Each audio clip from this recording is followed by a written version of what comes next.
Welcome to my CompTIA Security Plus Exam Cram. This is the complete course. We'll call it the 2022 update, and we're covering all 5 domains of the Security Plus exam, as well as my recommended preparation strategy incorporating proven learning techniques that will help you prepare more quickly and effectively. As a cybersecurity strategist advising customers around the world and a chief information security officer for a regional bank, I can promise you the knowledge you gain in the Security Plus exam will serve you every day of your cybersecurity career. And more importantly, last year alone I helped thousands achieve cybersecurity certifications, including the Security Plus, all without expensive boot camps. We'll cover every topic in the official exam objectives in this course, including the high difficulty concepts. We'll spend time on frequent sources of questions and an exam prep strategy that saves time and money. Bottom line, I want to help you get further, faster in your exam prep. And I will include along with this video a PDF copy of the presentation that you can download from the video description. In fact, you'll find one PDF for each domain in this course. And you'll also find topic links in the video description so you can skip around between topics as needed. If you want to prepare for the exam as quickly and inexpensively as possible, I recommend the official Security Plus Exam Study Guide and Practice Test Bundle, and I'll tell you why.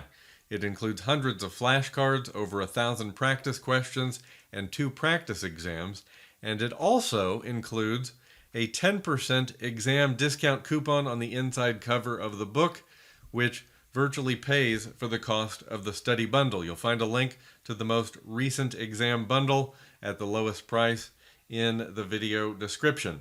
And a few folks have expressed difficulty in registering for those online resources, what we call the test bank, which includes the online quizzes and flashcards. You'll find a link to a how-to video in the description. If we take just a moment to look at the online resources that come with the official study guide and practice test bundle, you'll see we register the study guide, which includes flashcards and more than 500 practice questions broken down into 2 practice quizzes and individual chapter quizzes, so you can test your knowledge chapter by chapter as you prepare for the exam. And if you register the practice test guide, the second book, you'll find more than 1,100 practice questions, including 2 practice tests and 5 domain quizzes, one for each of the 5 domains of the exam. Really all you need to be ready for exam day. On the exam, now just some details on the test. So the current version of the exam ends in 601.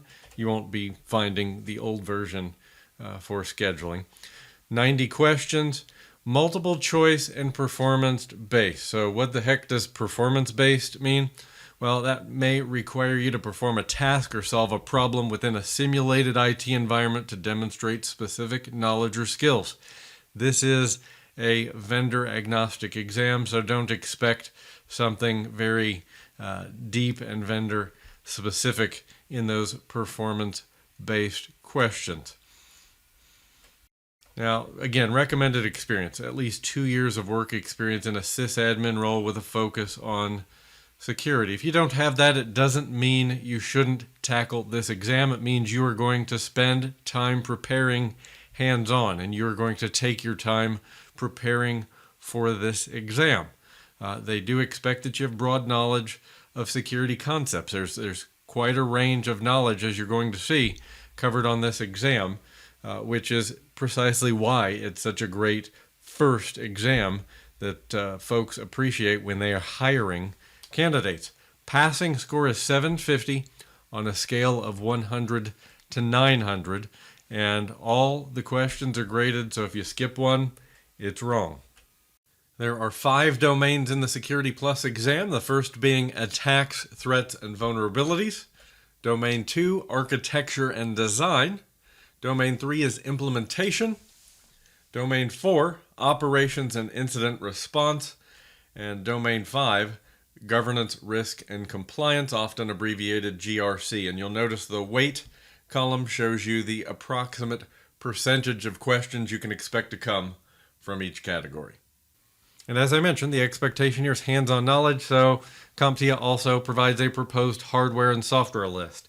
So you notice here they mention laptop with internet access. That's because there are things you can't do with a VM in terms of ethical hacking with regards to your wired and wireless networking. So you'll notice there they require quite a bit of hardware if you can put your hands on it. I mentioned that if you're not familiar with Linux at all, that you might want to change that.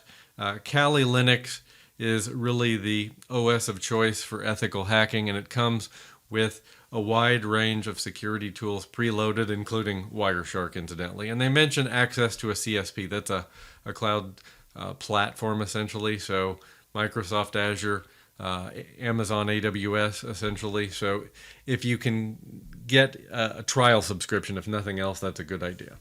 Now, CompTIA also details a very long list of acronyms you're expected to be familiar with. So I would take a pass through these and just highlight anything that's new to you so you can make sure you're familiar with the totality before you walk in on exam day.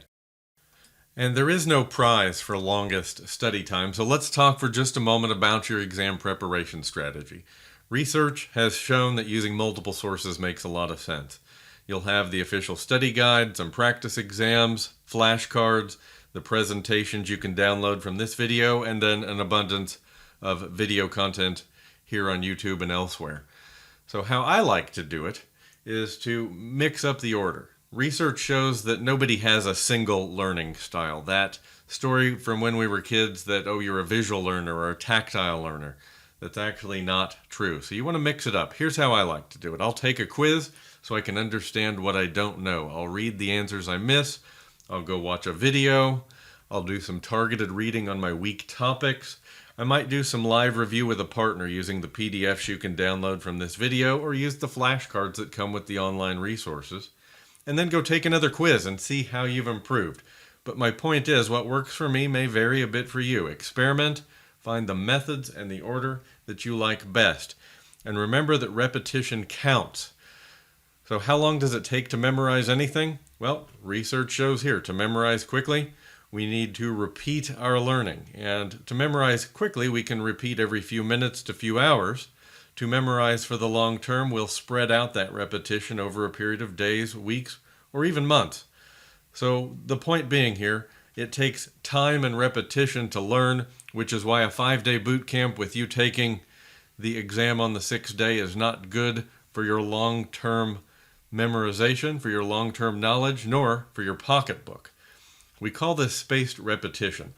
So essentially, you have a study session, you're going to forget some of that information over time. We call that the forgetting curve. You'll repeat with some additional learning and repeat again. And what you'll notice here is that the forgetting curve, what you forget, is less and less over time. We can remember for longer and remember more.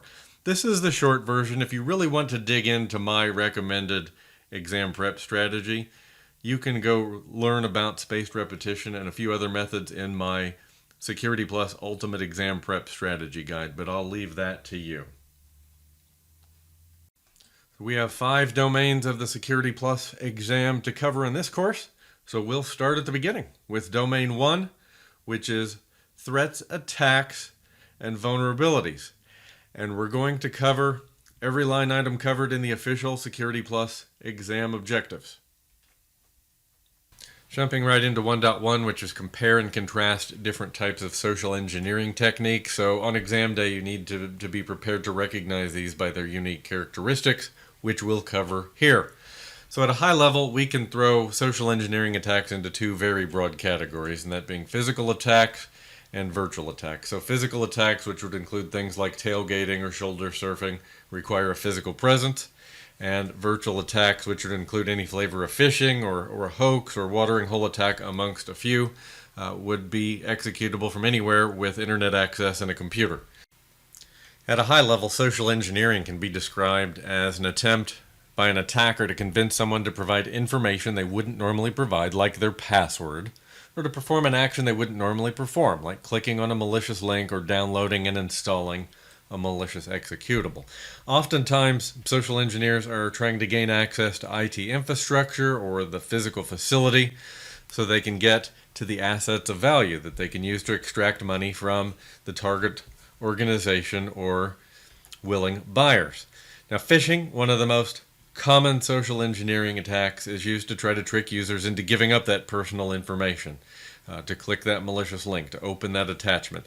You want to be familiar with the phishing variants for the exam. So we have spear phishing, which targets specific groups of users. A lot of times you'll see emails that have been crafted through research to appear very relevant to the target organization, increasing the likelihood someone will click on that malicious link. Whaling, which targets high-value targets, including executives, for example. Vishing, which is voice-based, phone-based attacks. And then smishing, which is an SMS or text messaging variant targeting the mobile platform. But phishing is really the number one cyber attack out there. It's a common entry point for ransomware, and you want to be familiar with these variants for the exam. What you see here should give you what you need to tell one from the other. And really, the most effective defense against both of these is security awareness training for your users. When we're looking at the cost of social engineering from a quantitative risk analysis perspective, like a phishing attack, there are two ways we can reduce our risk of phishing.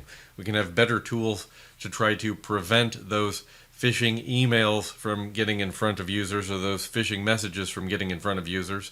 And the other thing we can do is train our users to recognize when those social engineering techniques are being employed to get them to take that wrong action. And that user awareness training is certainly the less expensive and easier route to go in reducing your risk. Spam and spim. So spam are unsolicited emails, generally considered irritants. You can generally defeat these, not entirely, but in large part with strong spam filtering, strong email filtering services or software. And spam, which is spam over instant messaging, also generally considered an irritant. So if we think about it from a mobile perspective, your text messages, they get filtered out, but we're really talking about instant messaging like your Facebook Messenger and similar, and really creating cryptic usernames and not listing yourself in the service's public directory are two great ways to minimize your risk of spam. Do bear in mind that while these are generally, which means usually, considered an irritant, they're not always just an irritant. Both of these can be delivery channels for ransomware. Next up, we have one of those physical social engineering techniques I mentioned, dumpster diving. So a dumpster refers to that rubbish bin you see behind a business. Dumpster is a brand name, but dumpster diving is gathering intelligence from things people have thrown out in their trash. And this can target individuals just as easily as it can target organizations. And it can target organizations by going through the rubbish of individuals. So it's often legal for someone to stand on a public sidewalk and go through the trash that you've put on the curb for collection the next day, which is why having a shredder at home may be a good idea, so you're not throwing important financial documents or sensitive information for yourself or the organization into that bin. So tailgating, another physical technique we talked about, is when an unauthorized individual might follow someone through an open door without using the badging system themselves. I find this is usually not an accident, although it's not always malicious. And then there's eliciting information, sometimes just called elicitation, which is strategic use of casual conversation to extract information without arousing suspicion. So this can involve complex cover stories and even co-conspirators inside the organization, someone who will validate or verify the story. And social engineers will use quite a few different techniques to elicit information, including flattery, false compliments, other false statements, what we call artificial ignorance, so pretending not to understand in hopes of receiving a more specific explanation, or bracketing, making a vague statement in hopes of receiving a more specific corrective response. Next, we have shoulder surfing, which is actually a crime where thieves steal your personal data by spying over your shoulder. And this could really happen anywhere. This could be while working on your computer at a coffee shop, or looking at your phone in the market, or when a thief steals your PIN number as you're withdrawing cash at an automated teller machine. We have farming, which is not unlike phishing, but it uses a website's traffic, manipulating that traffic to steal confidential information by any number of means, even a false form, for example. Farming is a portmanteau, a combination of the words phishing and farming. And there's identity fraud, which is use of another person's personal information without authorization to commit a crime or to deceive or defraud that person or a third party. You'll also hear this called identity theft. Now, prepending is the act of adding phrases or words like safe to a malicious file or suggesting topics via social engineering to uncover information of interest. Then invoice scams, which are fake invoices with a goal of receiving money or prompting a victim to input their credentials into a fake logon screen in response to the request for payment. Now, credential harvesting is where attackers try to gain access to usernames and passwords, including those that might be stored on your local computer. Credential harvesting is a common goal of phishing attempts. Now, to protect against credential harvesting, countermeasures would include email filtering, anti-malware protection, or EDR, XDR solutions that will check URLs and block the scripts that are often used to execute the attack. Now, if you don't know the meaning of EDR and XDR, two things. Number one, I will explain all acronyms I mentioned at some point in the series. And number two, if you go to that official exam objectives document, there is a list of all the acronyms that may appear on the exam. A great reference to have and another reason to go click and download that exam reference from the description below this video. Reconnaissance is a discovery technique that comes in several forms. So there's passive discovery, which includes techniques that do not send packets to the target. This would include Google hacking, phone calls, DNS lookups, whois lookups. We have semi-passive discovery, which involves touching targets with packets in a non-aggressive fashion, maybe checking to see if a port is listening on a specific node to avoid raising the alarms of a target.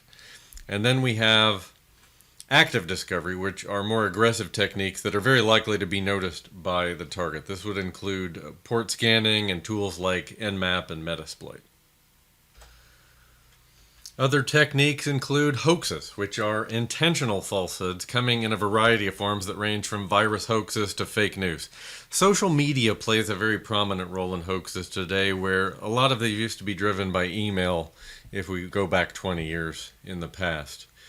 Impersonation, which is a form of fraud in which attackers pose as a known or trusted person to dupe the user into sharing sensitive information or transferring money.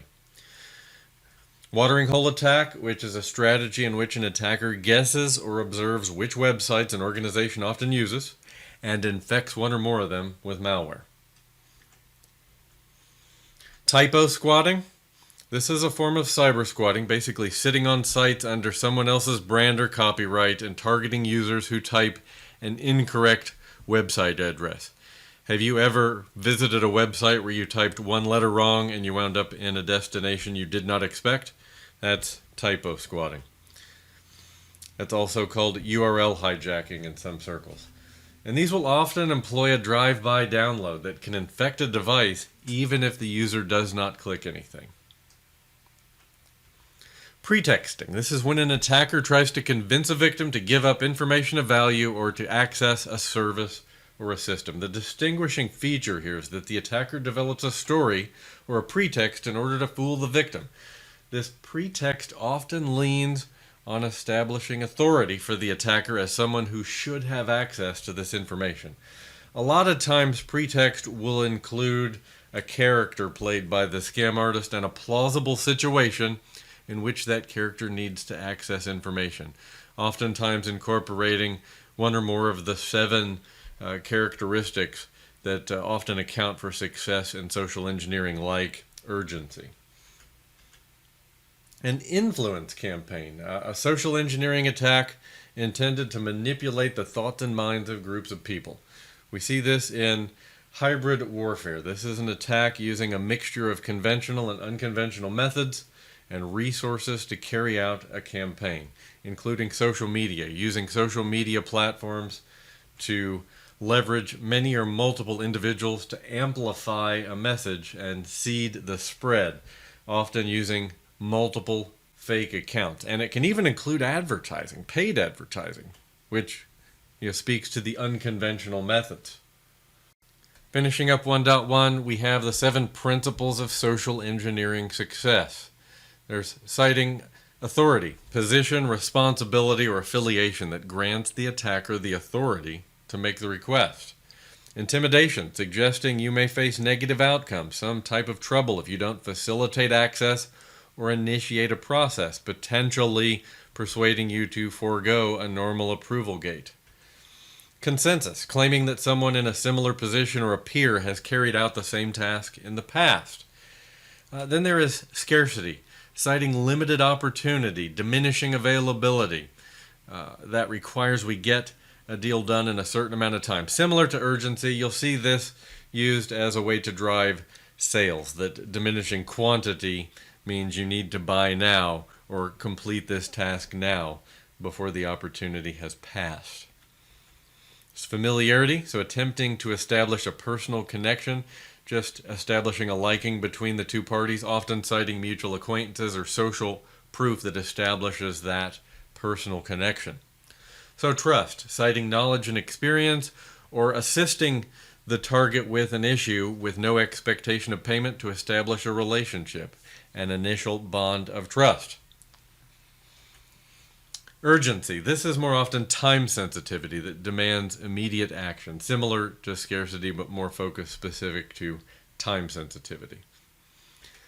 And that being said, we're now on to 1.2, which is analyzing potential indicators to determine the type of attack. I think your primary objective should really be to understand the characteristics of these attacks so you can identify them, you can pick them out in questions on the exam. So let's talk about a couple of application attacks that exploit poorly written software. So we have a rootkit, which is a freely available app on the internet. It exploits known vulnerabilities in various operating systems, enabling attackers to elevate privilege. And oftentimes you can adequately protect yourself simply by keeping security patches up to date. Now in scenarios where maybe a rootkit exploits a zero-day vulnerability, having good anti-malware software or an EDR, XDR solution, so that's extended detection and response or endpoint detection and response, those will give you some protection against what are often deemed emerging threats or zero-day threats. So backdoor, this is an undocumented command sequence that allows individuals with knowledge of the backdoor to bypass normal access restriction. This is often used in development and debugging. That's where most of your backdoors come from, I'd say. And countermeasures could include firewalls, anti-malware, basically making the backdoor inaccessible, good network monitoring. Your best approach here would start with code review. Catch those backdoors before that software is compiled and released into production. Computer viruses. So a computer virus is malicious code or a program written to alter the way a computer operates and generally is designed to spread from one computer to another. It's really a class of threat with many types, and you'll see several of those covered on this exam. So you should know the characteristics of each of these for the exam. So there's crypto malware, which is ransomware that encrypts files stored on a computer or a mobile device in order to extort money. That's really the focus of all malware, isn't it? Hoaxes. So hoaxes are a nuisance that result in wasted resource. These used to spread through emails from a friend. This has really changed with social media, and we see these spread on social much more frequently now. But typically a nuisance really just designed to waste resources. Logic bombs are malicious code objects that infect a system, and they lie dormant until they are triggered by the occurrence of one or more conditions. It could be something as simple as the passage of time, reaching a certain date and time, program launch, a website logon, etc. Trojan horse.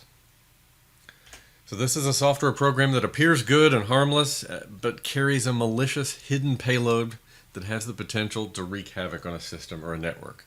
Good defenses here: only allow software from trusted sources, and don't let users install whatever software they like. You keep control of these two things and you're generally speaking going to be safe, preventatively speaking. So a worm is a type of malware that spreads copies of itself. It essentially replicates itself without human interaction. So that's really the key characteristic of the worm, replicating itself without human interaction. Potentially unwanted programs, a program that may be an unwanted app, often delivered alongside a program the user wants. These include spyware, adware, and dialers. But frequently you will find freeware out there, or crapware sometimes people will call it, where the menus in the installation process are intentionally vague or difficult to allow folks to unknowingly overlook unchecking a box, allowing that unwanted app to be installed with the application they downloaded that may have a positive and useful purpose. So a keylogger, designed to log keystrokes, creating records of everything you type on a computer or a mobile keyboard. Pretty straightforward. And spyware, malware designed to obtain information about an individual, a system, or an organization. So continuing down the malware route, fileless virus. So it's a type of software that doesn't rely on virus-laden files to infect a host. Instead, it basically exploits apps that are commonly used for legitimate, justified activity to execute malicious code resident in memory. So the key there being it doesn't exist in a file. Command and control. So a computer controlled by an attacker, which is then used to send commands to a system compromised by malware and receive stolen data from a target network to essentially allow for data exfiltration from the organization. And then a remote access Trojan, or RAT, is a malware program that gives an intruder administrative control over a target computer. Next up is one that's top of mind for us all, I think, and that is ransomware. So ransomware is malware that infects a target machine and then uses encryption to encrypt documents, spreadsheets, and other files with a key only known to the malware creator. And the user is then unable to access their files. They get that ominous pop-up warning that the files will be deleted unless a ransom is paid within a short period of time. Ransomware is essentially a Trojan variant. So there are a number of countermeasures and prevention techniques worth knowing about ransomware.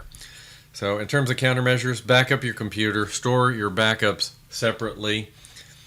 File auto-versioning is actually very handy as well. There are cloud-hosted file storage services that do this. SharePoint is one that comes to mind that automatically gives you access to 500 versions of a file right out of the gate. And of course, backing those files up will allow you to recover more quickly.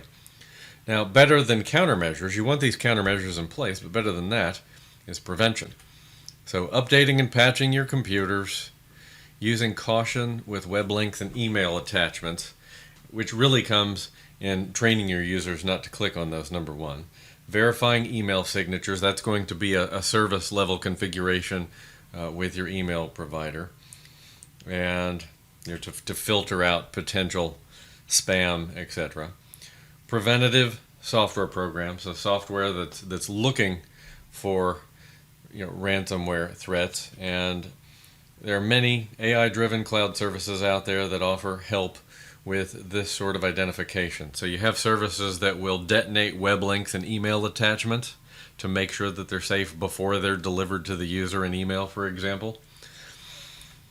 But user awareness training is absolutely the most important defense, and it is the least expensive defense. So if your users are trained to where they do not click on those phishing emails that are delivering ransomware, the most common delivery mechanism for ransomware, you're going to be safer. In the world of quantitative risk analysis, when we looked at the dollars and cents cost of ransomware, we discovered that user awareness training and phishing simulations that could take an organization's performance from 10% of users clicking on a phishing link with ransomware down to 2.5% of users clicking on that same link. We saw exponential reductions in cost and risk there, and all it took was phishing simulations and user awareness training. Now, dictionary attacks use programs with built-in dictionaries. They essentially attempt all dictionary words to try and find the correct password, basically hoping that a user would have used a standard dictionary word as their password. Quite a few countermeasures here that are effective, including multi-factor authentication, biometric authentication, limiting the number of logon attempts, forcing resets after a certain number of failed attempts.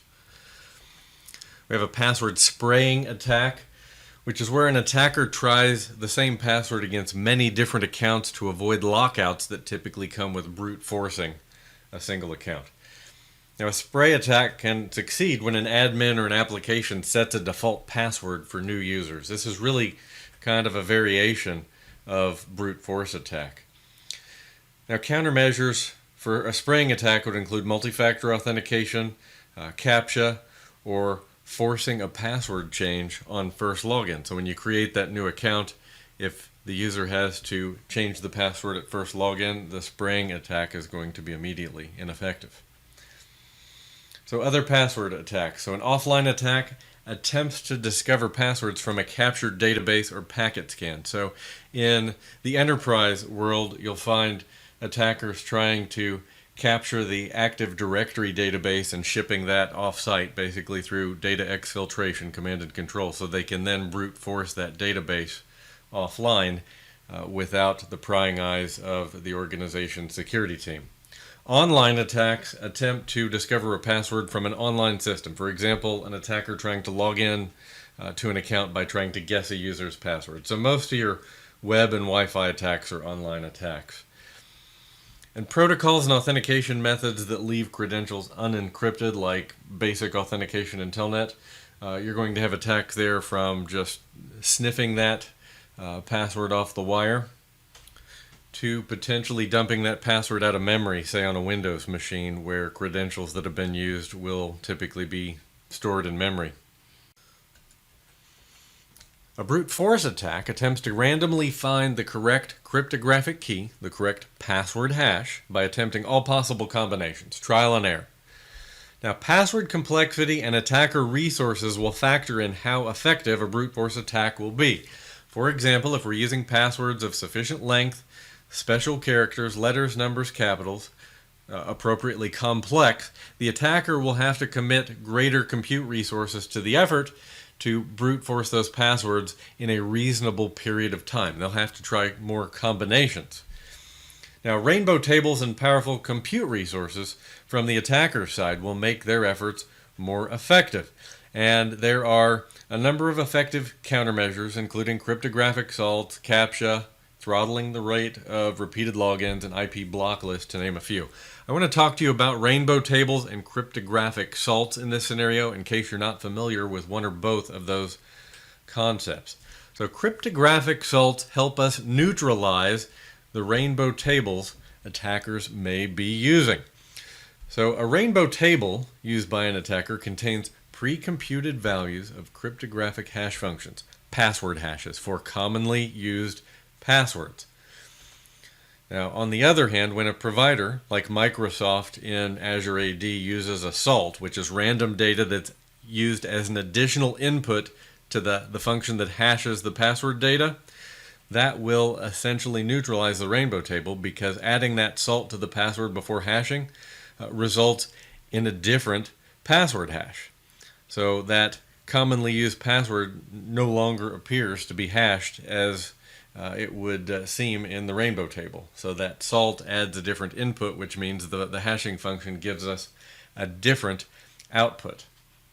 In case you are interested in how this works, I'm going to put a link to some additional reading in the video description for a Microsoft document where they talk about how they add a salt to passwords that they're synchronizing from your on-premises Active Directory up to Azure AD, which is used by Office 365. Just an interesting real-world scenario if you're interested to see how that salt factors into the process. Now, multi-factor authentication really helps us in a variety of situations. So multi-factor authentication includes something you know, like a PIN or a password, something you have, such as a trusted device, like a mobile device, something you are, biometric, like face identity or a thumbprint. And this will prevent a variety of attacks. We can use this in phishing, spear phishing, keyloggers, credential stuffing, brute force and reverse brute force attacks, man-in-the-middle attacks, or on-path attacks, they're now called in the Security Plus exam world. So bots are called out in the exam objectives, and bots and botnets represent significant threats due to the massive numbers of computers that can launch attacks. It's really a common driver of distributed denial of service attacks. So a botnet is a collection of bots, which are compromised computing devices. They're called bots or zombies typically. And a bot herder is the criminal who's using command and control server functionality to remotely control those zombies, those bots. They often use botnets to launch attacks on other systems or to send spam or phishing emails. Okay, let's shift gears and talk about physical attacks for a moment. So we have malicious flash drives, which come in two common forms. We have drives that are dropped where they're likely to be picked up, intentionally dropped, that is.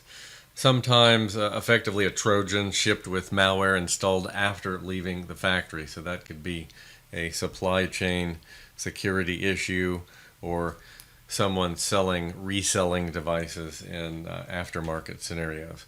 Malicious USB cable, less likely to be noticed than a flash drive. It can be configured to show up as a human interface device, but it's less common because it requires dedicated engineering to create it. So card cloning, which focuses on capturing information from cards used for access, like RFID and magnetic stripe cards. And then skimming, which involves fake card readers or social engineering and handheld readers to skim the cards and then clone so the attacker can use the card for their own purposes. So the skimmer is often installed at point-of-sale devices like ATMs and gas pumps. And we have adversarial artificial intelligence. So this is a rapidly developing field that targets AI and machine learning. So the first concern here is tainted training data for machine learning. So this is where data poisoning happens. It supplies AI and machine learning algorithms with adversarial data, essentially data that serves the attacker's purposes or attacks against privacy.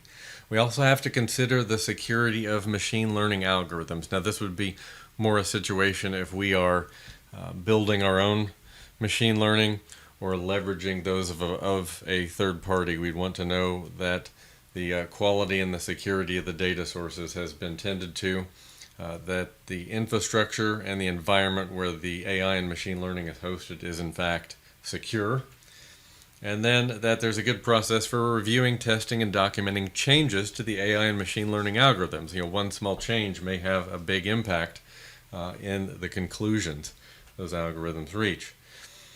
Now, you will want to know the difference between AI and machine learning for the exam, so let's just break that down quickly. Just a little knowledge here will go a long way. So artificial intelligence focuses on accomplishing smart tasks combining machine learning and deep learning to emulate human intelligence. Machine learning is a subset of AI, and these are computer algorithms that improve automatically through experience and the use of data. And you will have data scientists that write and tune machine learning algorithms as well. It's not purely an automated process, but they do improve automatically. So I mentioned deep learning up there, so we should probably just cover that as well, yeah? So deep learning is a subfield of machine learning concerned with algorithms inspired by the structure and function of the brain, called artificial neural networks. So that's what factors in the emulating human intelligence that's mentioned in AI. But get these straight in your head, and I think that will be helpful at some point. So supply chain attack. So this is a cyber attack that seeks to damage an organization by targeting less secure elements in their supply chain. They often attempt to compromise devices, systems, or software before it reaches an organization. And sometimes this can focus on compromising vulnerable vendors in the organization's supply chain and then attempting to breach the target organization. You'll sometimes see this called an island hopping attack. They breach a vulnerable vendor and then hop into the target organization. Supply chain attacks can have massive consequences for organizations both upstream and downstream in their supply chain. And that's because there's certainly a legal liability there that the affected organization, the compromised organization, may be liable for damages caused to upstream and downstream organizations in that supply chain. One of the many reasons virtually every organization has cyber insurance these days.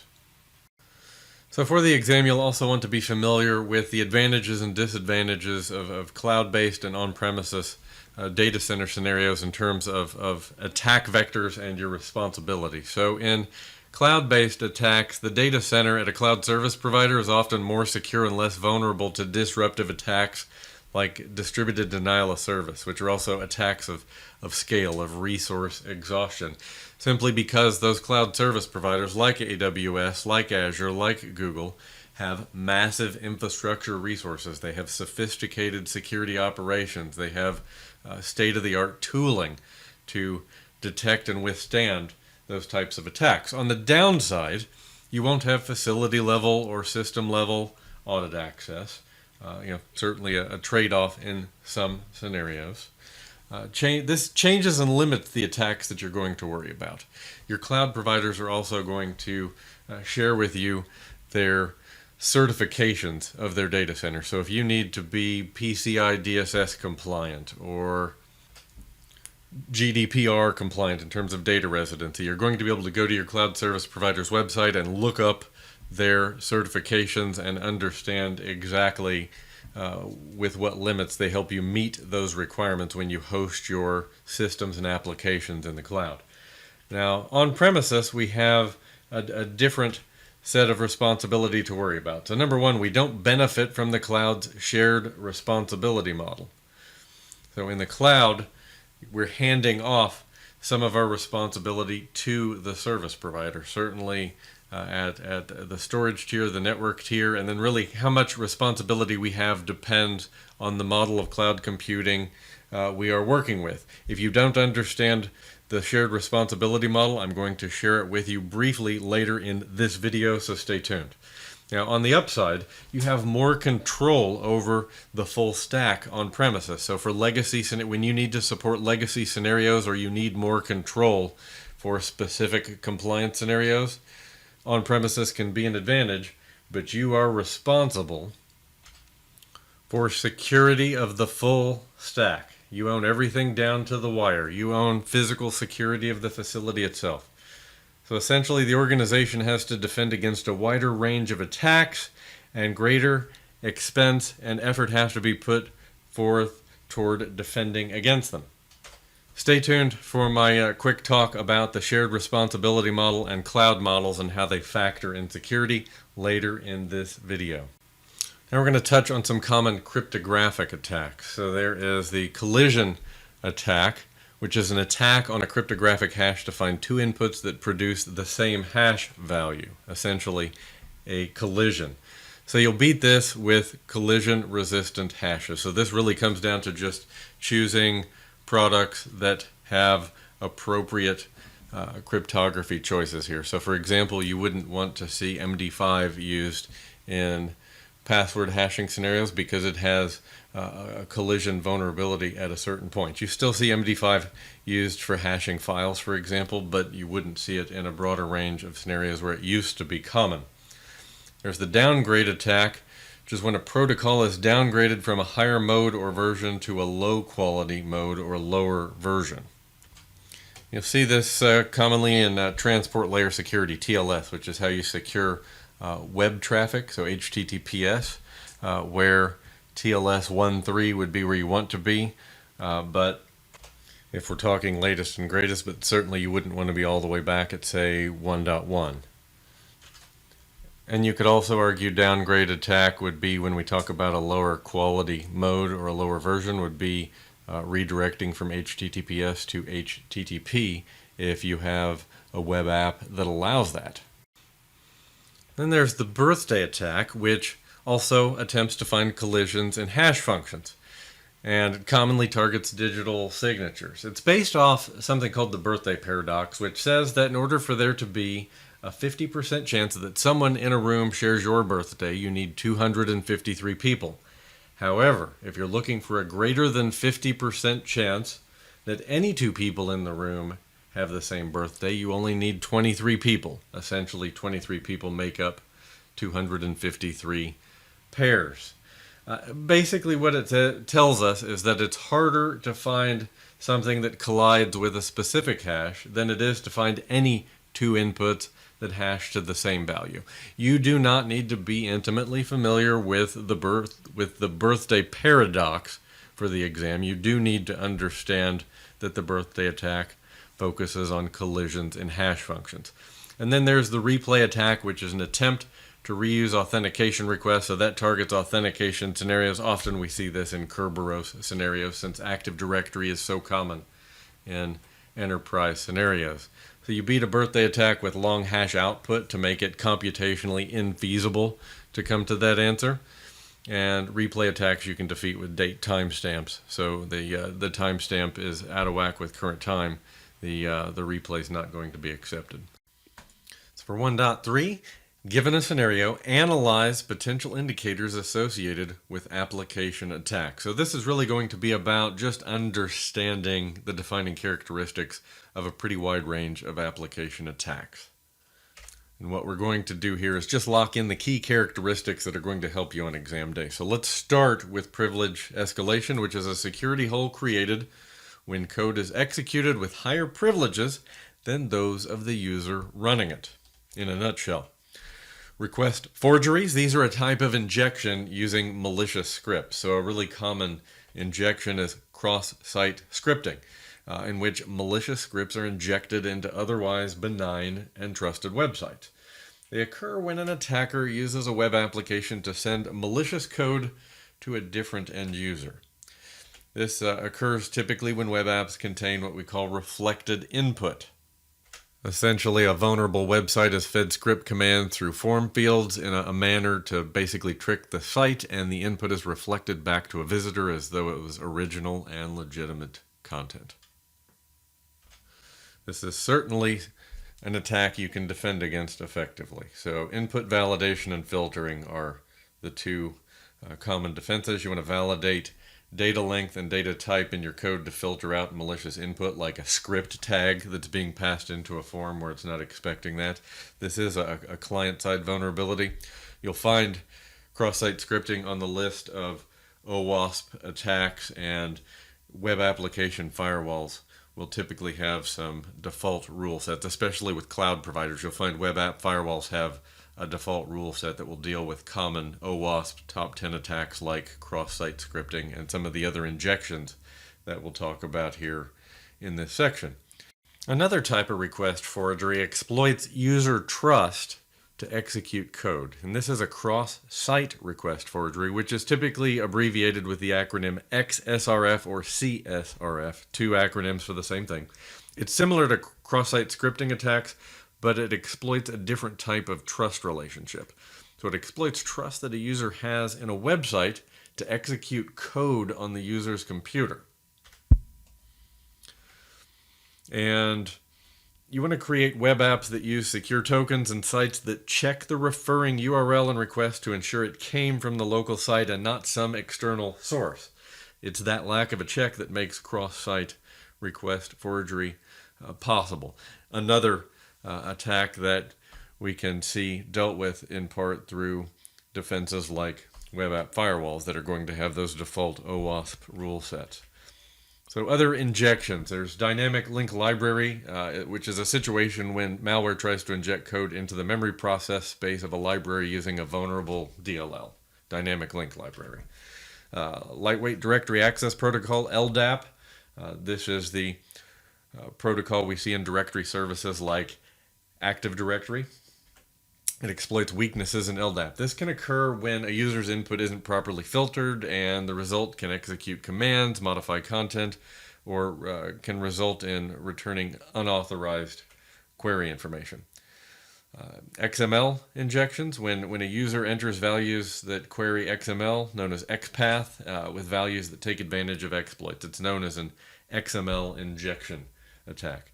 XPath works in a similar manner to SQL, T-SQL queries, except that it doesn't have the same levels of access control. So exploits can return entire documents because we don't have the same sort of security constructs that we see in SQL to restrict access. The best defense is to filter the user's input and sanitize it to make certain it doesn't cause XPath to return more data than it should. And our next injection here also falls into that improper input handling category. And this one uses a web front end to compromise a back-end database. So it's a SQL injection attack. It uses unexpected input to a web application, often to a form, to gain unauthorized access to the underlying database. This is not a new attack, and it can be prevented through good code practices. So really your best countermeasure is input validation. Use prepared statements in SQL and limit account privileges. And by prepared statements in SQL, that's where we don't allow just random select statements to be thrown at the database from the web front end. And SQL supports all the way down to record level security, so if we limit account privileges appropriately, it should be impossible to pull that data back up to reflect that output in the web front end. Next up, we have pointer object dereferencing. So this is an attack that consists of finding a null or empty reference in a target program and dereferencing them, causing an exception to be generated. Let me explain a bit further. So dereferencing means taking away the reference and returning to you what the reference was actually referring to, the actual data. Now, the vulnerability in memory that causes this is a crash or a denial of service due to a null pointer dereference. What that means is, in this case, there's nothing at that memory address to dereference. It's empty or it's null. The application's not expecting that empty address space until the app crashes. Now, this is preventable through good coding, which is the best protection. Code should check to make sure that that space is not null before dereferencing it. Next, we have directory traversal, so gaining access to restricted directories. So if an attacker is able to do this through HTTP, it's known as a directory traversal attack, and one of the simplest ways to perform directory traversal is by using a command injection attack that carries out that action, literally injecting the command to traverse a directory through the web app.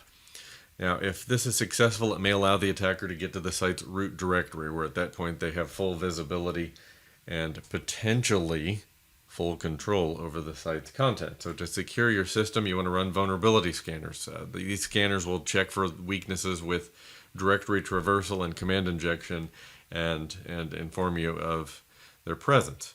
But if you run a scanner, keep the web server software patched, these are going to be two effective preventative measures. So buffer overflows are attacks attackers use to exploit poorly written software. So a buffer overflow exists when a developer doesn't validate input to ensure that it's of appropriate size, allows input that is too large, which can overflow the memory buffer. You prevent this with input validation. You notice input validation is a common theme in this section. And race conditions, a condition where a system's behavior is dependent on the sequence or timing of other uncontrollable events.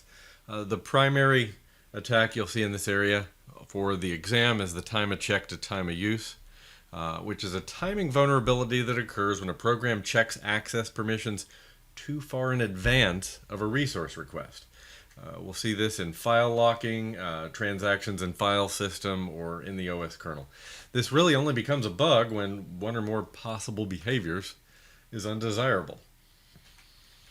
Error handling, and I think about error handling when I think about a lot of these input validations. This is really closely related to every function that has any meaningful functionality should have appropriate error handling, and your error handling has to be exactly as robust as the breadth of input that you allow. So if you put proper input validation in place, the scope of the errors that your function is going to have to handle will be less. So when properly done, though, the user will simply see an error message box. If a program crashes, that's a sign of poor error handling.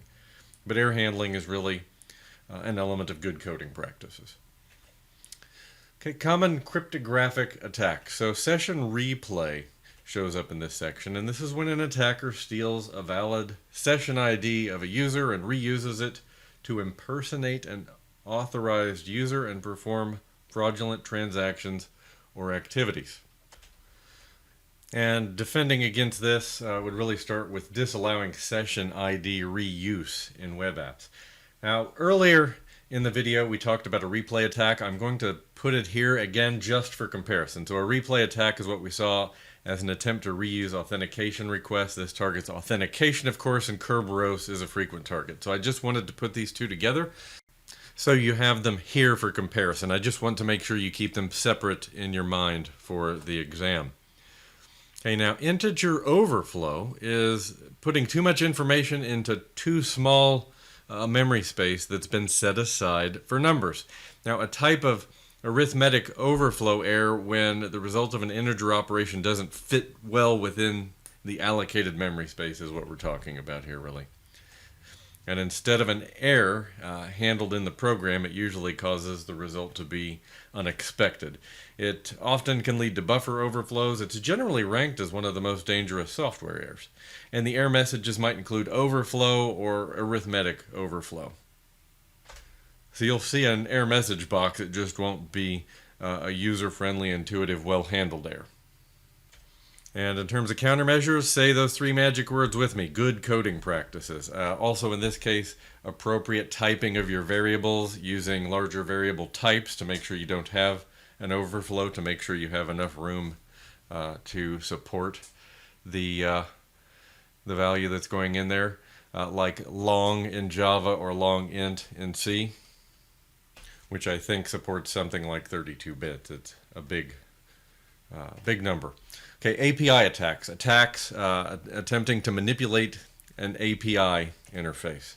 Now these can include distributed denial of service, man in the middle, also known as an on-path attack, or injection attacks focused on an API. The goals here are to gain additional resource or data access or to disrupt the service. It could vary, really. And APIs can be accessed from a number of different interfaces, so it may be programmatic calls from even a mobile app, for example. It's not typically going to be just a web page calling, right? Countermeasures, transport layer security, OAuth, request timestamps, a key hash or a password hash to gate access. And it's not universally true, but in some commercial situations I've seen where there's a gate that only allows specific customer IPs through the gate to the API, which would be a good idea in a case where you can predict which IP addresses, which customers you're allowing through. That's not going to be true in all cases, but you have some good universal countermeasures here. Okay, resource exhaustion. So this is when an application continuously allocates additional resources, exhausting machine resources, leading to a system hang or crash. So when this is exploited, resource exhaustion vulnerabilities in apps are going to cause that hang or crash that will interfere with external programs being able to perform their tasks properly. Memory leaks a lot of times will lead to resource exhaustion. Now, that really could be any of your resource subsystems. So memory leaks are going to be common, but this could just as easily be CPU, disk, or network. Again, countermeasures, good software development practices, preventing memory leaks, limiting what files and apps can be executed on endpoints. So a resource exhaustion attack is really a form of denial of service when it's intentional.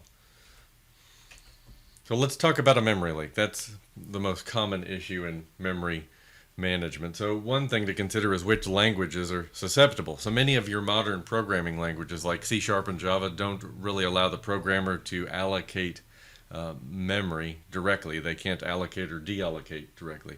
So as a result, those languages are not prone to memory leaks. Now, if you go back in time, there are some older languages like C and C++ that give a programmer a great deal of control over memory management. So they are going to be much more vulnerable to bad coding practices. So the cause will be typically where there's a failure to deallocate memory that has been allocated. And you can find these coding errors with a static code analyzer that'll go through and check to see if all of your memory allocation commands have a matching deallocation command. You're going to see these sorts of memory leaks a little less often these days, simply because the more popular programming languages that you'll encounter today are going to be less prone to memory leaks, just due to how they handle memory allocation and deallocation. We have the secure sockets layer stripping attack, which is a technique that downgrades a user's connection to a website from secure HTTPS to unencrypted HTTP, which is why you'll hear this attack also referred to as an SSL downgrading attack, which exposes the user to eavesdropping and data manipulation, in part due to the lack of encryption. Now, for this attack to work, there have to be three entities: the victim system, a secure web server, and then the attacker's system, essentially in the middle, conceptually. So in order to strip the TLS or SSL security, the attacker intervenes in the redirection from HTTP to the secure HTTPS and intercepts that request from the user to the server. Now, effective countermeasures would include enabling HTTPS on all pages of your website, or you can also implement an HTTP strict transport security policy, so the browser essentially requires HTTPS. Now, you'll notice I mentioned TLS/SSL, and I did that because TLS has largely replaced SSL. So assume this attack affects transport layer security as well. The attack is so named due to when it was discovered, at which point in time SSL was your standard for encrypting web traffic. Driver manipulation. So we have shimming. A shim is a small library that's created to intercept API calls transparently and do one of three things: handle the operation itself, change the arguments passed, or to redirect the request elsewhere. So it involves creating a library or modifying an existing library to bypass a driver and perform a function other than the one for which the API was created. And then there is refactoring. So this name is given to a set of techniques used to identify the flow and then modify the internal structure of code without changing the code's visible behavior. Now, in legitimate scenarios, this is done in order to improve the design, to remove unnecessary steps, and ultimately create better code. Now, in malware, this is often done to look for opportunities to take advantage of weak code and look for holes that can be exploited. Pass the hash. So this is a technique whereby an attacker captures a password hash as opposed to the characters. Now, in a Windows system, the password hash is what is passed between systems for authentication, and then it passes that through for authentication and lateral access. That's facilitating lateral movement. Now, let's just talk about pass the hash versus pass the ticket, which is another equally valid attack and conceptually similar. So a primary difference between pass the hash and pass the ticket is ticket expiration. So the Kerberos ticket granting tickets would expire by every 10 hours by default, whereas the NTLM hashes only change when the user changes their password. So in the pass the ticket scenario, the ticket must be used within its lifetime, or it can be renewed for a longer period. So how to prevent pass the hash attacks? Well, enforce least privilege access, analyze applications to determine which require admin privileges, use flexible policies that allow only trusted applications to run and in a specific context. And in newer versions of Windows, like Windows 10 and newer, another technique you won't see mentioned much is you can flip credential guard on, which is a feature that will actually encrypt those password hashes in memory so they're functionally useless because they're encrypted. You're not going to see that in the official study guide. I'm going to mention it here because it's true in the real world, and I'd like you to have that knowledge. Now, pass the hash typically targets NTLM authentication because that's a protocol that uses that password hash. Pass the ticket targets Kerberos. So these are both, focused on Windows systems largely, Kerberos being your authentication protocol for Active Directory. All right, and we're on to section 1.4. In a given scenario, analyze potential indicators associated with network attacks. We have the on-path attack, sometimes called the man-in-the-middle attack, where an attacker sits between two endpoints and is able to intercept traffic, capturing potentially sensitive information and changing information along the way as well. But it fools both parties into communicating with the attacker in between the two instead of directly with each other. Now, there are different versions of the attack that exist, some affecting websites, others affecting email communications, DNS lookups, Wi-Fi networks, or even ARP at layer 2 in an IP network.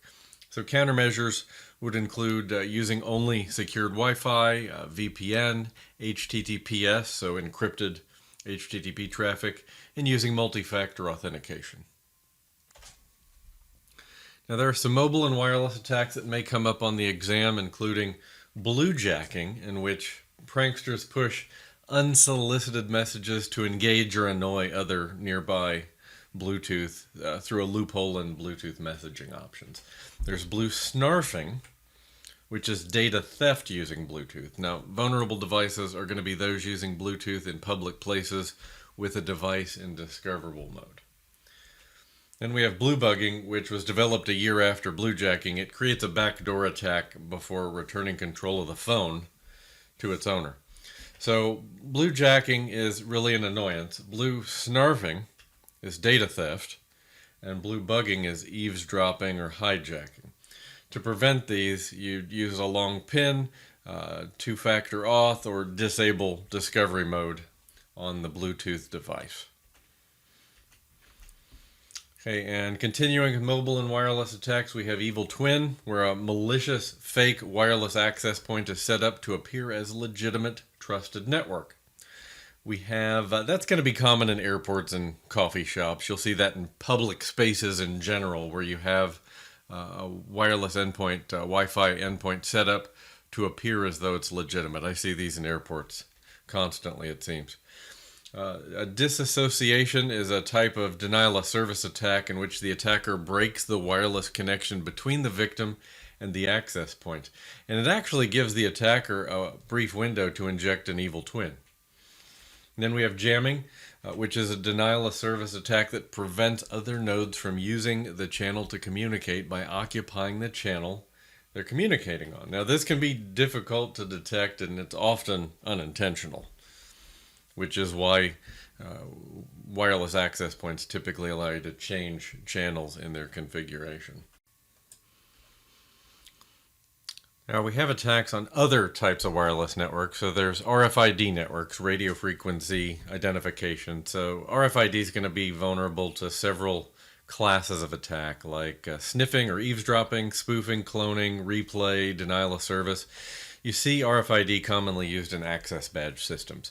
And then you have NFC, near-field communication, that's built on RFID, and it's often used in payment systems. So because it's built on RFID, it's going to be subject to many of those same vulnerabilities. You'll see these used in touch pay systems, like you see at the grocery, where you just tap your card on the system.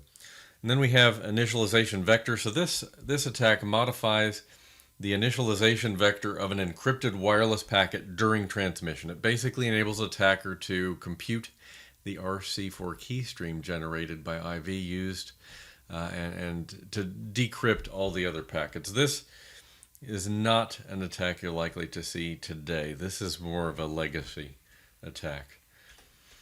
Okay, DNS attacks. There's DNS poisoning, where the attacker alters the domain name to IP address mappings in a DNS system. This might redirect traffic to a rogue system or perform denial of service against a system, basically affecting service availability because you can't resolve the correct IP address. Then there's DNS spoofing, where the attacker sends false replies to a requesting system, beating the real reply from a valid DNS server. Now, countermeasures would include allowing only authorized changes to DNS, restricting zone transfers only to DNS servers that should have them, using verified forwarders, and logging all of your privileged DNS activity. So hyperlink spoofing is similar to DNS spoofing. It can actually take the form of DNS spoofing or can simply be an alteration of the hyperlink URLs. It's often successful because people tend to just click links. So that's where user education can certainly be helpful.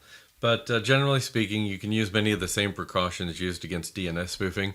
And there are also services that will mask and test links to make sure they're not malicious in a detonation chamber. Okay, denial of service. So this is a resource consumption attack intended to prevent legitimate activity on a victimized system. These are disruptive attacks. And then there's distributed denial of service. Denial of service attack utilizing multiple compromised computer systems as sources of attack. These will use those botnets that we discussed earlier in this video. So countermeasures here will include firewalls, routers, intrusion detection systems at minimum, which means, of course, intrusion prevention systems would also be effective, or IDPS, intrusion detection and prevention. SIM, also disabling broadcast packets from entering or leaving your network, disabling echo reply, so ping response, and just keeping your systems patched, generally speaking. But denial of service attacks are a class of attack that take many different forms. So some types of distributed denial of service attacks include network-based attacks that will target flaws in network protocols, often using botnets, as I mentioned, using techniques like UDP, ICMP flooding, or SYN flooding, if they're TCP-based, where you have the TCP three-way handshake. Application-focused attacks, which exploit weaknesses in the application layer, layer 7 in the OSI model, by opening connections and initiating processes and transaction requests that consume finite resources like memory, disk space, CPU, and so forth. And operational technology. So this targets weaknesses of software and hardware devices that control systems in factories, power plants, and other industries like IoT devices. This often targets weaknesses using the network and application techniques that we talked about above here. So countermeasures here again: IDS, IPS, rate limiting firewall, ingress and egress filters. So you will find cloud service providers like Microsoft, Amazon, Google have distributed denial of service protection built into a certain degree, at least a basic layer that often you don't even have to pay for. It's just there. Okay, I think it's useful to know the order of the three-way handshake. When you talk about disruptive attacks, it comes up commonly in TCP/IP-based network attacks. So essentially, the handshake to establish a session in TCP starts with the SYN, and then there's the acknowledgement, the SYN-ACK it's called, and then the acknowledgement, the ACK. So your SYN flooding will happen due to basically an incomplete handshake. So essentially, with a SYN flooding type attack, the attacker initiates a bunch of handshakes without completing the connection. So we have URL redirection, which is a vulnerability that allows an attacker to force users of your application to an untrusted external site. URL redirection comes in multiple forms, like parameter-based, session restoration, domain-based. I don't think you're going to need to know too much about the various forms. You just need to understand the core concept of URL redirection. Now, domain reputation speaks to the services and tools that provide info as to whether a domain is a trusted email sender or is a source of spam. So SPF and DMARC are two technologies commonly used to ensure email comes from approved senders. And SPF record is a text-based DNS record, which basically identifies which mail servers are permitted to send email on behalf of your domain. And DMARC allows a domain owner to publish their email authentication practices and to state what action should be taken on mail that fails authentication checks. Okay, domain hijacking. So this involves an individual changing the domain registration information for a site without the original registrant's permission. This is a pretty easy problem to beat with just a minimal amount of care. You can implement domain registration auto-renewal, so your registration never expires. You can implement privacy protection, which blocks your name from showing up in Whois searches. And just using a well-known trusted domain provider so you know you have solid security around your registration. So we have MAC flooding, which is forcing legitimate MAC table contents out of a switch and forcing a unicast flooding behavior. This potentially winds up sending sensitive information into areas of the network where it's not normally intended to go.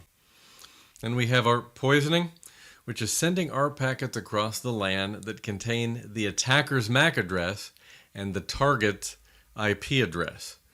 You'll also hear this referred to as ARP spoofing.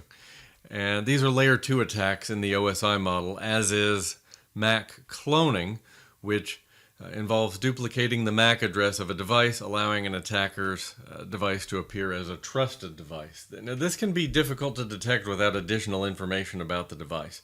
Countermeasures here would include network access control, which would provide a validation gate to get network access.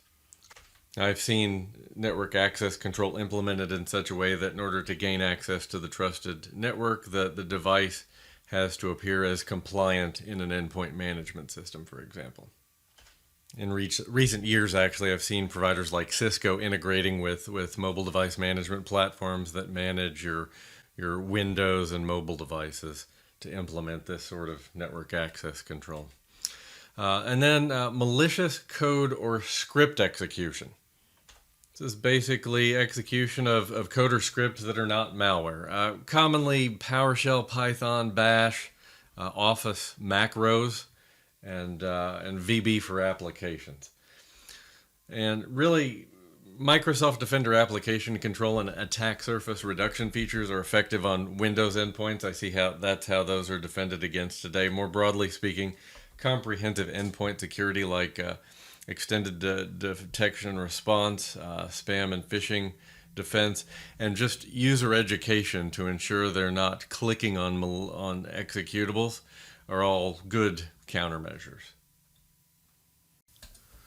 So 1.5 asks us to explain different threat actors, vectors, and intelligence sources. These are related concepts. I'm going to bring them together to give you appropriate context and help you more easily memorize these for the exam and master this material. And when it comes to intelligence sources and research sources, these are areas where I find folks typically are lacking in awareness of really resources that are going to be great in your work life, but also great sources of additional knowledge as you grow in your skills.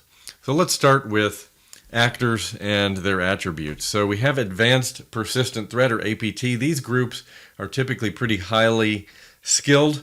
They're well funded, they're well organized, and they conduct a series of related attacks that take place over an extended period of time. We have insider threats who are going to vary in their level of skill. That's really always going to be a one-off. And it may not always be an employee. It could be a vendor or a contractor that has inside access, a position of trust. And the insider is going to be either responsible for the attack, but sometimes may be colluding with outsiders. And we'll talk about collusion, fraud, espionage, and sabotage in just a bit, as those will be important context in helping you master this material quickly. We have state actors, which are generally well funded because they're funded by nation states, often driving warfare conducted against information processing equipment or even municipal services. They may attack the infrastructure of a company, so water, power, oil, etc. We have hacktivists, which are groups of hackers working together in a collective effort, usually on behalf of some cause. And their skill level will vary, but they're often in the medium to high category. Many of them have been doing this for a long time or have done this before. And then we have script kiddies, which are really at the low end of the scale in terms of skills. Most of these folks are relying on automated tools they download from the internet. They're just clicking a button and running a tool that they oftentimes don't really even understand.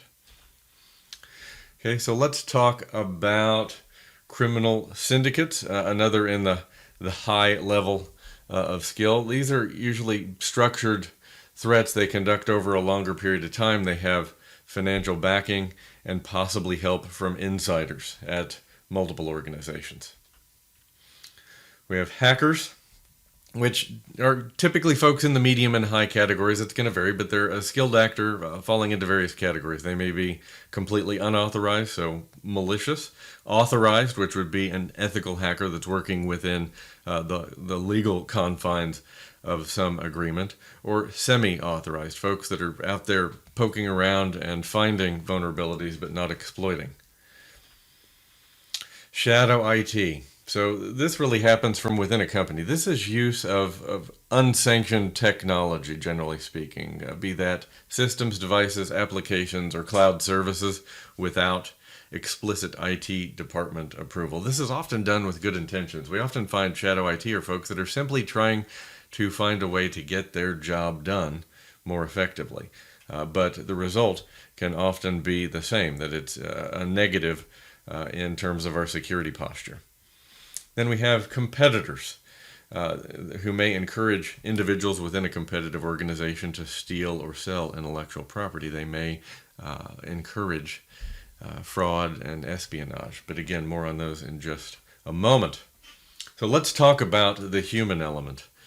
Collusion, fraud, espionage, and sabotage are types of malicious and criminal activity that are directly related to many of the concepts we're covering in Domain 1. So let's dig into these briefly so you're familiar as you prepare for the exam. So collusion is an agreement among multiple persons to perform some unauthorized or illegal actions. Now, separation of duties is a basic principle that ensures no single person can control all of the elements of a critical function or system. So this is a great preventative measure. And then we have job rotation, where employees are rotated into different jobs or tasks are assigned to different employees. So this could actually stop collusion midstream. But both of these measures help prevent fraud by limiting actions individuals can perform without collaborating or colluding with others.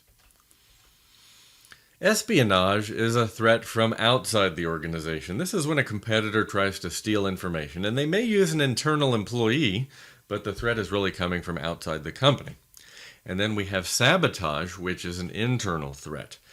This is where malicious insiders perform acts against the organization, typically if they become disgruntled for some reason. And this could be an employee, it could be a vendor or a contractor with some sort of insider access, some position of trust. So moving on to attack vectors, really methods of attack. We'll start with direct access, which is physical access to facilities, hardware, and infrastructure. Keyloggers and flash drives would be common here, and let's lay out countermeasures while we're here just to seal your understanding of these vectors. So with direct access, physical security is our friend. Security guards to restrict access, cameras, which are a detective control and deter malicious activity, would be two good examples. Wireless security, so unsecure access points, rogue access points, evil twin. So really just securing your Wi-Fi networks is going to be the most important step. One could say that user awareness training would be useful here as well, so users can spot that evil twin. So email is a very common attack vector. That's where we see spam, phishing, ransomware, and fake invoice scams. So user training, phishing simulations, you could add email filtering software here as well. Supply chain. So these are attacks on vendors in an organization's supply chain, sometimes as a precursor to direct access. That's where that island hopping attack comes in, when one of your unsecure vendors up or down the supply chain is a first target of attack. Vendor screening is going to be very important. You'll see many organizations these days that limit the number of vendors they take on, and when they bring on a new vendor, they screen them carefully. Social media. Now, this often involves individuals who use hacking techniques but have limited skills, but do remember social media factors in hybrid warfare. So if you want to keep an organization out of trouble, acceptable use policies, so users are not wasting time on unapproved social media activity from the workplace or using work resources. Cloud, unsecure apps, misconfigured infrastructure, shadow IT. Shadow IT being that often well-meaning activity that's in the end going to have a negative result. So countermeasures in this case could be a cloud access security broker, which really helps us with unsecure apps and shadow IT. Configuration management is a great counter to misconfigured infrastructure. But now you have some countermeasures to go with these vectors, so it should help you in remembering these for the exam, but you have them all here in one nice, neat table. So continuing with 1.5, explaining different threat actors, vectors, and intelligence sources, I want to touch on threat intelligence sources and research sources. You need to be familiar with all of these for the exam, but you're going to get a lot of mileage out of this information in your work life beyond the exam, and these are areas I find folks are sadly unaware, but a great way to be better at your job, but great sources for learning as well. So let's dig right in here. We're starting with threat intelligence sources. So we have open source intelligence, which allows organizations to conduct cyber threat intelligence gathering free of charge. So sources would include threatcrowd.org, openfish.com, and make sure you check out ocentframework.com, which I showed you earlier in the video. So closed and proprietary sources. So these are vendor-specific threat intelligence feeds, limited to paying customers usually. They're intended to keep customers informed and secure while not tipping off threat actors, hackers. That's why they wouldn't be public.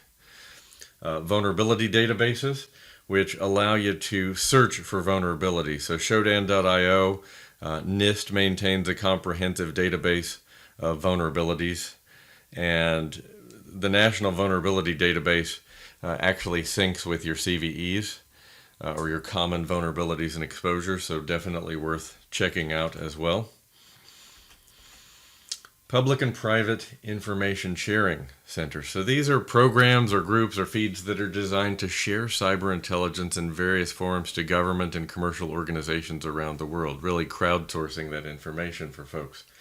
And the Cybersecurity Infrastructure and Security Agency, CISA, is an agency of the U.S. federal government that maintains a list of information sharing centers at the URL you see here. If you get the PDF, which is linked in the description below this video, these links are active, so you can go right to these sources.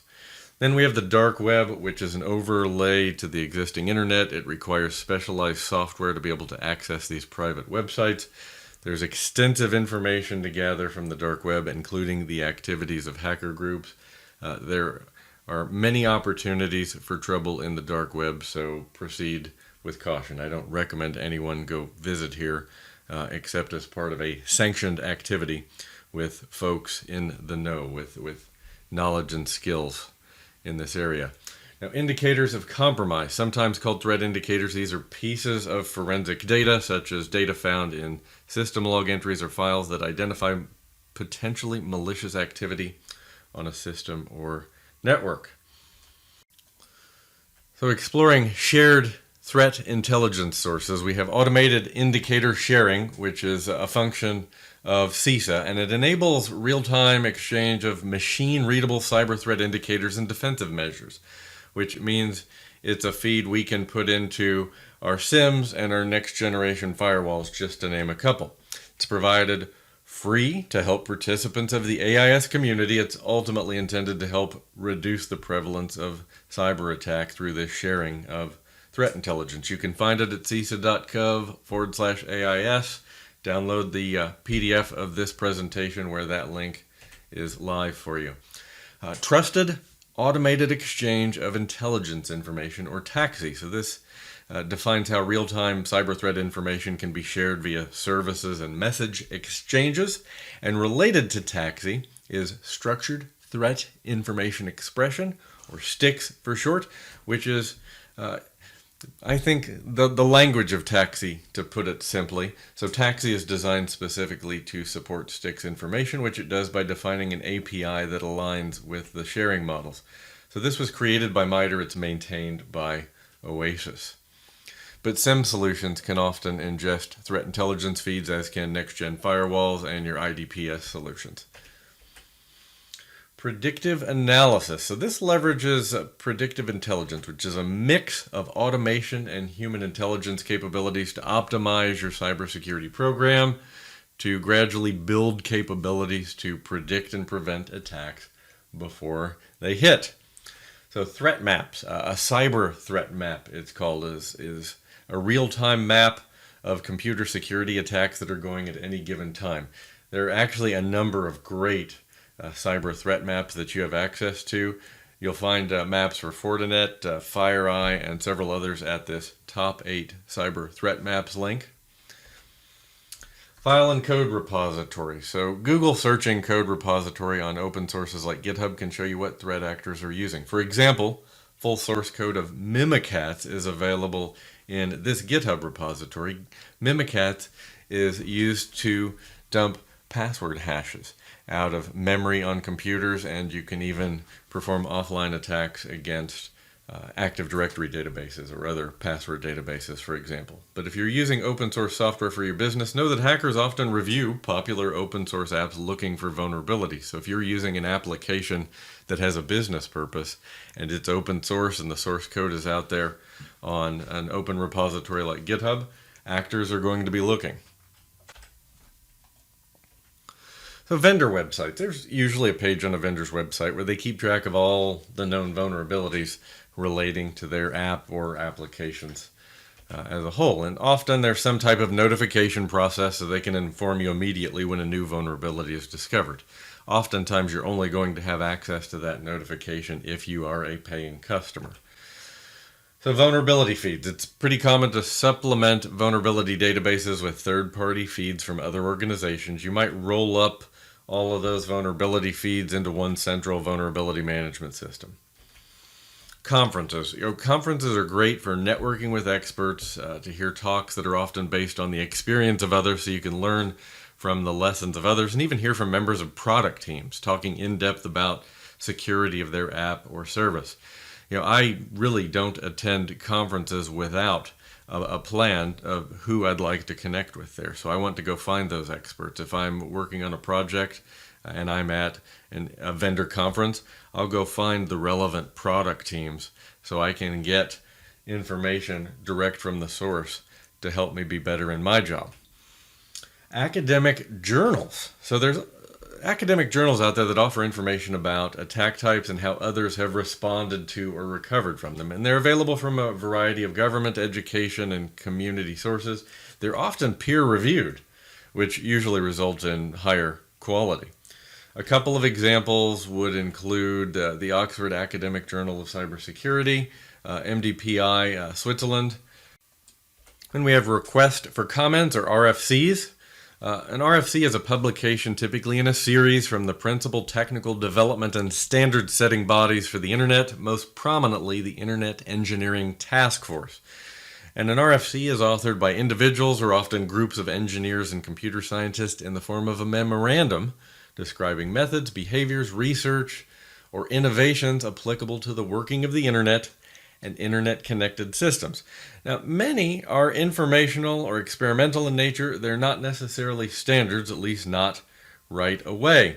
RFCs have become official documents of Internet specifications, communications protocols, procedures, and events. For example, you can find an RFC out there that describes DNS, another for TCP/IP, and the list goes on. But this is a process that helps incrementally advance those standards and to advance experimental areas into standards over the long term. So learning from your peers and community experts. So certainly local industry groups or user groups can be very useful in finding peers where you can learn from, exchange ideas, learn from their experience. Social media. So hackers often publish recent vulnerabilities on Twitter, so you can learn even from the bad guys. Security interest groups and certification study groups on LinkedIn, of which there are many. A large volume of learning content on YouTube on cybersecurity certification, concepts, and entertainment. If you want to study how to be an ethical hacker, for example, you can find full courses out there that you will pay exactly $0 for, exactly as you are with my Security Plus series. Threat feeds. So an automated threat feed delivers information about the most important events you need to know about. And you'll find threat intelligence feeds we talked about that are machine readable, that you can feed into your SIEMs, your next-gen firewalls, your IDPS solutions, for example. And then we have tactics, techniques, and procedures. So these are the behaviors, methods, tools, and strategies that cyber threat actors and hackers use to plan and execute cyber attacks on business networks. I think of these as kind of the why and how of cyber attacks, and guidance on response and prevention as well. So section 1.6 asks us to explain the security concerns associated with various types of vulnerabilities. Cloud-based versus on-premises comes up here again, so we're going to touch on the shared responsibility model and cloud models in the security context. It's going to be important context for you, not only for exam day, but indeed in all of your cybersecurity career. So let's talk about cloud-based versus on-premises vulnerabilities. Just a few examples here. So untrained users are really vulnerabilities anywhere we go, and user awareness training is the best defense for our end users. For our IT department, training and formal processes like change management are going to be very important to minimizing that risk. Misconfiguration. So an improperly configured account or service can be a significant vulnerability in either model. However, many cloud platforms have built-in tooling. Oftentimes there's a basic tier of free tooling that will alert you to current misconfigurations, to open configurations, least privilege concerns. Maybe you have too many administrator accounts. I find that most of your big cloud platforms these days have some level of this functionality in there, simply to prevent situations from their past experience. Change and release management and infrastructure as code are great ways also to prevent misconfigurations, because we take human hands off the configuration process and we release updates and deployments through an automated pipeline, usually leveraging a DevOps or DevSecOps type methodology for integration and deployment. Disruptive attacks. So on-premises are going to be more susceptible to disruptive attacks at scale, like distributed denial of service. That's because your cloud service providers have many infrastructure, process, and training advantages, and a heck of a lot of experience in dealing with these attacks. So I want to touch briefly on the shared responsibility model, as it's important context for the exam and indeed for your cybersecurity career. So when we manage our applications and our infrastructure on premises, we are responsible for securing 100% of the stack, all the way down to the wire and the physical data center. That's all on us. When we move into the cloud, based on the model, we're going to transfer some of that responsibility to the cloud provider. So in the case of infrastructure as a service, for example, we're handing over control of the physical data center security, the physical network, the physical virtualization host. That's all on the cloud service provider. And indeed, that's true for all of our cloud models. Now, when we move into platform as a service, we're handing over a bit more responsibility. If I think about database as a service or containers as a service like Kubernetes or Docker, I'm handing over management of the operating system to the service provider. They're going to at least help with network controls and application controls and identity and infrastructure.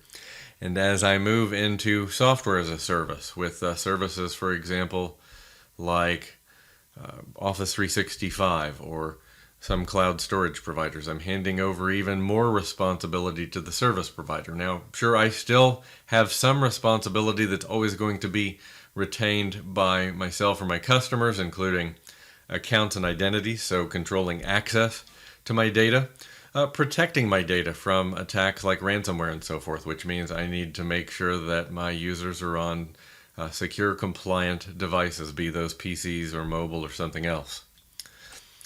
Now, a question that comes up often is security better in the cloud? And I would say in 2021, depending on how you look at this question, the answer is oftentimes yes. Of course, it assumes that you choose your cloud service provider carefully after some due diligence. So when I think about on-premises, security is challenging and often under-resourced because we're responsible for everything and we have limited human resources. So we find that we have kind of a mishmash of responsibilities that are satisfied, others that we've partially met, and other things represented by the white squares here that we just don't have time to get to right now. Whereas when we move to the cloud, we're transferring some of that responsibility over to a cloud service provider. So we're shifting some commodity responsibilities, everything you see in gray here, over to the provider. We're able at that point to reallocate our resources to more important functions related to our business. And in the light blue there, we can leverage cloud-based security capabilities for more effectiveness, which means we'll see functions like firewalls and network controls and storage security controls that we can enable and configure with just a few clicks of the mouse oftentimes. So we can meet those needs with less effort on our part.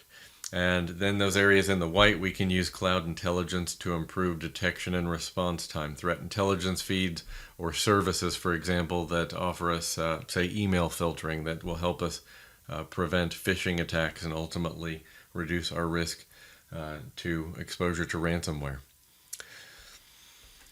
So let's talk about zero-day exploits. This is an attack that uses a vulnerability that's either unknown to anyone but the attacker, or it's known only to a limited group of people. Basic security practices can often prevent zero-day exploits. As well, implementing zero-trust security and a layered defense, leveraging components that integrate AI, machine learning, and user entity behavior analysis, and threat intelligence feeds, modern antivirus, SIM, intrusion detection and prevention, EDR, XDR solutions. These can all offer some defense against zero-day exploits, and many do claim protection against zero-day or what they would call emerging threats, as they leverage all of this intelligence to identify potentially malicious behaviors from potentially malicious entities as identified through their own analytics or from threat intelligence feeds.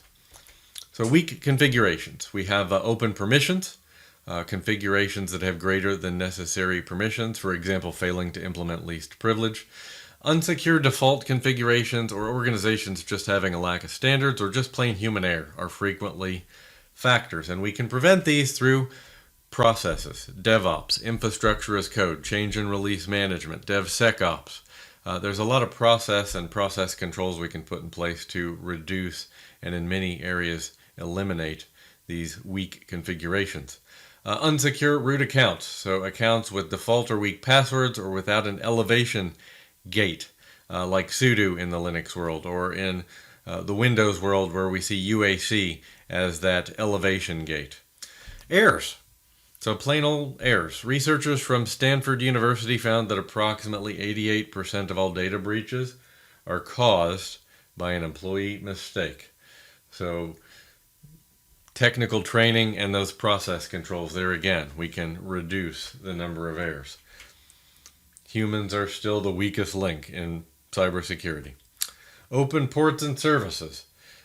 Running services that are not actually being used, that expose ports that are not being used, that we fail to protect or block through a firewall, can increase the attack surface and risk of breach. So minimizing that attack surface is definitely important in reducing our risk. Weak encryption. So the reality is some cipher suites are easier to crack than others. Leaving deprecated cryptographic algorithms in place often cause these problems. We'll see algorithms that remain in production well beyond their recommended lifespan. For example, in 2021, SHA-1 should be gone from most environments completely, and I still see it lingering in many places. So choosing strong encryption is key here. Unsecure protocols. There are networks involving equipment like servers, routers, and switches that support communication protocols that lack security features. Unsecure protocols allow attackers and hackers to easily have access to your data and even to remote control potentially. So Telnet, SNMP v1 and v2, and FTP are examples of unsecure protocols that have secure alternatives. We will talk about both of those in this series. Default settings. Every device that you put on your network to manage has a default username and a default password. Often the defaults are open and available for anyone to use. especially true in Wi-Fi and IoT scenarios, I find. Botnets and offensive security tools will often find and exploit devices with weak default settings still in place. These defaults still in place often can be tracked back to a process issue in business scenarios, especially where we can implement some of those process controls I mentioned. Third-party risks, so lack of vendor support. So a vendor may end support for legacy application versions before an organization is ready to support dependent business processes on another platform. For apps beyond mainstream support, security patches may be expensive or unavailable entirely. Outsource code development. So source code storage and access control will be important. So if you're hosting your source code in the cloud, you want to make sure that it's in a private repository and that you have appropriate access control and you're using a secure and trusted provider for your source code storage and management. Development workstations and environments have to be secured to the organization standards. I see many organizations using managed virtual desktop for remote vendor and offshore development scenarios. Managed virtual desktop can hand over a fair bit of that responsibility to the cloud service provider, leveraging that shared responsibility model we talked about previously. And then data storage. Sensitive data stored in vendor repositories such as cloud services needs to be secured, access managed, usage monitored, and backed up. If we have data in SharePoint, for example, and we have an employee click on a malicious link in a phishing email that results in ransomware locking up our data, we need to be able to find our way back to productive use and open access as soon as we can. Appropriately open least privilege access, of course. So continuing with third-party risks, supply chain risk. So supply chain security has become a significant concern for organizations today. And this includes suppliers, manufacturers, distributors, and customers. Yes, it's a fact. A breach at any link in the supply chain can result in business impact. But on that note of customers, one impacted customer can result in a service impact that touches all customers. I, in fact, saw a poorly designed or poorly secured API where one compromised customer who lost their credentials to an attacker resulted in an API attack that affected all customers for that company. Vendor management. So many organizations are reducing the number of vendors they're working with today and requiring stricter onboarding procedures, as they should. And vendors may be required to submit to an external audit and agree to strict communication and reporting requirements in event of potential breach, as well they should. So remember the risk of island hopping attacks I mentioned, where a weak vendor in the supply chain results in a compromised vendor who then serves as a perch, as the first hop toward getting toward the other organizations in the chain. System integration. So system integration partners working on systems often have privileged remote or even physical access, necessitating greater security measures and process controls. There is the potential here for increased risk of insider attack, and we need to treat these trusted individuals as insiders. Improper or weak patch management. So commonly overlooked in IoT devices and other embedded systems like your voice over IP phones. The operating system. Windows has historically been and continues to be perhaps the biggest target, but Microsoft over the years have made it pretty easy for us to keep our patches up to date. And in the age of smartphones, mobile systems are a common target of threat actors. We need to enforce management of our endpoints, including our mobile endpoints, to ensure that they are patched, they're not jailbroken, they're not rooted, they're on a minimum version, and preferably managed. Applications. In many environments, I find non-Microsoft applications, commonly called third-party applications in a Microsoft shop, get overlooked for patching. And that's due to the fact that Microsoft's been a target for so long. They have automated this process for us largely, and there are quite a few management tools out there that focus on this. But you need to focus on patching all of your applications. There are solutions out there that will patch hundreds of third-party applications, we'll call them, from Adobe to Oracle, etc. But again, this is due in part because many management tools and software vendors don't offer the same level of automation that Microsoft does, but you need to address it anyway. So legacy platforms can pose a risk. Legacy applications that might require an outdated version of an operating system, that might run aging business-critical applications for which staff to manage is difficult to find. People just no longer have the skill sets. So isolation, attack surface reduction, and patching, if possible, are important to minimize exposure of legacy vulnerabilities. Sandboxing, the process of isolating legacy apps, such as in a VM, can be an effective approach. But lack of vendor support for legacy apps poses a risk, and when they go end of life, security updates may no longer be available.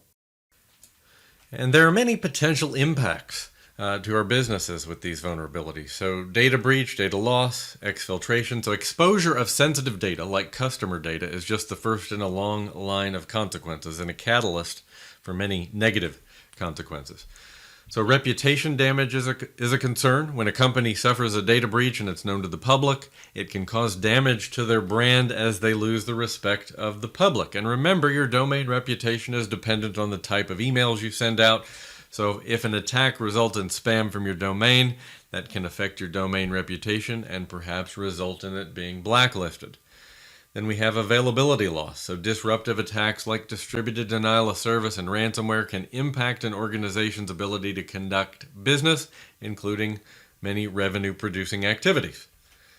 Identity theft can have far-reaching consequences for affected individuals, and if any data held on a customer is stolen and can then be used for identity theft, the company can usually be sued for damages, which leads us to financial consequences, which could include lost revenue and regulatory fines.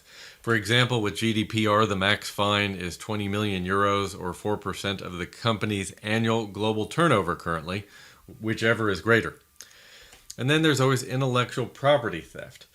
IP theft could result in the loss of copyrighted material, trade secrets, and patents being stolen by competitors, resulting in a loss of revenue. And this data could be used in countries where a legal route to recover your data, your rights, would be impossible. Section 1.7 focuses on summarizing the techniques used in security assessments. So the key concepts here at the highest level are threat hunting, vulnerability scans, SIM, and SOAR, rapidly evolving areas of cybersecurity. And the next 10 minutes, we're going to distill some concepts I think will be important not only for the exam, but useful in the rest of your cybersecurity career. So let's dig in. Now, threat hunting is a dynamic process of seeking out cybersecurity threats inside your network from attackers and malware. And hunting and investigation are two processes we are seeing become increasingly automated. And with AI and machine learning and UBA behind these, I'm not surprised. There are still people involved, but we're seeing processes become increasingly automated to deal with scale.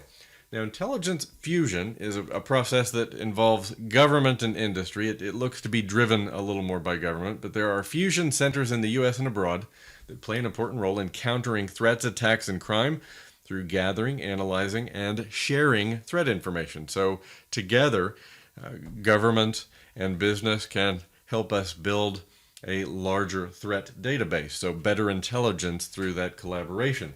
Threat feeds, or threat intelligence feeds as they're often called, enable organizations to stay informed about indicators of compromise, IOCs, related to threats that could adversely affect the network. And much of the tooling we have, from SIMs and SOARs to next-generation firewalls, can consume these threat feeds to inform their response. Advisories and security bulletins provide advice on how to keep your company safe. The advisories tend to be released by government-funded agencies, and the bulletins tend to be released by private companies. A maneuver, a cybersecurity maneuver, then refers to a company's efforts to defend itself by disguising its systems, making it difficult for an attacker to successfully infiltrate. Vulnerability scans. So this is something that as a security analyst, you'll likely be involved in at some point in your career. A vulnerability scan assesses possible security vulnerabilities in computers, networks, and equipment that can be exploited. And it will typically in that scan identify those potential vulnerabilities and show us the CVE.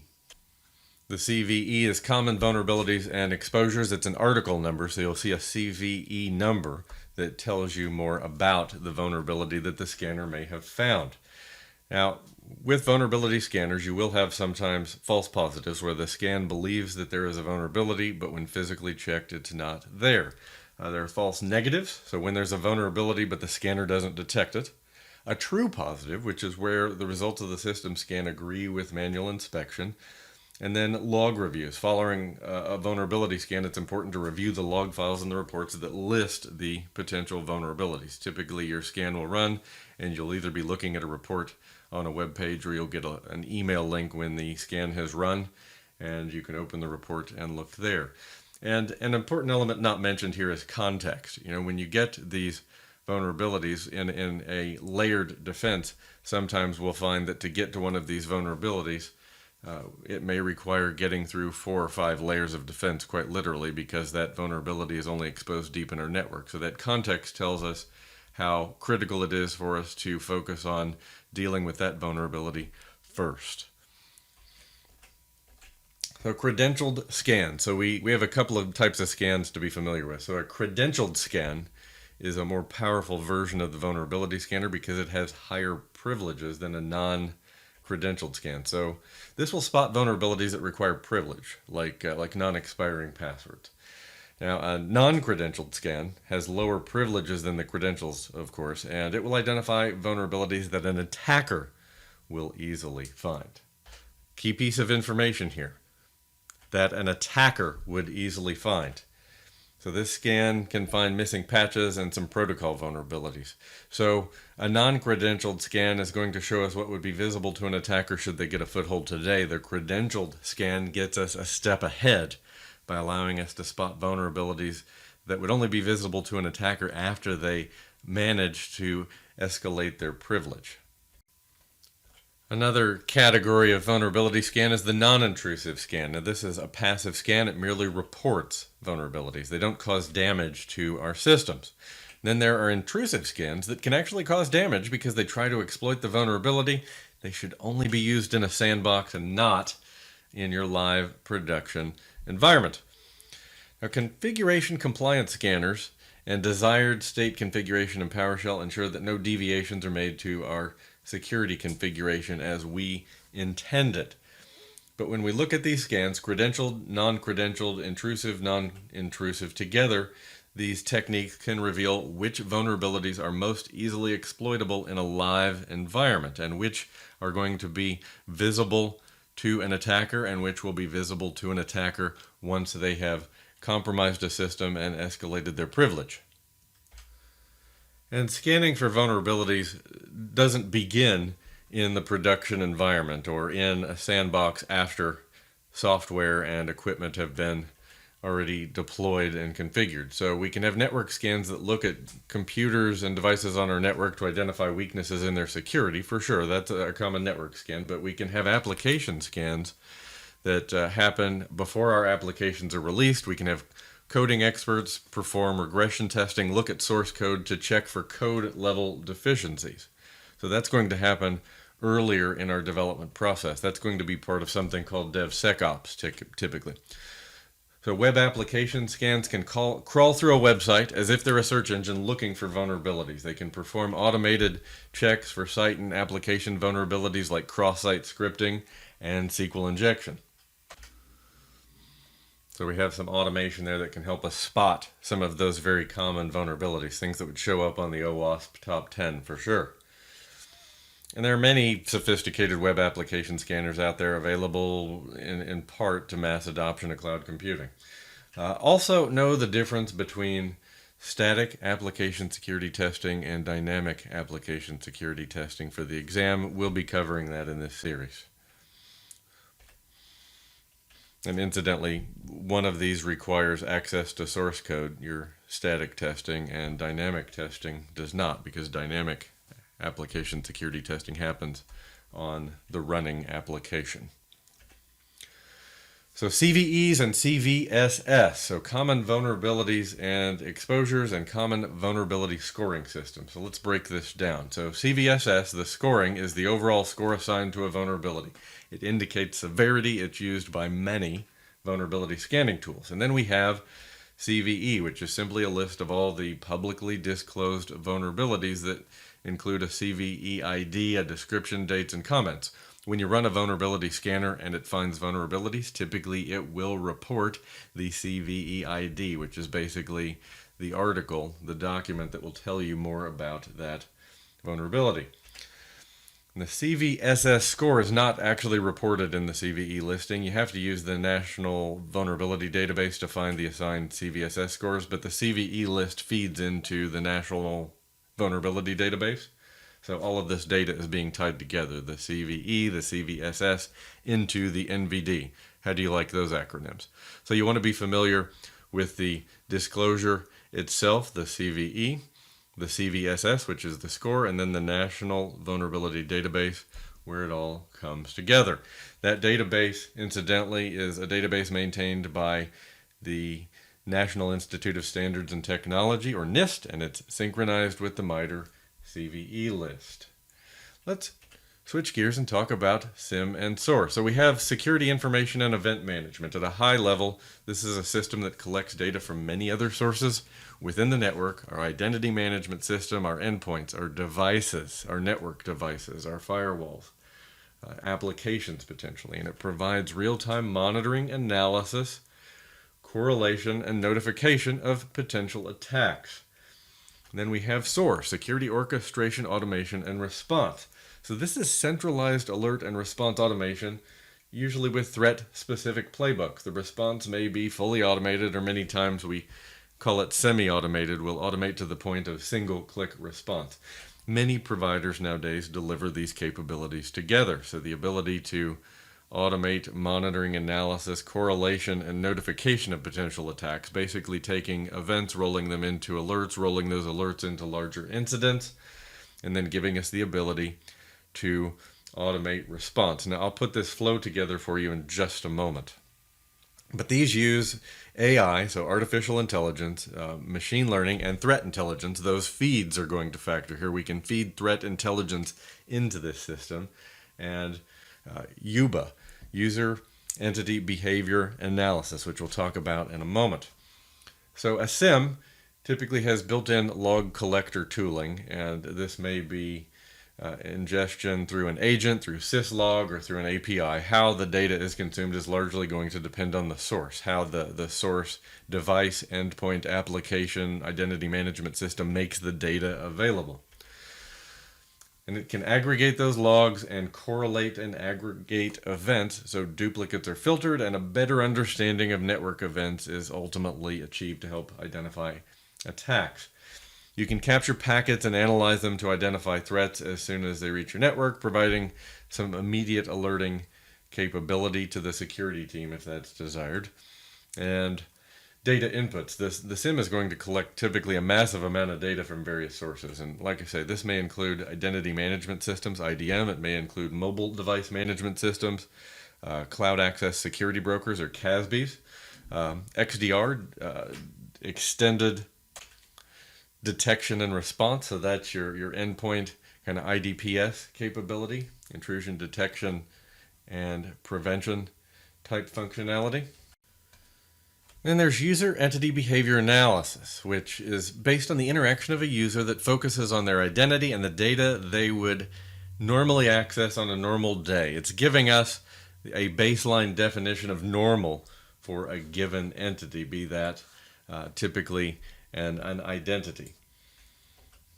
It tracks the devices the user normally uses and the servers they normally visit, so it's going to give us a good idea of traffic patterns that fall into the realm of normal, so over time it will better be able to spot anomalies, so unusual activities, logins from unusual locations, etc. So this UBA typically can take some time, and how long a system needs to establish that baseline depends on the system, but many of them are going to tell you that it'll be 2 or 3 weeks before you get a good definition of normal.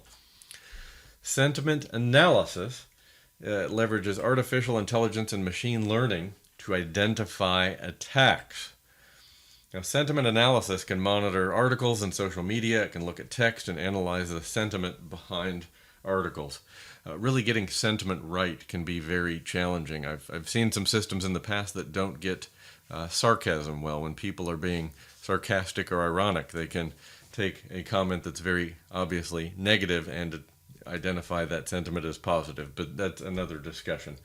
But sentiment analysis can basically monitor text and analyze the intended sentiment behind the articles. And over time, it can identify a user's attitudes towards different aspects of cybersecurity. And security monitoring that we mentioned earlier is real-time protection and event monitoring in a system that correlates the events from multiple sources, identifies a breach, and helps the security team to prevent a breach. Typically, it's taking those events, rolling them into relevant alerts, and collecting those alerts into the scope of what we'd typically call an incident. So UBA, as I call user entity behavior analysis, AI, machine learning, and threat intelligence feeds all factor here. I'm not going to explain them again, but I'm putting the definitions of artificial intelligence, machine learning, and deep learning here for your exam review. Remember, you can download this PDF. I wanted these to be here so you don't have to go all the way back to section 1.2 to find them. And event reporting. So a SIM, a Security Information Event Management System, typically includes a dashboard. It collects reports that you can review regularly to ensure that policies have been enforced, that the environment's compliant.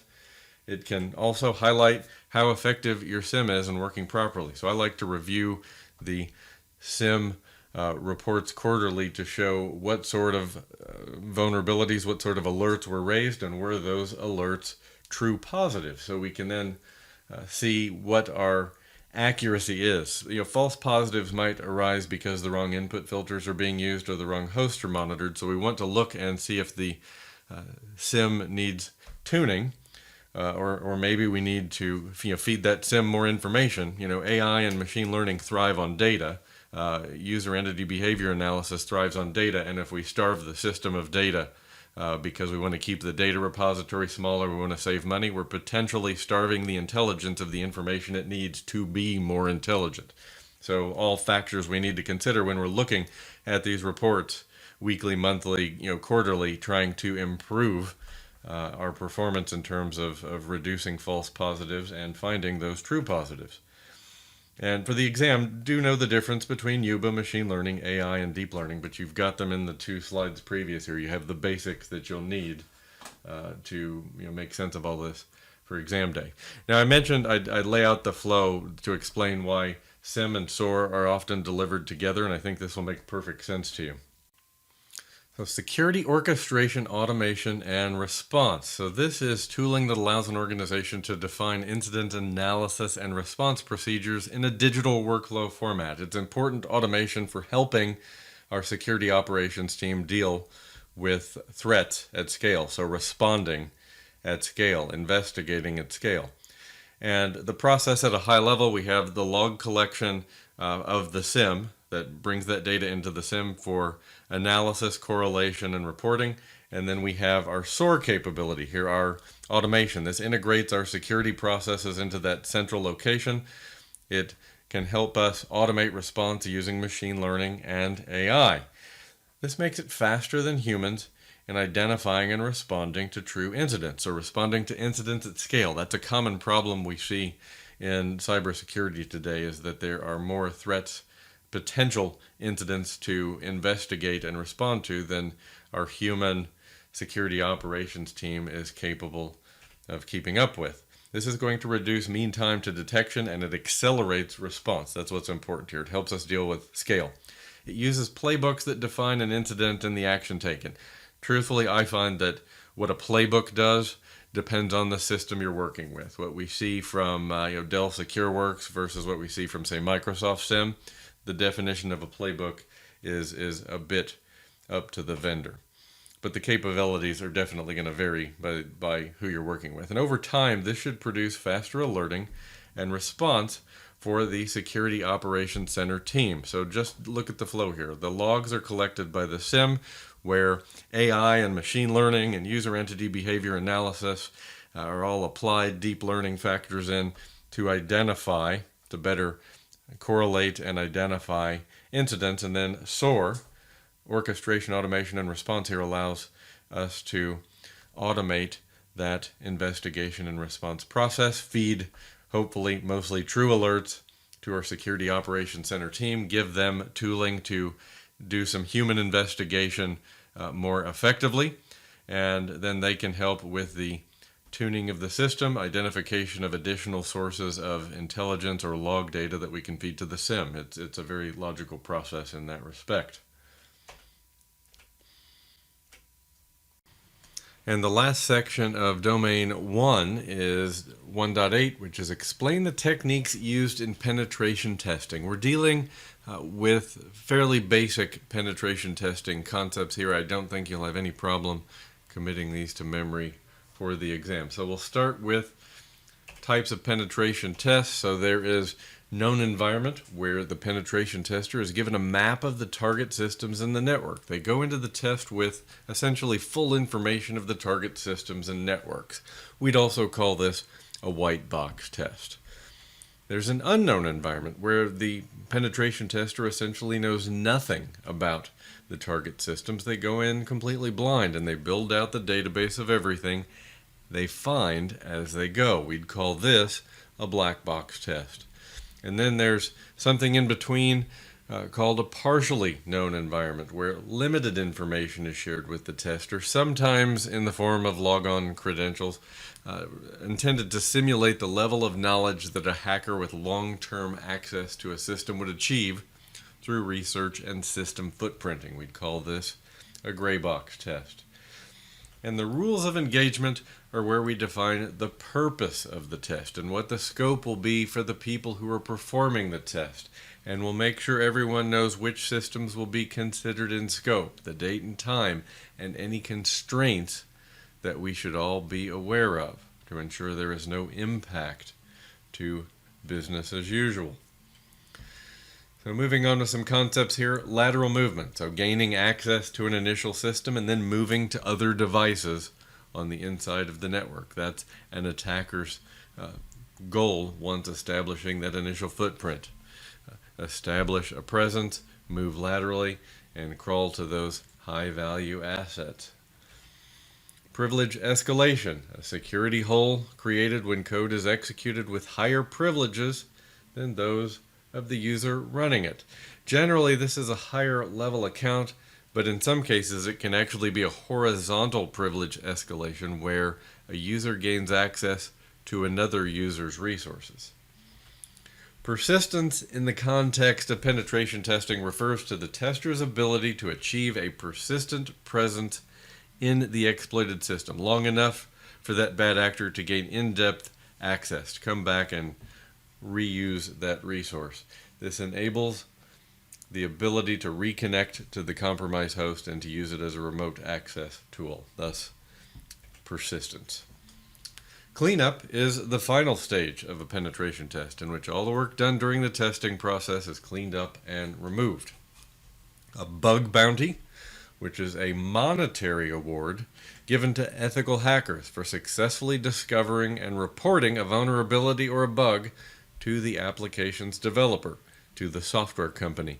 Typically, bug bounty programs allow companies to leverage the hacker community to improve their system security posture over time, continuously, avoiding more dangerous discoveries of those bugs or vulnerabilities by malicious entities. Pivoting in the context of penetration testing is also known as island hopping. Now, I know we mentioned earlier that supply chain attacks are known as island hopping attacks, and that's true, but pivoting in the context of penetration testing is known as island hopping, which is where a compromised system in the test is used to attack another system on the same network following that initial exploitation. And then if that compromise is introduced at a different time than the attack, it's said to involve persistence, that coming back and re-accessing. So let's talk about reconnaissance, which comes in two high-level forms, passive and active. So passive reconnaissance is one not interacting directly with the target, and as such the target has no way of knowing, recording, or logging that activity.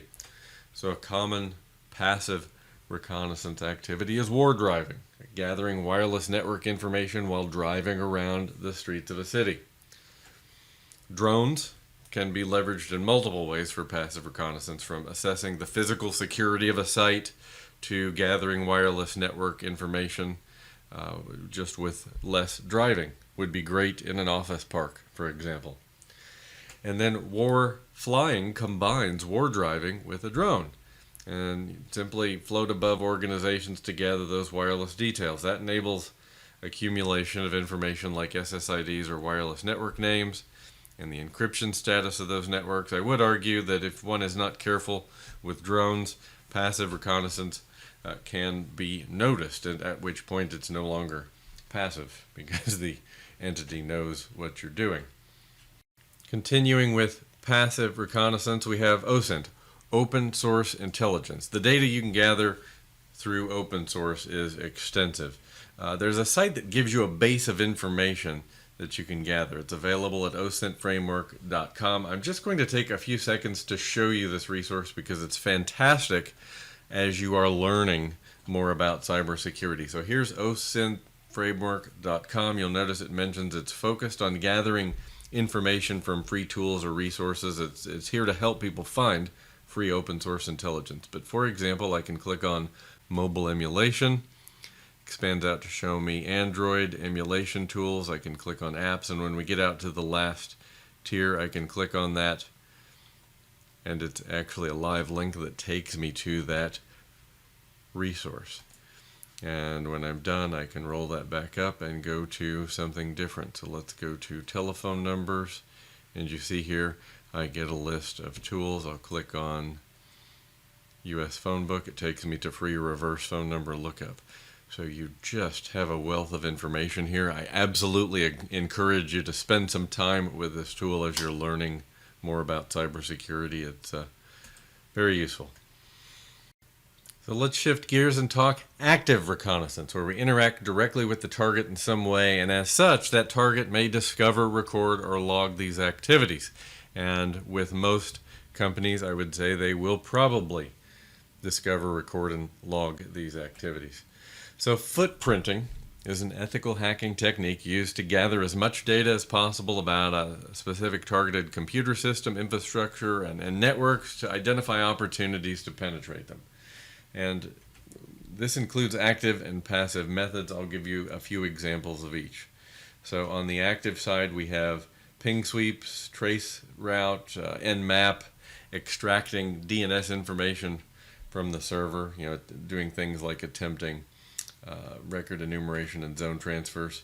There's passive footprinting, browsing target websites, doing Google searches, Google hacking, or dorking it's sometimes called, performing whois lookups, visiting the target's social media profiles, all going, of course, unnoticed by the entity because we're not interacting directly.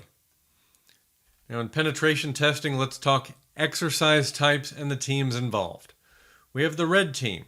These are internal or external entities dedicated to testing the effectiveness of a security program by emulating the tools and techniques of likely attackers in the most realistic way possible. Think of the red team as offense in the exercise. We then have the blue team. This is the internal security team that defends against both real attackers and red teams. Think of the blue team as defense. We have the purple team, which exists to ensure and maximize the effectiveness of the red and blue teams. Think of the purple team as process improvement. And finally, white team, who is responsible for overseeing an engagement and competition between a red team of mock attackers and a blue team of actual defenders. Think of the white team as the judge or referees in the process. And we've reached the end of Domain 1.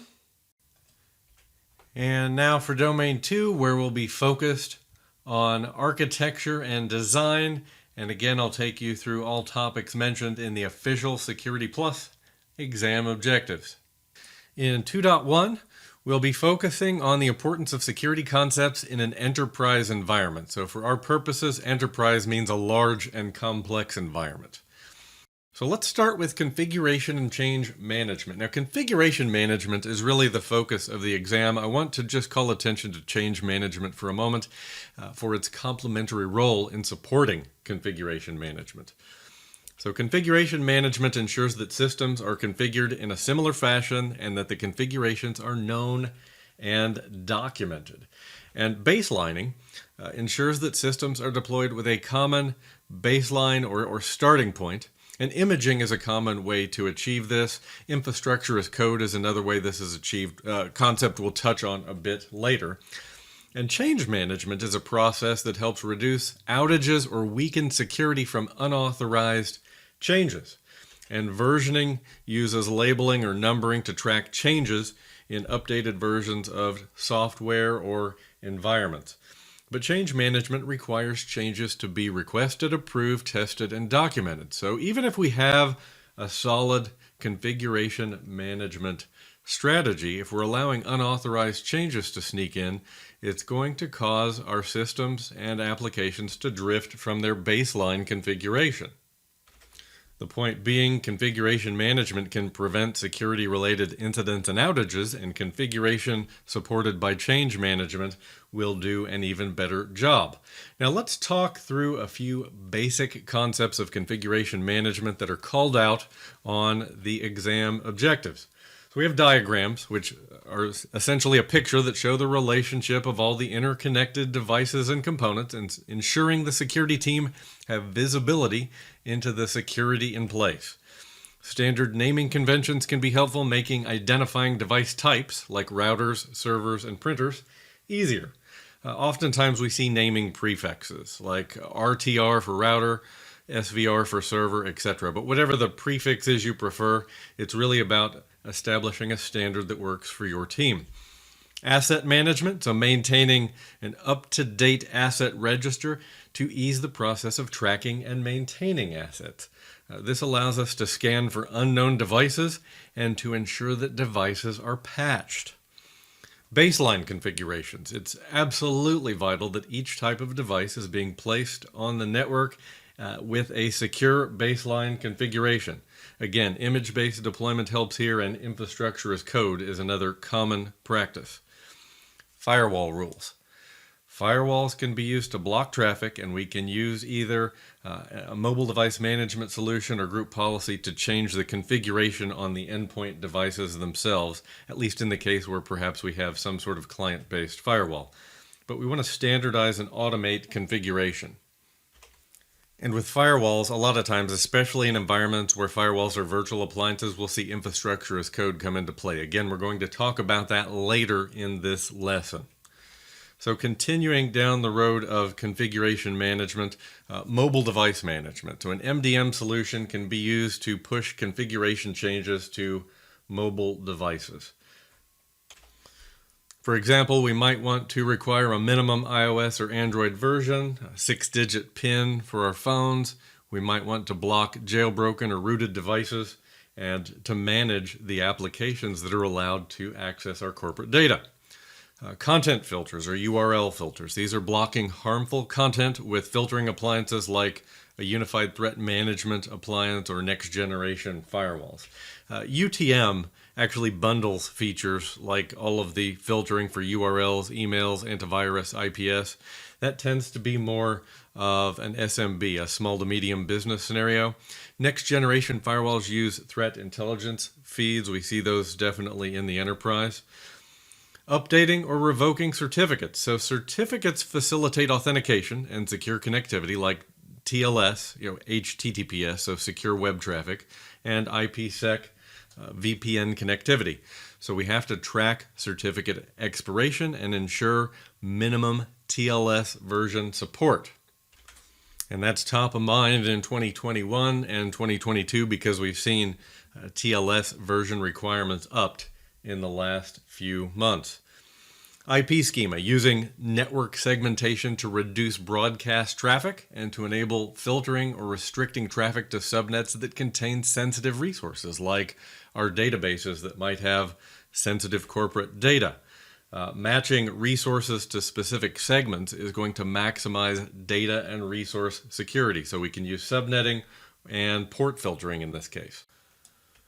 And then there's data sovereignty, which speaks to the reality that digital data is subject to the laws and regulations of the country in which it was created.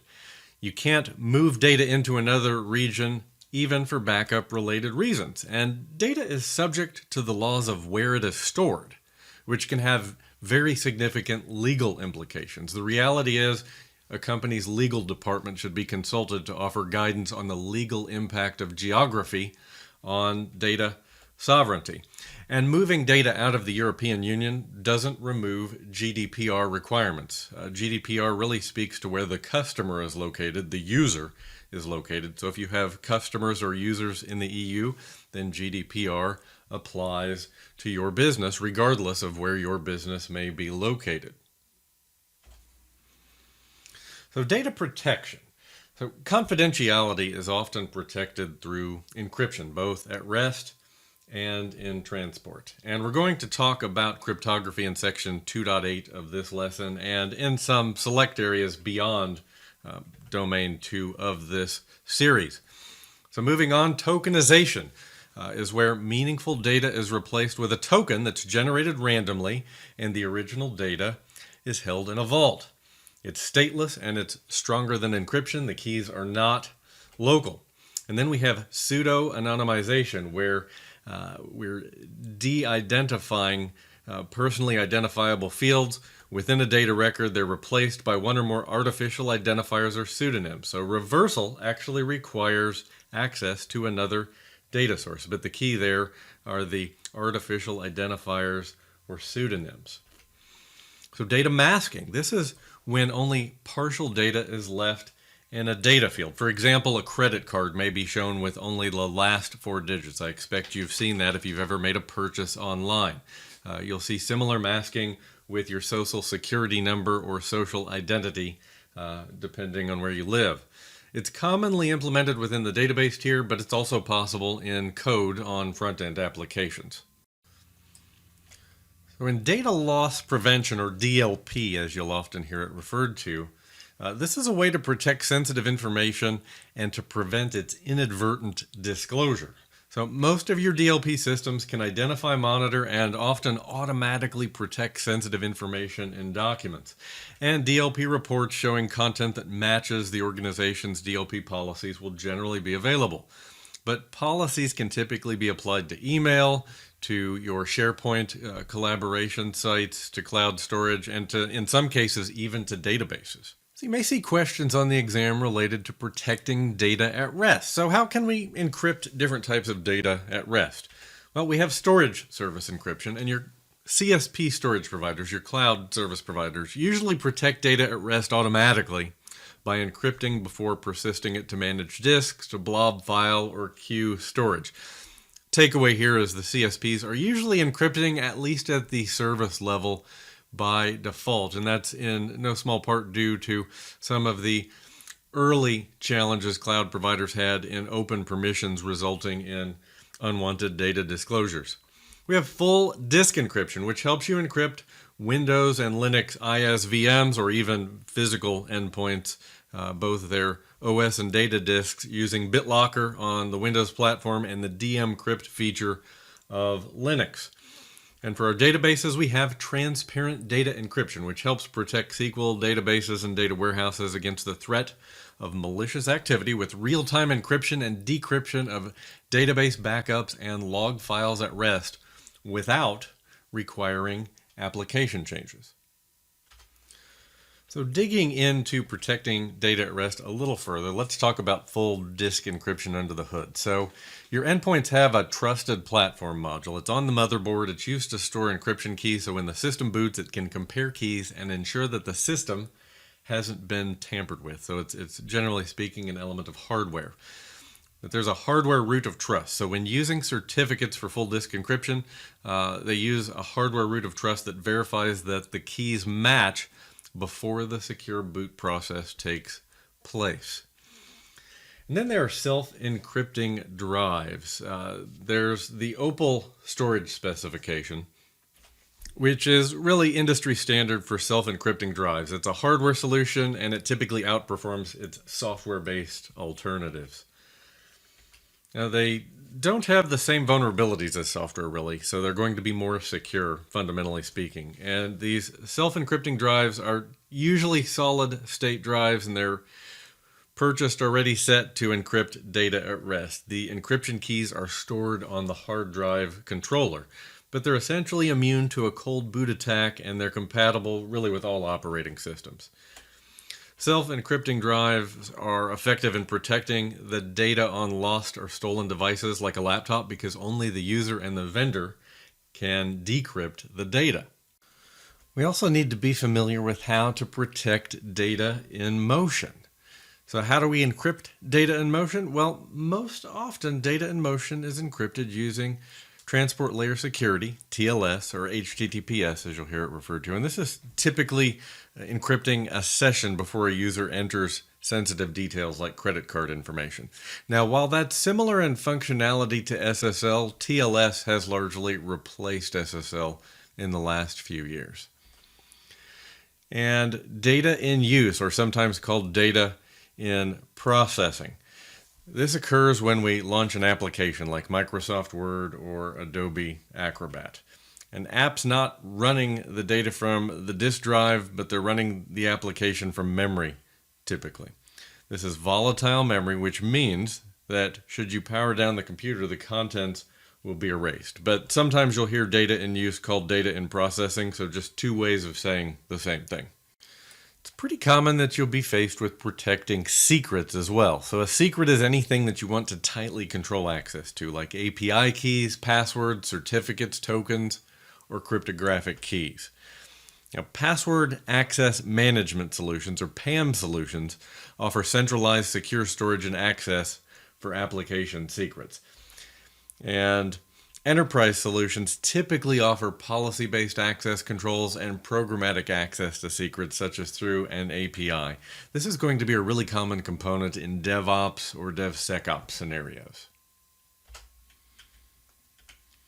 Now, digital rights management, or DRM, we hear a little less about today than we used to in years past. But DRM allows content owners to enforce restrictions on the use of their content by others. It commonly protects entertainment and media content like music, movies, and ebooks. That's really where you'll hear about DRM today. Occasionally it's found in the enterprise protecting sensitive information stored in documents, but you'll hear about it much less in that context.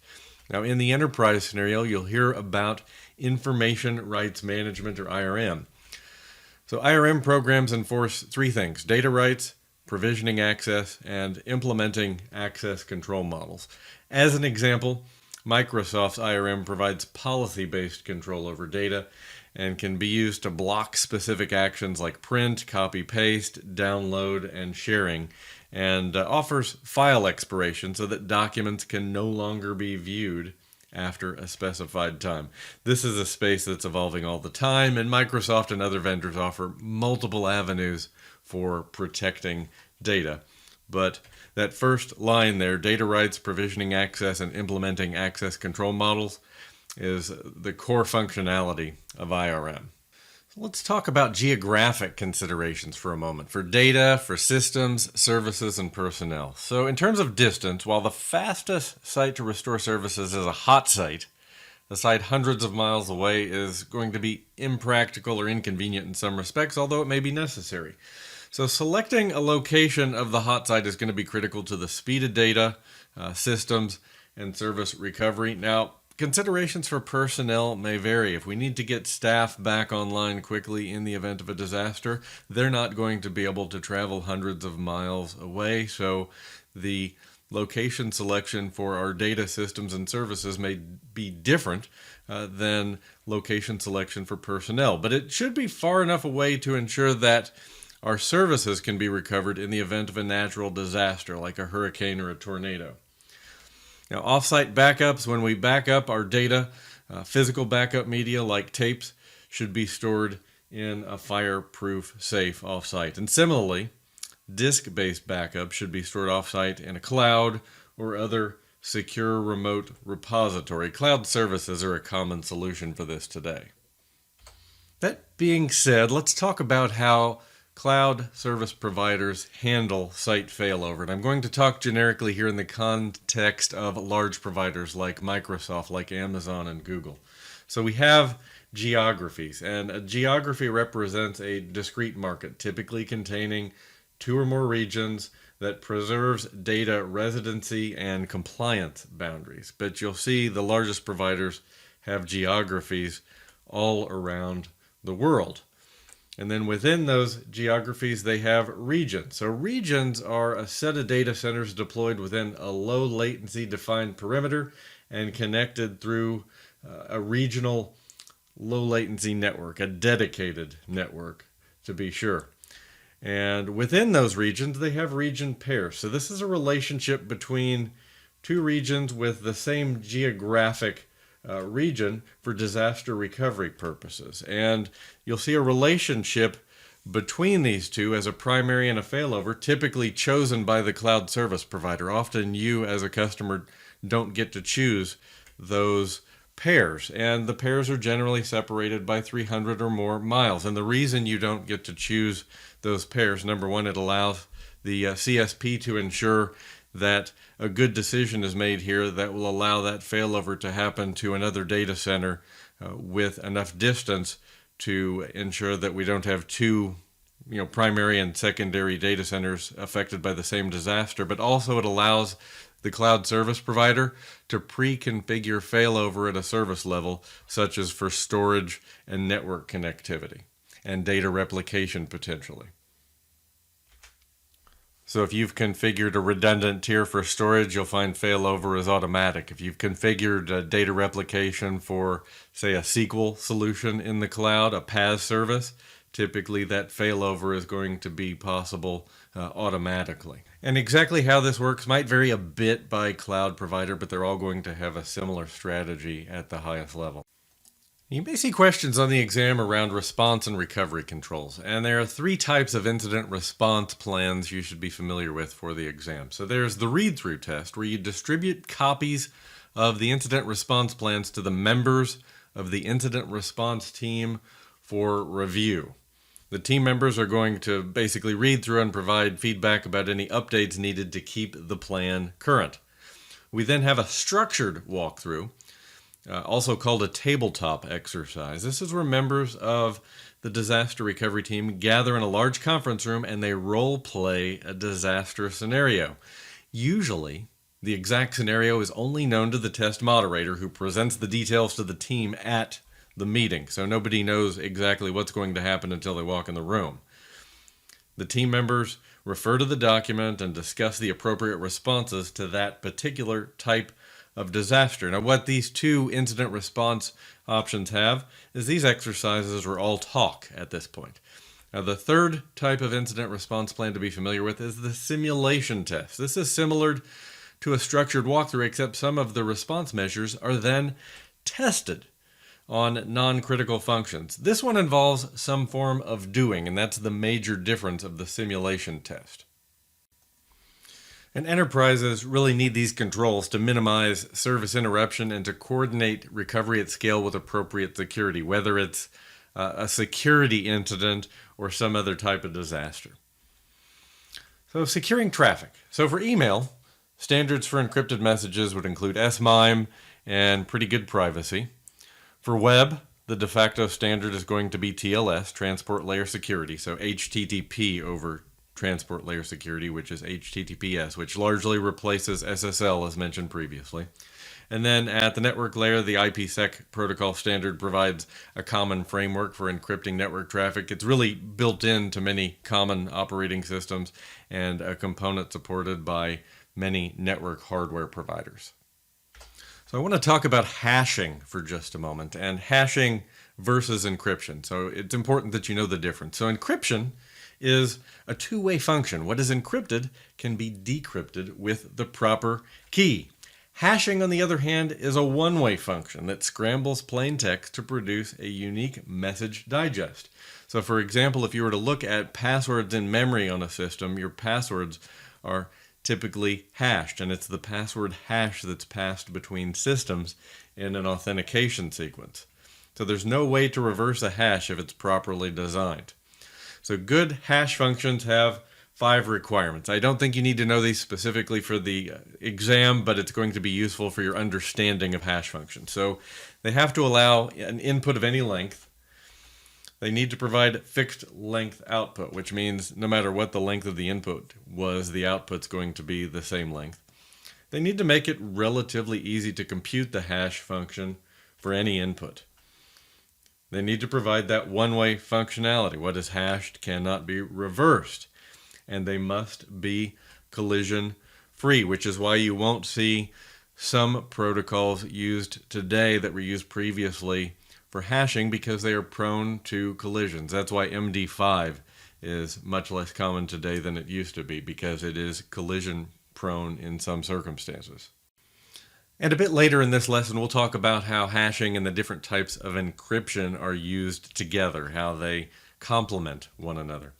So let's talk about application programming interfaces, or APIs. So SOAP and REST are the two common standards out there. REST is the modern standard, but an API is a set of exposed interfaces that allows programmatic interaction between services. Now, REST uses the HTTPS protocol for communications to offer those API endpoints. Security mechanisms will include API gateways, authentication, IP filtering, throttling, so throttling the max number of requests that can come through in a given time. Oftentimes, commercial APIs will have a quota. You can consume a certain number of requests over a given period of time. And data validation, of course, is always going to be important. Now, we also need to ensure that storage, distribution, and transmission of API access keys is performed in a secure fashion. That access key is essentially a secret.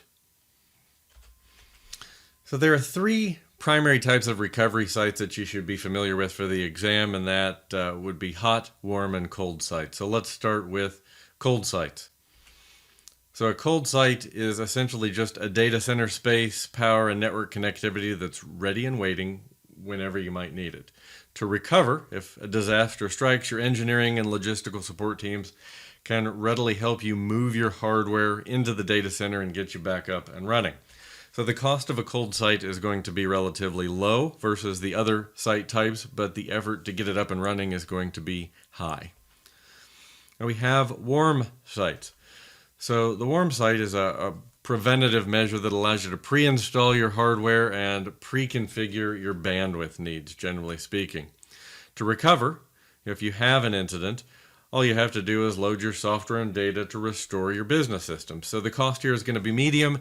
The effort to recover will also be medium relative to the other types of recovery sites. And then we have the hot site. A hot site is proactive. It allows you to keep your servers, systems, and a live backup site up and running in the event of a disaster. You can essentially replicate your production environment in that data center. And then to recover, you're basically looking at an immediate cutover in the case of a disaster at your primary site. A hot site is going to be a must for mission-critical sites and services. The cost is going to be high, but the recovery effort is going to be low because you have really a live site up and running. Oftentimes you're replicating data in near real time over to that hot site. To finish up section 2.1, we're going to talk about methods of deception and disruption, so how we can disrupt and deceive our attackers. So there's the honeypot that basically allows us to lure bad people into doing bad things and allows us to watch them. Now, we are only intending to entice our attackers, not to entrap. In other words, you're not allowed to let them download items with enticement. For example, allowing an attacker to download a fake payroll file to actually commit a crime would be entrapment, and at least in the context of U.S. law. The goal is to distract from real assets and to isolate them in a padded cell until you can track them down. A group of honeypots, incidentally, is called a honey net. But a honeypot is a system that often has pseudo flaws and fake data to lure intruders in. It lures and distracts attackers from our real resources. As long as the attackers are in the honeypot, they're not in the live network, disrupting our production services, and our admins can observe. And some intrusion detection and prevention systems actually have the ability to transfer attackers into a padded cell after detection. A padded cell is essentially a simulated environment that might offer fake data just to retain an intruder's interest. We have the honey file, which is a decoy file, deceptively named, so it attracts the attacker's attention. And then fake telemetry. So when security teams send false information back to an attacker spotted using offensive security tools like port scanners, we call that fake telemetry. But a honeypot can be used to examine the attack methods that attackers use to help direct the fake telemetry response. And finally, we have the DNS sinkhole. So we can create a DNS blacklist on a firewall that can identify malicious traffic trying to gain access to our network. And the sinkhole protects users by intercepting DNS requests attempting to connect to known malicious domains and returning a false, or what we call a controlled address. And that controlled address can point to a sinkhole server in a honeypot. But notice how the tools in this section work together. So the sinkhole, the honeypot, the honeynet, etc. are complementary. So we have layers. So moving on to section 2.2, summarize virtualization and cloud computing concepts. So we'll talk about cloud models, we'll talk about the advantages of on-premises and off-premises, infrastructure as code, serverless architecture. Summarize in this context means explain. So you really just need to be conversant on these topics. We'll start off with cloud models and services, and I'd like to explain these to you in the context of the shared responsibility model. So when you're running on premises, security for the entire stack, all the way down to the wire, the physical data center is 100% yours. You own it as the customer. Now when we move into the cloud, we're handing over some responsibility to the cloud service provider. So in the IaaS model, infrastructure as a service, think virtual machines, we're handing over control, some responsibility for networking, storage, servers, and virtualization. So the hypervisor, we don't have to worry about that anymore. We're really dealing with the virtual machines. In the platform as a service model, we're handing over more control. And now the CSP is handling the OS, the middleware, the runtime. We're really just worried about our data and the applications we're running in the PaaS context. And when we get into a software as a service model, we're really handing almost all the control over to the cloud service provider. So in a SaaS scenario like Office 365, we just have limited responsibility for the applications and the data, really just access control to the applications and fast recovery of our data, even though there's going to be some protection there with the CSP. But you notice that in terms of responsibility, as we move from on-premises over to SaaS, we're handing over increasing levels of responsibility to that cloud service provider. So let's just look at some examples here. So for IaaS, the CSP provides the building blocks like networking, storage, and compute. The CSP manages the staff, the hardware, the data center. Some examples here would be Azure Virtual Machines, Amazon EC2, Google Cloud Platform, Compute Engine. So these are all really virtual machine solutions branded in those CSPs. So platform as a service, customers responsible for deployment and management of apps. The CSP manages provisioning, configuration, hardware, and OS, in addition to everything they're managing that we mentioned in the IaaS model. Some examples here would be database as a service, API management, Azure App Service, for example, is web apps. So Amazon and Google will have similar offerings. Then software as a service. As a customer, we just configure the features. You have to configure your access control, so who has access to the features within the SaaS, and then you'll have some responsibility for data. So for example, in the Office 365 context, you'll see customers purchase a third-party backup solution to back up their Office 365 data to the cloud for faster recovery. But the CSP is responsible for management, operation, and availability of the service. So we just have that limited responsibility for access management and data recovery. Some examples of SaaS applications include Office 365, ServiceNow, and Salesforce. All right, moving on, let's talk about the benefits of cloud computing and the differences between some of the cloud models. So the cloud is cost-effective, it's global, it's secure, it's scalable, it's elastic, and it's always current. So there's much less effort for a customer to stay up to date and to ensure that they have the ability to scale and to be elastic in terms of responding to spikes in demand. So the public cloud, where everything runs on our cloud provider's hardware. So public cloud would be moving everything into the cloud. We don't have anything in our data center. But the public cloud refers to Azure, Amazon, Google Cloud. Advantages here include scalability, agility, pay as you go. That's what PAYG means. There's really no maintenance. The skill requirement when moving into the cloud is lower because all of those advanced infrastructure, the scale, the availability, the networking, that's handled for us by the cloud service provider, as is a lot of the underlying security for all of those elements. So private cloud, that's a cloud environment in your own data center. So the advantages of a private cloud include legacy support. So if we have legacy applications or infrastructure that need to run for an extended period of time, maybe even beyond their mainstream support, it's our perspective to do that. We also have full control over the environment, which means in compliance scenarios, we have full control for configuring compliance. Whereas when you move into the public cloud, in some cases, you will be constrained by the limits of the services provided by that cloud service provider.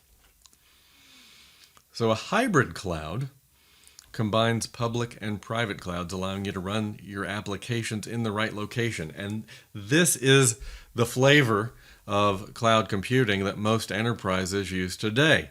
They'll run many applications and services in the public cloud, but for some of those legacy scenarios, some of those scenarios that require specific aspects of control and compliance, they'll run those in their private data center. And sometimes that's really just a matter of running hybrid to allow for time to move applications to the public cloud. But hybrid is really where most enterprises are today. But it gives us flexibility in those legacy compliance and scalability scenarios. We can choose the right location for running different services.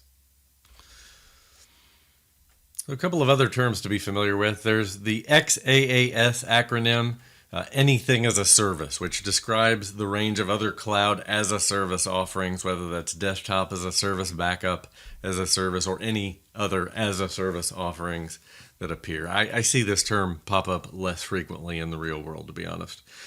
Community cloud. So this is a collaborative effort in which infrastructure is shared between several organizations, usually from a specific community with common concerns around security and compliance. For example, you might see several law firms, for example, running in a community cloud, or maybe particular niche health organizations. And that community cloud may be managed by its members, or it could be managed by a third party, but it's just a collaborative effort to produce efficiencies for organizations with common requirements.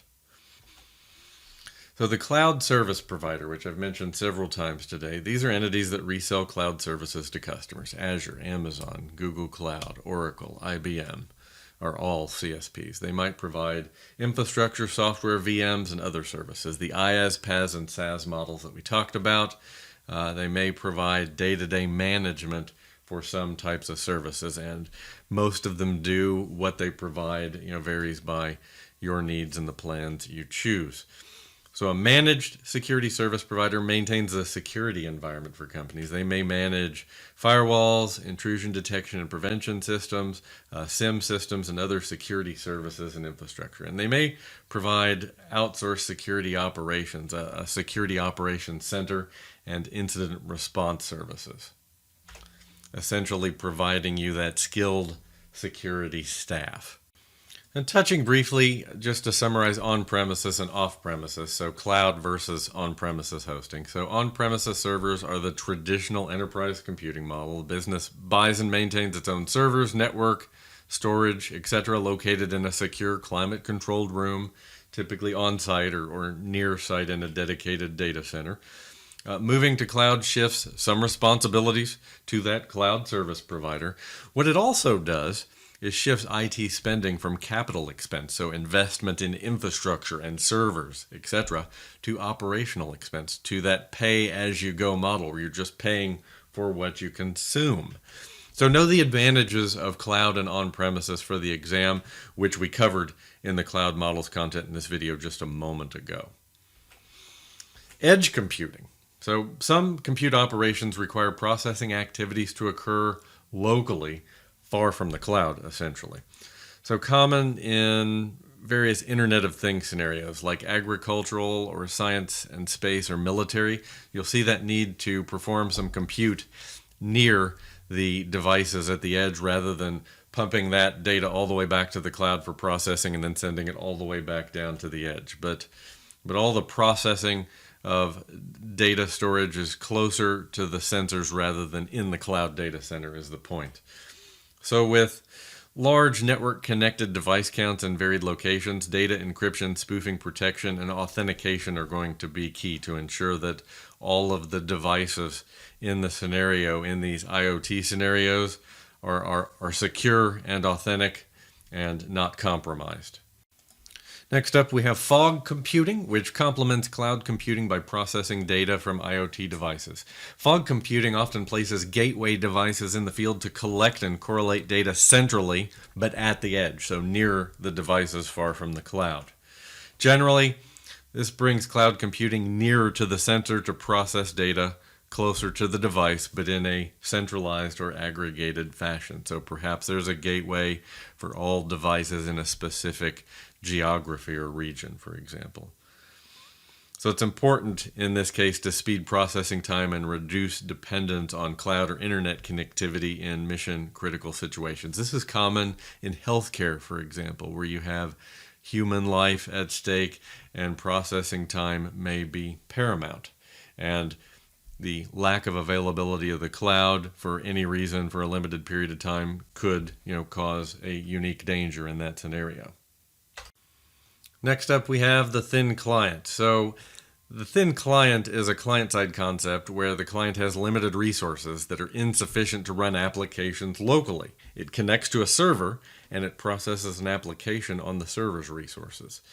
This may be a purpose-built device, and often thin clients are, or it could be a PC that's just running specific client software that allows it to be multi-purposed as a thin client. So it can function as a PC and also leverage that thin client capability. You'll see thin clients used commonly in call centers to reduce cost and complexity and replacement time for large numbers of users. If you have a thin client go down, replacing that thin client is pretty simple because they tend to be fairly simple devices relative to a full PC, which has a lot more running locally.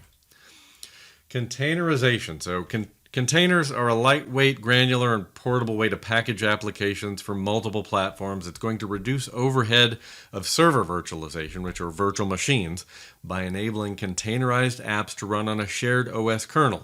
And that is to say, containers don't have their own operating system. They're smaller boundaries that don't have their own OS. They're sharing that kernel, although the container may believe it has its own kernel based on the container architecture, the platform it runs on. Containerization shares many of the same concerns as server virtualization, so isolation at the host level, the process level, the network level, and the storage level, and how you go about that in the container world is different than virtual machines. It takes specialized skills for sure. It can be used in cases to isolate existing applications developed to run in a virtual machine with a dedicated operating system. There are apps that we see ported successfully from a VM environment to a container environment without a dedicated operating system any longer. Docker and Kubernetes are the two most common examples that come to mind of container platforms. You shouldn't need to worry too much about those details for the exam. It's really just the concept you need to focus on here. So microservices and SOA are service-oriented architecture. So SOA is creation of discrete services that may be accessed by users in a black box fashion. You don't know exactly what you're dealing with. Microservices are fine-grained services with a discrete function. It's really a modern adaptation of service-oriented architecture to cloud computing. In this scenario, code-level vulnerabilities should be identified early in the development lifecycle. Really what we see commonly is static code analysis and dynamic testing are incorporated early in the CI/CD process to identify deficiencies before they're released to production. We're going to touch on what exactly CI/CD is in just a moment, so stick with me. So we mentioned APIs earlier, so this is a set of exposed interfaces that allow programmatic interaction between services. REST, the most common API today, the most common standard today, uses HTTPS to secure communications. But APIs are loosely coupled and can be reused when creating applications. And in fact, that was a standard set by Amazon pretty early in their existence. When one business unit created a service, they would have to make it available to other business units as an API so they could consume whatever was developed as a service. Cloud service providers offer multiple security controls for APIs that we mentioned briefly back in section 2.1. And sometimes for APIs, you'll see third parties that add on to cloud service providers to add some additional accounting features, which enable granular usage tracking per user and potentially chargeback capability. So next up is infrastructure as code.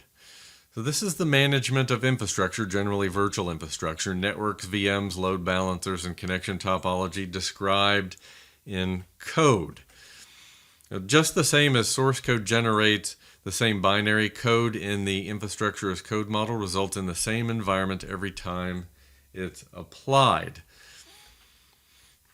And infrastructure as code is really a key DevOps practice, and it's used in conjunction with continuous integration and continuous delivery called CI/CD. That's where checking code into the repository kicks off a process that will then potentially compile code, deploy that into a test environment where it can be tested, scanned, tested dynamically or statically, and then moved on to a staging environment before it finally moves into production. Infrastructure as code is very common. It's really the standard in cloud computing. Software-defined networks. So SDN is a network architecture approach that enables the network to be intelligently and centrally controlled or programmed using software and has capacity to reprogram the data plane at any time. Use cases for this include SD-LAN and SD-WAN, so software-defined local area and wide area network. But it's basically separating the control plane from the data plane, and it opens up a number of security challenges. So SDN vulnerabilities can include man-in-the-middle attack and denial of service. And you'll secure software-defined networks with TLS, generally speaking. So another concept in the software-defined realm is software-defined visibility, which provides visibility of the network traffic use. It can collect and aggregate network traffic data and provide better reports to the network admins. It might extend the capabilities of a platform so it can programmatically tie together security tools, but it can increase the effectiveness of multi-tiered security architecture and stopping data loss and theft. It's providing a more complete picture to the team responsible for network and data security. Then there's serverless architecture. So this is a cloud computing execution model where the cloud provider dynamically manages the allocation and provisioning of servers and resources. It's hosted as a pay-as-you-go model based on use. The resources are generally stateless, the servers are ephemeral, and they're often capable of being triggered, so basically laying idle and triggered when they are needed for use. A really common example of serverless architecture is function as a service, and most of your major cloud service providers offer some form of function as a service where we can have a piece of code that can be called to execute and potentially process data as we need it to. Then there's services integration. So this is provisioning of multiple business services combined with different IT services to provide a single business solution. So bringing the services together with the human element to provide a single solution. So combining technology with IT services, oftentimes from a third party. So I do want to talk about how serverless is different from platform as a service in terms of responsibility. I don't know what you'll face exactly on the exam in 2022, but I want to call out the difference between serverless and platform as a service because there's oftentimes confusion in this area. So what platform as a service and serverless have in common is devs do have to write code and there's no server management. In the shared responsibility model, that's been handed off to the cloud service provider.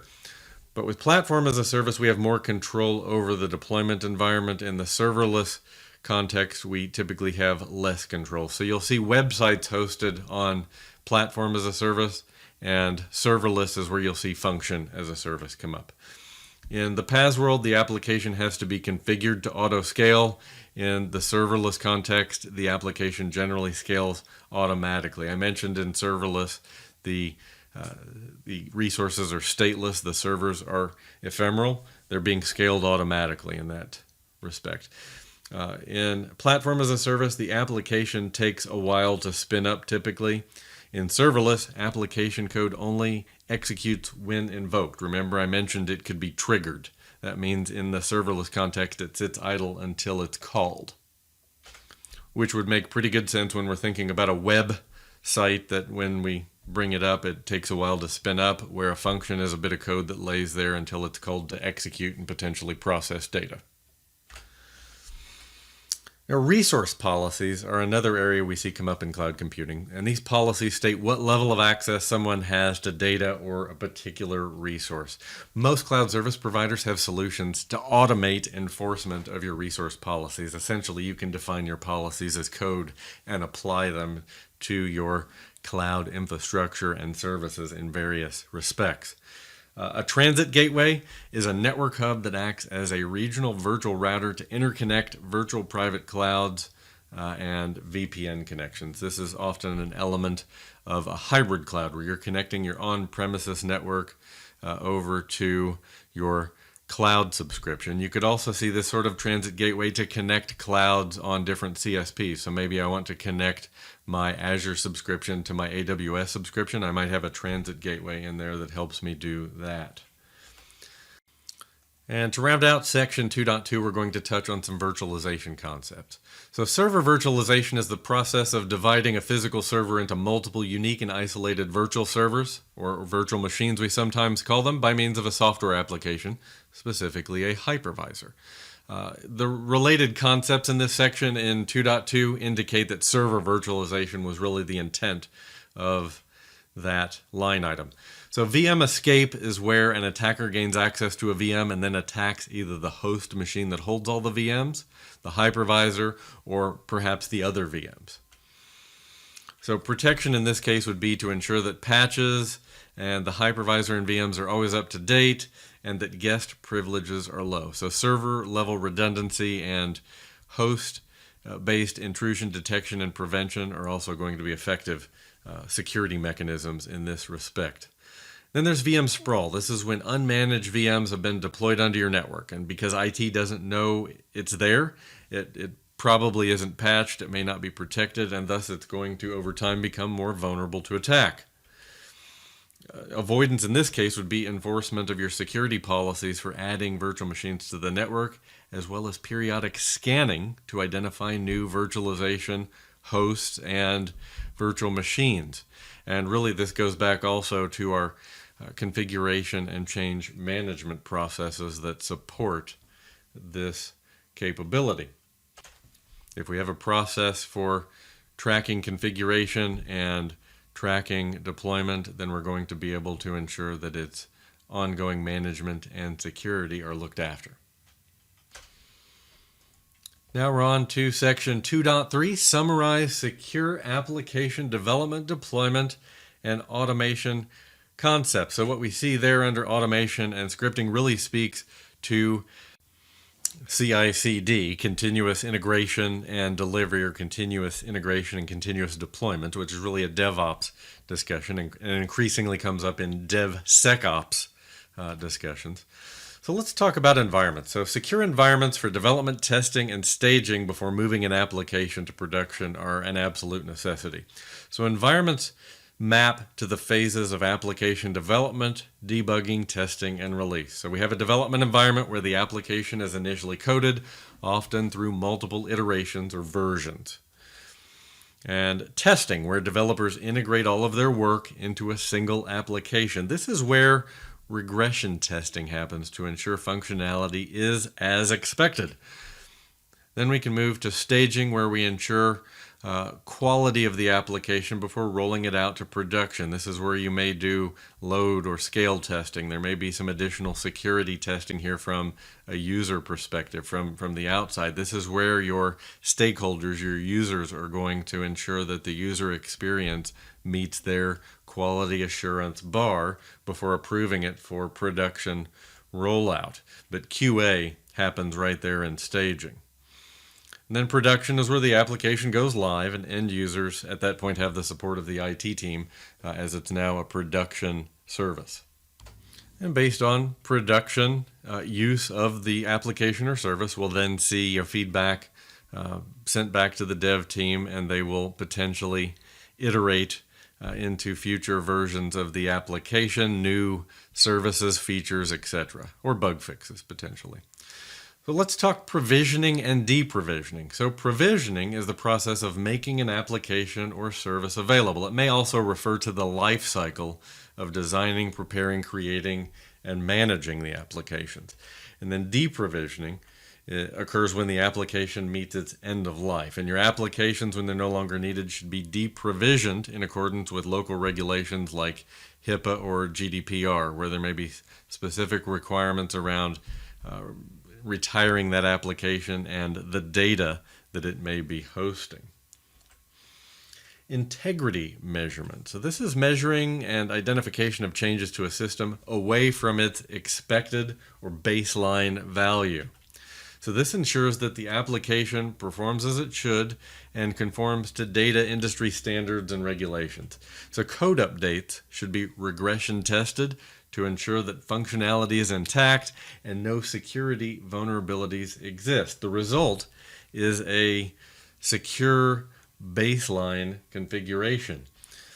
And this sort of measurement should be performed regularly to ensure that applications and systems have not drifted from their security baseline. This is really going to be an element of ongoing configuration management. And you want to be familiar with some basic secure coding techniques. So secure coding techniques should address conditions that may result in vulnerabilities that can be exploited by attackers in our custom applications. So normalization is a database concept. So each database has a list of tables that are broken down into rows and columns. And in a large relational database, data may be retained in multiple places. There's some duplication. The goal of normalization is to reduce and eliminate redundancy to make fewer indexes per table and make searching faster. And then we have stored procedures.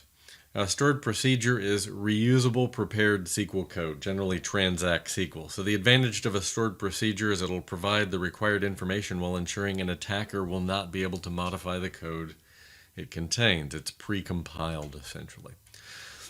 So obfuscation or camouflage. This is a process of obscuring source code so that if it was stolen, it cannot be interpreted or reverse engineered by the attacker. So XOR and ROT13 algorithms can be used to mask data, and steganography, which we'll touch on a bit later, can be used to hide or camouflage the source code. And then there's the concept of code reuse. When we're developing a new application, a developer may start with previously developed code and then modify it for a new application. And reuse is perfectly good if the code quality is high, if it's high quality secure code. Now, dead code is code that's never executed but may just consume resources and increase attack surface. Dead code should absolutely be removed. You want to know some basics of server-side versus client-side execution and validation. So server-side or back-end refers to your databases and database servers, application servers, domain controllers. Those are all back-end servers. C# and .NET are examples of server-side programming languages, incidentally. Now, client-side or front-end validation happens on the client in the browser. So JavaScript and HTML5 are examples of client-side languages. And memory management is another secure coding technique. Code should be written to minimize memory consumption and return memory to the system when it's no longer needed. Failure to manage memory in code may result in memory leaks, and if exploited by attackers through, say, denial of service attacks or through just excessive requests, they can potentially congest processing by consuming all the memory in a system.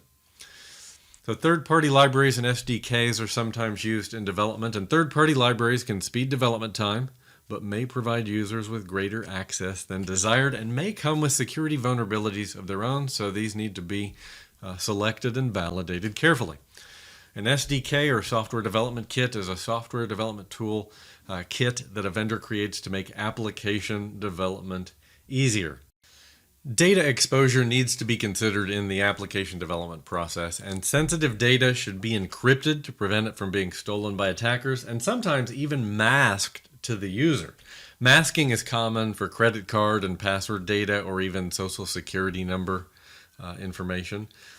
Data allocation to a user should be limited. We should really operate on a least privilege basis there, and we need to protect data through input validation and data protection techniques. So validating form input, for example, can prevent SQL injection attacks. XOR, or exclusive OR, is something I mentioned just a moment ago as an element of secure coding. We use it to mask, obfuscate, or otherwise camouflage source code so it can't be reverse engineered. And it's used pretty frequently in cryptology. It sounds more complicated than it actually is, but it's really just a function of flipping bits in a simple, systematic fashion. If the original value and the key value match, the cipher value is 0. And if the original value and the key value don't match, the cipher value is 1. So OWASP, the Open Web Application Security Project. So this is an organization that provides an up-to-date list of the most recent web application security concerns. Their mission is to improve software security through open source initiatives and community education.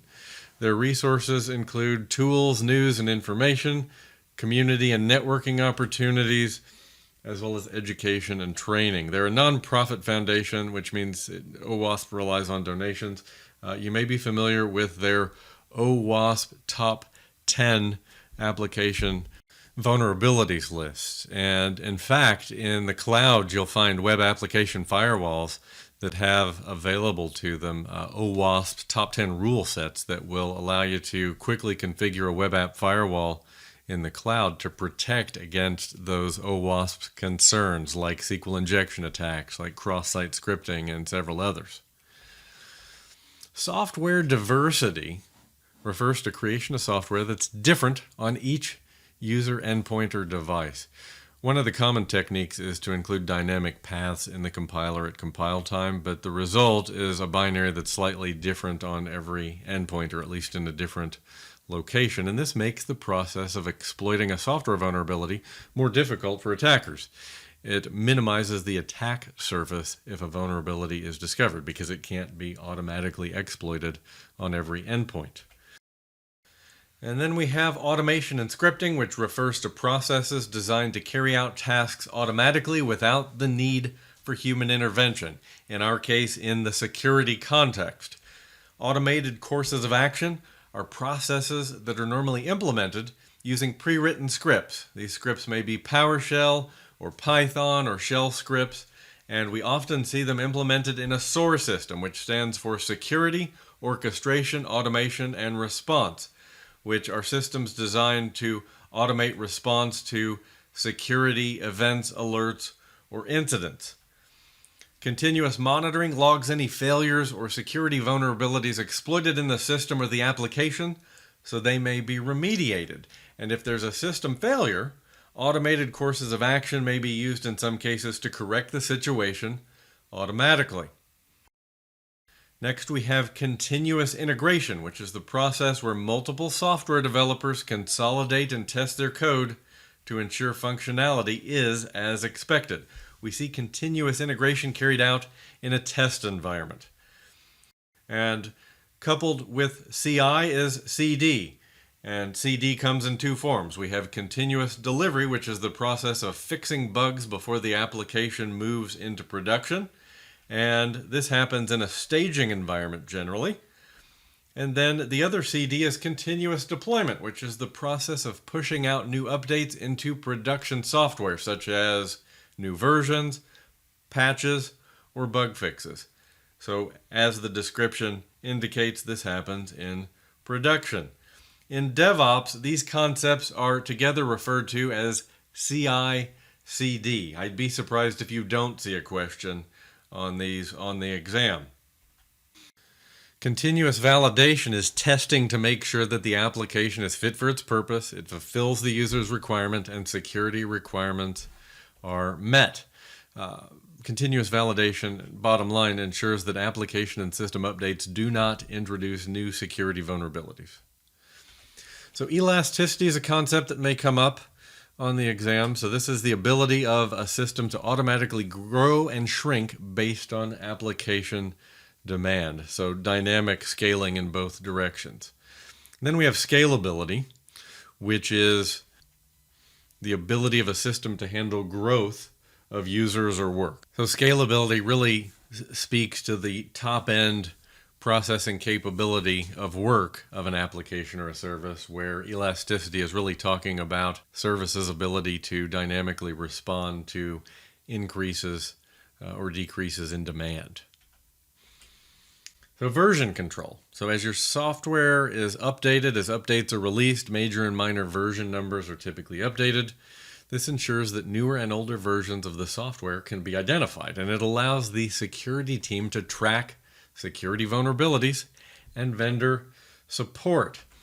So versions typically factor in vendor support statements. For example, a vendor may tell you they only support the current and X number of previous versions of an application, say perhaps the current version and 2 previous versions. That brings us to section 2.4, summarize authentication and authorization design concepts. So we'll be talking about authentication methods, digging into biometrics, and discussing multi-factor authentication.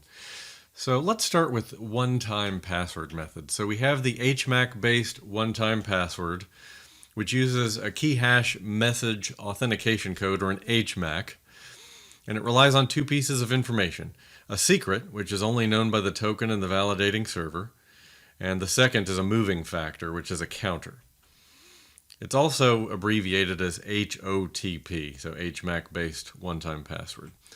And then there's a time-based one-time password, it's a TOTP, and it's based on HOTP, but where the moving factor is time instead of the counter. And it usually uses time in increments of 30 to 60 seconds, called a time step. And each one-time password is valid for the duration of the time step. So token key. This is a one-time password provided on hardware or software token generators. So authenticator apps are common software solutions for token keys. Then we have static codes, so a static set of numbers and letters to provide for authentication. A password or passphrase is an example of an alphanumeric static code. Then there's a smart card, which is a credit card size token that contains a certificate used for authentication in conjunction with a PIN. This generally requires physical proximity or insertion into a smart card reader. So you've either got a reader that's proximity based or requires the card to be inserted. Authentication applications, or authenticator apps as they're more commonly known, are software-based authenticators that implement 2-step verification services using the time-based one-time password algorithm and the HMAC-based one-time password algorithm for authenticating users of applications. Examples include Microsoft Authenticator and the Google Authenticator app. So these apps use open standards developed by the Initiative for Open Authentication, or OATH. So you'll hear HMAC and the time-based one-time password tokens called OATH tokens with some of these providers. Then there's push notification. This is where the server is pushing down the authentication information to your mobile device. It uses the mobile device app to be able to receive the pushed message and display the authentication information. Then there are SMS messages. So SMS is used as an additional layer of security where the user is authenticated and an SMS message is sent to the user's mobile phone, typically as a second factor of authentication. You could also use a phone call to perform the same type of function, and instead of having an app, an automated process simply calls your phone. And then you respond with a PIN or other input via voice or the keypad. Now, SMS and phone are less desirable, considered less secure, generally speaking, than authenticator apps and biometrics. Because if someone can hijack your SIM card, like walk into a mobile phone store and convince the clerk to provide a replacement, then they can hijack that second factor. Attestation. So one of the conditions to access corporate resources may require the access request originates from an approved managed device. So attestation is the process of confirming the device, whether it's laptop, mobile device, etc., is an approved device compliant with company policies. Remote attestation involves checks that occur on a local device and are reported to a verification server. This would be common with a mobile device management solution like Microsoft Intune or AirWatch. Generally, this includes validation of a unique identifier for the hardware that confirms the device is known. Device attestation is common in zero trust architecture.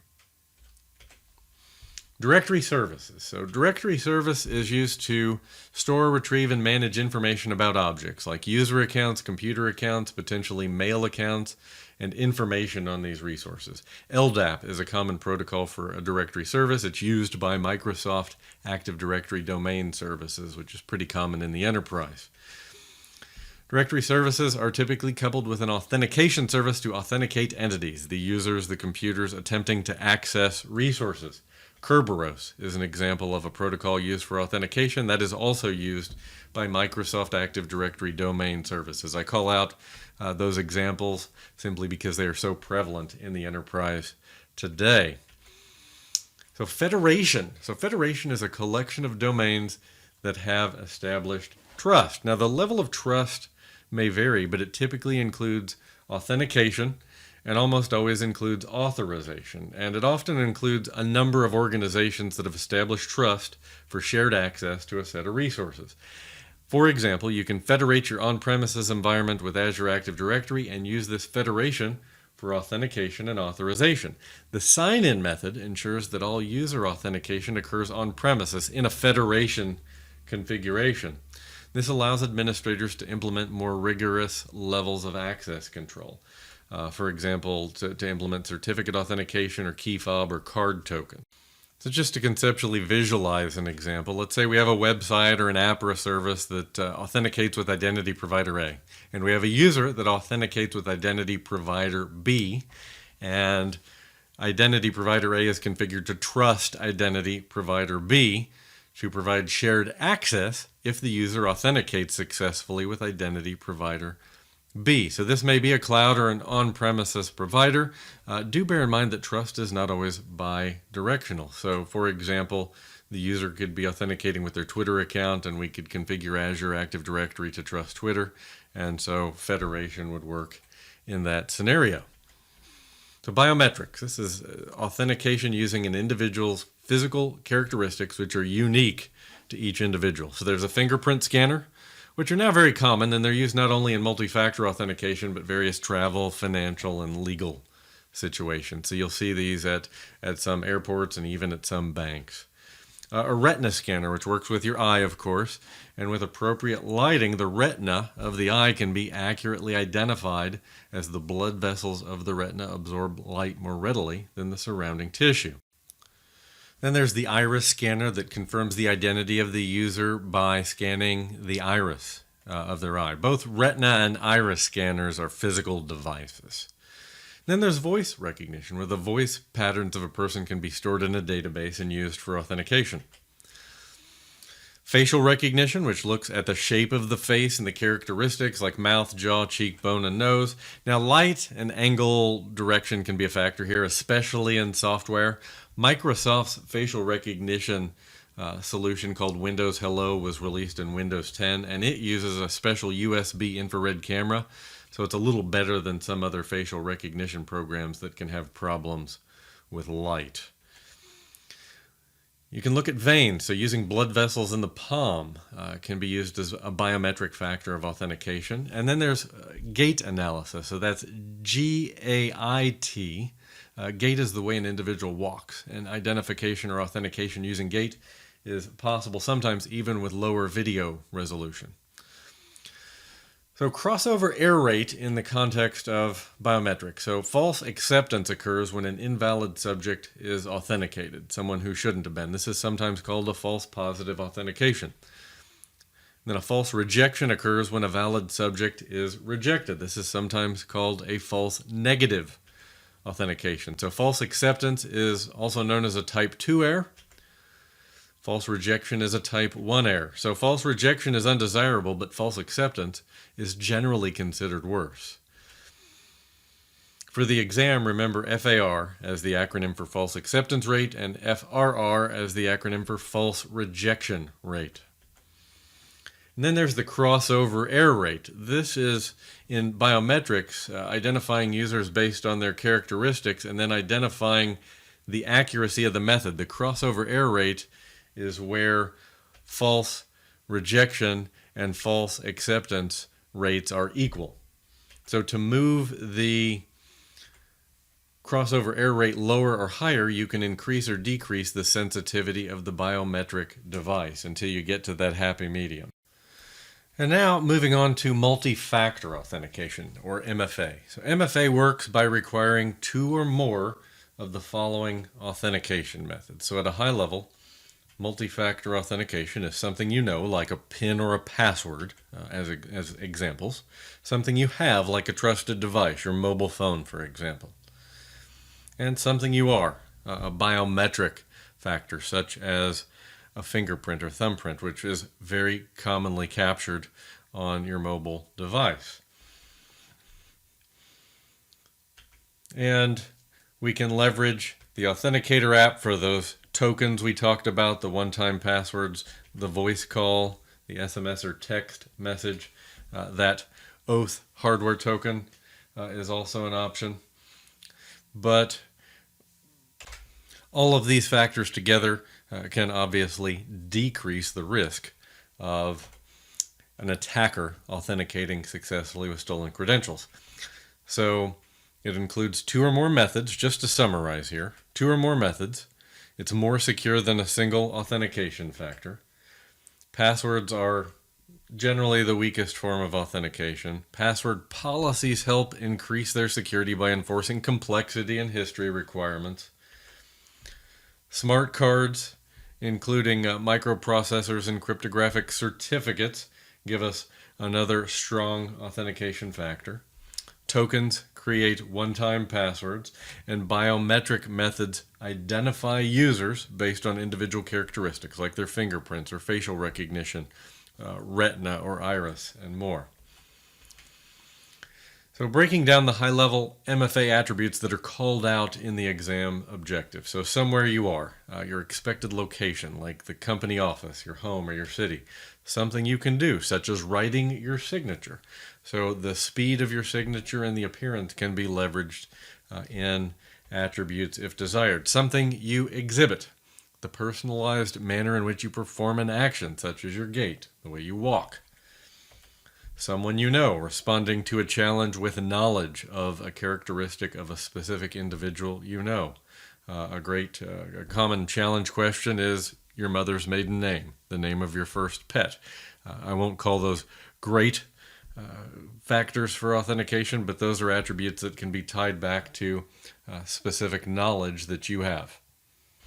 So moving on, the AAA protocols. There are several protocols out there that provide centralized authentication, authorization, and accounting services. We see this commonly with a network access server. It's a client to a Radius server, and the Radius server provides those authentication, authorization, and accounting services. We see that often in conjunction with a VPN.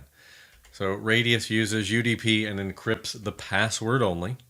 So TACACS, we hear commonly in the Cisco world, it uses TCP and encrypts the entire session. And then Diameter is based on radius and improves many of the weaknesses of radius, but diameter is not compatible with radius. So network access or remote access systems tend to use these AAA protocols. So VPN is the first thing that comes to mind. So considerations and differences between authentication in the cloud or on-premises. Just a few things to think about here. The perimeter of on-premises location is easy to establish and control. And proximity cards like a badge system and security guards at a reception desk can also control access to the company, physical access controls. But it also, in that case, doesn't always assume that internet access is available.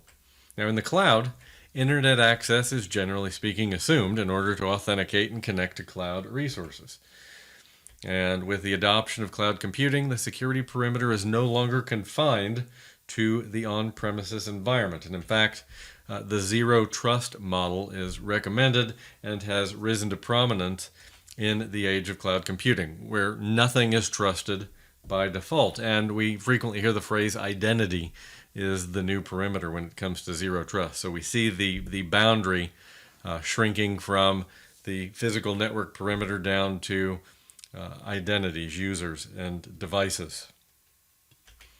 So let's talk about enforcing conditions of access. We see this pretty frequently in modern authentication platforms and providers, where signals can be processed in conditions of access. So a request, we can look at the user's location, the device they're coming in on. Is that device trusted? Is it managed? What application are they using? Is it a managed application? And in some cases, platforms will allow us to look at real-time risk. Is this user exhibiting some manner of risk in this request? Are they in this request exhibiting some anomalous elements that elevate their risk? And then we can make a decision here, verifying every attempt, potentially requiring multi-factor authentication, for example, if risk is elevated, or potentially even blocking access if risk is high enough, or if everything checks out in those signals, making the decision to go ahead and allow access and enforcing that access decision, whatever it is, for or against. But if the signals map to our requirements and there's no undue amount of risk or danger in the detected in the decision, we can then give the user access to apps and data. But it's really signals feeding into a decision which is then enforced for or against access. And moving on to section 2.5, given a scenario, implement cybersecurity resilience. So we're going to talk about redundancy, replication, and really considerations on premises versus cloud. But implement in the context of the exam really means choose the right option for a scenario. So disk redundancy. So if we go back to hardware in a traditional on-premises data center, RAID, redundant array of inexpensive disks, is a technology that's been around a long time and used to increase performance and or reliability of data storage with 2 or more drives working in parallel. Now there are RAIDs that we see commonly, RAID levels from 0, which is striping, which doesn't provide resilience, it only improves performance, to mirroring in RAID 1, all the way up to RAID 10, combining mirroring and striping, which is really the top of the mountain in the on-premises data centers I've worked in. But for storage, multipathing, also known as SAN multipathing or IO multipathing, is the establishment of multiple physical routes between a server and the storage device that supports it. Now, replication to another site for availability through site failures is common.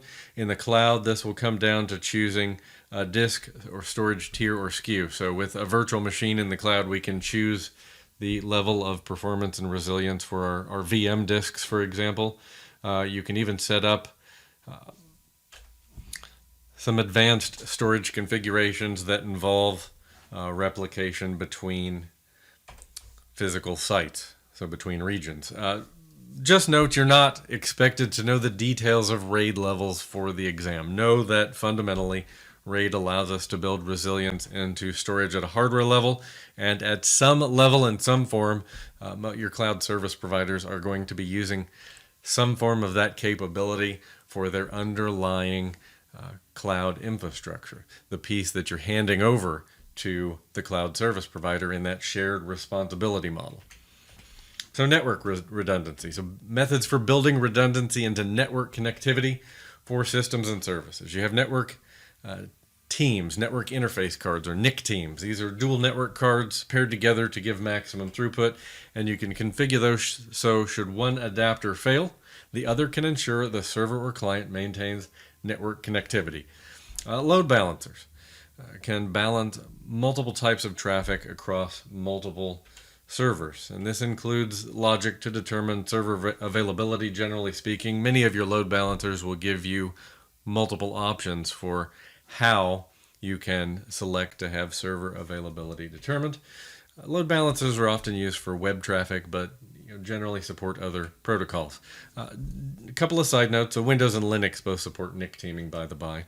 But these can help maintain service availability in cyber attack scenarios. So if you have a system that is compromised in some way, if it's a disruptive attack or other breach, these are just a couple of many technologies, resiliencies we can build in that may help us through that attack and maintaining service availability. So let's talk power redundancy for a moment. So the UPS, the uninterruptible power supply, this is essentially a battery that is a standby device so that when primary power fails, it provides power. It's designed to keep connected systems running for a limited period of time, enabling graceful shutdown.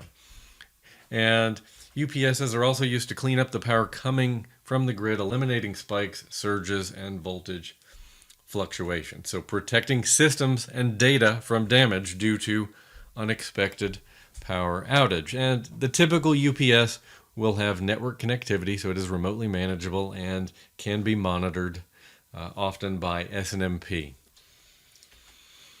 So a power generator. So a generator, by comparison, is a standby power source that is powered by diesel, gasoline, propane, natural gas, or potentially other fuels. And when the power from the grid fails, it can be started to provide electricity for an extended period of time. Generators are used by hospitals, data centers, and other facilities hosting critical services. The key here is it provides sustained alternate power to support continued operation in the event of an unexpected power failure, whereas the UPS is really designed just to accommodate a short run and graceful shutdown to avoid damage to hardware and data. Most servers will have a dual power supply so that if one power supply fails, then the other power supply keeps the server running. And then we have managed power distribution units, or PDUs. A PDU is a device that provides multiple power outlets for power cable plugs, and a managed PDU includes network connectivity for remote connection and management of those power outlets. So imagine a smart network-connected power strip. You'll see PDUs often mounted in the back of server racks in a data center, and that network connectivity and remote management capability allows us to connect and control the power to specific outlets on the PDU. And PDUs generally distribute clean power to your resources, and if you're plugging in critical network resources like your servers, your routers, your switches, and other data center components, having clean power is going to be very important. So let's talk about replication. So this is where data is copied from one location to another. So in storage scenarios on premises, a storage area network, or a SAN, is a hardware device that contains a large number of fast disks, like solid-state drives, usually isolated from the LAN on its own network. You'll typically have dedicated network connectivity for the SAN. And the servers that connect to that storage device, to that SAN, connect to the SAN with host bus adapters, or HBAs. Using two HBAs with each server node provides multiple paths to the storage area network. And SAN fabric refers to the collection of servers, storage, switches, and other devices. Redundant SAN fabrics would enable a more robust redundancy. And in fact, in this fabric, switches are mentioned because your SAN will have dedicated SAN switches that are function specific for this configuration. And SAN nodes with one HBA connected to SAN Fabric 1 and another connected to SAN Fabric 2 would provide redundancy, and we can replicate data between those SAN fabrics to provide service level resilience. And we can handle that replication between SAN fabrics in a single data center, or we could take that to a remote data center to facilitate continued service operation through site failure. And then there's virtual machine replication. This is where a copy of a VM is copied across to another physical host, another server hosting the hypervisor. Now with live migration, VM files can be copied across onto a second physical host with no downtime. This is a common feature in your enterprise type 1 hypervisors, your bare metal hypervisors. Now with SAN migration, the files for a virtual machine are not copied from one server to another, and thus downtime is minimized because each node in the hypervisor cluster can see the storage LUN and has a cluster disk resource for the LUN. So VM migration in this scenario simply means transferring control of the backend storage from one hypervisor host to another. A SAN, a storage area network, which we just talked about, is a common storage backend for a hypervisor cluster. And while the terminology differs slightly by vendor, this capability exists for Hyper-V and VMware and other popular Type 1 hypervisors. Really, Hyper-V and VMware tend to be the two primary games in town when it comes to Type 1 hypervisors.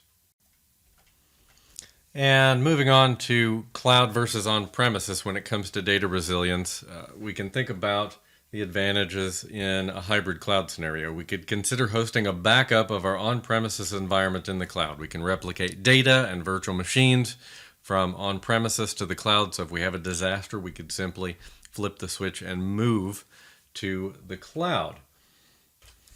And the way we see that play out often in a disaster scenario, say a data center affected by a tornado, if we have backup office space or if our workers can work from home, we can simply change some DNS entries, flip some switches to bring that public cloud infrastructure on as our active environment and have folks working from home or potentially working from backup office space that's been leased in advance in preparation for a disaster, maybe across town away from the office that may be impacted. And the replication in this scenario, at least with virtual machines, tends to be agent-based replication. It tends to be simplified in some fashion. It may be replication that's happening directly from the host, the hypervisor itself, or maybe through some central agent that's channeling that replication from multiple hypervisor hosts. But usually it's a simplified operation in some form. Now, if we think about cloud native, public cloud, storage replication in the cloud between cloud data centers, between regions, is often a simple service level selection. If I pick the right level of cloud storage, it's going to be handled for me without really any configuration or heavy knowledge on my part. And VM replication in some respects will also be greatly simplified. Now, I think that's less true if we think about replicating from, say, AWS to Azure or vice versa. But within a single cloud service provider, definitely it's going to be simplified, setting up that resiliency to plan for an entire site or region outage with our cloud provider. This reduces infrastructure complexity, but do know that when you pick those advanced features in the cloud, they're going to come at an additional cost. You're paying for what you use, and that advanced functionality will not be free. So moving on in section 2.5, just continuing here, given a scenario, implement cyber resilience. Let's talk about backup types, non-persistence. The A in the CIA triad is availability, by the way. So resilience and availability very much speak to security. The C and the I being confidentiality and integrity. But CIA triad, a discussion for another day. Let's talk about backup types. So called out in the objectives, we have tape backup. This is backup to magnetic tape. It would be the slowest form of restore by a significant margin in most cases. It can be stored off-site with a vaulting service and a fireproof vault, so that's certainly a positive. With disk backup, we can back up to a USB drive, a removable hard disk, or a disk on another server. We can make a copy using Xcopy or Robocopy or other copy utility to copy to another server on the network, for example. We could even copy into a network share, for example. This is useful in one-off or ad hoc scenarios. Sometimes I've even seen it used in provisioning. It's not going to be a standard for scheduled backups generally. Network attached storage. This is going to be useful when data is accessed using a UNC path rather than a LUN, as with a SAN. And network attached storage is going to tend to be a good solution for a large volume of data if we're working with multiple terabytes, for example. So the storage area network, good for fast backups of large data sets, common with SQL databases or for organizations hosting their email on premises. Also enables tiered storage access for prioritizing by workload. And tiered storage access is a moving target. You'll find many options for tiering storage out there to have cool, warm, and hot tiers based on access, so you can put your heavy processing, your highest performing disks behind the hot tier. So continuing down the backup types, we have cloud backups, a backup to cloud storage for multiple scenarios. For user file solutions like Dropbox and OneDrive, enable automated sync and versioning at an individual user level. Cloud backup solutions support server and file share backups. So for an individual user, just synchronizing their OneDrive is a solution, but to, say, facilitate faster recovery from a ransomware attack, we might buy a third-party solution that allows us to back up all of our Office 365 files. Imaging, so a clone of an operating system to enable quick restore of the image to bare metal is handy. If you have remote office workers that are difficult to get to, giving them an image of their own system might even be a viable option. Offline versus online. So offline media needs to be labeled and securely stored. Online backups are going to be faster to restore. So a form of offline backup is tape. If we have to go to the Fireproof Vault to the third-party service to retrieve that tape or have them bring it to us, that's going to slow the pace of restore, of course. And always distance and bandwidth should be considered in planning for your recovery, planning your recovery time and recovery point. Travel time for retrieving tapes or copy time in retrieving data from the cloud are both going to be factors. So non-persistence. This refers to systems that are not permanent and can be returned to a previous state. So reverting to known state. In a Windows environment, you can save the system state and the system settings to removable media. And if the computer is corrupt, you can then repair the computer and insert the media and revert to the system state. The last known good configuration is where the system has recorded the configuration state as you log in, and this can be reverted to at a later stage. And in fact, in Windows, new last known good is created at each login. So you have a new last known good configuration every time you log in successfully.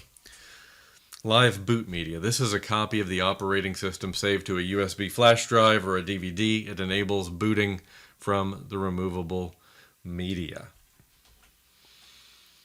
So let's talk through some concepts related to cyber resilience. So high availability is called out. Now scalability refers to the ability of a system to handle growth of users and work. This is about scaling up to handle greater load.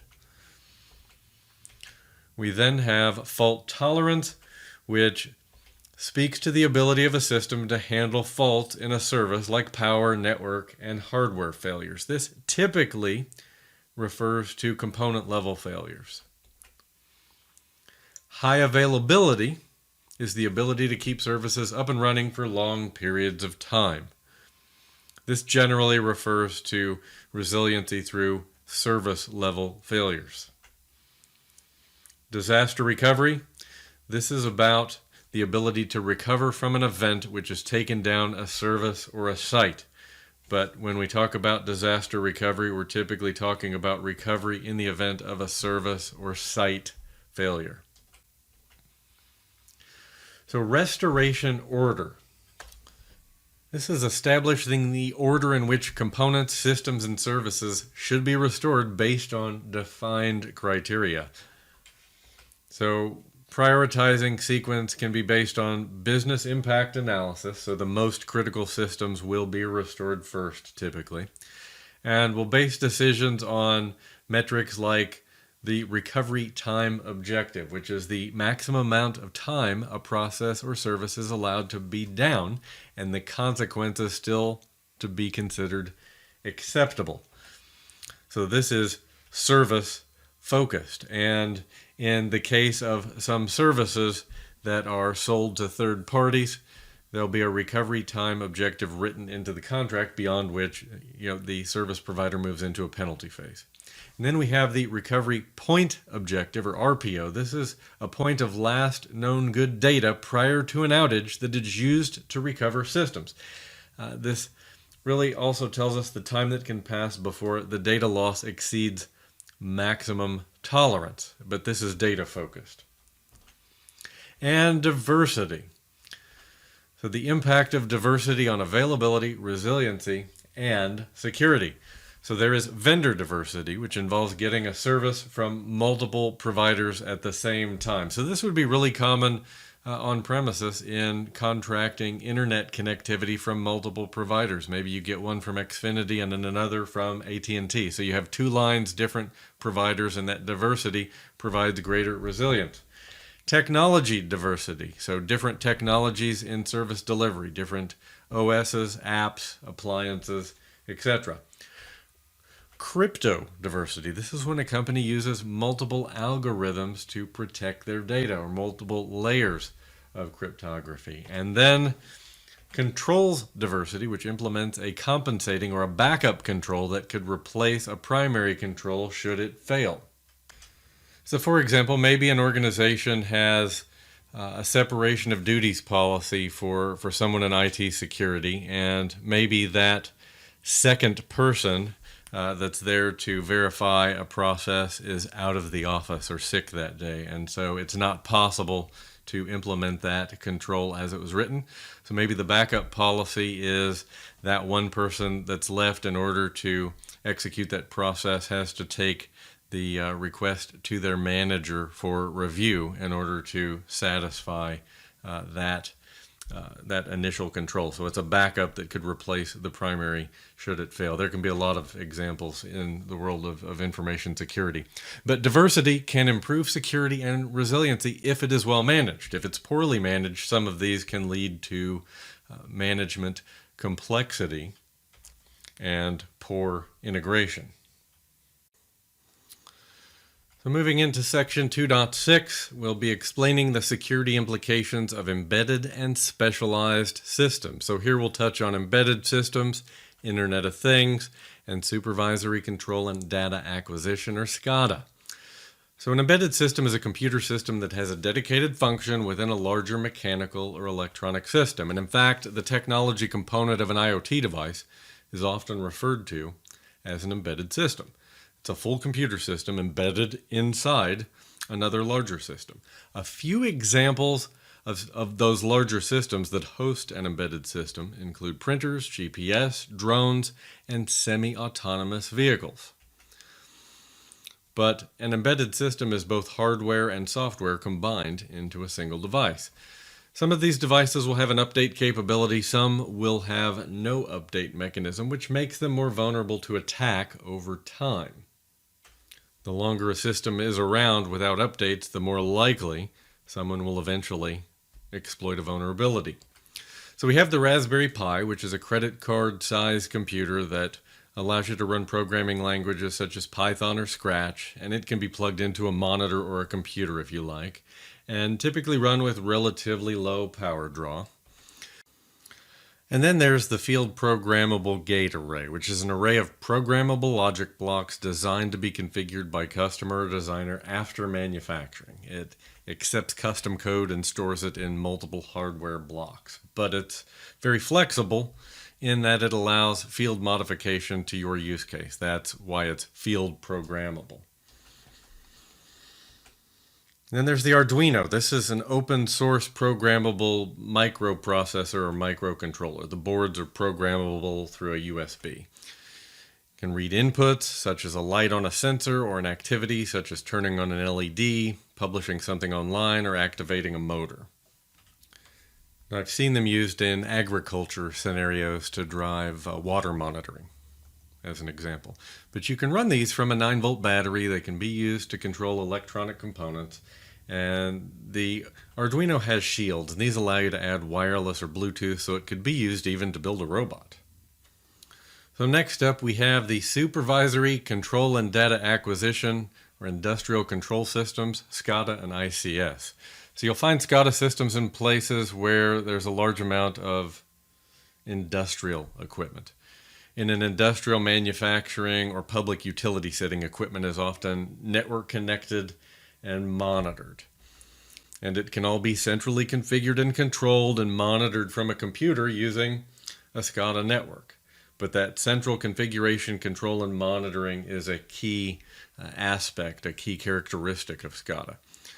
They usually don't have direct internet access for greater security. That's not surprising, I think, given they're commonly used in industrial, manufacturing, or public utility settings where there's certainly a lot at stake. Public safety is involved. They should be segmented off from the rest of the network generally and protected by security controls to restrict access. Internet of Things. So this is a class of devices connected to the internet in order to provide automation, remote control, or AI processing in a home or a business setting. More scenarios involving IoT devices are likely to appear in the 2021 exam update for Security Plus. Now, smart devices are mobile devices that offer customization options, typically through installing apps, and may use on-device or in-the-cloud AI processing. A smart device has 3 main features: context awareness, autonomous computing, and connectivity. That being said, many devices can be called smart if you add a sensor, a tiny bit of computing capabilities, and network connectivity. In that context, I could make a chair smart. Digging into Internet of Things, weak defaults are mentioned on the exam objectives, and every device that you put on your network to manage has a default username and a default password. Often the defaults are open and available for anyone to use. The Wi-Fi might be open. IoT devices may have a well-known username and password. And one of the dangers here is botnets and offensive security tools will find and exploit devices with weak default settings still in place. The good news is, to close that door, you simply need to change the default and you shut down that attack vector. In business scenarios, I find those default settings linger due to process issues. Now, if you have sound configuration management and change management processes in place and you enforce those standards, you're not going to have problems with default settings.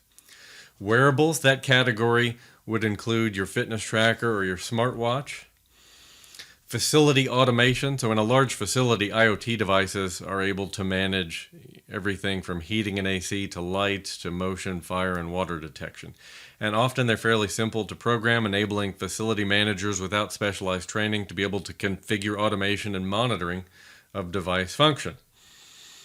Sensors come up as well. So vehicles are an example of systems with specialized sensors embedded assisting with vehicle function. But let's unpack that specialized category. So medical systems are a broad category that cover everything from small implantable devices to tools for measuring vital signs to MRI machines. And an issue is how to patch the discovered vulnerabilities in these systems, because even if they're patchable, there's considerable testing required to ensure human safety. The same is true for automobiles. Our automobiles have very specialized and multiple embedded systems, as I mentioned, and today almost every aspect of the car has sensors that are monitoring function or surrounding, and some of these communicate with each other to make the driving experience safer. And so while they need that network connectivity, security updates and network security are going to be major concerns in securing specialized systems. I think we've all probably seen a YouTube video or heard a story about someone hacking a semi-autonomous vehicle or just a modern vehicle out there that has these sorts of systems. And with medical systems, we have to think about patient health, and with medical systems, human life is at stake in another level. There's certainly a concern in automobiles. With medical systems, we're dealing with patients in hospitals, so it's a little more widespread and a little more sensitive yet. Aircraft. So we have a similar set of embedded systems and many different networks and sensors all communicating amongst each other. So the testing you'll see in the airline industry will include trying to get to these specialized embedded systems through, say, passenger Wi-Fi. So you'll see penetration tests conducted to make sure that the passenger Wi-Fi is appropriately segregated from the core systems that run the aircraft. Again, dealing with human safety. Smart meters. So in homes and businesses, we're starting to put more and more sensors on our utilities and increasingly embedded systems that are watching water, electrical, and other types of utility use. So protecting against denial of service attacks is going to be of paramount concern in all of these systems. When we have embedded systems that are communicating to ensure vehicle operation, such as in aircraft or automobiles, making sure that they're able to communicate, that they have processing power, that they have adequate network bandwidth is going to be very important. And in addition to secure network access, ensuring device access is secured will be important. And oftentimes you're going to need to work with the manufacturer because there might not be a lot that you can configure on these devices beyond what comes from the facility, from the manufacturing facility, that is. Voice over IP or VoIP. These are embedded systems for voice communications and more. So IP phones can be entry points into your business network and are susceptible to data network attacks. So you can use security features on VoIP systems to restrict system access, to limit call types and call hours, preventing long-distance calls that may carry a fee. All of those security features can help us in shutting down attack vectors, so if an attacker were to gain access to a system, we can limit what they're able to do with the system they've compromised. And ensure users delete sensitive voicemails when they're no longer needed. Again, that comes down to the information lifecycle. The last stage of the information lifecycle is destruction, and keeping data around longer than it's needed increases our business risk. I think the bright spot with VoIP phones is that they're essentially standalone computers, so we can use many of the same security controls you would employ to protect a typical computer network. Firewalls, intrusion, prevention systems, applying updates, and restricting network access. So continuing down the road of embedded and specialized system, we're going to touch on a handful of additional embedded systems. We're going to talk through communication considerations and the constraints of these systems. So continuing down the list of devices, let's talk about heating, ventilation, and air conditioning, or HVAC systems, which come up often in business and data center scenarios. These tend to be very complex systems, especially in larger environments, and they're often integrated with the fire system as well. And in large HVAC implementations, they have a computer that monitors and maintains all of the heating, ventilation, and air conditioning for the facility. So as these systems play a role in human safety, security in HVAC and HVAC monitoring is going to be very important. Unauthorized access by an attacker may allow full control of the system, and that has potentially disastrous results. If they can turn off alarms, if they can change the heating in a dangerous direction, we can definitely see a negative impact to human safety. Now, smart buildings allow turning these HVAC systems on or off based on occupancy and use. This reduces cost, but internet or even network access adds risk, and we have to bear that in mind. Now, the security implications of embedded systems are of special concern with drones as well. These may be devices that are manually controlled, but some have autonomous functions not requiring human interventions. And in the United States, you have to have a federal license to be able to fly one of these drones of a certain size. It's very common to find security features and fail-safe functionality built into drones, and that way, if anything occurs while this device is in the air, you can land it safely without harming anyone in the vicinity. And you want to consider those features when you're selecting these devices.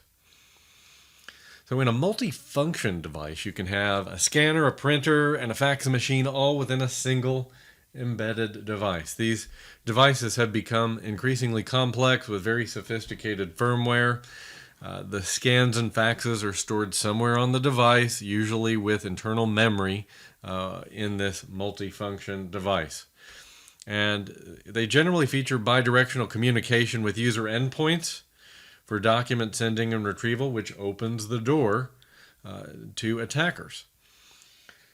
So logs on this device can also provide an attacker with a list of users and endpoints the device is communicated with. All considerations to bear in mind. Now, real-time operating system, or RTOS. So smart devices like wearables and embedded systems, like in cars and industrial equipment, often use a real-time operating system. It's an operating system that's designed to work on a very deterministic schedule. That means the hardware and software of this device is able to operate with very specific scheduling.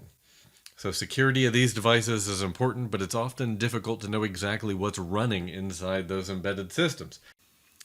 But in a real-time operating system, they process data immediately, and if the task of the process doesn't complete within a certain time, the process fails. So surveillance systems, the cameras and the monitoring systems used for video surveillance, are also embedded systems. And some of these are high-end, feature-rich, and expensive, often with advanced networking to protect their content, to encrypt the video that's streaming from them. Others are cheap, ubiquitous security cameras you buy off the shelf at the local electronics store, used for surveillance at home or in a variety of less critical public scenarios. The nicer cameras may have motion-sensitive or motion-activated functionality or even object tracking capabilities. It's important to ensure that the proper access security is implemented so that only authorized users can view camera data. Going to be very important. And due to location, often on the roof or building exterior or near a ceiling, remotely upgradable firmware and patching would be very desirable. So it's a feature you want to check into. Certainly in a business setting, I'm going to make sure I'm checking to see that these devices are properly upgradable in a pragmatic and sustainable way. So system on chip is used in a variety of embedded systems and smart devices. It's a complete computer system miniaturized on a single integrated circuit, providing full computing platform on a chip. It includes networking and graphics, though the memory may be located elsewhere. System on chip are very common in the mobile computing market, and there are billions of these devices worldwide. It has multiple components on the single platform, and often a single chip may handle multiple functions on that single board. They're common in embedded systems primarily because they are widely available, multifunctional, and customizable. So let's touch on communication considerations. We'll start with 5G, fifth generation cellular. So unlike 4G, we have faster speeds, lower latency, and 5G doesn't identify each user through their SIM card. They can assign identities to each device. Some air interface threats, such as session hijacking, are dealt with in 5G. The standalone version of 5G will be more secure than the non-standalone version, and over time all the providers will get that non-standalone version rolled out. You'll see that non-standalone version in the earlier days, and NSA anchors the control signaling of 5G networks to the 4G core, which brings with it some legacy security concerns. So the diameter protocol, which provides authentication, authorization, and accounting, will be a target. Because 5G has to work alongside the older tech, old vulnerabilities may be targeted. And because the scale of IoT endpoint counts on 5G is exponentially greater, distributed denial of service is going to be a concern. So takeover and driving DDoS with botnets with large fleets of compromised devices is going to be a threat. Some carriers originally launched an NSA version of 5G, which continues to rely on availability of that 4G core. From a security perspective, we'll be glad to see that go away. So narrowband. So this refers to radio communications that carry signals in a narrow band of frequencies. It's used in a variety of scenarios requiring short-range wireless communications. Good examples would include RFID or keyless vehicle entry products. Now, DDoS attacks that disrupt communications impacting device function or sending telemetry are going to be a major concern where narrowband is involved. Baseband radio. So this is used for audio signals over a radio frequency. It's transmitted over a single channel, and it uses that single frequency for communication, and it is digital. An example would be truck drivers communicating with one another over a specific channel. That's conceptually what we're talking about there. Then we have the SIM, Subscriber Identity Module Card. So the SIM card, the small computer chip that contains information about your mobile subscription.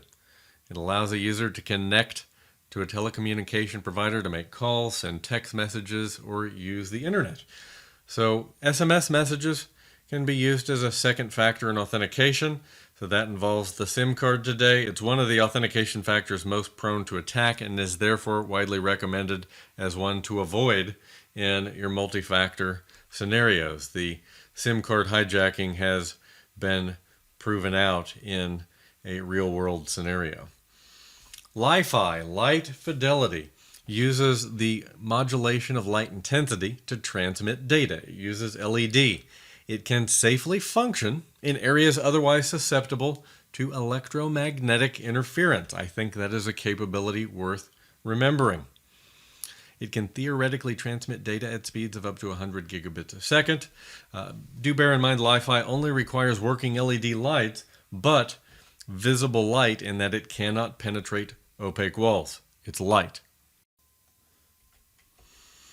So Zigbee, which is a personal area network. It's a short-ranged wireless personal area network developed to support automation, machine-to-machine communication, remote control, and monitoring of IoT devices. It supports centralized and distributed security models and a mesh topology. It assumes that symmetric keys used are transmitted securely, that they're encrypted in transit.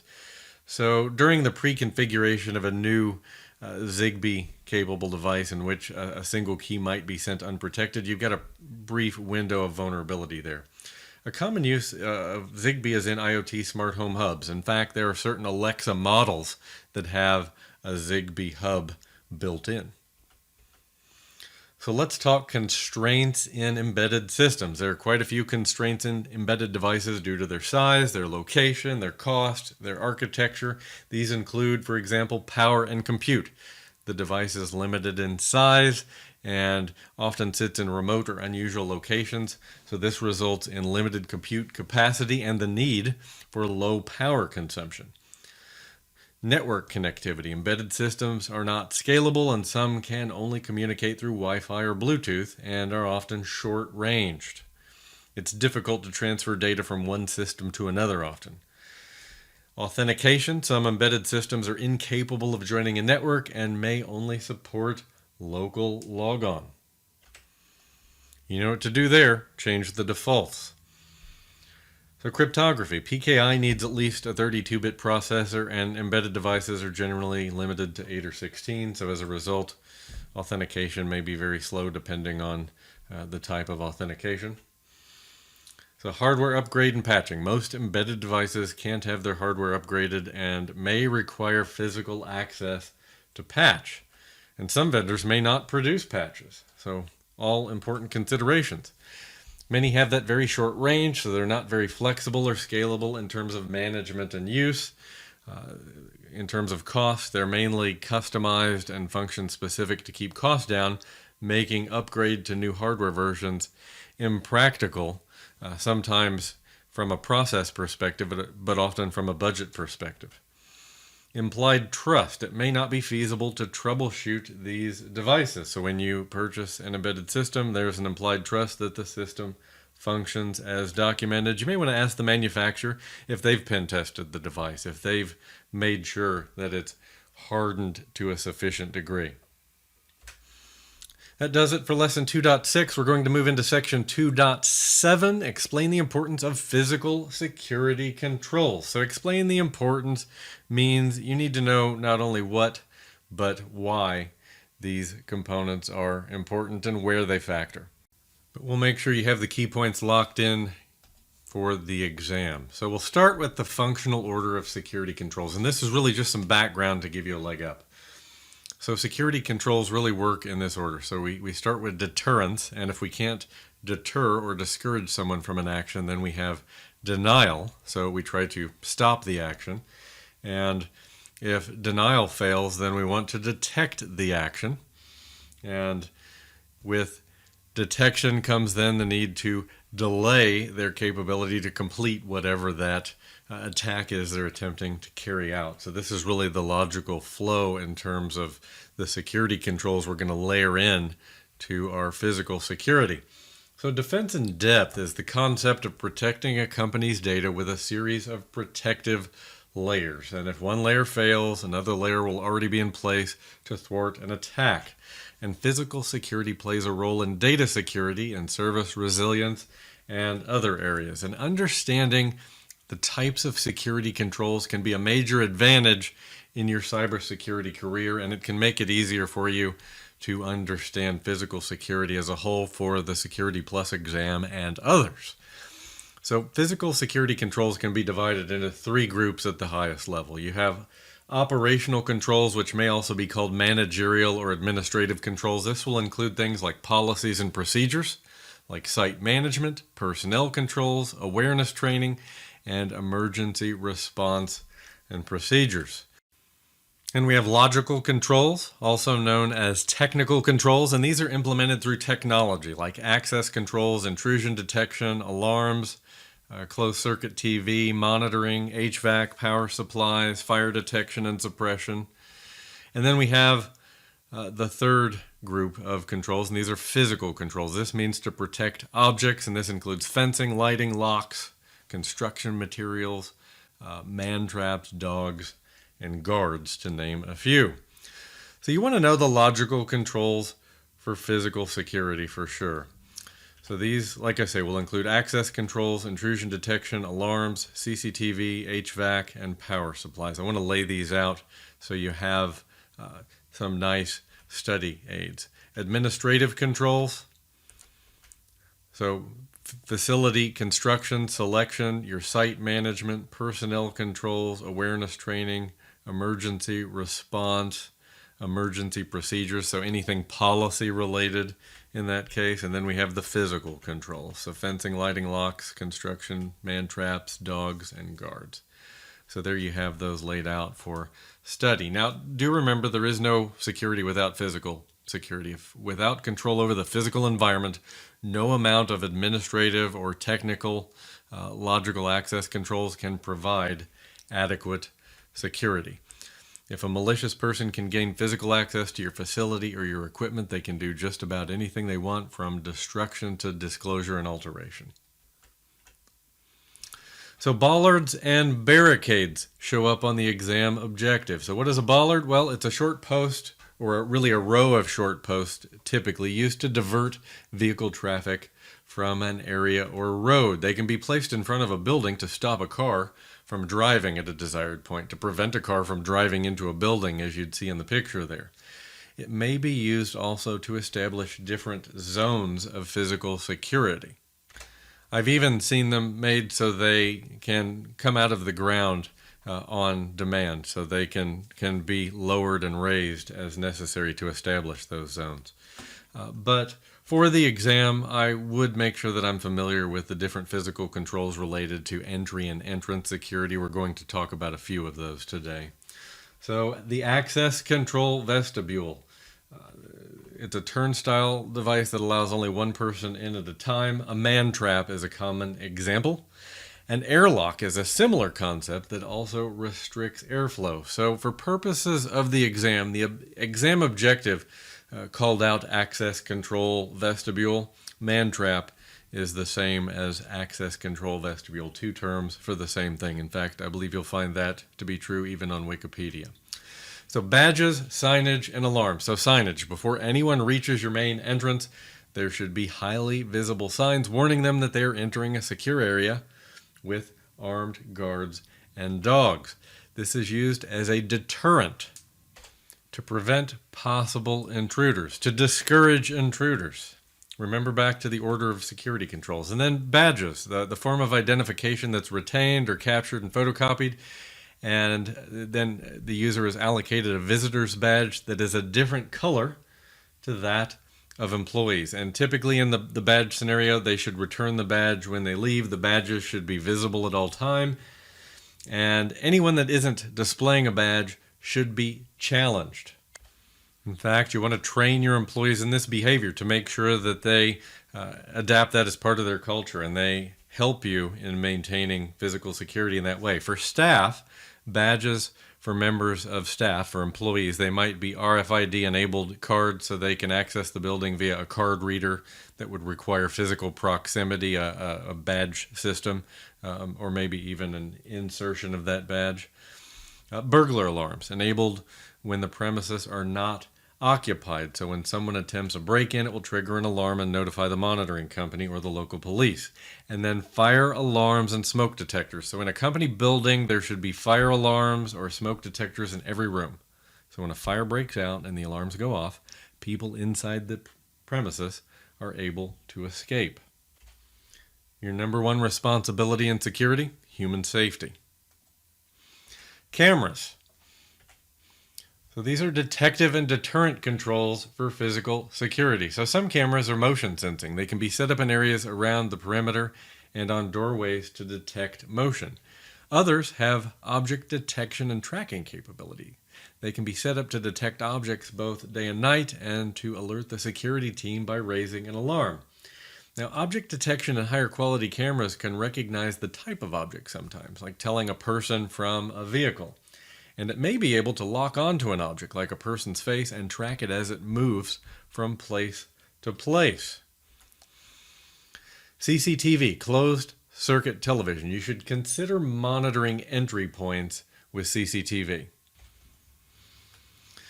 Through CCTV, you can compare the audit trails and the access logs with a visually recorded history of events. So it's going to allow us to compare the audit trails and access logs with a visually recorded history of events.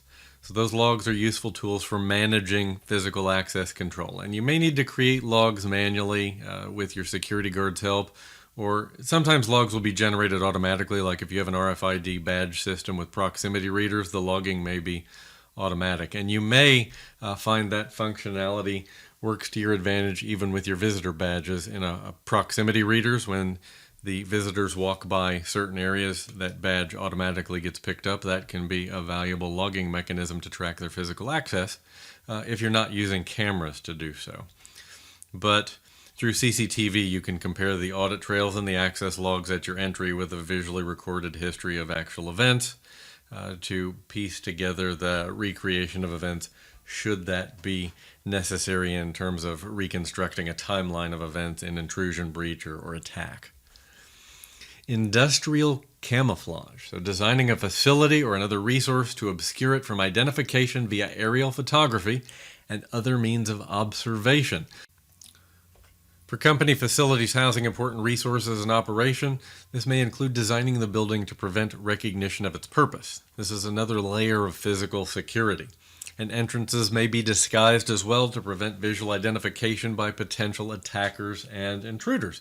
You'd likely also avoid placing signs that explain the purpose of the facility or the resources it contains. You don't want to advertise what needs to be attacked, what is worthy of attack. And the need for secrecy will also influence physical security decisions, like your fencing, your lighting, and your camera selection.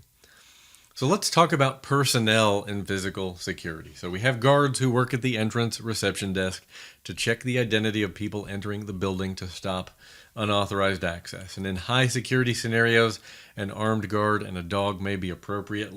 Generally speaking, 2 guards at reception are an excellent idea. And procedures for staff and visitors should be clearly defined. Robot sentries can be used to patrol the facility perimeter and raise warnings to deter any intruders or alert security staff. Any mention of reception is that desk or station at the facility entrance where guards will check employees and visitors. 2-person integrity and control. This ensures that no single person would have access to any particular asset in the building that needs to be protected. It also reduces the risk of a malicious insider attack. Threats to physical access control. So no matter which physical control is used, a security guard or other monitoring system must be deployed to prevent abuses of physical access control, including propping open secured doors and bypassing locks or access controls, or masquerading, which is using someone else's security ID to gain entry to a facility. Piggybacking, which is following someone through a secured gate or doorway without being identified and authorized. Now, all of these are related to badged entry, and certainly we can look at advanced camera functionality to help with some of this, but a security guard is going to be a very reliable backup to spotting these sorts of abuses. The exam objectives call out 4 types of locks you should be familiar with. The first being biometric locks, so something you are, so something unique about your person or behaviors. Electronic locks, something you have, usually a PIN code. Cable locks, which are attached to laptops or tablets to secure them against theft. That picture you see there is an example of a cable lock for a laptop. And then physical locks, a device that prevents access to data, such as a key lock switch on a computer. So USB data blocker. This is a device that blocks the data pins on the USB device, which prevents attacks in unsecure scenarios. For example, this can prevent juice jacking, where data is stolen when you're charging a USB device in a public area like an airport. Let's touch on the basics of lighting and security that I believe will be useful for the exam. Attackers will typically avoid any place that's lit because they don't want to be seen. So proper lighting is one of the best security controls you can implement, particularly in environments that need to be monitored 24 hours a day.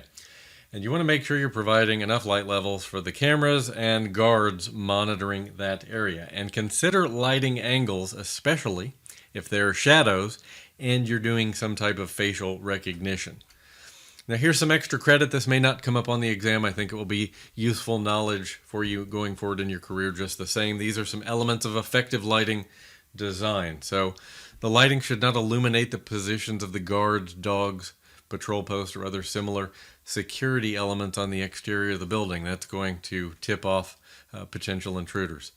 Lighting used for perimeter protection should illuminate critical areas with 2 feet of candle power from a height of 8 feet. And light poles should be placed the same distance apart as the diameter of the illuminated area. So 20 feet of coverage means poles 20 feet apart. So fencing basics. So fences protect resources for which access should be restricted. And they also advertise that you have something in this area that you don't want people to gain access to. Now, if it's okay for people to be able to see into a particular area, then you might want a fence that you can look through, which can help police, fire, and security professionals in some cases as well. An opaque fence that prevents seeing what is behind it will prevent anyone from seeing its contents if it's tall enough. Height and material will factor in how effective a fence will be in access prevention. So multiple physical security controls, fencing, lighting, and cameras together can collectively improve their effectiveness. Now let's talk about the efficacy of fences by height. So 3 to 4 feet of fence will deter the casual trespasser. A fence that is 6 to 7 feet tall is too difficult to climb easily, and it may block vision, providing some additional security. So most people are not going to be much taller than 6 feet on the average. An 8-foot fence topped with barbed wire will deter determined intruders. And there's also a control called a PIDIS, a Perimeter Intrusion Detection and Assessment System, which will detect someone attempting to climb a fence. Those are expensive and they may generate false positives, but if security is important enough for an area, it may be a control you are interested in. The fence is a deterrent control. The PIDIS is a detective control. And technically an 8-foot fence is the height you need for those determined intruders. Fire suppression basics. This is going to be important for the exam, I believe. So fire is one of the worst case scenarios we have to plan for to protect human safety. So first, with proper monitoring and warning consisting of fire detection and alarm. Next, clearly marked fire exits ensure both employees and visitors can find safe egress from facilities in the event of a fire. And when a fire is detected, suppression will vary by the nature of the fire. Different materials, electronics, oil, chemicals, etc., require specific response. So let's talk about damage from fire and a little more on fire suppression. So the destructive elements of a fire include smoke and heat, but also the suppression medium, such as water or soda acid, can do damage. So smoke is damaging to most storage devices. Heat can damage any electronic or computer component. Suppression mediums can cause short circuits, initiate corrosion, or otherwise render equipment useless. And all of these issues must be addressed when designing a fire response system. Remember, the number one concern of security is always human safety. And this next bit around fire suppression, I'm going to call extra credit. I don't believe this is going to show up on the exam. I'm going to put it out here for your information. It's going to be good knowledge to carry forward in your career in the long term. So we're going to talk about the classes of fire suppression agents. So you have Class A. Class A fires are common combustibles such as wood and paper. This type of fire is the most common and it should be extinguished with water or soda acid. We have Class B fires. These are burning alcohol, oil, or other petroleum products such as gasoline. They're extinguished with gas or soda acid. You should never use water to extinguish a Class B fire. Class C are conductive. These are fires with electrical components, which are fed by electricity and may occur in equipment or wiring. Electrical fires need an extinguishing agent that is non-conductive, such as any type of gas. Class D, these are fires are burning metals, and they're extinguished with dry powder. And then finally, we have Class K, which are kitchen fires, such as burning oil or grease. Wet chemicals are used to extinguish Class K fires. The three categories of fire detection systems include smoke sensing, flame sensing, and heat sensing. So here's a quick table of fire extinguishers and suppression agents. So the short version here is for those Class A fires, you can use water. It's water or soda acid. You don't use water on B through K, though.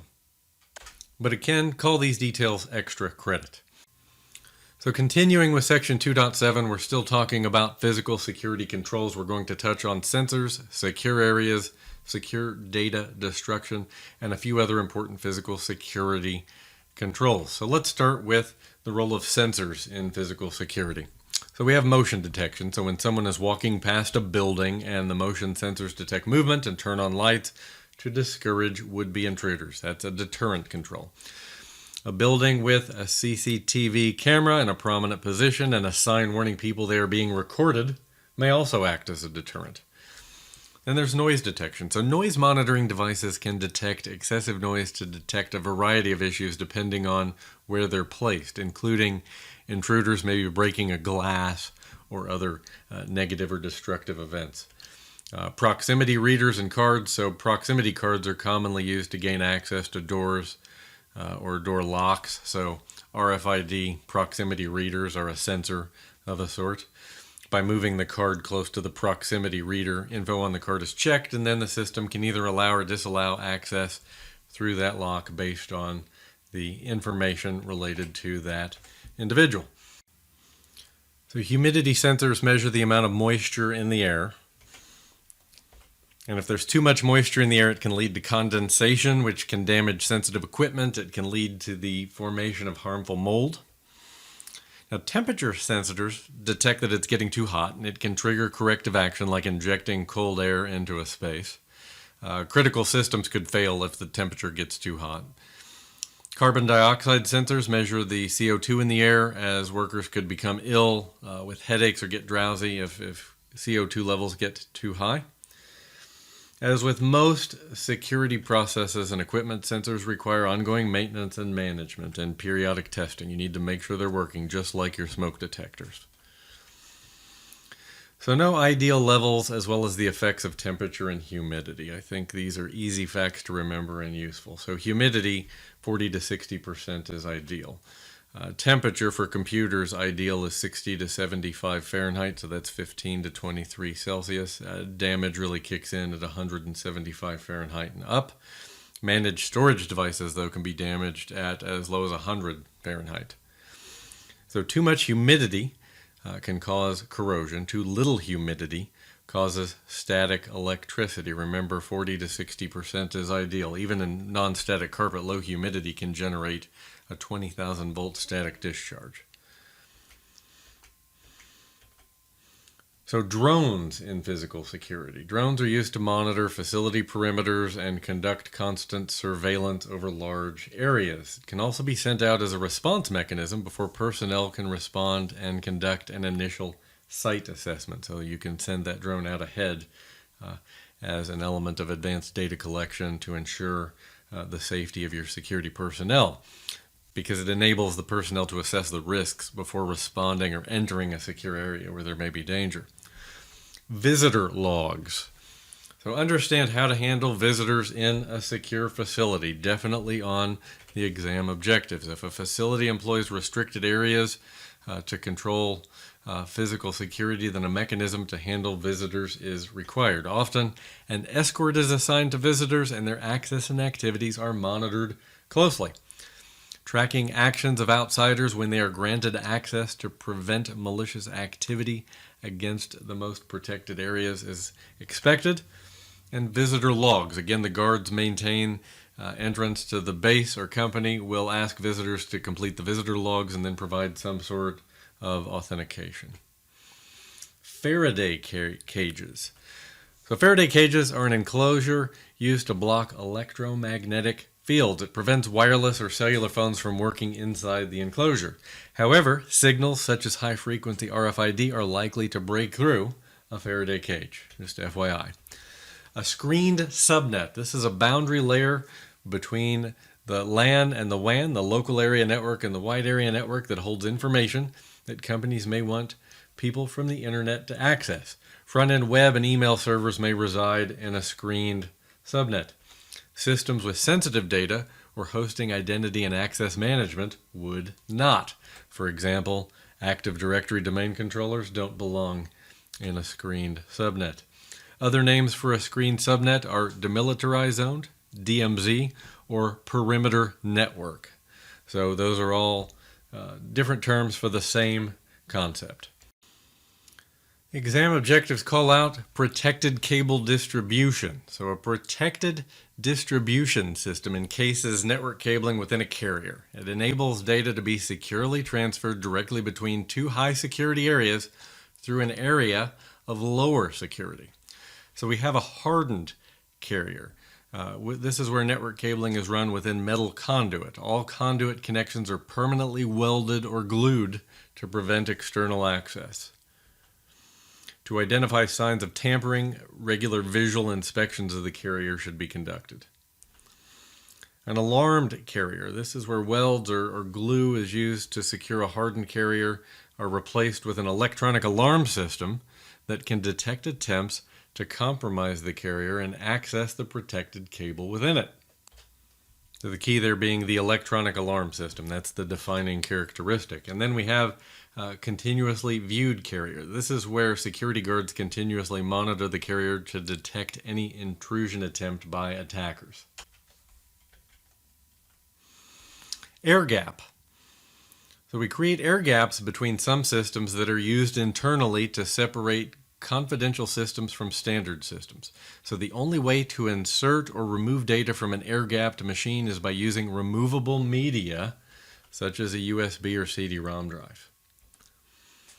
Hot and cold aisles. So the cold aisle is where the cold air enters and is contained. It faces the front of the servers. The rear of the servers face each other, and they push hot air out into the hot aisles. Hot air is allowed to escape through a vent or a chimney, or may be captured and channeled back to the HVAC unit, depending on the configuration. Hot and cold aisles need to be considered in data center design. This is the CSP's responsibility in the cloud, but if it's your data center, it's your problem. Vault is on the list of secure areas. This is generally where data can be encrypted and stored in the cloud, giving you an extra secure storage area. You'll also hear Vault used in solutions for storing passwords and secrets. A safe, so there are safes for the storage of laptops and tablets. We talked about fireproof safes for tape media a bit earlier as well. So I want to talk about the information lifecycle to get to the exam objective around secure data destruction. There's an important point to be made here. So data can be created by users, a user creating a file. It can be created by systems, so a system logs access. To ensure it's handled properly, it's important to ensure data is classified as soon as possible, and it's protected by adequate security controls in storage at rest based on its classification. Usage refers to any time a data is in use or in transit over a network. Archival is sometimes needed to comply with laws or regulations requiring data retention. And when data is no longer needed, it should be destroyed in such a way that it is not readable or recoverable. So I want to talk about the less secure data destruction methods. So there's erasing, which is performing a delete operation against a file, files, or media. Clearing or overwriting, which is preparing media for reuse and ensuring data cannot be recovered using traditional recovery tools. And then purging, which is a more intense form of clearing that prepares the media for reuse in less secure environments. Now, 3 things to know here. Number 1, the media is reusable with any of these methods. Data may be recoverable with forensic tools, and these 3 methods may be distractors in exam questions. Now, what you need to lock into your brain for the exam are the methods of secure data destruction. So let's talk about destroying media data. So this is data on media such as a hard drive or a DVD or CD-ROM. So there's degaussing. Degaussing creates a strong magnetic field that erases data on some media and destroys electronics. And then we have shredding. You can shred a metal hard drive into powder. Shredding is effective on DVD and CD-ROM as well. Pulverizing. You can use a hammer and smash a drive into pieces or drill through all the platters with a disk that has platters. In this case, the media is not reusable with any of these methods. This is secure media data destruction. The data is also not recoverable by any means in these cases as well. Destroying paper data. And these are listed in approximate order of efficacy. So it's destroying data on paper so it can't be stolen. So burning with fire, as in an incinerator on site or via a third-party vendor, providing a destruction certificate. Pulping. So if burning isn't available, pulping, which turns the data into paper mache effectively, is your best second option. And then shredding. If burning or pulping isn't possible, a cross-cut shredder would be best. It cuts it at 2 angles, so think vertically and horizontally, so chopping it into smaller pieces to make reassembly much more difficult than just a one-way shred. These methods are listed in order of effectiveness, though. And third parties may use different methods, but generally all will certify the task is complete. They'll give you some sort of certification notification. In section 2.8, we're asked to summarize the basics of cryptographic concepts. So the basics of cryptography. So let's start with digital signatures. So digital signatures are similar in concept to handwritten signatures on printed documents that identify individuals, but they provide more security benefits.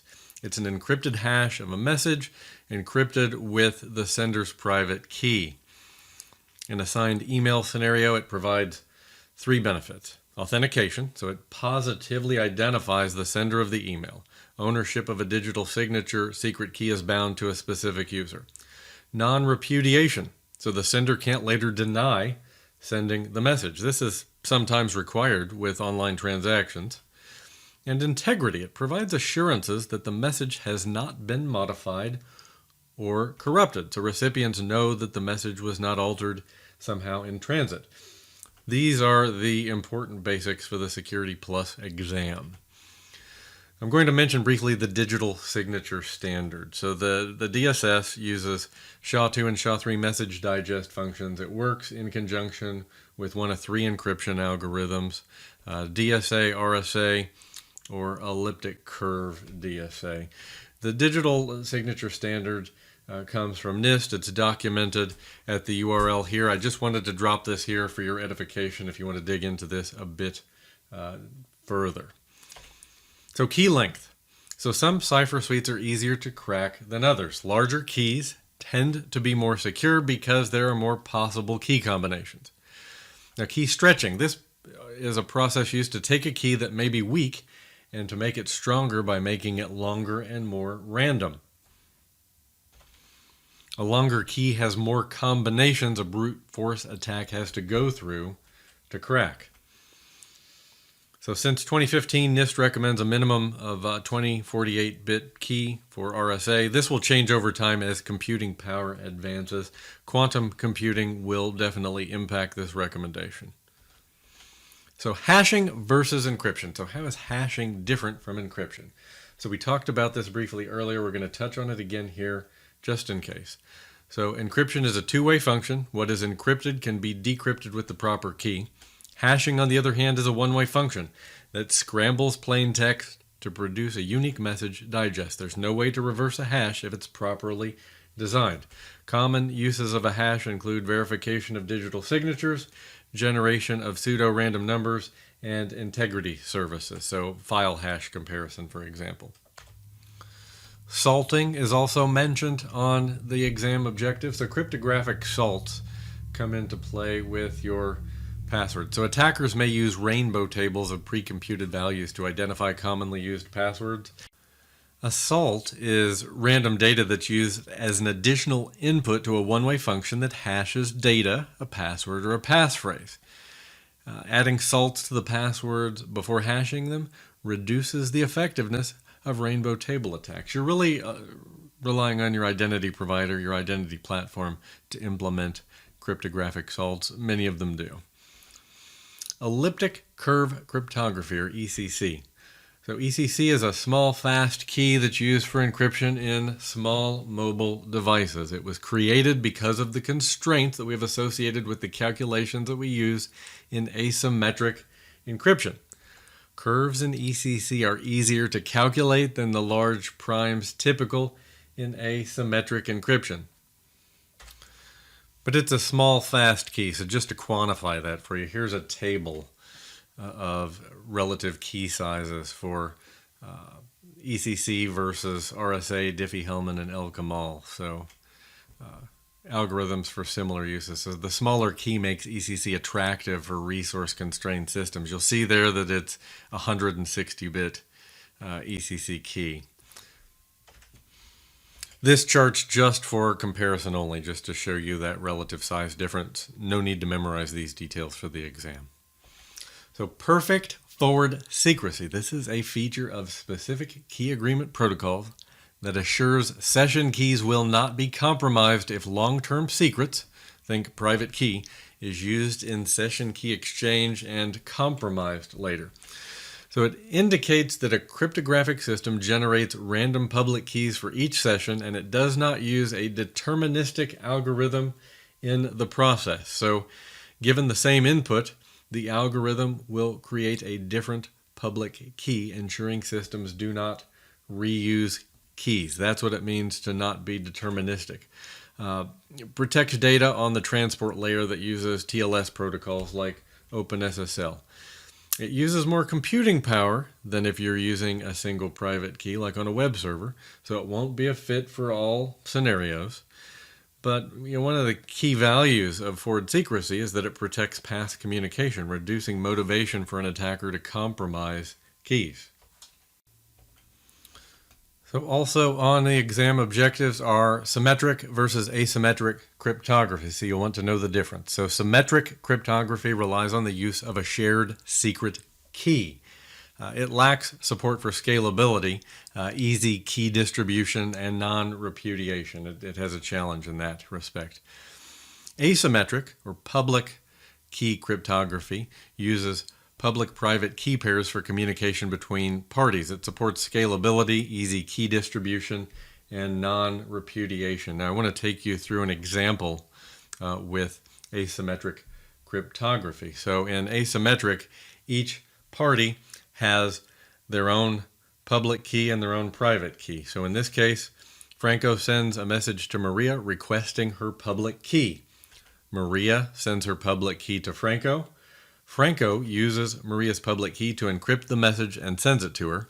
Maria uses her private key to decrypt the message. Maria is the only one, presumably, who can decrypt the message that was encrypted with her public key because it requires her private key to do so. And the reverse would be true if Maria were initiating this exchange with Franco. So taking this a step further, so with asymmetric key types, you have the public keys that are shared amongst the communicating parties and the private keys that are kept secret.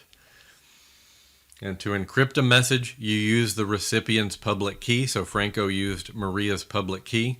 To decrypt the message, you use your own private key. So we saw Maria used her own private key to decrypt the message that was encrypted with her public key. Digital signatures. To sign a message, you use your own private key. To validate a signature, you use a sender's public key.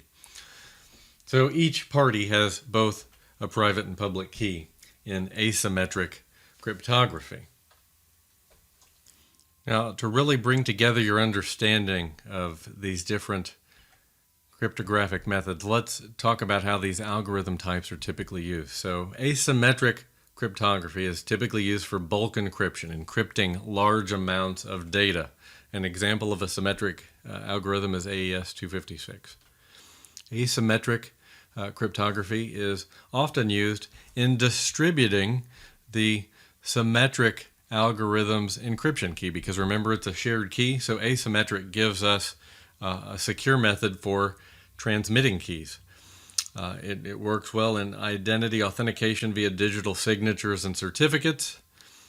So it's good for non-repudiation services and key agreements. So it really complements symmetric cryptography. The two work together in that respect, because symmetric cryptography, bulk encryption, is much faster with symmetric, but asymmetric allows us to securely transmit that key in a scalable fashion. Examples of asymmetric algorithms include RSA, DSS, and ECC, which we just talked about. Hash functions. Remember, hashing is a one-way function. Verification of digital signature, so calculating the hash to ensure it's valid. Generation of pseudo-random numbers. Integrity services, so validating a file hash to ensure that it hasn't been altered, would be another example. So quantum and post-quantum show up in the exam objective. So quantum cryptography is the practice of harnessing the principles of quantum mechanics to improve security and to detect whether a third party is eavesdropping on communications. This leverages fundamental laws of physics, such as the observer effect, which states that it's impossible to identify the location of a particle without changing that particle. Now, quantum key distribution is the most common example of quantum cryptography. By transferring data using photons of light instead of bits, a confidential key transferred between two parties cannot be copied or intercepted secretly. And perhaps most relevant today is post-quantum cryptography. So post-quantum cryptography refers to cryptographic algorithms, usually public key algorithms, that are thought to be secure against an attack by a quantum computer. Post-quantum cryptography focuses on preparing for the era of quantum computing by updating existing mathematical-based algorithms and standards. So to put it a bit more simply, post-quantum cryptography is the development of new kinds of cryptographic approaches that can be implemented using today's conventional computers. but that will be impervious, that will be resistant to attacks from tomorrow's quantum computers. So which algorithms are susceptible and which are resistant? Let's talk about that. So this slide here and the slide previous, I think, are the important basic concepts you need to know for the exam. I'm going to give you about 5 minutes of extra credit here to help you understand post-quantum cryptography concerns a bit better. And while I'm not a professional cryptographer, I have done quite a bit of research here, so I can, I think, adequately explain the concept for you simply pretty quickly. So how well do current encryption algorithms hold up to the power of quantum computing? So let's talk about symmetric and asymmetric. So shared key and public key cryptography. So remember, symmetric is for bulk encryption. It's fast encryption. And asymmetric handles our key exchange and our digital signatures. Remember how it works with symmetric. So symmetric holds up fairly well to quantum computing for the most part. Now quantum poses more immediate threats to asymmetric. So for symmetric cryptography, Grover's algorithm shows that a quantum computer speeds up attacks to effectively halve the key length, to cut the key length in half, that is to say. This would mean that a 256-bit key is as strong against a quantum computer as a 128-bit key is against a conventional computer. So doubling the key length from 128 to 256 does not make the key twice as strong. It makes it 2 to the 128th times as strong.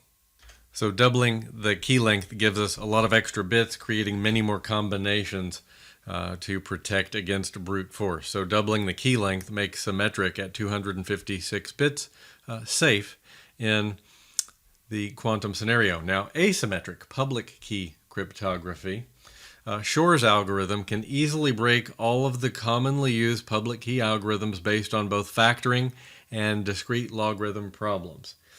So what this means is RSA is vulnerable. It means elliptic curve is vulnerable. However, lattice offers some resistance. Now, doubling the key length increases the difficulty to break an asymmetric algorithm by a factor of 8.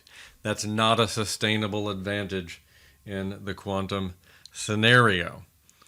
So a quick note on lattice. I mentioned lattice offers some resistance. So based on different types of problem, the shortest vector problem and the closest vector problem is how lattice works. It's not working on large primes in the same way as other algorithms.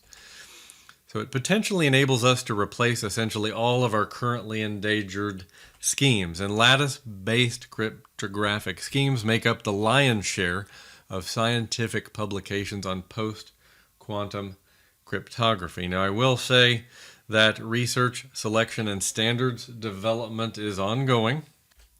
And NIST, the National Institute of Standards and Technology, initiated a competition, and they've worked down to around round 3, I believe. They're in the finals of choosing the algorithms that will win and be moved towards standards for quantum safe algorithms. And I believe 3 of the 5 finalists are lattice-based. So I believe it's going to be lattice-based cryptographic schemes that will sort of save the day in this respect. So what exactly is a lattice? I've mentioned lattice 3 or 4 times here. So a lattice is a 3-dimensional array of regularly spaced points. So this is just a simple diagram of what a lattice looks like. So that's all I'm going to say there. Let's move on to static versus ephemeral keys.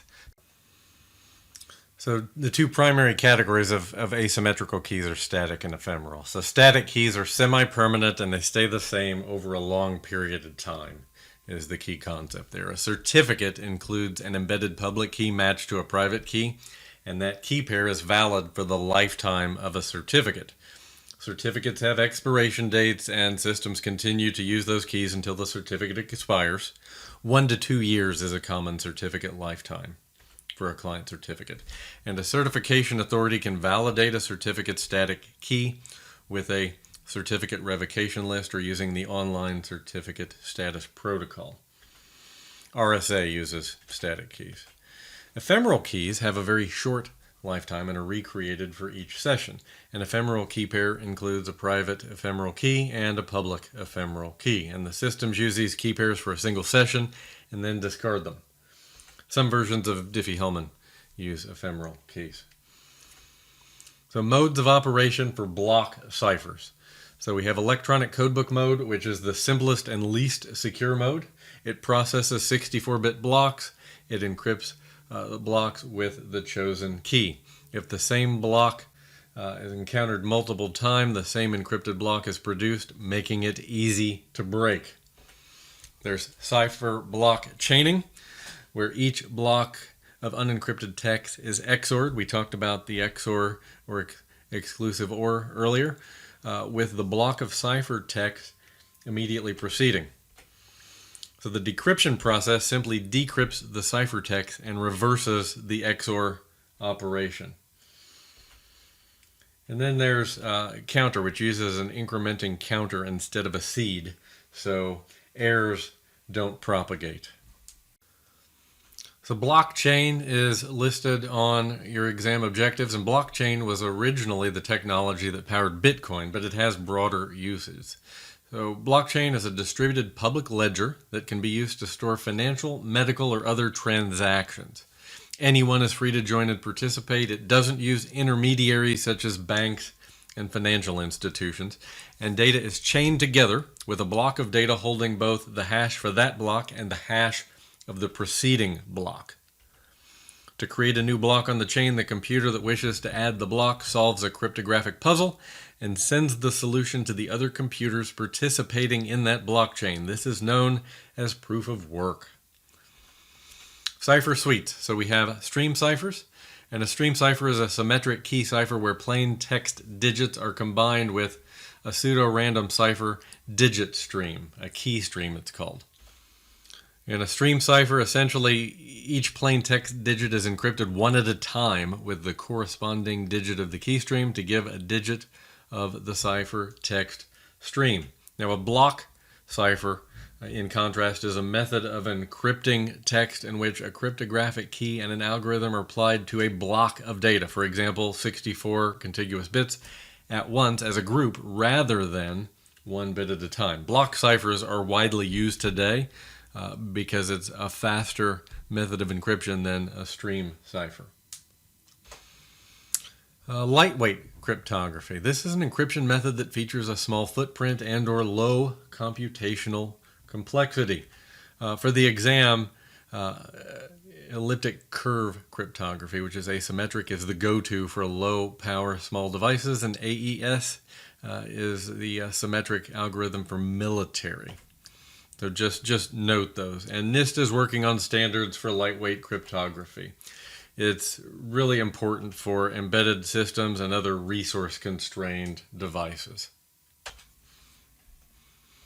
And continuing through section 2.8, we're going to touch on some additional cryptographic concepts. We're going to touch on steganography, some limitations in the world of cryptography, and some common use cases. So let's start with steganography, which is where a computer, file, message, image, or video is concealed within another file, message, image, or video. So an attacker may hide info in this way to exfiltrate sensitive company data. It's a type of obfuscation. So homomorphic encryption allows users to run calculation on data while it is still encrypted. This allows data to be encrypted and outsourced to commercial cloud for processing because it can be processed while it's still encrypted. So common scenarios for specific cryptographic choices. So low power devices often use elliptic curve, ECC, for encryption as it uses a small key. IoT devices don't have the processing power for conventional encryption, generally speaking. Low latency means encryption and decryption should not take a long time. Specialized encryption hardware is a common answer in low latency scenarios. A VPN concentrator or an encryption accelerator card can improve efficiency in low latency scenarios. High resiliency. So in this case, we're using the most secure encryption algorithm practical to prevent the encryption key from being cracked by attackers. Device, application, or service compatibility may influence your decisions here. It's going to come down to supportability. Supporting confidentiality. So encryption should be implemented for exchange of any sensitive data and in a way that ensures only authorized parties can view. So for example, connecting remote offices via IPsec VPN gives us an encrypted tunnel between those two locations, ensuring the protection of that sensitive information. Supporting integrity. So two important scenarios for ensuring integrity would be ensuring file data hasn't been tampered with and that communications like an email are not altered in transit. So a file hash to check file integrity, a digital signature or DKIM for email. Supporting obfuscation. So obfuscation is commonly used in source code to ensure it cannot be read by anyone who steals it. So ROT13, XOR, or steganography can be used to obscure data. Supporting authentication. So a single factor username and password are not as secure as multi-factor usernames and passwords. MFA for user authentication, certificate-based authentication for devices. And supporting non-repudiation. So when you digitally sign an email with your private key, you cannot deny that it was you, as there is only one private key tied to you in that scenario. Non-repudiation is very important in any legally binding transaction. Limitations. So common scenarios for specific cryptographic choices. We're going to talk through some limitations. So there is speed. Application and hardware must be able to keep pace with the selected encryption. Size. If encrypting 16 bytes of data with a block cipher, the encrypted information is also 16 bytes. This overhead must be considered in resource planning. You need enough memory, storage, and network to support the result. Weak keys. So larger keys are generally stronger and thus more difficult to break. So you want to find balance between security, compatibility, and your compute capacity. Time. Encryption and hashing take time. Larger amounts of data and asymmetric encryption take more time than small amounts of data and symmetric encryption. Remember, symmetric is for bulk data encryption. So selections need to match time constraints in transactions. Longevity. Consider how long encryption algorithms you select can be used. So older algorithms will generally be retired sooner. That's only generally true, and then algorithms where weaknesses are found will also be accelerated toward retirement. Cryptography relies on randomization. Predictability is the enemy of cryptography. Random number generation that can't easily be predicted is crucial for any type of cryptography. And reuse refers to using the same key over again in multiple transactions, and it's commonly seen in a number of encryption mechanisms. And if an attacker gains access to that key, they can decrypt the data that was encrypted with it. It's unfortunately a fact of life in several scenarios. For example, some IoT devices, which are compute and storage constrained, typically may not allow for a key change. Entropy refers to the measure of randomness or diversity of a data generating function. Data with full entropy is completely random with no meaningful pattern. So entropy refers to the lack of predictability. Resource versus security constraints. The more secure the encryption used and the higher the key length, the more processing power and memory the server will need. This requires balance between algorithms and hardware selections. That brings us to domain 3, and the focus of domain 3 is implementation. So just as with the other domains in the course, we're going to go line by line through all of the topics mentioned for domain 3 in the official exam objectives. So if it shows up in the official objectives, you'll see it here in the video. So let's start with 3.1. Given a scenario, implement secure protocols. So we're talking about protocols and use cases here, and implement really means choose the right protocol for a use case. But what we're going to do is tie the protocols to their use cases, which should make choosing the right answer on exam day an easier task. So I've put these into tables that will help you review these quickly. You have the protocol on the left, the use case on the right, and you see port and TCP UDP protocol information where applicable listed as well. And you'll see some protocols here that are probably familiar to you if you've been in IT for long. For example, Secure Shell, port 22, used for secure remote access. Now, IPsec in particular, I think you want to know the protocols and modes for IPsec because they're called out specifically in the exam objective. So we'll touch on those briefly here in just a moment. And I think it also makes sense for the exam to group by use case as you're memorizing. So for example, if we look at secure SMTP, IMAP4, POP3, SMIME, those are all related to email, right? So we could maybe group those together in our memorization activity. We could look at SIP and SRTP, which are going to be focused on VoIP and internet telephony. Now, I mentioned IPsec protocols and modes we want to be familiar with. So in IPsec, we have authentication header and encapsulating security payload, commonly abbreviated as AH and ESP. So AH provides a mechanism for authentication only. And because authentication header doesn't perform encryption, it's going to be faster than encapsulating security payload. Now, ESP provides confidentiality, encryption, and data integrity. And it can be used with confidentiality only, authentication only, or both of those together. So it is configurable in that respect.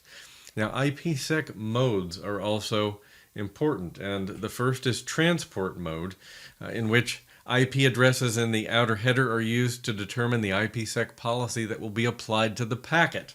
This is good for host-to-host traffic. And in tunnel mode, 2 IP headers are sent. The inner packet determines the IPsec policy that protects its content. This is going to be good for VPNs and gateway-to-gateway security. IPsec does come up in a couple of different areas in Domain 3. I believe these are the most important elements you should understand and commit to memory to be ready for the exam. So let's move into 3.2. Given a scenario, implement host or application security controls. So we'll touch on endpoint protection, database and application security, OS hardening, and boot integrity. So let's start with endpoint protection. So we have antivirus, which at the root of it is designed to detect and destroy viruses. And what it does with a virus is configurable, of course, right? So we may quarantine, for example.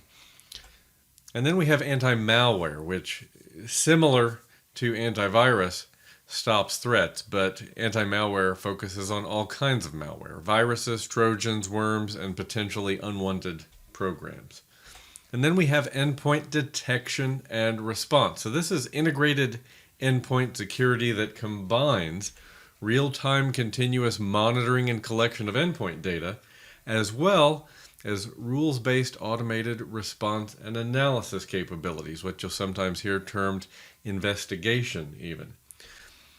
These capabilities are generally delivered together in a single solution today, and they usually go beyond antivirus signature-based protection to identify potentially malicious behaviors, what we'd call zero-day behaviors or emerging threats. And they're going to use machine learning and artificial intelligence to do that.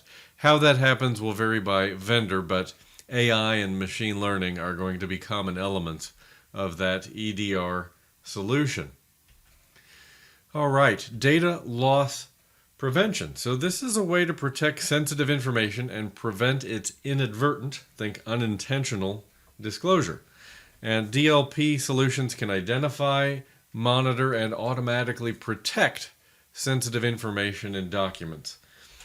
And we're really talking about protecting personally identifiable information, protected health information, customer information, any sort of sensitive business data.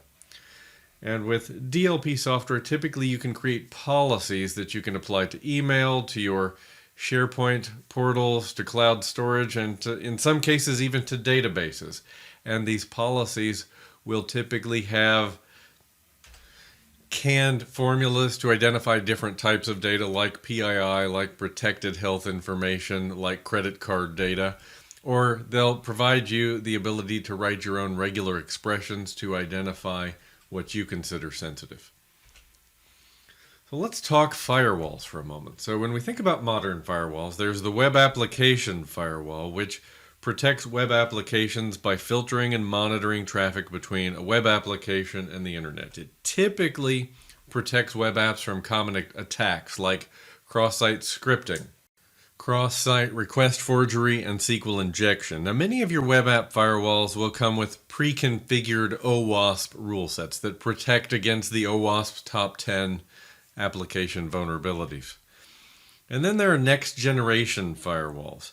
These are deep packet inspection firewalls that move beyond port protocol inspection and blocking. They add application level intrusion prevention, and they bring intelligence from outside the firewall, often in the form of consuming threat intelligence feeds. For the exam, I'd know the abbreviations as well. So you'll hear a web app firewall referred to as WAF, web app firewall, and then next gen firewalls are abbreviated NGFW. So let's talk intrusion detection and intrusion prevention. And knowing the difference, I believe, will be important for the exam. So with intrusion detection, or IDS, it will analyze the header and the payload, so think packet content. And when a known event is detected, a log message is generated, so think alerting or notification. Now, intrusion prevention, on the other hand, will analyze those whole packets, both the header and the payload, looking for known events, and when a known event is detected, a packet would typically be rejected. So the difference between IDS and IPS is intrusion prevention takes action, where intrusion detection is focused on notification. Now, 3.2 calls out host-based IDS and IPS. So this really refers to intrusion detection or prevention in software form installed on a host, generally on a server, although you'll see host-based intrusion detection and prevention for client operating systems as well, like Windows 10. And also in the endpoint protection category is the host-based firewall. So this is an application firewall built into desktop operating systems like Windows or Linux. Now, because it's an application, it's going to be more vulnerable to attacks in some respects versus a hardware firewall. And it's fairly important that we restrict service or process access to ensure that malicious parties are not able to simply stop the service or kill the process, thus disabling the firewall. And generally speaking, you're going to see host-based and network-based firewalls used together in a layered defense. We'll have network-based firewalls filtering traffic between network segments, for example, or between the trusted network and the internet. And we might use host-based firewalls on the client operating systems to restrict port access, to restrict lateral movement should an endpoint be compromised, for example. So let's talk boot integrity, which ensures that hosts are protected during the boot process, so all protections are in place once the operating system is fully operational. Now, Unified Extensible Firmware Interface, or UEFI, is the modern version of BIOS that is more secure, and it's necessary for a secure boot of the OS. That is to say, the older BIOS cannot provide secure boot. Then there's measured boot, where all the components from the firmware, applications, and software are measured, and the information is stored in a log file, and that log file is on the Trusted Platform Module, the TPM chip that's on the motherboard. Now, Trusted Secure Boot and Boot Attestation is available in operating systems like Windows 10 that can perform a secure boot at startup where the OS checks that all of the drivers have been signed. And if they haven't, the boot sequence is going to fail as system integrity has been compromised. And this can be coupled with attestation, where the software integrity has been confirmed. For example, BitLocker implements attestation and its keys are stored on the TPM chip on the motherboard. So in the database category, we have tokenization, which is deemed more secure than encryption because, unlike encryption, it cannot be reversed. So it takes sensitive data like a credit card number and it replaces it with random data that is the token. That non-sensitive data is the token. As an example, many of your payment gateway providers store the credit card details securely and generate a random token. But tokenization can help companies meet PCI DSS and HIPAA compliance requirements because it's strong protection in that case.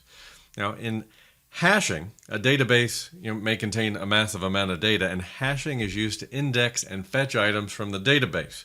And this makes search faster as the hash key is shorter than the data. And the hash function maps data to where the actual records are held. Incidentally, like tokens, hashes cannot be reversed. It's a one-way operation. And salting.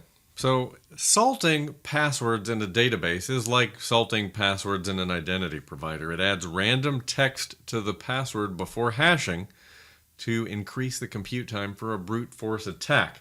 Incidentally, this also renders rainbow tables ineffective.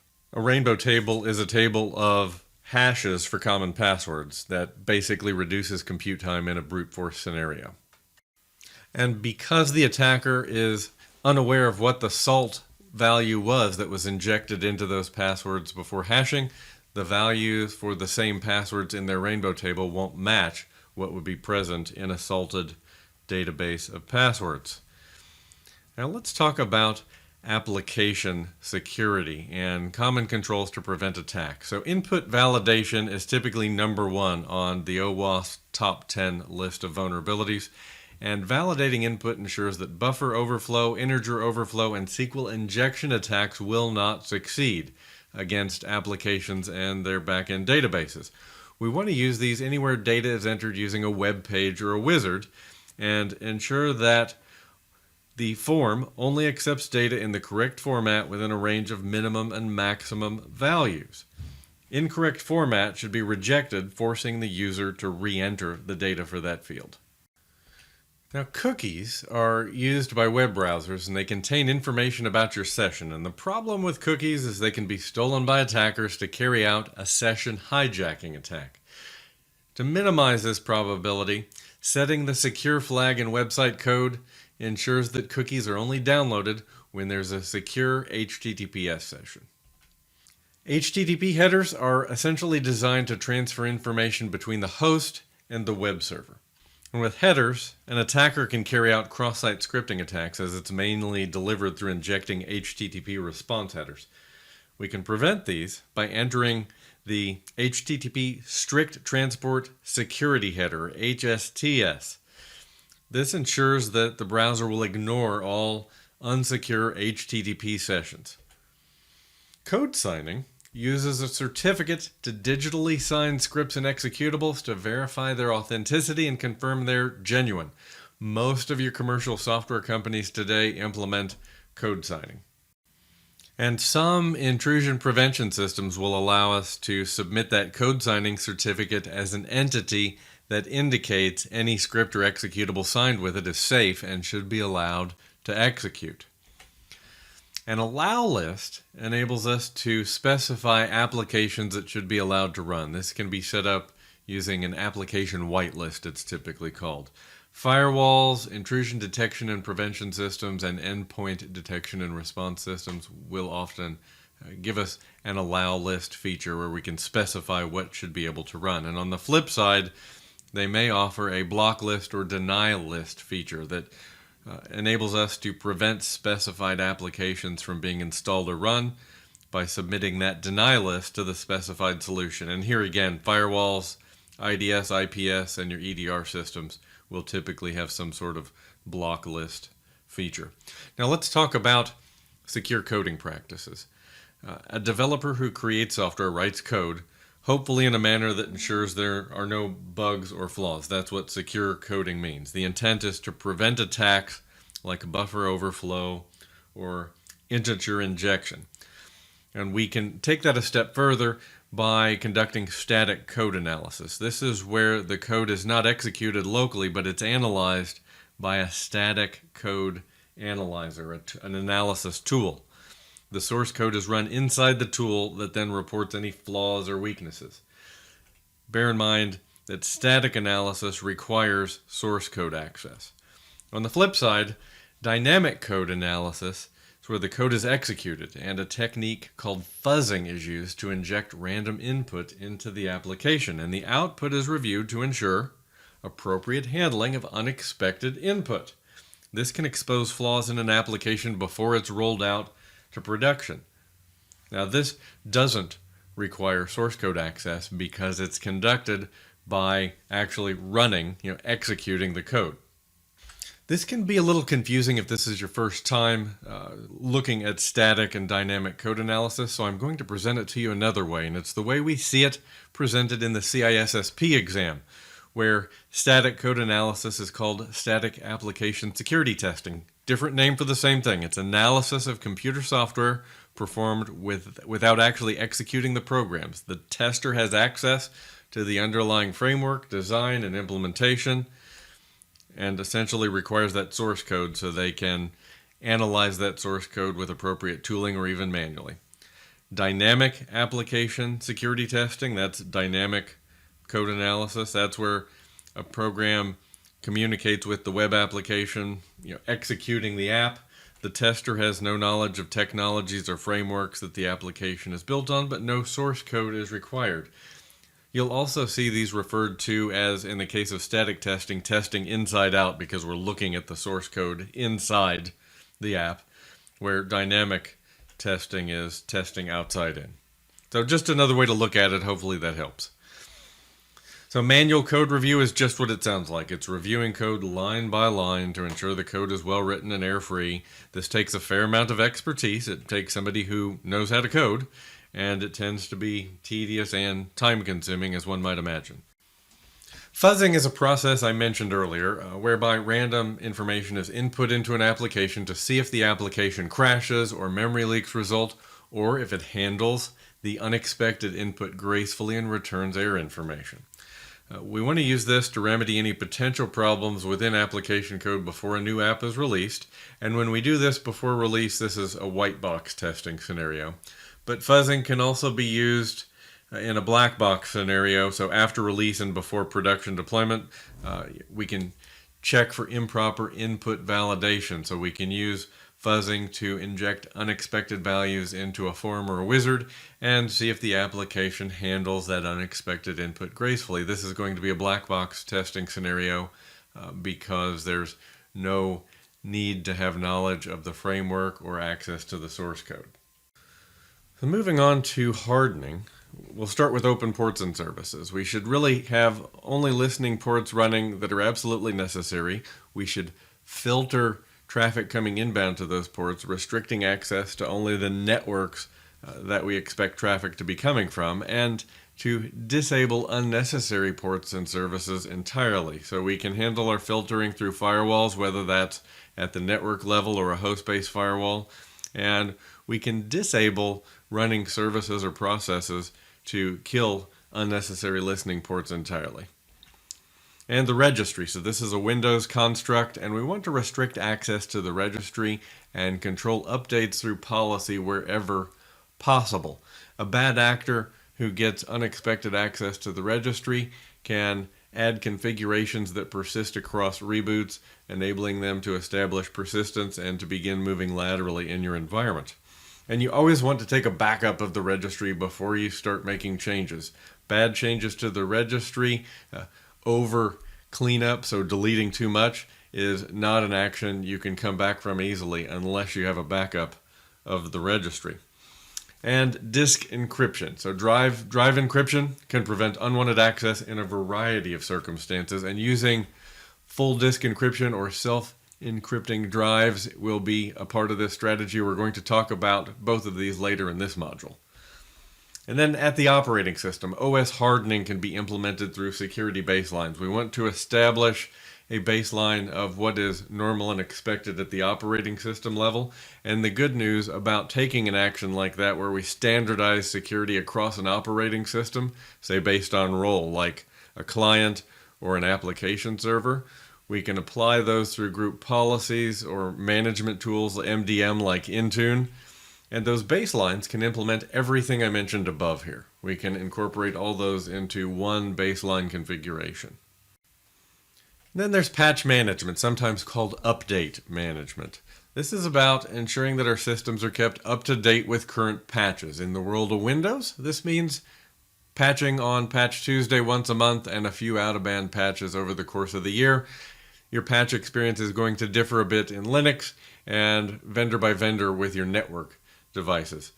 But we want to evaluate, test, approve, and deploy patches. We definitely don't want to take all of our patches to production immediately to avoid unexpected impact. There's definitely a bad patch that gets released every now and again. And we need system audits to verify the deployment of approved patches to our systems. This would include vulnerability scanning once a month at least, and some sort of reporting system so we can ensure these patches are actually getting out there. And we want to patch both native operating system and third-party apps. I find that third-party apps are often overlooked, oftentimes because there's not as much automation available to ensure that process is consistent and manageable in terms of effort. It's not made as convenient for third parties. And you want to apply out-of-band updates promptly, especially when we see updates coming out of band from Microsoft. There's definitely a reason for that. Oftentimes it's addressing zero-day threats, so you want to roll those out quickly. We do find organizations without patch management will experience outages from known issues that could have been prevented simply by patching their systems. In drive encryption, we have full disk encryption, which is built into the Windows operating system. It's called BitLocker, and BitLocker keys are stored on the TPM chip on the motherboard. In the world of Linux, there's an FDE implementation called dmcrypt, although I don't think you'll hear about that one on the exam. And then we have self-encrypting devices or self-encrypting drives, where encryption is built into the hardware of the drive itself. And anything that's written to that drive is automatically stored in an encrypted form. So a good SED should follow the Opal storage specification, which is a specification for self-encrypting drives. And then there's the hardware root of trust. So when we implement full disk encryption, they use a hardware root of trust for key storage. It verifies that the keys match before the secure boot process takes place. A TPM is often used as the basis for a hardware root of trust. We'll talk about TPM in just a moment here. So the TPM is the Trusted Platform Module. It's a chip that resides on the motherboard of the device. It's multi-purpose, like for storage and management of keys used for full disk encryption, but that's not its only purpose. It provides the operating system with access to keys for a number of functions, but it prevents drive removal and data access. And finally, sandboxing. An application is installed in a virtual machine environment isolated from our network, in a sandbox we call it. This enables patching, testing, ensuring that it's secure before putting it into a production environment. We ensure that system is hardened before we expose it to other systems on our network. And it also facilitates investigating dangerous malware. So if we have a security breach, if we have a compromised system, we can take it offline, we can isolate it in a sandbox, and allow forensic investigation to continue. In a Linux environment, this is known as change root jail. Moving on to 3.3, we're going to talk about implementing secure network designs. We'll touch on load balancing, network segmentation, virtual private network, and port security, to name a few. So let's start with load balancing. And a network load balancer, an NLB, is a device used to direct traffic to an array of web servers, application servers, or really any other service endpoint. We usually think of these in the context of web servers, but it's really bigger than that. And there are several ways we can set up a load balancer. The two you want to remember for the exam are the active-active configuration, where we have multiple load balancers acting like an array, all dealing with traffic together as both are active. And you can have an active-active scenario with two load balancers, but you can certainly have a larger array. And I've worked with larger arrays myself, but it's at least two. And then there's the reality here that if we lose one of these load balancers. If we have, say, two load balancers and they're both running, at 80% of capacity, if we lose one of those, a single load balancer failure could impact performance. And in that case, if they're both running, say, 80% utilized, a single load balancer failure will degrade performance. So we need to make sure that we have enough in the active-active configuration to sustain that loss. Now, the active-passive configuration is where the active node is fulfilling all of the load balancing duties, and the passive node is simply listening and monitoring the active device. And should that active node fail, then the passive node will take over, providing redundancy. It's not going to scale as well, but it's a perfectly okay strategy at lower scale. If one device is enough, we have that second device in passive mode just to allow us to deal with potential hardware failure. It gives us redundancy. If I mention NLB from this point forward, I'm talking about network load balancer, if I say load balancer, so NLB really means either of these things. Consider these three terms interchangeable.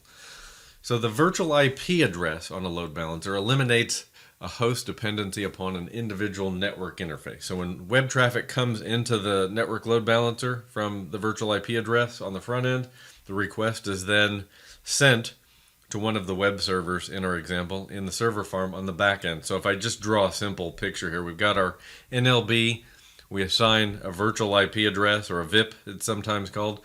When that request comes in, the NLB is going to spread those requests over our back end server farm. So think of the front end as the VIP and the back end as our server farms in this case. And in terms of scheduling options, this determines how the load is distributed by the load balancer. And it's going to depend on the device you're working with, but they typically have multiple options, like least utilized host, because the NLB will have some measure of status of the servers in the farms based on that number. It will be able to make a decision as to which is least utilized. Now, it could be looking at pure connections. It could be looking at CPU utilization. There are typically a number of measurements that can be leveraged there. There's DNS round robin, which is where when the request comes in, the load balancer simply contacts the next server in the list. So it's really just going across the servers one by one. Server 1, server 2, server 3. That's not a very intelligent option, but it's functional to a degree. And then we have affinity. That's when a load balancer is set to ensure that a request is sent back to the same web server based on the requester's IP address or the requester's IP address and port, or even their session ID. So it's pinning that user's request, their session, to the same server. Affinity configuration can be referred to in tuples often. So we can configure affinity based on IP and port, or IP and port and session ID. We can go all the way. You'll see load balancers with 5 tuple capability. But this is also known as persistence, or a sticky session, where the load balancer uses the same server for the session for that user. So moving on to network segmentation, let's start with intranet, which is a private network designed to host information internal to the organization. So collaboration here is going to be limited to employees, users within the org. And then we have an extranet, which is something of a cross between the intranet and the internet. And it's a section of an organization's network that's been segmented to act as an intranet for the private network, but also serves information perhaps to external business partners, which I find is the most common scenario, or even the public internet. And then finally, we have a screened subnet. This is an extranet for public consumption. It's typically labeled as a perimeter network or a DMZ. But network segmentation, if I could sum it up in one sentence, is a way to control traffic and isolate static or sensitive environments. Zero trust. So zero trust security addresses the limitations of the legacy network perimeter-based security model. It used to be that we'd simply put firewalls up at the perimeter. We'd have proxy servers to proxy internet access, and everything inside that boundary was trusted. So zero trust security throws that out the window and really moves the security boundaries closer to the entities we're managing, closer to the identity. In fact, you'll frequently hear that Zero Trust treats user identity as the control plane. It is the gateway to accessing resources. And Zero Trust assumes compromise or breach in verifying every request. Bottom line, no entity is trusted by default. So this kind of supersedes trust but verify. So with Zero Trust, we're bringing those security boundaries from the traditional corporate network perimeter down to the identity, to the device, to the apps, to our information, protecting those entities anywhere they should reside in our environment or outside of our environment, getting work done. So reasons for segmentation, and there are a few. So boosting performance, so we can improve performance through a scheme in which we have systems that often communicate located on the same network segment, while systems that rarely or never communicate or should not communicate are located on other segments. And reducing communication problems, we can reduce congestion by reducing the need for crossing into other domains in our network or having too many talkers in a particular network segment. So we can just take the unnecessary traffic out and reduce congestion. It's kind of like the network edition of blowing your nose. Providing security. So this can definitely improve security by isolating traffic and user access to those segments where they're authorized. So if we have network segments hosting sensitive data, for example, customer databases, we can greatly restrict access to only the systems and users who need that access, and that's going to boost our security overall. So east-west traffic may come up on the exam. This is where traffic moves laterally between servers within a data center. North-south traffic, incidentally, moves outside of the data center. Then we have the Virtual Local Area Network, or VLAN. So this is a collection of devices that communicate with one another as if they made up a single physical LAN. So on a switch, a layer 2 device, we can create a Virtual Local Area Network, a collection of switch ports that could consist of users in multiple different locations, different floors, etc., servers in different areas, but they behave as though they're a single physical network. This creates a distinct broadcast domain. And then again, we have that screened subnet. So that's where we place a subnet between two routers or firewalls, to say it another way versus how I said it earlier. And you'll have bastion host within that subnet. You'll see web servers frequently hosted in a screened subnet, in a perimeter network. Let's move into VPN. So a virtual private network extends a private network and across a public network, basically enabling users and devices to send and receive data across shared or public networks as if their devices were directly connected to the private network. So one example is a user connecting from home to the corporate VPN so they can access corporate resources. But that's not the only scenario, so let's dig in a bit. So in VPN, we have always-on mode, which is a low-latency point-to-point connection between two sites. So this is typically a tunnel between two gateways that is always connected. So we'll see this connecting branch offices to, say, the main corporate office or to a data center. L2TP and IPsec, this is the most secure tunneling protocol that can use certificates, Kerberos authentication, or a pre-shared key. But IPsec VPNs are going to be the top of the mountain when you have this discussion, generally speaking. So an IPsec VPN provides both a secure tunnel and authentication. And then we have an SSL VPN, which works with legacy systems and uses SSL certificates for authentication. This is going to be less common by virtue of the fact that it's really a legacy construct. HTML5 VPNs, similar to SSL VPNs in that they use certificates for authentication. They're easy to set up. You just need an HTML5 compatible browser, Opera, Edge, Firefox, Safari, just any of them these days. But IPsec, I expect, will be the one of most focus on the exam. So let's talk through some more IPsec VPN scenarios. So we have split tunnel versus full tunnel. So in the full tunnel scenario, it means all traffic goes across the VPN, whether it's destined for work resources on private subnets or it's just internet browsing. And then we have split tunnel, which sends traffic destined for the corporate network over the VPN, and internet traffic goes directly to its normal destination, the normal route out the access point. You'll see this split tunnel configuration very commonly in work from home scenarios with users. Sometimes organizations will opt for full tunnel instead, and it just depends on whether they put a greater premium on saving bandwidth over that VPN, saving capacity, or if they're more interested in filtering and monitoring internet traffic for that user during work hours. And remote access versus site-to-site. The site-to-site scenario tends to use an always-on mode where both packet header and payload are encrypted, and it's essentially always running. But in the site-to-site scenario, it's IPsec tunnel mode, and in the remote access scenario, it's the user initiating the connection. That's what we'd call IPsec transport mode. So moving on to DNS, domain name system. This is a hierarchical naming system that resolves a host name to an IP address. So we're going to talk about DNS in the security context. I may step slightly outside that boundary just for purposes of helping you better understand DNS. So DNS allows us to match a host name or a fully qualified domain name to an IP address. So a fully qualified domain name is the host name plus the domain, such as in this example, server1.contoso.com, or another example, www.microsoft.com.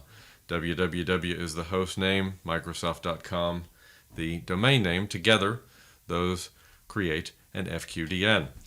So DNS supports many record types. A few that you'll see commonly are the A record, which is a host record, just simply a name mapped to an IPv4 address. We have a CNAME, which is an alias. That's how we can map multiple names to the same IP address quite easily, simply referencing that original host.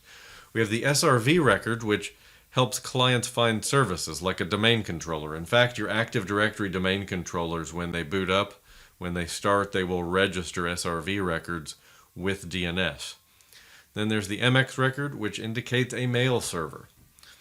Now these next two are going to step into the world of security firmly here. So we have Sender Policy Framework, or an SPF record.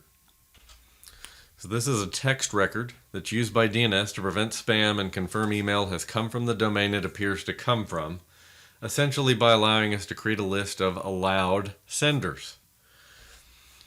Then there's Domain-Based Message Authentication, Reporting, and Conformance, or DMARC. This is another DNS text record that's used by internet service providers to prevent malicious emails like phishing or spear phishing attacks.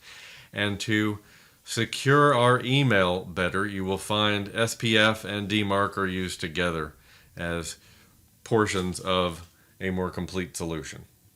I would say these records are used by just about everybody today. Then we have the DNS cache, which stores recently resolved DNS requests for later reuse, reducing calls to the DNS server. And that cache is a function of the DNS client, and that cache is present on Windows clients and servers and Linux clients and servers, and how long that lookup can be cached is determined by the TTL, the time to live that's specified on the record at the DNS server. Then we have a host file, which is a flat file where name and IP pairs are stored on a client for lookup.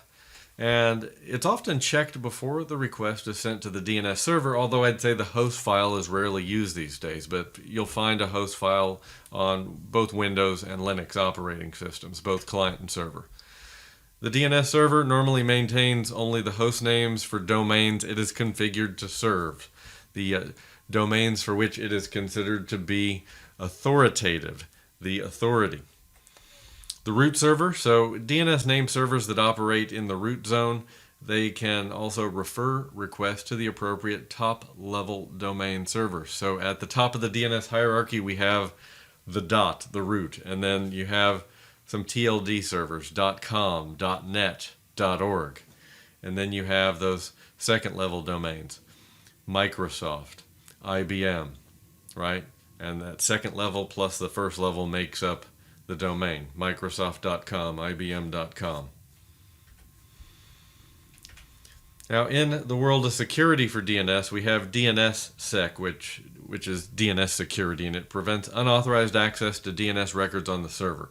So each record is digitally signed, creating an RRSig, it's a resource record that holds a DNSSEC signature for a record set to protect against attack.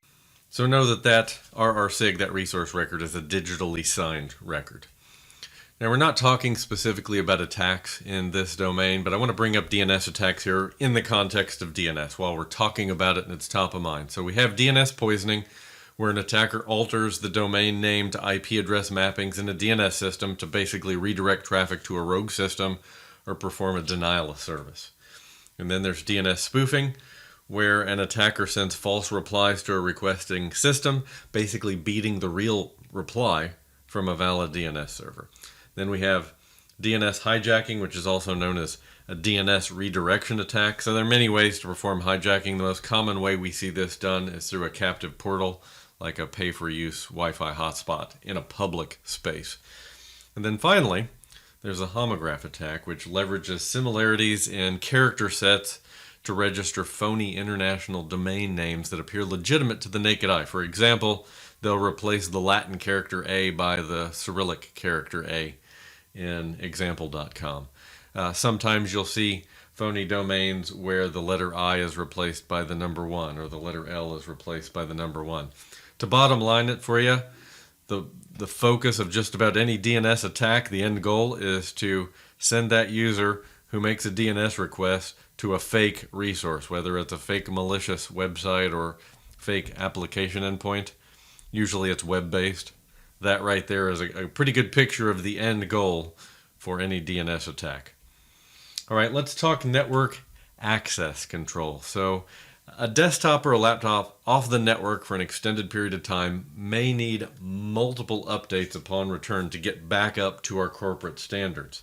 Now, after a remote client has authenticated, what network access control does is checks that the device being used is patched and compliant with corporate security policies. And it might do that through some mechanism internally. What I see more commonly these days is the network access control feature on a network stack like Cisco will check in with your MDM platform to see if the mobile device management platform says that system is compliant, and then it will allow a compliant device to access the LAN, whereas for a non-compliant device it may be redirected to a boundary network where a remediation service addresses the issues. That boundary network is sometimes called a quarantine network. And network access control can be agent-based or agentless. Some operating systems actually include network access control as part of the operating system itself. So essentially no additional agent is required, and these generally perform checks when the system logs into the network and logs out of the network, making them less configurable, which may be undesirable in some environments. So if you need additional control or flexibility or functionality, you might need a persistent or a dissolvable agent. So in the persistent scenario, that's a permanent agent that's installed on the host, be that a Windows client or a Linux client. The dissolvable agent is known as temporary. It's installed for a single use. I worked with a scenario recently here where we used a Cisco integration with Microsoft Intune. So Cisco Network Access Control simply checks with Intune to see if the device is compliant before granting access. So we don't need an agent at all. Out-of-band management. So this enables IT to work around problems that might be occurring on the network, like the network itself being down in some respects. So out-of-band management on devices may include cellular modems or serial interfaces. In larger environments, this out-of-band management functionality may even be centralized. But it gives IT a way to respond and to manage when the network is not at its best. So in terms of port security, there are two types. There's 802.1x and switch port security. So port security is when anyone, authorized or not, plugs their Ethernet cable into the wall jack. The switch allows all traffic. With port security, the port is turned off. So this is considered undesirable as it limits functionality of the switch. We're disabling a switch. With 802.1x, the user or device is authenticated by a certificate before the connection is made. This prevents an unauthorized device from connecting. It allows an authorized device to connect, though. So this is preferable because we're not disabling the switch in any way. We're not limiting functionality. And there are some other protections that can be configured. So loop protection is when two or more switches are joined together. They can essentially create loops that result in broadcast storms. And spanning tree protocol prevents that from happening by forwarding, listening, or blocking some supports. Now, bridge protocol data units, BPDU, these are frames that contain information about the spanning tree. A BPDU attack will try and spoof the root bridges so that STP is recalculated, basically throwing your switch into a state of recalculation and relative uncertainty. And a BPDU guard enables spanning tree protocol to stop such attempts. And then there's DHCP snooping, which is layer 2 security that prevents a rogue DHCP server from allocating IP addresses to a host on your network. And then there's MAC filtering. So this is creating an authorized list of wireless client interface MAC addresses, so the layer 2 hardware address, and within our wireless access point, blocking access to all non-authorized devices. Now, certainly this can come up in some Ethernet, wired network scenarios where you have MAC filtering taking place for authorized nodes. Now, MAC spoofing is a way that some attackers get around this, faking a MAC address to appear as a legitimate authorized node on the network. MAC spoofing is a pretty easy thing for attackers to do. 3.3, so given a scenario, implement secure network designs. We'll talk about network appliances and the wide range of firewalls that are available. So let's start with network appliances and the jump server. So this is a remote admin workstation typically placed on a screen subnet, aka the perimeter network or DMZ, that allows admins to connect remotely to the network to perform some admin activities. Then there's a forward proxy. This is a server that controls requests from clients seeking resources on the internet or an external network. And then there's a reverse proxy, which works in the reverse direction. So this is placed on a screen subnet and performs authentication and decryption of a secure session to enable it to filter the incoming traffic. So forward proxy is outbound request, reverse proxy is the inbound. So flavors of intrusion detection system. So we talked about host-based intrusion detection and prevention earlier, which allows us to monitor activity on a single system only. It's typically an agent on the host. The drawback there being that attackers can discover and disable them. Now, network-based intrusion detection can monitor activity on a network, and it's not as visible to attackers generally speaking. So network-based intrusion detection and prevention we haven't talked about yet at detail, but it's really IDS or IPS at the network level, generally in hardware form. So network-based intrusion detection analyzes whole packets, header and payload, looking for known events. And when an event is detected, a log message is generated. And then, of course, optionally, maybe an email notification, for example. And intrusion prevention in the network-based form, like host IPS, the packet, header, and payload is analyzed, looking for known events. And when a known event is detected, a packet is rejected. So really the difference between IDS and IPS is that one logs an event, the other takes action. And we have a couple of types of IDS systems that you'll be expected to know in the exam. So there's behavior-based, which creates a baseline of activity to identify normal behavior and then measures the system performance against the baseline to detect abnormal behavior. You'll also hear the behavior-based variety referred to as anomaly-based or heuristic-based. And then there's signature-based, sometimes called knowledge-based. This uses signatures similar to the signature definitions you'd see in antivirus or anti-malware software. With behavior-based, it can detect previously unknown attack methods. So it can detect emerging threats that maybe haven't yet been defined in a signature, where signature-based is only effective against known attacks for which a signature is available. Both host-based and network-based systems can be knowledge-based, behavior-based, or a combination of both of these.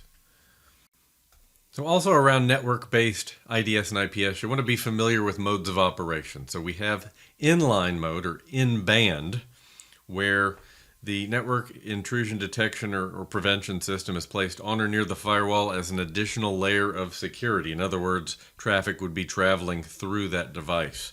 The passive mode, out of band it's called, traffic doesn't go through the device. There are sensors and collectors that forward alerts to the network-based intrusion detection system. And on that topic of sensors and collectors, these are two words for the same thing, essentially. You can place a sensor or collector on a network to alert the intrusion detection system of any changes in traffic patterns on the network. And for that NIDS, if you place a sensor on the internet side of the network, it can potentially scan all of the traffic from the internet, which could be valuable in detecting anomalous behavior. So the Hardware Security Module, or HSM, this is a physical computing device that safeguards and manages digital keys. It performs encryption and decryption functions for digital signatures, authentication, and other crypto functions. It's not unlike a TPM, except it's often removable or an external device, where a TPM is a chip on a motherboard, quite typically. So let's talk types of firewalls. We'll start with the Web Application Firewall, abbreviated WAF. So these protect web applications by filtering and monitoring HTTP or HTTPS traffic between a web app and the internet, looking for common attacks like cross-site scripting, SQL injection, looking for those OWASP top 10 type attacks. And some of these web app firewalls come pre-configured with OWASP rule sets that you can apply to them to quickly get them up and running and protecting against these common attacks. And then there's the next generation firewall, abbreviated NGFW, which is a deep packet inspection firewall that moves beyond the typical port protocol inspection and blocking. I think the two defining characteristics you want to remember for the exam is that a next-gen firewall is application-level inspection, and it brings intelligence from outside the firewall, typically in the form of threat intelligence feeds. So continuing with types of firewalls, we have deep packet inspection. So this is packet inspection that both inspects and filters header and payload of a packet. So basically the header and the body. And it can detect protocol non-compliance, spam, viruses, intrusions. It's going to be very capable because of the depth of inspection. Unified Threat Management, which you'll see abbreviated UTM. So this is a multi-function device composed of several security features in addition to a firewall. It can include a variety of functionality: IDS, IPS, a TLS proxy, web filtering, quality of service management, bandwidth throttling, VPN anchoring, antivirus. These are going to be a lot more common in small to medium business scenarios, this multi-function, because all of that functionality in a single box is only going to scale so far.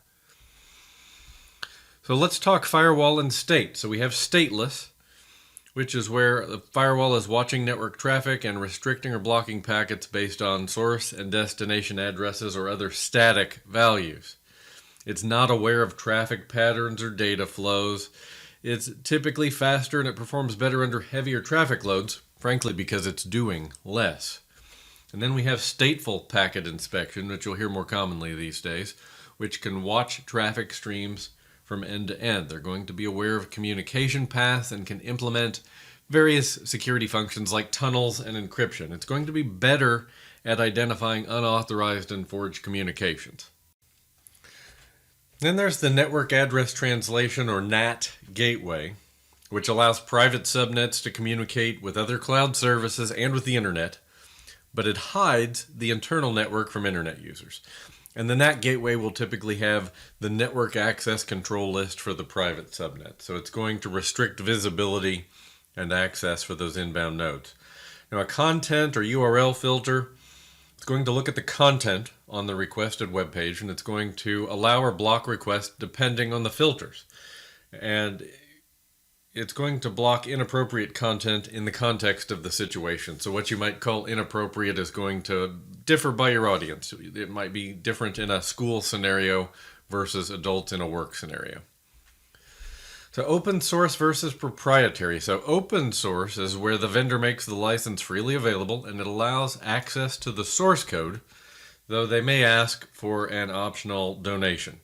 Now there's no vendor support out of the box with open source, so you might have to pay a third party to support you in a production environment. One of the more popular open source firewalls is pfSense, and there's a link if you want to go just see a scenario for what that open source option looks like. And then there are proprietary firewalls. These are more expensive because you have to pay for them, but they tend to provide more and better and more configurable protection. And many vendors work in this space. You've got Cisco, Checkpoint, Palo Alto, Barracuda. I'm just naming a few. What you won't get is source code access because it's proprietary and commercial. Hardware versus software firewall. So hardware firewalls will be a piece of purpose-built network hardware. It's going to offer more configurable support for LAN and WAN connections. It often has superior throughput versus software because it is hardware designed for the speeds and the connections common in an enterprise network. A software firewall is going to be something you might install on your own hardware. It's going to give you the flexibility to place firewalls just about anywhere you'd like in your organization. On servers and workstations, you can basically run a host-based firewall on just about any computer. The software firewalls are going to be more vulnerable in some respects versus hardware, as we discussed earlier, most importantly or simply because the attacker could potentially disable the process or service that represents that running software firewall. So next, let's compare application versus host-based versus virtual firewall. So application firewall is typically catering specifically to application communications. Often that's HTTP or web traffic. We did talk about one example of an application-focused firewall in the next generation firewall, which has layer 7 capability. Then there's host-based. So this is an application installed on the host OS where the application is the firewall. It's a software component like for Windows or Linux, and you'll find firewalls for both the client and server operating systems. And then virtual comes in the cloud, where firewalls are implemented as virtual network appliances quite often, and they're available both from the cloud service provider. They'll have native solutions, but you'll also see third-party partners, often commercial firewall vendors, that will offer some cloud-specific virtual network appliance for that CSP.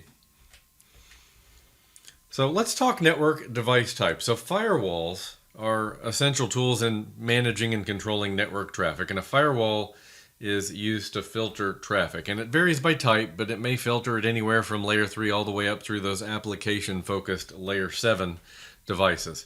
Now a switch repeats traffic only out of the port on which the destination is known to exist. Switches are known for their efficiency in traffic delivery, creating separate collision domains and improving the overall throughput of data. Switches are layer 2 devices. There are a layer 3 switch you'll hear about occasionally, but when we're talking switch, unless otherwise specified, it's a layer 2 device. Routers used to control traffic on networks, used to connect similar networks and control the flow between the two. They can employ static routing tables or dynamic routing functions. These are layer 3 devices. And then there are network gateways that connect networks using different protocols. These are known as protocol translators. They can be standalone hardware devices or a software service. You'll see these built into Windows operating systems and sometimes Linux as well. Network gateways work at layer 3.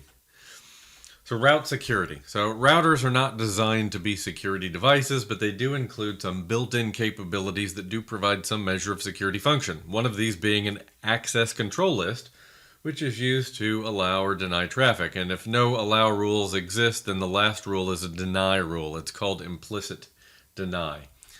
And we can configure an access control list on the ingress, on the inbound traffic, and on egress, which is the outbound traffic of an interface. So for the exam, make sure you know the difference between ingress and egress, inbound and outbound, and that ACL will evaluate traffic on multiple criteria similar to a firewall in some respects. Quality of service ensures that applications have the bandwidth they need to operate by prioritizing traffic based on the importance and the function.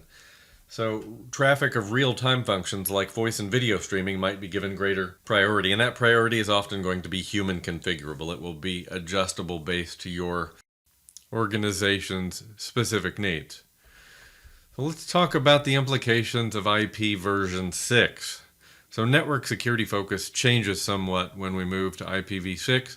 One change is that there are many more addresses on v6 versus version 4, which means it's more difficult to perform a complete port scan or interface scan when we're working with IPv6 addresses. Now, the security tools like the port scanners and vulnerability scanners have long since updated their tooling to take advantage of IPv6. IPv6 creation long preceded its adoption, and IPv4 is still much more common on your private networks today in corporations. But because there are so many addresses available in v6, there's less need to perform port address translation or outbound network address translation on the network, which can simplify the communications process. But if we think about NAT in business use case scenarios, it is itself a security feature as it removes direct access to source user and in some cases internet browsing. With IPv6 we remove the address resolution protocol, or ARP, and without ARP there can't be any ARP spoofing, so that's a bonus. It doesn't imply that v6 is any more or less secure than IPv4, but it changes the attack vectors. For example, a neighbor cache exhaustion attack can use IPv6 protocols to fill up the neighbor cache, interrupting network communication. So when we move to a new protocol, the attack vectors change based on that protocol's weak spots. Port mirroring, also known as port spanning, sends a copy of all data that arrives at a port on a network device over to another device or sensor for investigation later or in near real time. The switch, we have a reserved port that will mirror all the traffic that passes through that reserved port. Now it works across multiple switches because it's a logical configuration, whereas a physical device like a port tap requires installation connected to every switch. And we might leverage spanning to inform the network intrusion detection system of changes in traffic pattern, for example. This will increase the load on the switch, so it should be configured with knowledge of the traffic type and volume that we're dealing with. We don't want to overwhelm the resources of the switch in terms of processing, memory, etc. Then we have monitoring services, which provide additional security on the network, usually in the form of qualified eyes helping us monitor network security and activity. This is very common with security information event management, SIEM and SOAR functions that we talked about back in Domain 1 and Section 1.7. It's often an outsourced security operations center, a SOC function, to provide qualified eyes on our network 24/7, monitoring and potentially alerting or remediating on issues after hours. And that might be helpful in maintaining compliance, really any sort of compliance. It might be HIPAA, GDPR, PCI, obligations, anything where we have a need for high security and responsiveness related to our sensitive data. And then there are file integrity monitors that detect changes to files, usually that shouldn't be modified, automating notification and potentially remediation. This commonly monitors files that would never change, things like your operating system files where changes indicate some type of malicious activity. Where this can also be helpful is in detecting changes to your baseline configurations. If you have an unwanted change in your baseline, that can then proliferate to all newly deployed systems or configurations. Moving on to 3.4, given a scenario, install and configure wireless security settings. So we'll talk about cryptographic protocols related to wireless functions. We'll talk about authentication in the wireless context. We'll talk about authentication methods and setup methods related to wireless, and installation considerations. There are going to be some physical, some human activities in that section. So I doubt you'll be tested on it, but I wanted to drop a chart of the 802.11 standards here just in case, in part so I could mention that in 802.11 we saw the definition of wired equivalent privacy, which was really kind of the first attempt at wireless security, at wireless protection. So TKIP, Temporal Key Integrity Protocol, was designed as the replacement for WEP without the need to replace legacy hardware, so to improve security without the need for wholesale hardware replacement. And it was implemented into 802.11 wireless networking under the name WPA, Wi-Fi Protected Access. CCMP, which is counter mode with cipher block chaining message authentication code protocol. So you can see why folks just say CCMP. So this was created to replace WEP and TKIP, the WPA standard we just talked about. It uses advanced encryption standard with a 128-bit key. We see AES used quite a bit today, although a 256-bit key is much more common in most uses today. CCMP is used with WPA2, which replaced WEP and WPA. So we have WPA2 that implemented CCMP for authentication, and that's again using AES encryption with a 128-bit key. And then in 2018, we see WPA3, Wi-Fi Protected Access 3, which addressed the weaknesses in WPA2. It uses a much stronger 256-bit scheme for encryption, GCMP 256 it was called. There are two versions of WPA. There's WPA3 Personal for home users and WPA3 Enterprise for corporate users.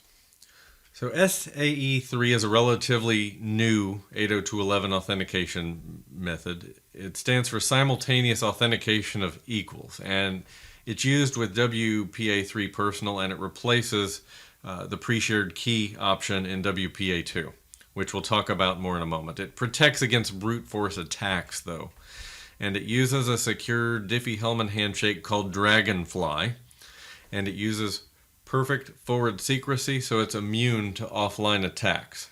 It's because you have a unique session key negotiated for each user session, so an attacker getting online, interacting with the network, and compromising a key from a past session does nothing for them in accessing future sessions. So W3A Personal versus Enterprise, let's break that down a bit. So W3A Personal uses SAE, which means users can use passwords that are easier to remember, and it uses perfect forward secrecy. And then we have WPA3 Enterprise, which supports 256-bit AES, whereas WPA only supported 128-bit.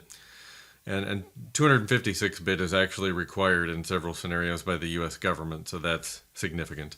It uses elliptic curve Diffie-Hellman ephemeral for its initial handshake. So wireless authentication protocols. So we have EAP, which is Extensible Authentication Protocol. This is an authentication framework. It allows for new authentication technologies to be compatible with existing wireless or point-to-point connection technologies.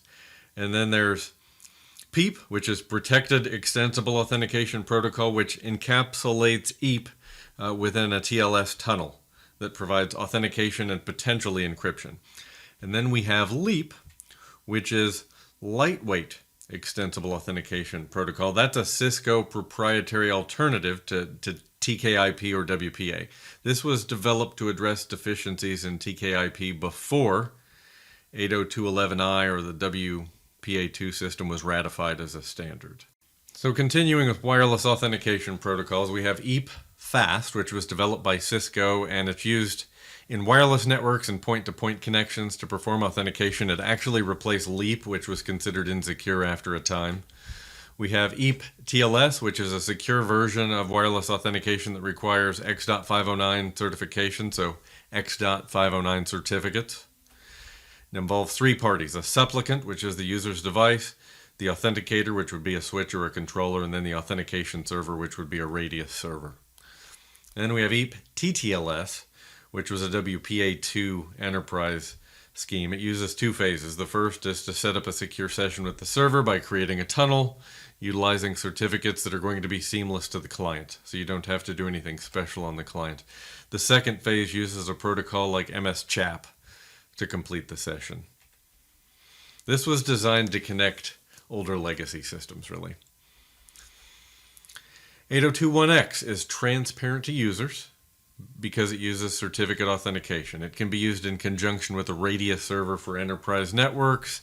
And then we have radius federation, which enables members of one organization to authenticate to another using their normal credentials. So it's federating. The trust is across multiple radius servers across differing organizations. A federation service where network access is gained using wireless access points.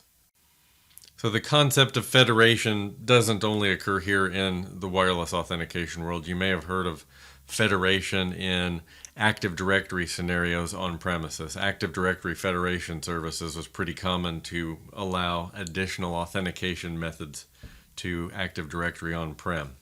And in this case, the WAP forwards the wireless device's credentials to the Radius server for authentication. So we're tying that authentication to the back end. It commonly uses 8021X as the authentication method, which relies on Extensible Authentication Protocol, EAP, that we talked about earlier.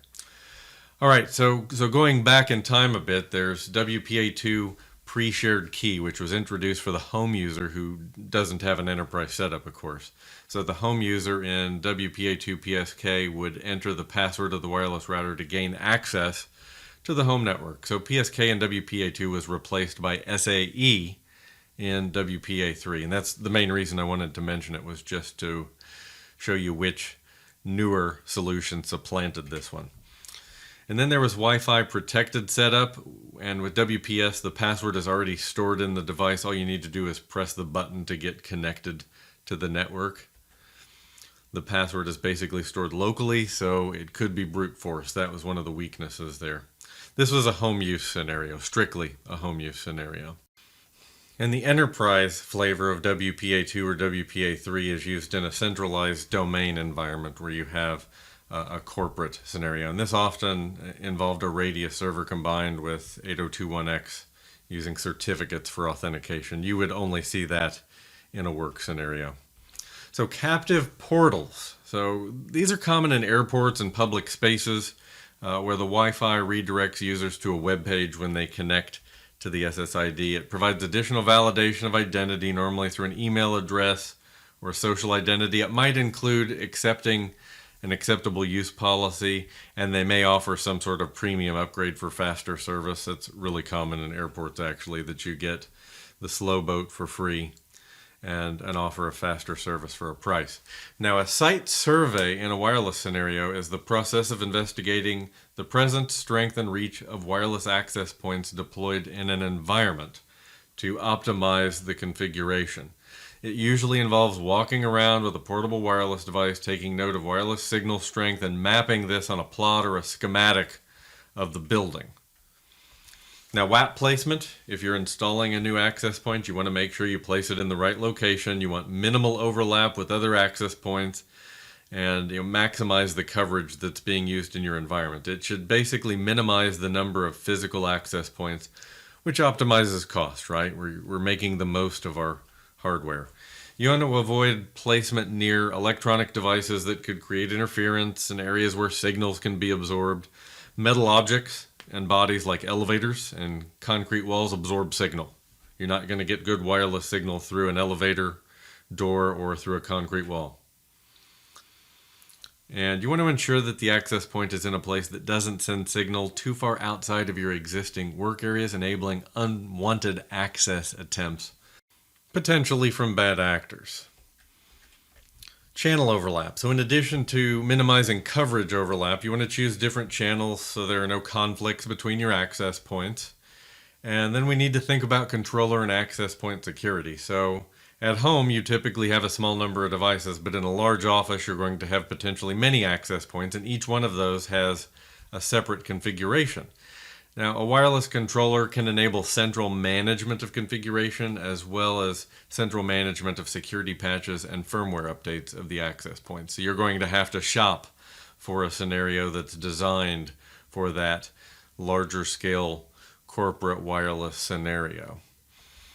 And you want to use HTTPS to encrypt traffic to controller and WAP web interfaces, so ensuring that if you're connecting to a management interface on a device, for example, that it's a secure connection.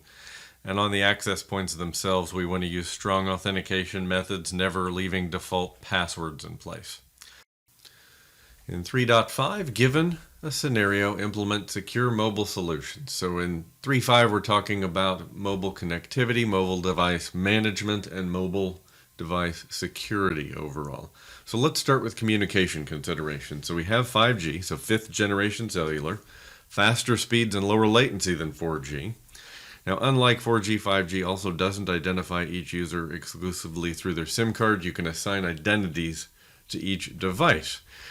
And some of the air interference threats like session hijacking that were present in 4G are dealt with in 5G. Now 5G comes in two flavors. There's the standalone version and the non-standalone version. And the standalone version of 5G will be more secure than the non-standalone because the NSA version anchors the control signaling of 5G networks to the 4G core. It was kind of a hop in the process of rolling out 5G, and the non-standalone version supports that rollout process until the providers could get entirely to a standalone version. So why do I bring that up? Well, it ties control signaling to the 4G core, which brings with it some legacy security concerns, and your major providers, at least in some locations, may still be running a non-standalone version. There are a lot of factors involved in getting up to standalone nationwide in all of their equipment. Now, in 5G, the diameter protocol, which provides authentication, authorization, and accounting, will be a target. Now, because 5G has to work alongside older tech, 3G and 4G are still a thing, right? We have many phones out there that aren't 5G capable. Old vulnerabilities may be targeted. And because scale of IoT endpoint counts on 5G is exponentially greater, distributed denial of service is going to be a concern. Taking over a large number of a particular type of device on 5G, we could have a very large botnet we're facing there. Now, some carriers originally launched on that non-standalone version of 5G, which again continues to rely on availability of the 4G core. How much of this is going to come up on the exam? I think probably not a great deal. I want to arm you with where the security concerns come in with 5G, just so you're educated there and you may be prepared for anything that could come up. So let's talk about SIM cards, subscriber identity module cards. So that's essentially a small computer chip that contains information about your mobile subscription. It allows users to connect to telecom providers, to make calls, to send text messages, to use the internet. We know that SMS messages are used as a second factor in authentication, and that's going to be tied back to your device, to your SIM card, and one of the auth factors most prone to attack is SMS, because SIM hijacking is an attack that has been executed in the real world. In fact, we've read real reports of a bad actor walking into a mobile store, down on the corner, and convincing the person behind the counter that they were somebody they weren't, and getting a new SIM card. So SMS as a second factor, strongly discouraged for exactly that reason. Bluetooth. So that's 802.15. It's a personal area network, and it's definitely another area of wireless security we should be concerned about. It connects your headsets for cell phones, mice, keyboards, GPS, and numerous other devices. Connections are set up using pairing, where primary device scans the 2.4 gigahertz radio frequencies for available devices. So the primary device is your mobile phone in this scenario, or any Bluetooth capable device, right? The primary device can be your smartphone, your tablet, your PC, scanning for available devices. Pairing typically uses a 4-digit code if it uses a code at all. That code is often simply 4 zeros to reduce accidental pairings, but that's not terribly secure, is it? Then we have RFID, radio frequency identification. So this uses radio frequency to identify electromagnetic fields in a tag to track assets. This is pretty commonly used in shops as the tags are attached to high-value assets to prevent theft. I'd be familiar with the use case for the exam. It's really about access badge systems and, in retail scenarios, the anti-theft use case. We have near-field communication, which is built on RFID. It's often used with payment systems, and it's subject to many of the same vulnerabilities as RFID. So you see NFC used in the TouchPay system. You might use at the grocery store to tap your card in a touchless pay. Then GPS uses satellites in the Earth's orbit to measure the distance between 2 points. It's used in map and find my phone use cases. USB, Universal Serial Bus. So some of your mobile devices can be tethered to a USB dongle to gain access to the internet. A flash USB device can be used to transfer data between devices. So certainly with USB, it is a data exfiltration concern, and it's In corporate environments, it's often blocked through policy, often a mobile device management solution. And then we have infrared, which is a purely line of sight medium. It has a maximum range of about 1 meter. We'll see this with infrared printers, which are more common in home use cases or work from home use cases. Infrared is not encrypted, but attack requires close physical proximity. Point-to-point connections. This is a one-to-one connection between two devices on a network, often describing a wireless scenario like a directional antenna connecting two wireless networks or a wireless repeater connecting WAPs. And then we have point-to-multipoint, which is very common in 802.11 networks, where we have a wireless access point connecting to multiple wireless devices, the clients. All right, MDM, mobile device management. Let's talk about common features in secure mobile device management solutions. So passwords and PINs. So with your mobile devices like smartphones, they're very easy to steal, and you can conceal them by putting them in a pocket, right?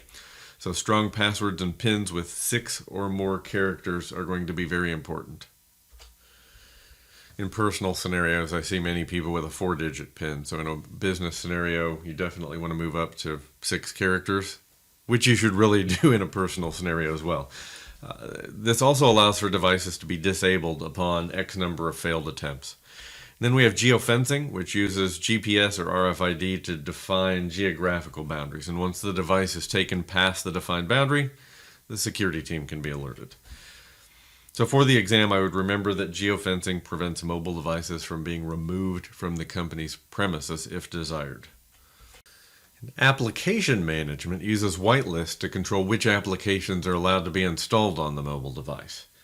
And related is content management, which stores business data in a secure area of the device in an encrypted format to protect it against attacks and to prevent confidential or business data from being shared with external users. This will come up again when we talk about mobile application management, which is very common with BYOD devices. Remote wipe. So when a mobile device has been lost or stolen, it can be remotely wiped. And the device at that point will revert to its factory settings and the data will no longer be available, except in the case of what we'd call a selective wipe or a partial wipe. So these wipe options in MDM solutions allow removing business data only. So in a scenario where a user brings their own device, BYOD we call that, it wouldn't be appropriate for the company to wipe the entire data back to factory settings because it would remove the user's personal data. So you'll find the remote wipe options nowadays have a partial wipe option. Screen locks. Screen locks are activated once the mobile device has not been accessed for a period of time. After it's locked, the user gets a fixed number of attempts to correctly enter the PIN before the device is disabled. Geolocation uses GPS to give the actual location of a mobile device. Can be very useful if you lose or drop a device, for sure. For the exam, I would remember that geo-tracking will tell you the location of a stolen device. Push notification. So these are messages that appear on your screen even when your system is locked. Now this information is usually pushed to your device without intervention from the end user, and it may include sensitive information, right? We could potentially see a confidential email shown on a lock screen. And some MDM platforms provide policy-based control as to whether app notifications can appear with the notifications on the lock screen. So micro SD HSM, so that's a hardware security module. That's a physical device that provides cryptographic features for your computer, but in the micro SD HSM scenario, it's in a smaller mobile form factor. It basically enables associating a smaller piece of hardware with the cryptographic functions for encryption, keygen, digital signatures, or authentication that we get with an HSM. Unified endpoint management. So this provides management of the hardware like desktops, tablets, smartphones, IoT devices, ensuring that all of our endpoints are secure and compliant. And it can manage the security and applications on running devices. But you notice I mentioned desktops, tablets, smartphones, and IoT devices. So a defining characteristic of UEM is that fact. Now, it can identify and block devices that have been jailbroken, if we're talking about iOS devices, or rooted in the Android case. But again, multi-platform support is a key characteristic here.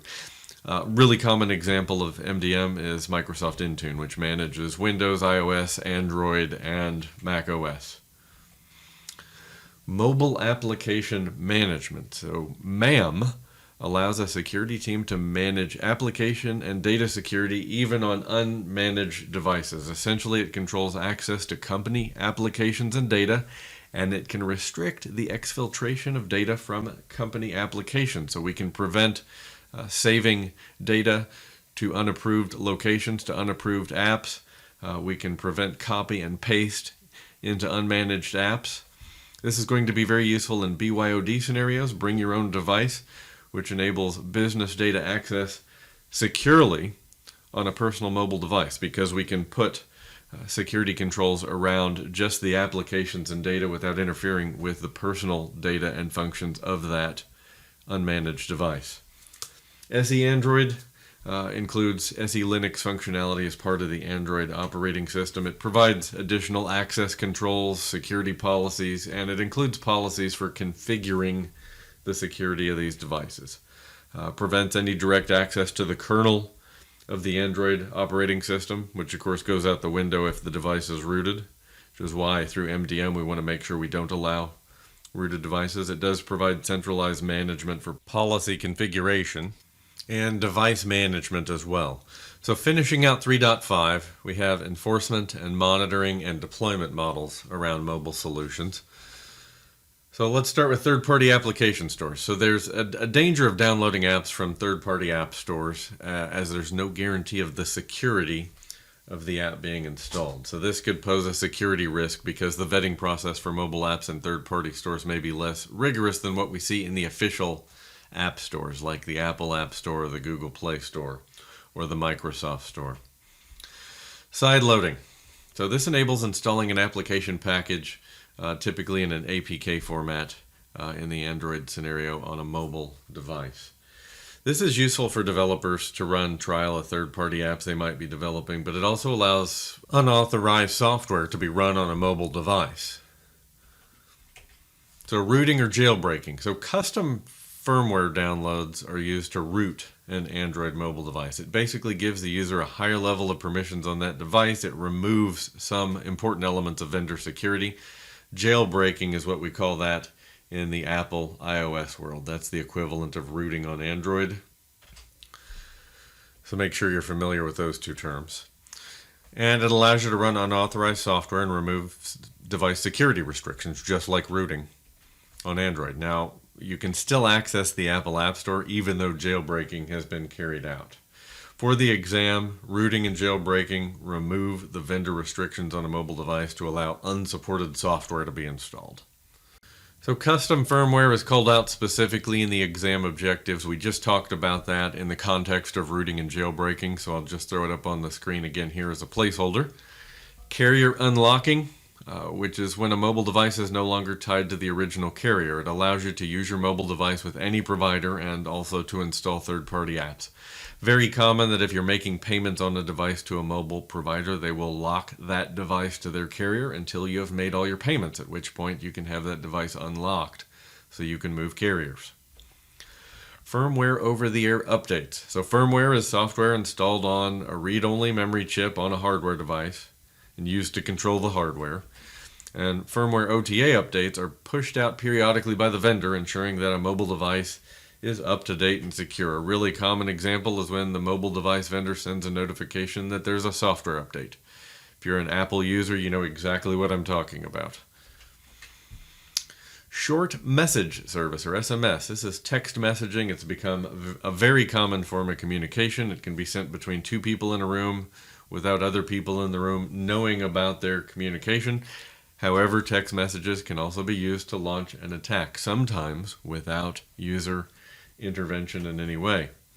Then there's multimedia messaging service, or MMS, which is a way to send pictures as attachments. It's similar to SMS messages, but with media support. And then there's Rich Communication Services, or RCS, which is an enhancement to SMS, and it's used in services like Facebook and WhatsApp to send messages so you can see the read receipt. So you can see that the person on the other end has read the message. You can also send pictures and video, so rich media support. And the image capability makes MMS and RCS paths for data theft for sure.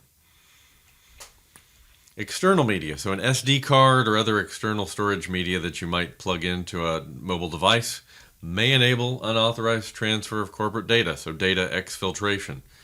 USB on the go allows USB devices to be plugged into smartphones and tablets to act as a host for other USB devices. So attaching USB devices in this case can obviously pose security problems, as it makes it easy to steal information. Apple doesn't allow USB on the go, incidentally. Recording a microphone. So smartphones and tablets can record conversations with their built-in microphones. That could be used to take notes, but they could also be used to tape conversations or record the proceedings of a confidential meeting. Also, an element of the device we can control through mobile device management if it is a managed device and not a BYOD scenario. GPS tagging. So when you take a photograph, GPS tagging adds the location where the photograph was taken. This could certainly be a privacy concern. Most modern smartphones do this by default. GPS tagging is on out of the box. So if you don't want GPS tagging enabled, it's generally a step you will have to take to disable. Next up, we have Wi-Fi Direct and Ad Hoc. So Wi-Fi Direct allows two wireless devices to connect each other without requiring a WAP. And Wi-Fi Direct is single path, so it can't be used for internet sharing. On the other hand, Ad Hoc allows two devices to connect without a WAP, but it's multipath, and they can share an internet connection with someone else. Tethering, which is when a GPS-enabled smartphone can be attached to a laptop or another device to provide internet access. Now, if a user uses a laptop and they connect to the company's network and then tethers to the internet, it may result in split tunneling, which presents a security risk if the device is compromised. Now, mobile devices can often also function as a Wi-Fi hotspot over USB or Bluetooth, just by the by.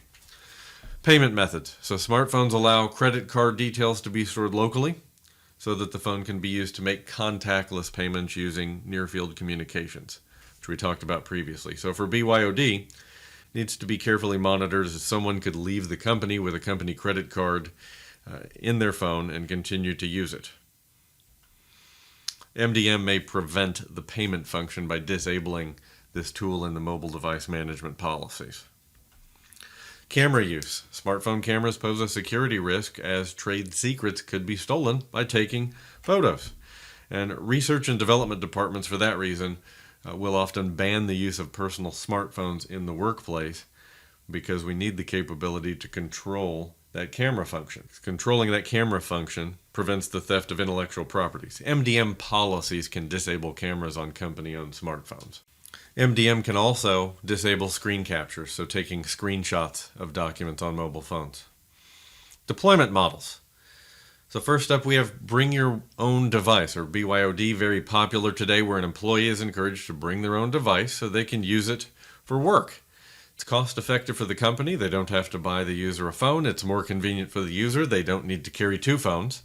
It does need a couple of policies, written policies, to be in place to be effective. One of those is acceptable use, and the other is an onboarding, offboarding policy, just to establish expectations for both parties. So acceptable use policy outlines what an employee can do with that device during the working day. Then we have the onboarding policy, where we set parameters for device configuration, like requirements to access corporate data, such as a minimum operating system, the device not being rooted or jailbroken, and even in a BYOD scenario using mobile application management, where we're managing only application and data and not the device, we can still specify, generally speaking, the OS and the rooted or jailbroken restriction. Then the offboarding policy, how corporate data will be wiped from the device. And as I mentioned earlier, most MDM platforms support a selective wipe, removing only company data rather than taking the device back to factory defaults. But MDM solutions with mobile app management functionality can manage corporate data on BYOD devices. Then we have the corporate-owned model, which is pretty straightforward. It's a device fully owned and managed by the company. IT has full control over MAM and MDM options. Then we have choose your own device, CYOD. This is where a new employee chooses from a list of approved devices. It avoids problems of ownership because the company has a limited number of tablets, phones, and laptops they offer, simplifying management compared to the BYOD scenario. And when the user leaves the company and they offboard, the devices are taken from them as they belong to the company. They're corporate owned. So that's the difference between BYOD and CYOD. And then there's corporate-owned, personally enabled, or COPE. This is when the company purchases a device, like a tablet or a phone or a laptop, and they allow the employee to also use it for personal use. So they use it for work, but they can use it outside of work. This is often a better solution for the company than BYOD from a management perspective because IT can then limit what applications run on the devices. And it also frees the company to perform a full device wipe if it's lost or stolen. In that BYOD scenario, if a device is lost or stolen, technically we're only authorized for a selective wipe. And also in deployment models, VDI, or virtual desktop infrastructure. These are hosted desktop environments on a central server in a cloud environment typically. It provides a high degree of control and management automation, and in the event of security issues, the endpoint can easily be isolated for forensic investigation if desired. Provisioning a new desktop is also generally just a push-button operation, so it's highly automated and brings a high degree of control. VDI is a very common deployment solution for contractors and offshore teams. Which brings us to 3.6. Given a scenario, apply cybersecurity solutions to the cloud. So we'll be talking about cloud security controls across storage, network, and compute, and we will be talking about security solutions in the cloud. And in line with the Security Plus exam, we'll talk through these in a vendor-neutral fashion. So the concepts we touch on here should apply more or less equally to the major cloud platforms like Microsoft Azure, Amazon's AWS, Google Cloud Platform, to name a few. They may have slightly different names for functions, sometimes branding related, but these will apply more or less equally. So you have geographies, and a geography is a discrete market that generally consists of two or more regions that preserve data residency and compliance boundaries. So you'll see geographies carved out per continent, generally speaking. You'll see something a little more granular in Asia with regards to the China carve-out due to laws for that country.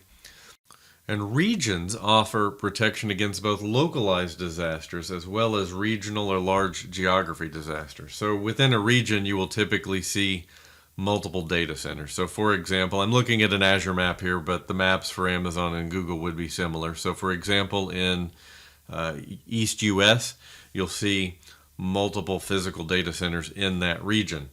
And for large geography disasters, the CSP will automatically create region pairs, where they pair a primary and a failover region to allow automation of service failover in the case of a large geography disaster. Say we have a tornado or a hurricane, for example. The region pairs are generally chosen by the CSP, and that's in part due to the fact that they're configuring some automated failover of services that you need to do nothing about to allow to happen. And it also ensures that a good decision is made for that backup data center. They'll generally put 300 plus miles between the primary and the secondary they choose to match in that data center pair. And availability zones offer protection at the physical location level within a region with independent power, network, and cooling. It's generally comprised of two or more data centers. It's going to be tolerant to data center failures via redundancy and isolation. And even with features like a load balancer, you'll typically see that a load balancer can be zone redundant even with a single address. Resource policies state what level of access a user has to a particular resource, and ensuring the principle of least privilege is followed is going to be very important for security and audit compliance even in the cloud, so the rules don't change when we move to the cloud. And the CSP will provide details on how their cloud platform can help organizations meet a variety of compliance standards, like HIPAA, like GDPR, like PCI DSS. Secret management. So our CSPs offer cloud services for centralized, secure storage and access for application secrets. So consider a secret anything that you want to control access to. It could be passwords, certificates, tokens, cryptographic keys, API keys. And this will generally support programmatic access via an API to support DevOps and CI/CD, continuous integration and deployment operations. And you'll see granular access control at the vault instance level as well as to the secrets within. Then we have integration and auditing. So integration speaks to the process of how data is being handled from input to output, and a cloud auditor is someone responsible for ensuring that the policies, processes, and security controls defined have been implemented. That auditor will typically be a third party from outside the company, and they test to verify that process and security controls and the system integration are working as expected. Now, a few of those controls they may be testing might include encryption levels, access control lists, privileged account use, password policies, anti-phishing protection, data loss prevention controls, anti-ransomware. The process will typically be repeated periodically on an annual basis at most, or at least. And self-audits ahead of external audits are very common. So if we have an external audit annually, it's very common that we'll self-audit more frequently and certainly self-audit ahead of that external audit. So now we'll talk about cloud security controls around storage, including permissions, encryption, replication, and high availability. So your cloud service providers will assign each customer a storage identity and put them into different storage groups that have appropriate rights to restrict access at the tenant or subscription level. So we're really talking about the CSP controls at a service level right now. They will also put some default service level encryption in place as well, and they will typically restrict permissions from the public internet out of the box. And this is in part due to some hard-fought battles in the past where we saw providers like Amazon have some very high-profile breaches with their S3 storage buckets due to weak defaults.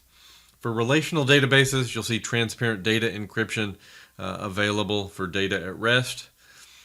Encryption for data in transit is typically TLS or SSL, which is really just industry standard.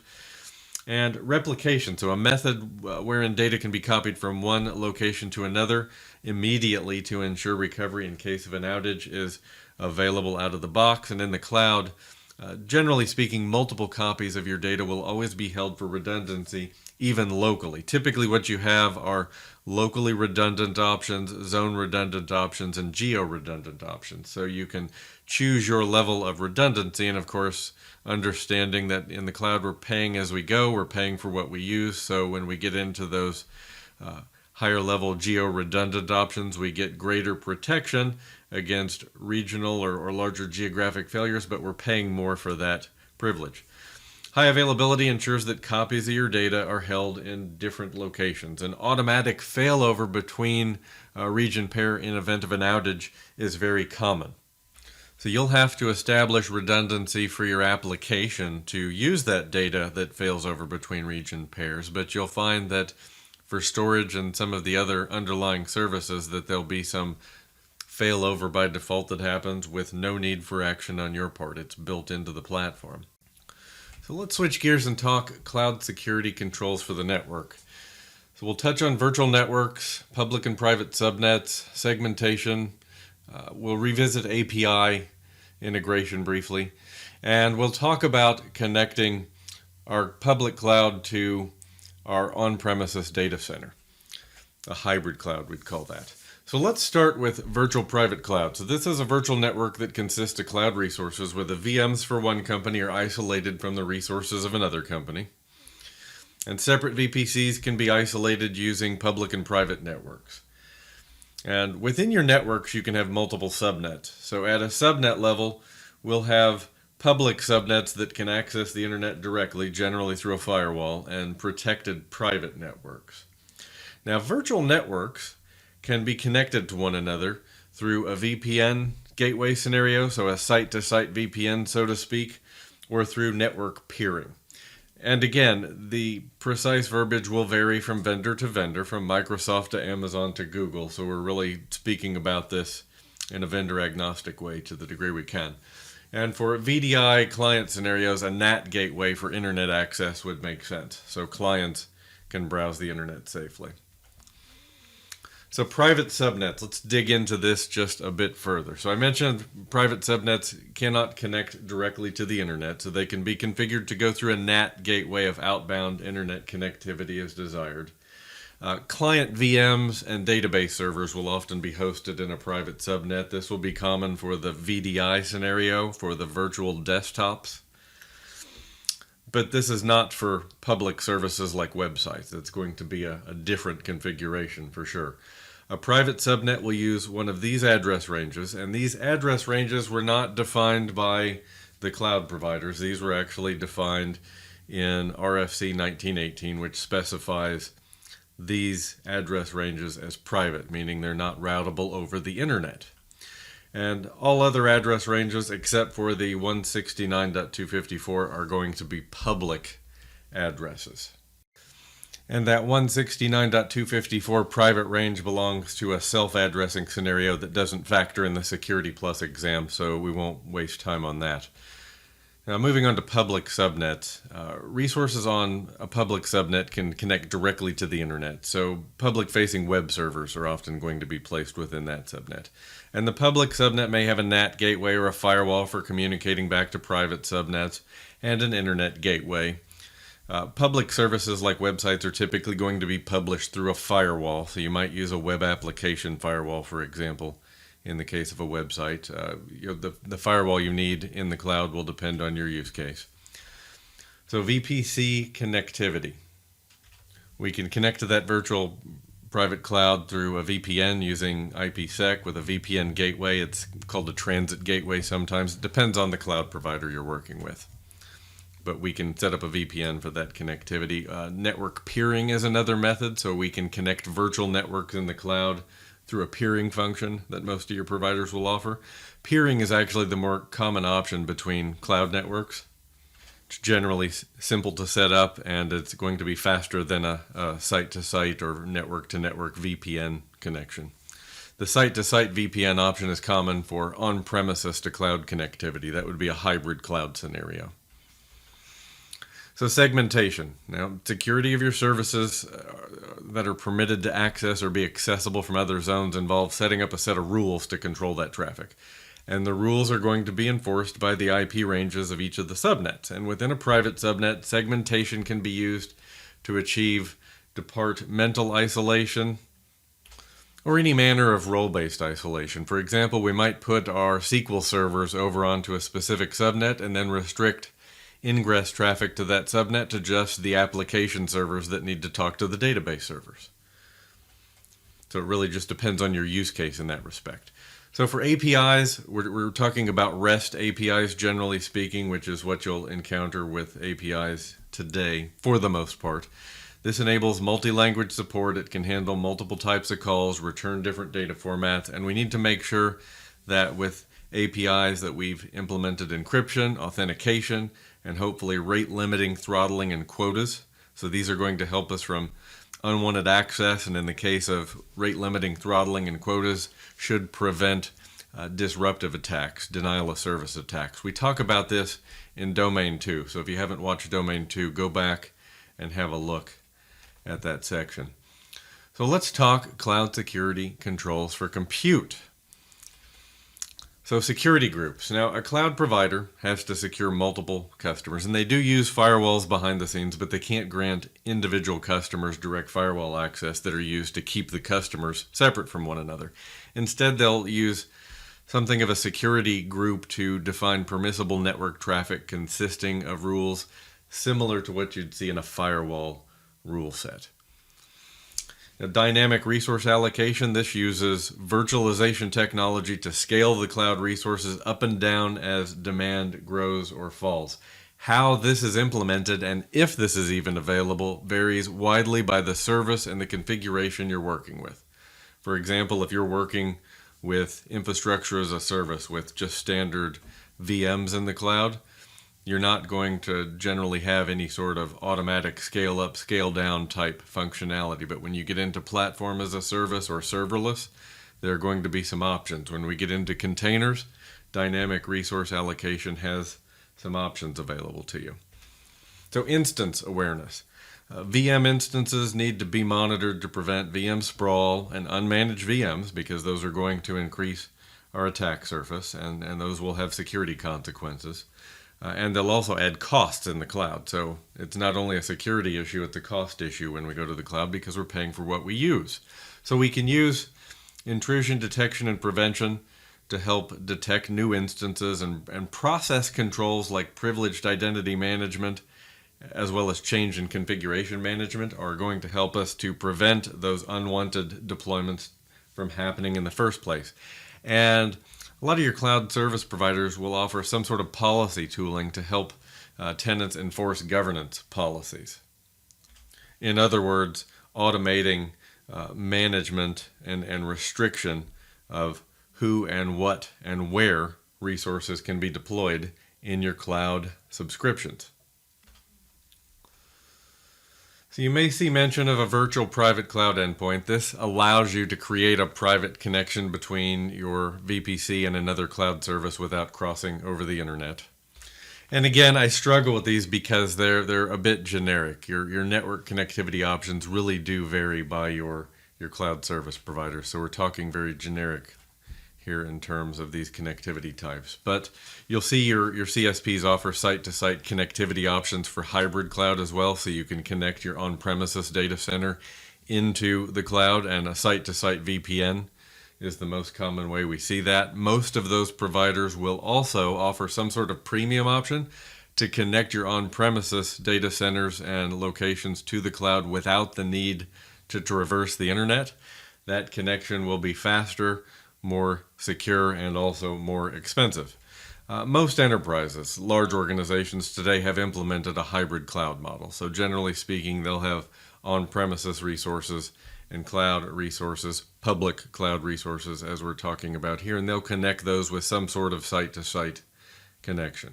So if your organization works with containers, or you encounter containers in your work life, it's almost certainly going to be Kubernetes. So containers offer a more granular option for application and process isolation. If you're not familiar, containers run within a VM, so it's really multiple containers sharing a single operating system. Most of your cloud service providers offer hosted Kubernetes services. Certainly Azure, Amazon, and Google all do. And in that hosted offering, they handle some of the critical tasks like health monitoring of the service and maintenance for you. It's really a platform as a service offering. You basically pay for what we'd call the agent nodes, which is where your containers will run, and the management cluster that handles some of the scheduling and management functions comes as part of the service. Kubernetes has really become the de facto standard. So containerization of our apps enables more efficient utilization of hardware resources, which is great for the cloud.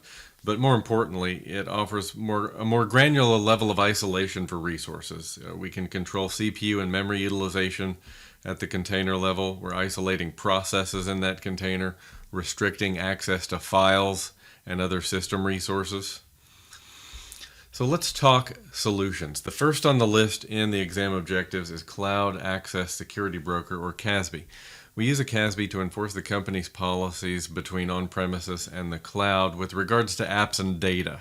So a CASB can detect and optionally prevent data access with unauthorized apps, as well as data storage in unauthorized locations. Perhaps your organization is an Office 365 shop and they use SharePoint and OneDrive. We could use a CASB to make sure that nobody's trying to store data in their own personal Box or Dropbox or Google Drive account. We see the phrase shadow IT associated with CASBs. With the CASB, we can identify unauthorized or unapproved tools being used by our employees, and we can then potentially implement controls to remediate those issues or block those actions. Application security, we can use Web app firewalls, next-gen firewalls, which incorporate additional intelligence. We can use intrusion detection and prevention systems. And the right solution will depend on the application. For a web-based application, a web app firewall is often the perfect solution. For compiled N-tier applications that are maybe a little more sophisticated, perhaps a next-generation firewall will be more appropriate so we can get some of that external intelligence and some protocol smarts. So let's talk next generation secure web gateway, which was called out specifically in the exam objective. So firewalls function at the packet level using rules to allow or deny each packet inbound or outbound. The next gen secure web gateway works at the application layer, at layer 7, looking at the actual traffic over the protocol to detect malicious intent. So functions in the next-gen secure web gateway can include web proxy, policy enforcement, malware detection, traffic inspection, data loss protection, and URL filtering. Quite a number of options in the box. You may see questions on the exam related to firewall considerations in a cloud environment. So one reason we need a good firewall is simply to filter incoming traffic to protect our cloud-hosted infrastructure and applications from attackers or malware. I'd mentioned that web application firewall tends to be the most common we see in the cloud, and there's a couple of reasons for that. One is cost, and another is that the web app firewall meets a common need. Protecting web apps is a pretty common ask. They tend to be easy to configure. Some that I've worked with include OWASP rule sets that I can apply to the web app firewall right out of the gate, so I have it configured very quickly. So it's cheap, it's easy, and it's purpose-built. So because it's less expensive than the more function-rich next-generation firewall and secure web gateway options, it's not surprising we see it a little more frequently. But you'll want to make sure you know some of those feature differentiations that we called out earlier around the firewalls. So network segmentation is important, and it should be supported with appropriate traffic filtering and restriction with the firewall type that's most appropriate for the use case. The firewall can filter traffic between virtual networks that we've segmented as well as between virtual networks and the internet. And I've mentioned layers repeatedly, and if you're not familiar, I'm talking about the layers of the OSI model, the Open Systems Interconnection layers. So this is really a foundational concept of networking, and if you're not familiar, I want to just bring you up to speed quickly. So a network firewall works on layer 3, a stateful packet inspection firewall at layers 3 and 4. Many of your cloud firewalls, like web app firewalls, work at layer 7.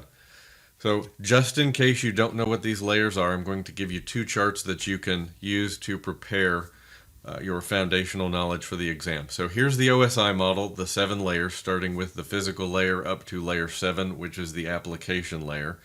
And here are some protocol examples. This will show you where the protocols live in the model. And not every protocol is terribly simple. For example, TLS shows characteristics of layer 4 and 5, but never mind that. This is going to give you a foundation. And in case you're unfamiliar, here's the OSI model by function, starting with the physical layer at layer 1. So the physical layer contains the device drivers that tell the protocol how to use the hardware for transmitting data. Data link is where packet formation happens. The protocol data unit at the data link layer is the frame. At the network layer, we're adding routing and addressing information, source and destination addresses. The protocol data unit at the network layer is the packet. So if you hear any discussion of packet, they're talking about the network layer. The transport layer manages integrity of a connection and controlling the session. So you'll have some protocols that will retransmit lost packets. They'll use TCP. Others will not worry about session and retransmission. Those will typically use UDP. At the session layer, layer 5, we're establishing, maintaining, and terminating connection sessions between computers. Layer 6 is transforming data received from layer 7, from the application layer, into a format that any system, any protocol following the model can understand. And layer 7 is about interfacing user applications, services, or the operating system with the protocol stack. So that's a quick study. It'll give you something to look at if you're not already familiar with the OSI model. So let's talk cloud native versus third-party solutions. So Platforms like Azure, like AWS, like Google Cloud Platform have their own tools. In the Microsoft world, we have Azure Resource Manager. In AWS, there's CloudFormation. And what I'm talking about here are technologies that support automating deployment and standardizing deployment through a process called infrastructure as code, where we define our infrastructure, our networks, our VMs, our services in code so it can be deployed in an automatic way. It can be monitored and assessed on a recurring basis to ensure it hasn't drifted from the intended configuration. But they're separate tools for separate platforms requiring separate skill sets. Every platform has their own tooling, and that's where third-party solutions can come in sometimes because they add flexibility, functionality, and perhaps most importantly, multi-platform support. Everyone wants to get to a write once, use multiple times state when they're in a multi-cloud scenario. Easier said than done, but if you have a single language that supports multiple clouds, it can certainly ease operations for the team. So organizations will typically move to third-party solutions when the native cloud solutions don't meet their functionality needs or it's just operationally too great a burden. For example, some organizations move to Terraform for infrastructure as code because it supports the major cloud service providers using a single language. So if you understand how to write code with Terraform, you can define your infrastructure, you can describe it, and deploy to Azure or AWS or Google Cloud Platform based on a description of that infrastructure you've written in Terraform. And your CSPs offer a marketplace where third parties can publish offers. So whether it's Azure or Amazon or Google Cloud, they'll typically have a marketplace where, say, firewall vendors can offer their virtual network appliances like Cisco, like Palo Alto, as a couple of examples.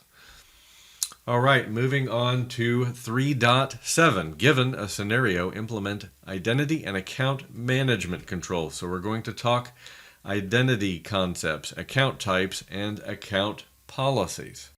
And we'll start with identity providers. So the identity provider is what creates, maintains, and manages identity information while providing authentication services and almost always authorization services to applications.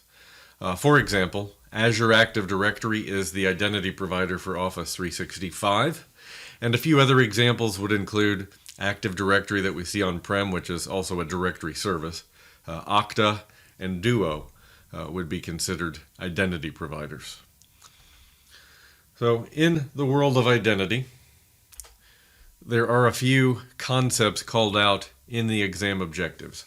So an attribute in the context of an identity is a unique property in a user's account details, like an employee ID, something that definitively identifies that user. A smart card, a credit card-like token with a certificate embedded on a chip. It's used in conjunction with a PIN. This is a physical card. Then we have certificates. So a digital certificate includes two keys, a private key and a public key. And the private key can be used for identity. Any information encrypted with a user's public key can only be decrypted with the private key. So a token, a digital token like a SAML token used for federation services or a token used by open authentication, OAuth 2 we'd call it. SSH keys. When we're using SSH keys allow us to connect to a Linux server using secure authentication without the need for a username and password. So it's much like certificate authentication. The public key is stored on the server with the private key remaining on the administrator's desktop. It's just a key pair. Account types. So this language will vary a bit by cloud provider, but we're going to be talking in terms here that are universal for the Security Plus exam. So a user account, we're referring to a standard user account with limited privileges, typically cannot install software and has limited access to systems. There are two types of user accounts. There are those that are local to a machine, so they only exist on a particular device, and those that access a domain, like an Active Directory domain, or perhaps an Azure Active Directory account where it's part of a larger database. And then a guest account. This is really a legacy account that was designed to give limited access to a single computer without the need to create a user account. This account is normally disabled as it's no longer used, and some administrators, I would say all administrators these days, view it for the security risk it is. And it's disabled by default. I haven't seen it used in a couple of decades. So I don't expect you're going to see much about that, but that should cover everything you need to know. A privileged account. So privileged accounts have greater access to a system, and they tend to be used by members of the IT team. So administrators are an example of privileged accounts. Administrative accounts can install software, manage configuration on servers and clients, perform admin operations, and they also have privilege to create, delete, and manage user accounts, generally speaking. Now, administrators have been told they should have two accounts, one for routine tasks and another for administrative tasks, and they only use that administrative account, that privileged account, when they need it. And historically, that has been true. You should remember this for the exam. What I would tell you in practice, if we come to the cutting edge, is that is becoming less necessary because some cloud providers now eliminate this need and instead enable admins to activate privilege just in time using a single account. Because the fact of the matter is, if you're administering your environment from a Windows machine, the moment you log on with that administrative account, that account's credentials are in memory.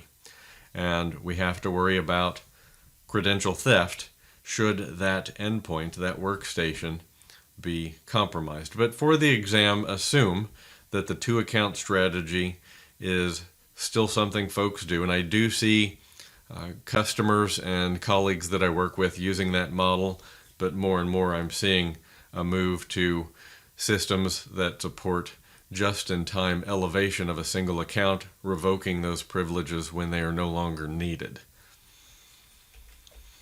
A service account. So when software is installed on a computer or a server, it may require privileged access to run with nobody at the keyboard. And a service account is really a lower level administrative account and kind of fits the bill here. It is a type of administrator account used to run an application, generally unattended. So it's going to have purpose-specific permissions. An example would be an account to run an antivirus application, so to run that service on an endpoint. You'll also hear this sometimes referred to as a service principal. A shared account. When a group of people perform the same duties, such as members of customer services at an organization, they may use a shared account. Now, when user-level monitoring, auditing, or non-repudiation, so non-repudiation being the ability to prove that an action was performed by a specific individual or a message was sent by a specific individual, you have to eliminate the use of shared accounts. And I'll take that a step further to say that most cloud identity providers have options to eliminate the need for shared accounts, and that would hold true for hybrid environments as well. So most enterprises are going to have access to a cloud identity provider to supplement Active Directory on premises, and the need for shared accounts today, I find, is minimal. But when you use a shared account, you can no longer prove down to a single individual who performed an action definitively. A generic account may come up on the exam. So a default administrative account created by manufacturers for a wide range of smart and internet-connected devices, all the way down to a camera or your wireless access point. Most of these are going to have a default username and password, and of course, default passwords should always be changed. Identifying the presence of these accounts should be part of the onboarding process for that device and addressed through configuration management in a corporate environment, because that default username and password is a common attack vector. We talk about that a bit further in Domain 1 of this series. Account policies, so complex passwords, sometimes known as strong passwords, are formatted by choosing at least 3 of the following 4 groups. So you'll want lowercase, uppercase, numbers, and special characters. And identity providers sometimes will have limitations around what characters are allowed. You'll see this with websites where you might sign up for a subscription as well. But virtually all are going to support password complexity to a reasonable level. Now, password history prevents someone from reusing the same password. For example, if the number of remembered passwords is 12, only on the 13th change could that password be reused. And password reuse is a term used in the exam that means the same thing as password history. Both of these prevent someone from reusing the same password. So to be crystal clear, for the exam, password reuse and history are two ways of saying the same thing. Account audits. So an auditor will review accounts periodically to ensure old accounts are not being used after an employee changes departments or leaves the company. And an auditor will also ensure that all employees have only the necessary permissions and privileges to carry out their jobs. That's what we call the principle of least privilege. Location-based authentication can be implemented in policy just as an additional factor of the conditions of authentication. Geofencing can be used to establish a region and pinpoint whether you are in that region. And if you're not in your expected location, you're not able to log in. So context-aware location can be used to block any attempt to log in outside of the locations that have been determined as allowed regions. Geolocation can track your location by your IP address and ISP.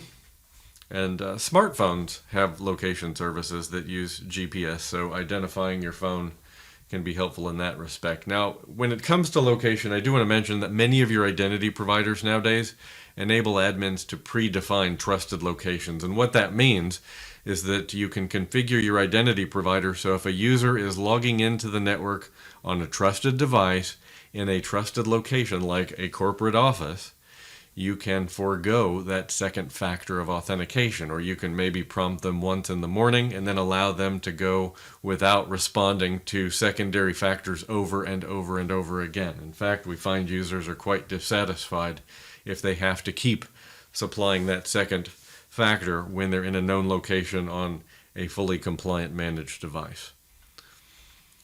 Impossible travel time I mentioned, that's a security feature you see used in cloud providers all the time, like Microsoft, to prevent fraud.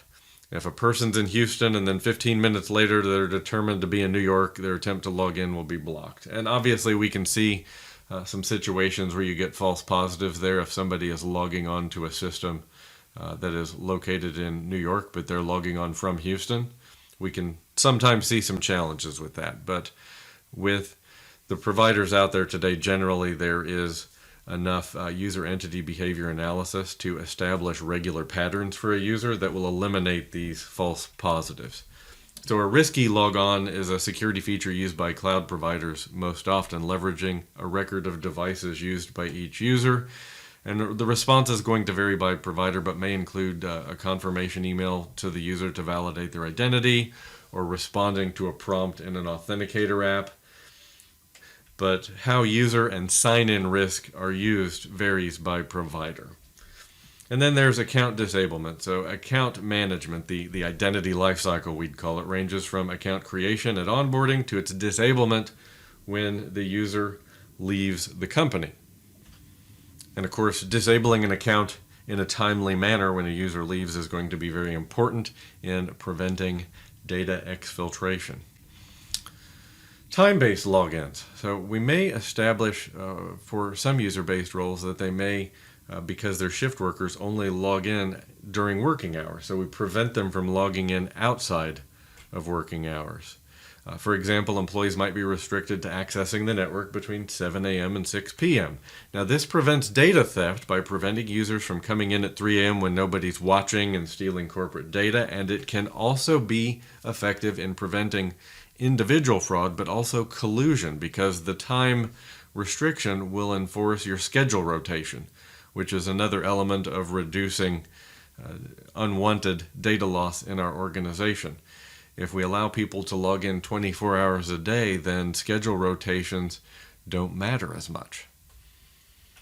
This is going to be very common in some industries. I see this commonly in financial services where certain job roles are only allowed to log in during the business day. In 3.8, given a scenario, implement authentication and authorization solutions. So we'll be talking authentication management, authentication and authorization, as well as access control schemes. So let's start with authentication management. So we have a password key, which looks like a USB device, and it works in conjunction with your password to provide multi-factor authentication. So it's a physical device. One example is YubiKey, which is a FIPS 140-2 validation that provides code storage within a tamper-proof container. Then a password vault. So a password vault is stored locally on a device, and it stores passwords so the user doesn't need to remember them. These are very common for PCs, and they use strong encryption. AES 256 is very common for secure storage. They're only as secure as the owner password that's used to protect the vault itself. And they typically use multi-factor authentication. A type of password vault exists in the cloud for DevOps scenarios, which we'll talk about later in this module. But for that password vault, I increasingly see the authenticator apps that are available, like Microsoft's Authenticator app and Google's Authenticator app, offering to function as that centralized storage for all your passwords. Now, here are a couple of concepts brought up in the authentication and authorization context. TPM, which we talked about much earlier in this module. So the trusted platform module, again, is typically a chip on the motherboard, and it's used to store key pairs when we're using full disk encryption. And then the HSM, the hardware security module, is used to store encryption keys. It's a key escrow that holds private keys for third parties. And the HSM may be a separate device or removable. Knowledge-based authentication. So this is normally used by banks and financial institutions or email providers to identify someone when they want a password reset. And there are two different types of knowledge-based authentication. There's dynamic and static. And I think one of these will stand out to you as being much stronger than the other. So let's start with static. These are questions that are common to the user, but these are questions that the user has provided answers to beforehand. So an example would be, what is the name of your first school?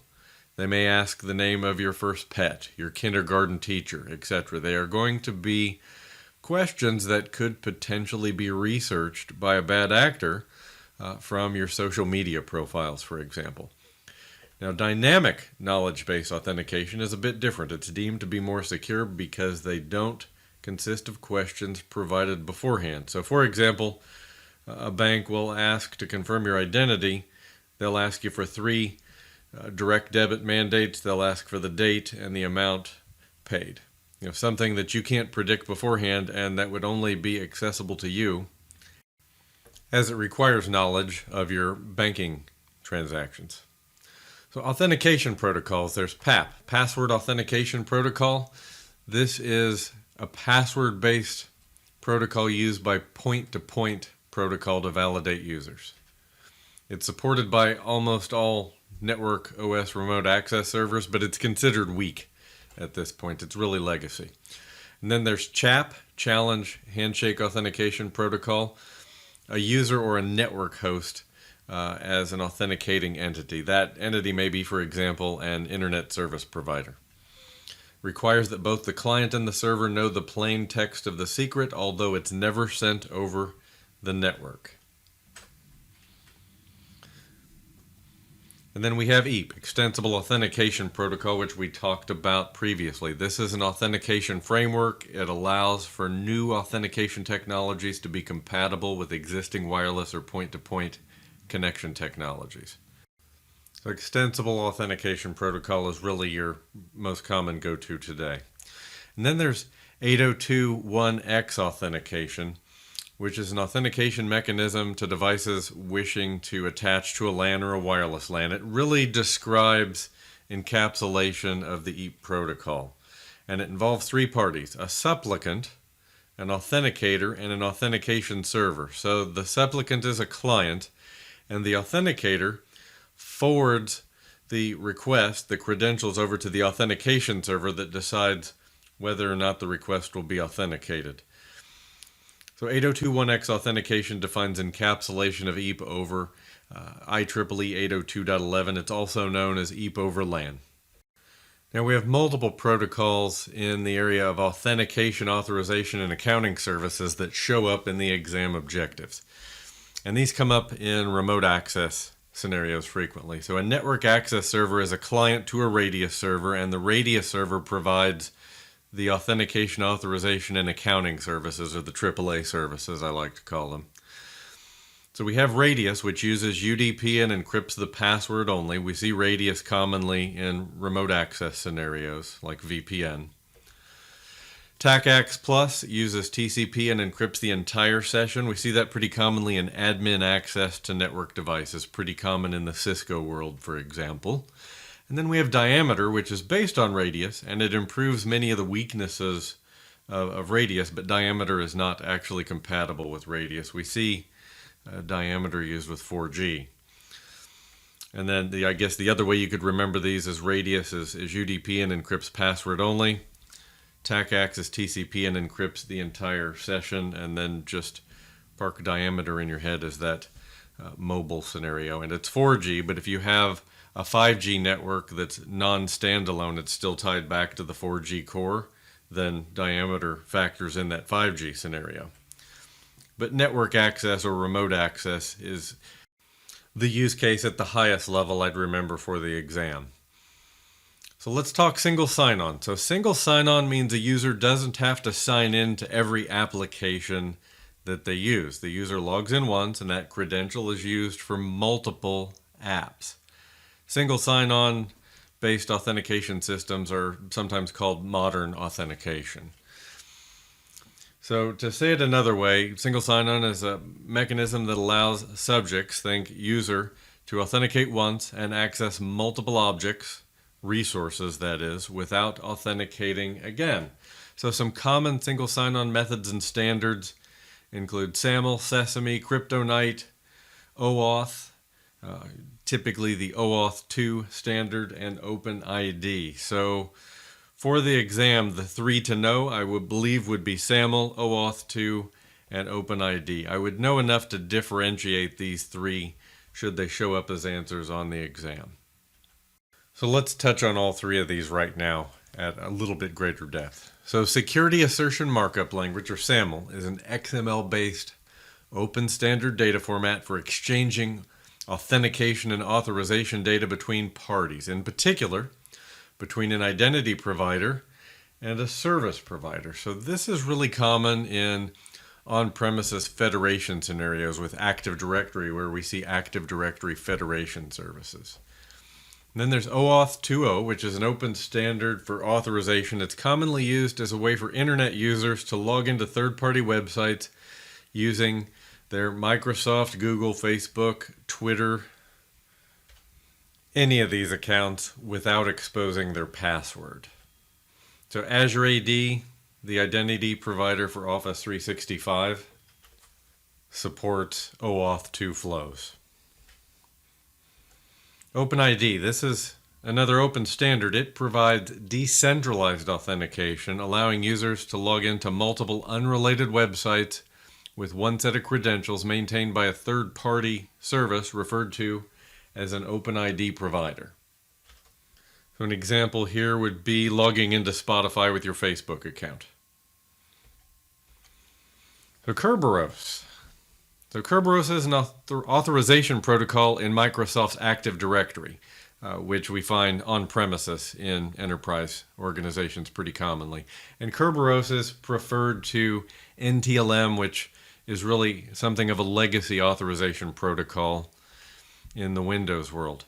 Kerberos provides stronger encryption, interoperability, and mutual authentication. Basically, client and server are verified. It runs as a third-party trusted server known as the Key Distribution Center, or KDC. It includes an authentication server, a ticket granting service, and a database of secret keys for users and services. So it's using tickets as opposed to passing around password hashes. It helps prevent replay attacks through timestamps. With NTLM, you'll hear about pass the hash attacks, and with Kerberos, you'll hear about pass the ticket attacks. But timestamps will help reduce Kerberos vulnerability to attack. So let's talk about access control schemes. We'll start with non-discretionary access control, which enables the enforcement of system-wide restrictions that override object-specific access control. RBAC, role-based access control, is considered non-discretionary.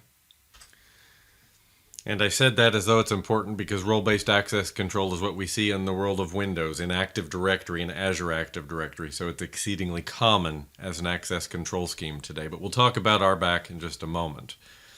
Okay, so next up we have discretionary access control, or DAC. And now a key characteristic of discretionary access control model is that every object has an owner, and the owner can grant or deny access to any other subject. So when I talk about subjects and objects in the context of authentication and authorization and access control, a subject would be your user, the entity that wants to be authorized to access a resource, and the object is the resource. So subject is that entity that wants access, and the object is the resource they are accessing. So discretionary access control is use-based and user-centric in that respect. So again, object is resource, subject is user. I'll just pencil it in the upper right there so you have it. An example of a discretionary access control system would be NTFS. Role-based access control. A key characteristic of RBAC is the use of roles or groups. So instead of assigning permissions directly to users, user accounts are often placed in roles, and administrators assign privileges to the roles or to the groups. In fact, when you get into best practices with role-based access control, in Active Directory on premises, our best practice is to use groups. And in Azure Active Directory, we're using groups and roles typically. And then there's rule-based access control, and a key characteristic of rule-based access control is that it applies global rules that apply to all subjects. So rules within this model are sometimes referred to as restrictions or filters. An example here would be a firewall uses rules that allow or block traffic to all users equally. A key point about the mandatory access control model is that every object and every subject has one or more labels, and these labels are predefined, and the system determines access based on assigned labels. Attribute-based access control. So in this case, access is restricted based on an attribute on the account, such as department, location, or functional designation. For example, an admin may require user accounts to have the legal department attribute to view contracts. Privileged access management. This is a solution that helps protect the privileged accounts within a domain, preventing attacks such as pass the hash and privilege escalation. It also provides visibility into who is using privileged accounts and what tasks they are being used for.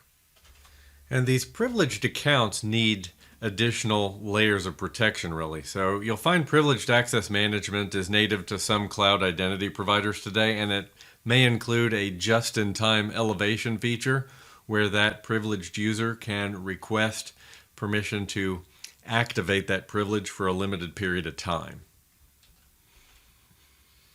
So let's talk file system permissions. We'll start with NTFS, which is a Windows construct. And NTFS permissions are applied to every file and folder stored on a volume formatted with the NTFS file system. If you've worked with Windows, you've probably seen this interface before, where you'll see the groups or usernames and then the permissions that they are granted down in the window below. And you can get into the advanced area into special permissions and configure inheritance, so that can determine if you're applying permissions to just a specific object or to that object and all child objects. So on Linux, we have a permissions model that has two special access modes called set user ID and set group ID. So it recognizes three types of permissions and at three levels. So it recognizes read, write, and execute. And there's a numeric value assigned to each of those. So read is 4, write is 2, execute is 1. So for example, 7 would be read, write, and execute access. 6 would be read and write. 5 would be read and execute. So that's what it would look like. And you'll see that at the three levels we have owner, group, and other. So owner is the user who created the file. A group would be a collection of users granted access. And other would be any user assigned permissions who did not create the file, who is not the owner. And moving on to 3.9, given a scenario, implement public key infrastructure. So we're going to be talking about certificate services, and we'll touch on public key infrastructure concepts, types of certificates, and certificate formats. This is a topic where I find many folks struggle. I have a lot of job experience with PKI, so I'm going to call out key associations that will help you lock in your brain what you need to get through PKI on the exam and to understand how PKI works a little better, even if you've not used it before. So let's start with some concepts here. So key management is really referring to management of cryptographic keys in a crypto system. Operational considerations when we think about PKI include dealing with generating our keys, exchanging keys, storage, using these, destroying keys, replacing keys. So all of the issuance and revocation, the life cycle management really. From a design perspective, we need to think about the protocols we're choosing because PKI is going to give us some options when it comes to cryptographic protocols, and we need to pick strong protocols. We need to design our PKI system in such a way that if a server in our infrastructure is compromised, it doesn't compromise all of the certificates that have been issued. So we'll need to look at user procedures, so who has access. In a PKI system, we don't want one user to have access to all functions, so a role separation will be very important. And there are going to be some supporting protocols that we'll talk about. So at the base of a PKI infrastructure is your certificate authority or a certification authority. This is the server that creates digital certificates and owns the policies.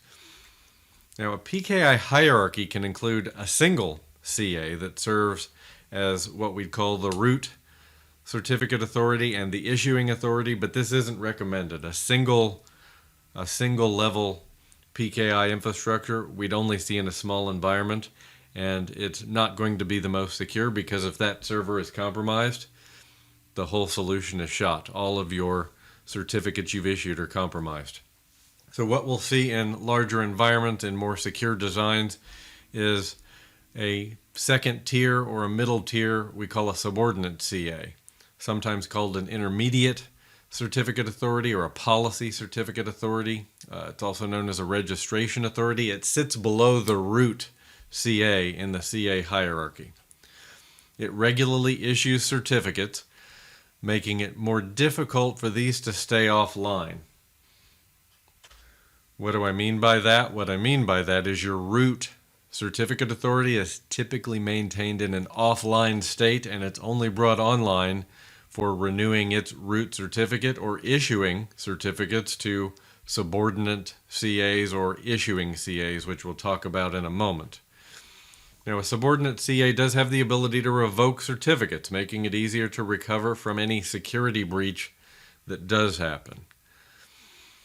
Now, the certificate revocation list contains information about any certificates that have been revoked by a subordinate CA due to compromises to the certificate itself or the PKI hierarchy.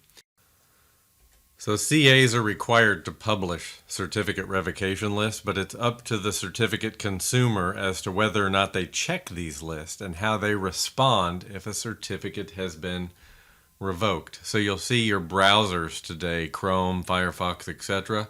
They'll throw up a big warning if they hit a website and a certificate has expired. You'll get a warning that it's no longer safe.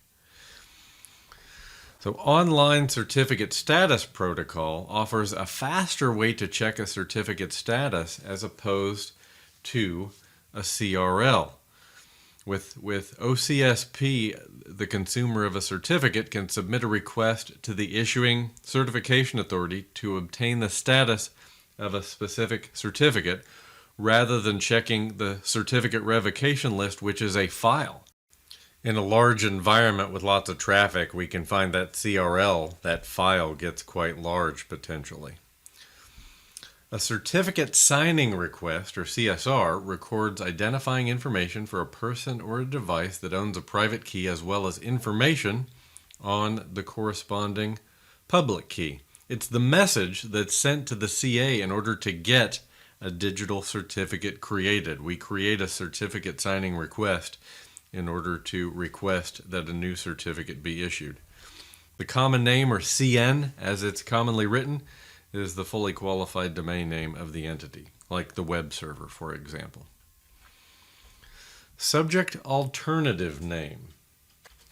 So this is an extension to the X.509 certificate specification that allows users to specify additional host names for a single certificate. This is pretty commonly used today in advanced scenarios. It's standard practice for SSL certificates, and it's on its way to replacing the use of the common name. But it enables support for FQDNs from multiple domains in a single certificate.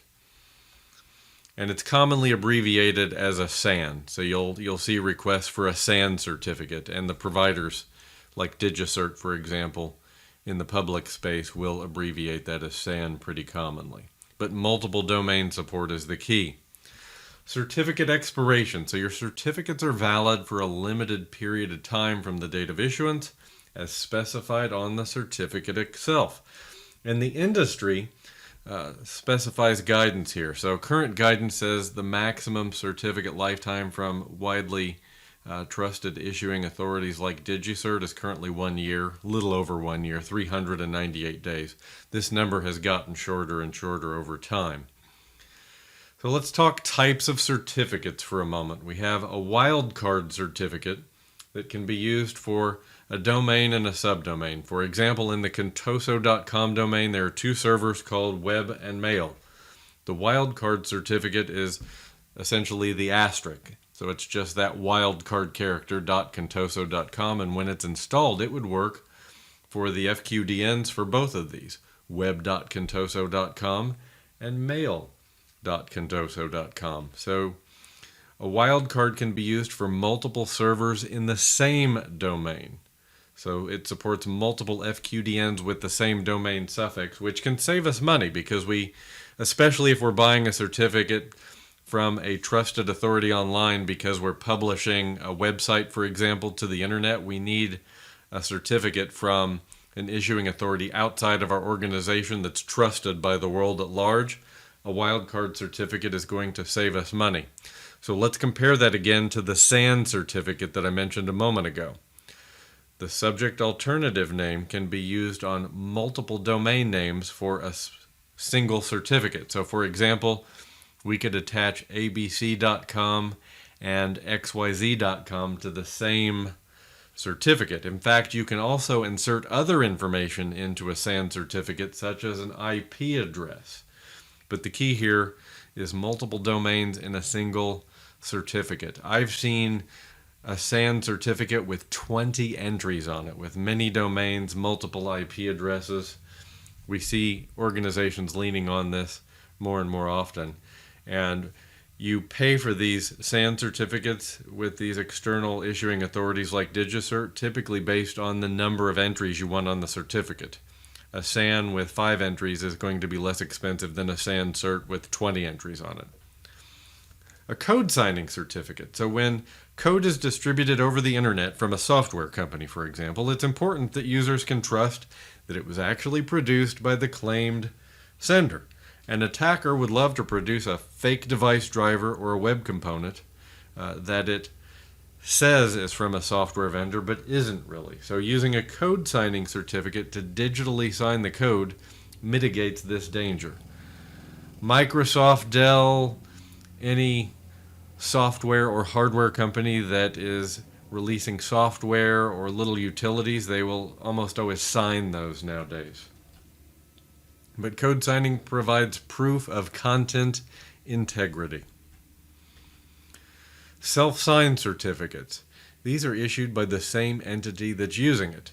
It doesn't have a CRL, it can't be validated or trusted, but it's the cheapest way for using internal certificates. It's really commonly used in a lab. It can be placed on multiple servers, but it's only going to work within our organization. Machine or computer certificates are used to identify a computer within a domain, so a device can be authenticated. An email certificate allows users to digitally sign their emails to verify their identity through the attestation of a trusted third party known as a certificate authority. It allows users to encrypt the entire contents of email, messages, attachments, all of it. A user certificate represents a user's digital identity.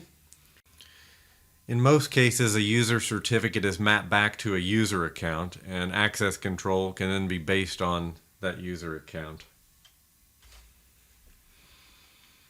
In most cases, a user certificate is mapped back to a user account, such as in Active Directory. So I know this is a lot. I want you to stick with me. I'm going to tie these PKI concepts together here in just a moment. I'm going to walk you through a scenario. I'll show you a little picture here, and we'll try to just tie all of this information together for you in your head. I know I'm hitting you with a lot of information here, but PKI is very important, and if you understand these concepts, you are in the minority. You're in the minority that you want to be a member of, the people who know PKI. So a root certificate is a trust anchor in a PKI environment.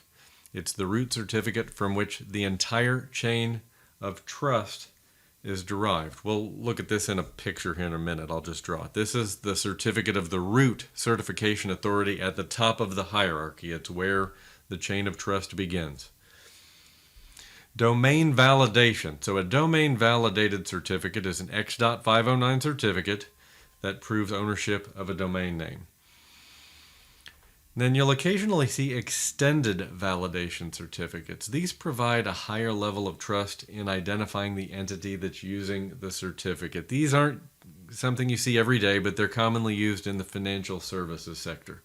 When there is money involved, important transactions, it's more likely you're going to see an extended validation certificate. So I mentioned the chain of trust. Let's touch on these certificate authorities we talked about here in the last few minutes. So the issuing CA, or issuing certificate authority, is the server that's issuing certificates to users and devices. I mentioned a subordinate CA. This is sometimes called an intermediate CA or a policy CA. So the subordinate CA will issue certificates to issuing CAs. It's really there just for policy and these issuing CA assignments in the middle of the hierarchy. And what that allows us to do is to maintain our root certificate authority in an offline state. So that right there is our chain of trust. A certificate that is issued by that issuing CA at the bottom of the chain will be validated all the way up to that root certificate. But our root server does not have to be online, and it is always recommended that that root CA is maintained in an offline state. You only bring it online for the occasional operation, such as issuing a certificate for a new subordinate CA. If we have, for example, a CA that is compromised, then we'd need to bring that root online. We'd need to revoke a certificate and issue a new one for a different subordinate, for a new replacement subordinate. And you'll bring your root CA online to patch it every now and again. But that's what the hierarchy looks like. So I hope that makes that a little more plain if you're new to PKI. Now you may see questions about certificate file formats. Now X.509 certificate formats and descriptions are in this table here, and I've outlined the important information for you so you can remember these more easily for the exam. So when you export a certificate to a file, or you are granted a certificate in a file, you can tell a lot about that file based on the file extension, which I have listed there in the ext column. And then I've also listed here as to whether or not that file format contains the private key. Because remember, certificates are not whole without the private key. It consists of two keys, a public key and a private key. And you'll see here, for example, with the DER format, it does not include the private key. And you'll see the description column describes the common use for that format. So you see the DER format, PEM, PFX, CER, P12, P7B, and whether or not it includes the private key. But this should give you everything you need for remembering these formats. But just chunk these together. You'll notice of those 6 formats, 3 include the private key and 3 do not. So how do the private key and public key work together? This is confusing to a lot of folks. I'm going to take you through a scenario that will clear that right up. So we have here Franco and Maria.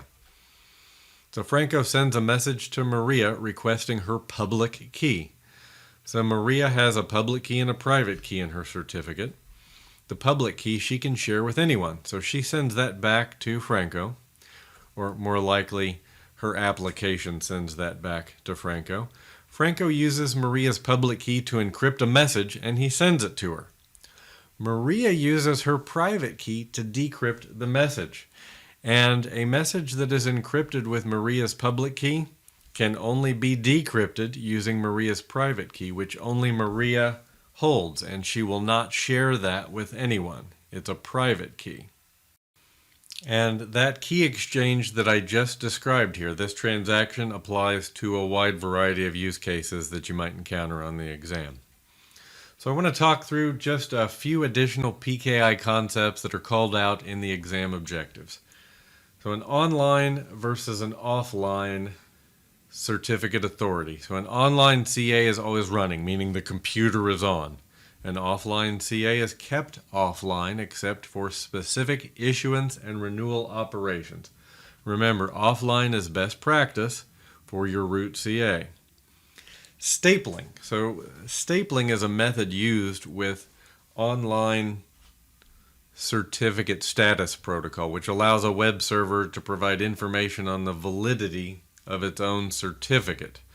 This is done by the web server essentially downloading the OCSP response from the certificate vendor in advance and providing it to browsers without going back to the OCSP endpoint.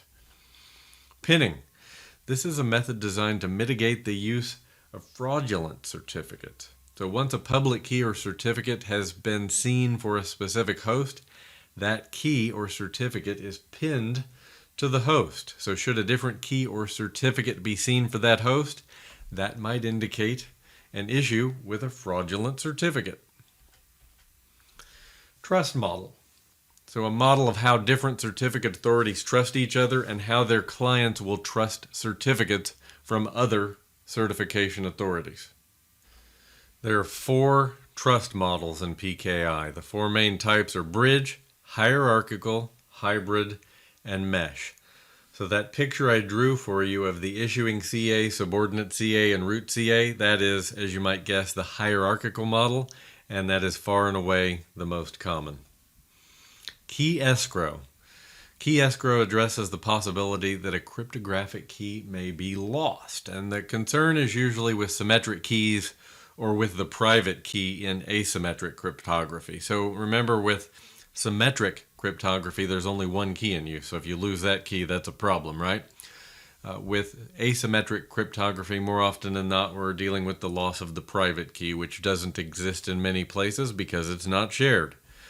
And if that occurs, then there's no way to get the key back, and the user cannot decrypt messages. So to protect against this scenario, organizations establish key escrows to enable recovery of lost keys.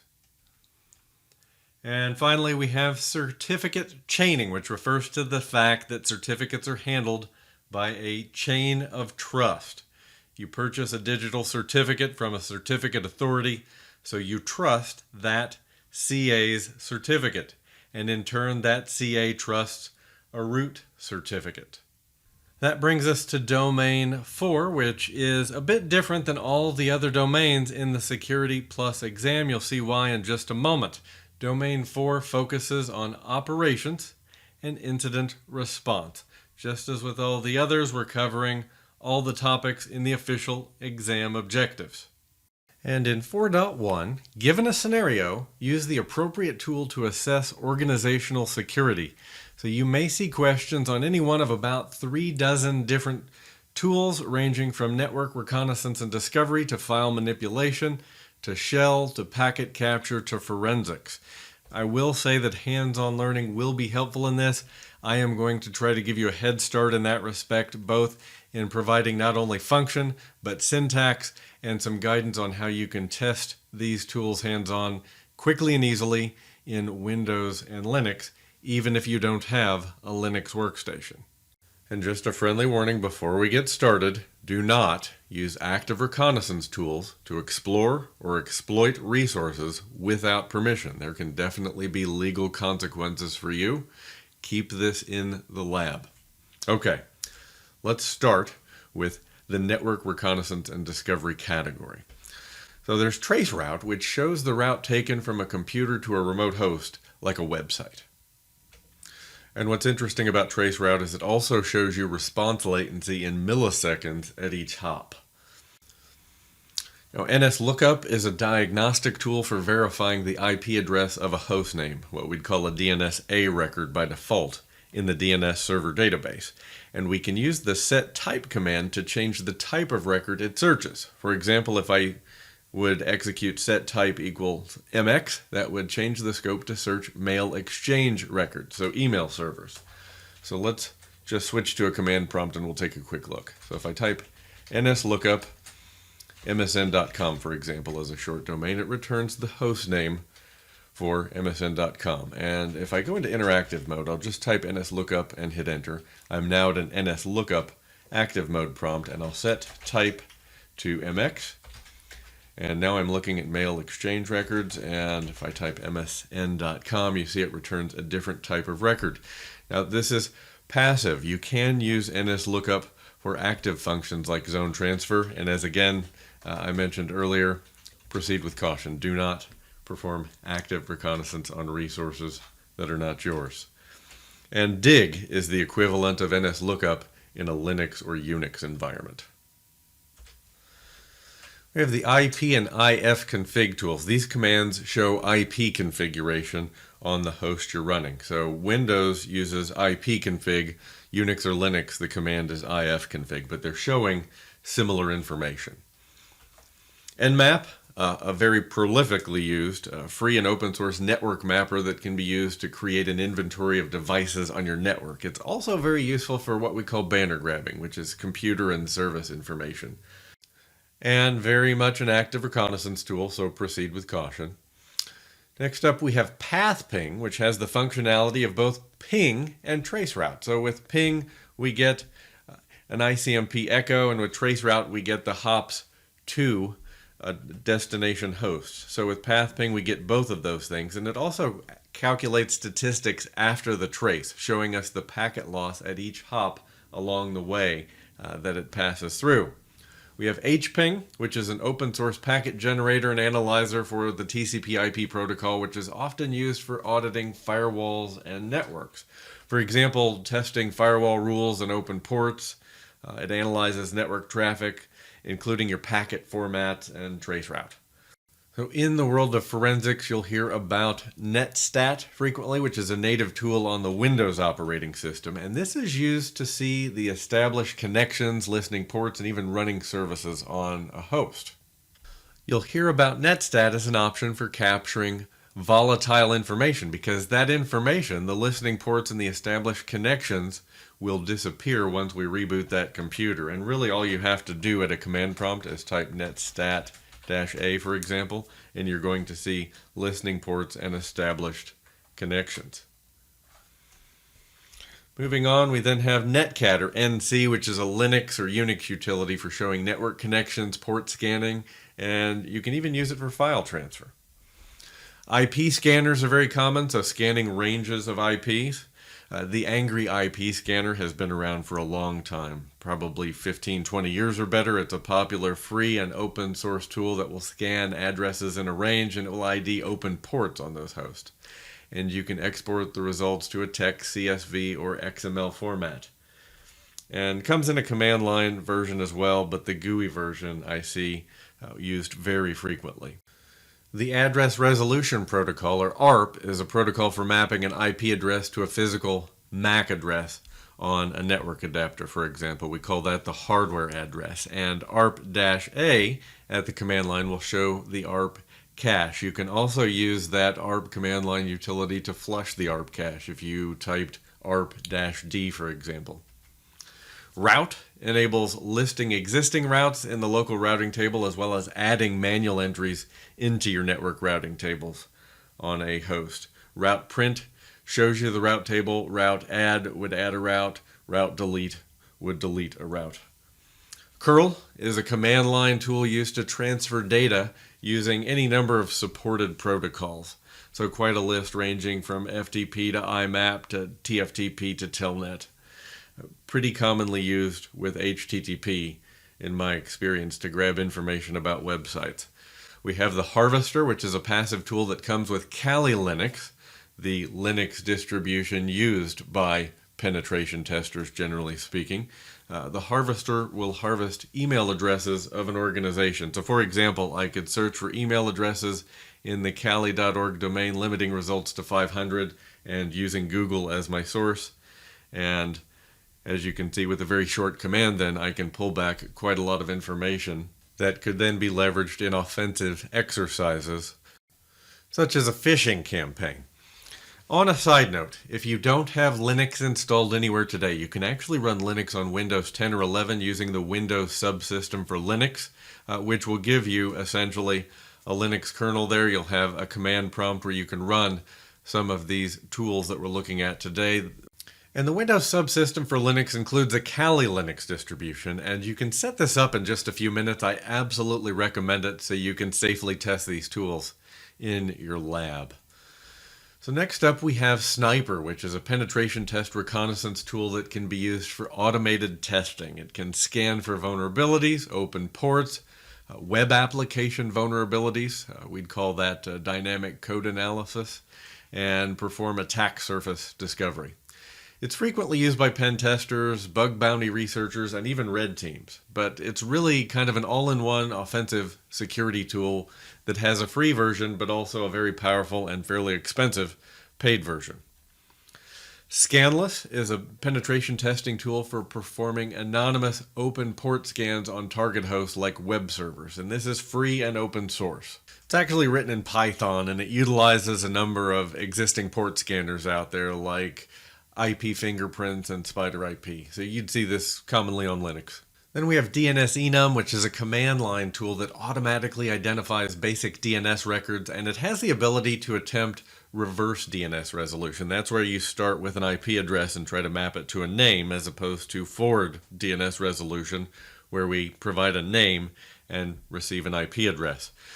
DNS-enum will brute force. It will query for the existence of host names in order to get their IP addresses as subdomains and host names. It's often used in web penetration testing to identify potential targets for further exploration. You'll find this on Kali Linux out of the box. It's actually a Perl script that enumerates DNS information in various respects. Nessus is a network security vulnerability scanner. It utilizes plugins, which are separate files, to handle the vulnerability checks themselves, and it raises an alert if it discovers any vulnerabilities that malicious hackers could use to gain access. You'll find Nessus resources for both Linux and Windows. And then finally we have Cuckoo, which is a tool that creates a sandbox that can be used for analyzing files for malware inspection. So moving on to the file manipulation category, this really describes tools that we use when we want to look deeper into different files, examining log files, for example. So here are a few tools that fall into the file manipulation category. We'll start with concatenate, which is the cat command in Linux. We can use this to create files, view files, and also to concatenate several files into another single file. So to create a new file called weblog, I'd simply use this syntax. So cat and what we'd call the greater than symbol and the word weblog, and that creates the file. Now I could also concatenate the content of 3 of my log files and put them into a single log file like this. So I'm essentially using the cat command, listing all of those files I'd like to concatenate, the pipe symbol, and then sorting into sample file.txt. That's where I see the cat command used pretty frequently.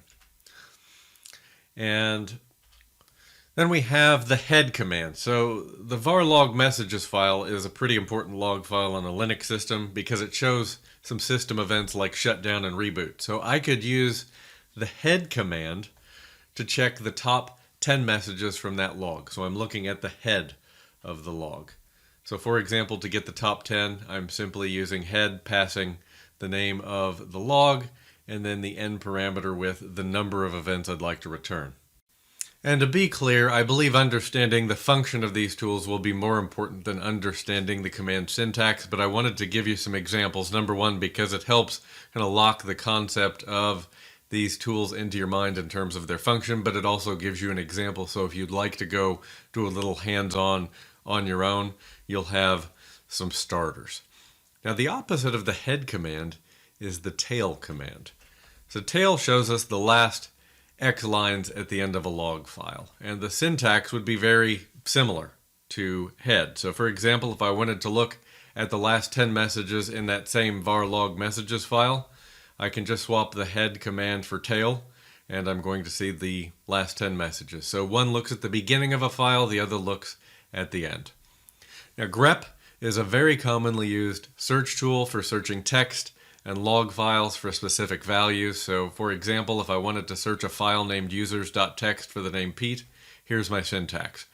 I can also use grep to search directories. So if I wanted to search a whole directory for the word project, the syntax is a bit simpler yet. Of course, this assumes I am in that directory. Change mod. So this command is used to change the permission level on a file or directory. We've talked about Linux permissions previously. So for example, change mod 766, that would give the owner read, write, execute, would give the group read, write, and others, which would be users who are not the owner, would have read, write. So Linux permissions are covered briefly in domain 3. So if this command doesn't make sense to you, go back and look at how Linux permissions work, and I think that will help. Logger can add messages to a local system log file or to a remote syslog server. And it's very commonly used to send log messages from automation scripts, which I use it for all the time. So we can record actions that are performed or errors that we encounter in the context of a script even in non-security scenarios, although in security scenarios it helps us maintain that audit trail or to help with logging based on findings. So for example, if you wanted to log a message on a remote syslog server at address 10.10.10.10, here's your syntax, and you can supply the text message that you would like to be logged with that event. But what you'll find about the tools in this category, they're everyday commands present on just about any flavor of Linux, and if you were to work as a Linux admin for any length of time, I expect you would use some of them quite frequently. So let's move on to the shell and script environments category, and we'll start with SSH, which was created to serve as a secure alternative to Telnet for running commands remotely. It's commonly used when you want secure access, remote access to network devices, and it can be used as a command line tool or a GUI tool. I tend to see it used in the command line context most often. It's not browser based, but unlike Telnet, SSH traffic is encrypted. That's the reason for secure alternative. Now PowerShell is a very popular scripting language used to perform tasks in a Windows environment. Although it has been ported to Linux, it's really Windows environments where we see it used. And each command is known as a commandlet. They can be saved into scripts with a .ps1 extension. And each PowerShell commandlet is comprised of a noun and a verb. So for example, get-help will show the help command. Python is a very powerful programming language and a very popular programming language, many years listed as the single most popular language in the world, and used by open source developers and data scientists, and it's very widely used in the world of cybersecurity. OpenSSL, it's a suite that can be used to create and manage TLS and SSL protocol functions. You'll very commonly see this used to generate private keys, to create certificate requests, to install your SSL or TLS certificate, and to identify certificate information. One of the most common uses I see for OpenSSL is creating a self-signed certificate that you can use in your lab environment. And the exam objectives calls out a couple of tools in the packet capture and replay category. So a protocol analyzer is sometimes called a packet sniffer, and it saves output that it sniffs off the network into a file, usually with a .pcap extension, a packet capture file, which is a standard format that's well defined and pretty broadly supported. So for example, TCP replay is an open source tool that can be used to analyze PCAP files generated by Wireshark or TCP dump, and it can then replay the traffic and send it to a network intrusion prevention system if you like. Now, TCP dump is a network packet analyzer command line tool on Linux and Unix. For example, I can basically run a very simple TCP dump command and specify which Ethernet interface I'd like it to work on, and it's going to show me information from that adapter. And Wireshark is a free and open source packet analyzer, really the one I see most commonly in the field today. And it includes command line and GUI versions. It's available for Windows and Linux, and it supports that packet capture, PCAP file format. So the forensics category includes tools often used in forensic investigation. So for example, we have the DD tool. So when the forensics team needs to investigate an image on a desktop or a laptop, we can use the DD command to clone a disk or copy a folder in a Linux or Unix environment. So in a Linux or Unix environment, in a SCSI scenario, the first disk would be dev/SDA, the second would be dev/SDB, and if we had multiple partitions on a disk, the first would be SD1, the second SD2, for example. The if command is the input file, and the of command represents the output file when we're working with the DD tool. So if I wanted to copy an entire hard disk, if I was going to copy, say, the first SCSI disk to the second SCSI disk, the syntax would look like this. Now, if I was going to create an image of the SDA disk, I would use this syntax. So just a couple of examples to get you started with the DD tool. Then we have WinHex, which is a hexadecimal editor that can be used on any version of the Windows operating system to help the forensics team find evidence. It can be used to find and recover deleted or lost data from a corrupt drive, for example. And capturing system memory dump files. So when a computer system crashes, in the Windows world we hear the blue screen of death, right? All of the content of the memory at that time is saved to a dump file. It has a DMP extension, and the dump files can be analyzed using a tool like Blue Screen Review. Linux has an equivalent called memdump, but you'll see this pretty commonly in situations where we need to explore the contents of memory at the time a system crashed, whether it was due to a security exploit or otherwise. FTK Manager is a data preview and imaging tool that lets you quickly assess electronic evidence to determine if further analysis with a forensic tool is warranted. And it is a free tool. Now, Autopsy can be used to analyze hard drives, smartphones, and media cards, so storage media essentially, and it has a built-in translator to translate foreign languages into English, incidentally. The exam objectives call out exploitation frameworks. So exploitation frameworks, like the open source Metasploit framework, contain capabilities to detect and then exploit vulnerabilities on remote systems. They're great for helping you to harden your IT systems before they're attacked. So you can use these proactively. And they use information from the National Vulnerability Database, which is comprised of common vulnerabilities and exposures. You probably recognize that CVE acronym that you'll see in the reports that come from vulnerability scanners. And it uses the common vulnerability scoring system to show the level of severity of each of these vulnerabilities. So these elements, the CVE and CVSS, you'll commonly see in vulnerability scanning scenarios. So the most popular exploit frameworks include Metasploit, Core Impact, and Immunity Canvas. And rounding out 4.1, we'll touch on password crackers, which include the Kane portion of Kane Enable or Loft Crack, which has been around since the 90s. These can be used to crack passwords and create password hashes. Now, in the Security Plus exam, when you see names in clear text followed by hashes, the hash is generally a password hash.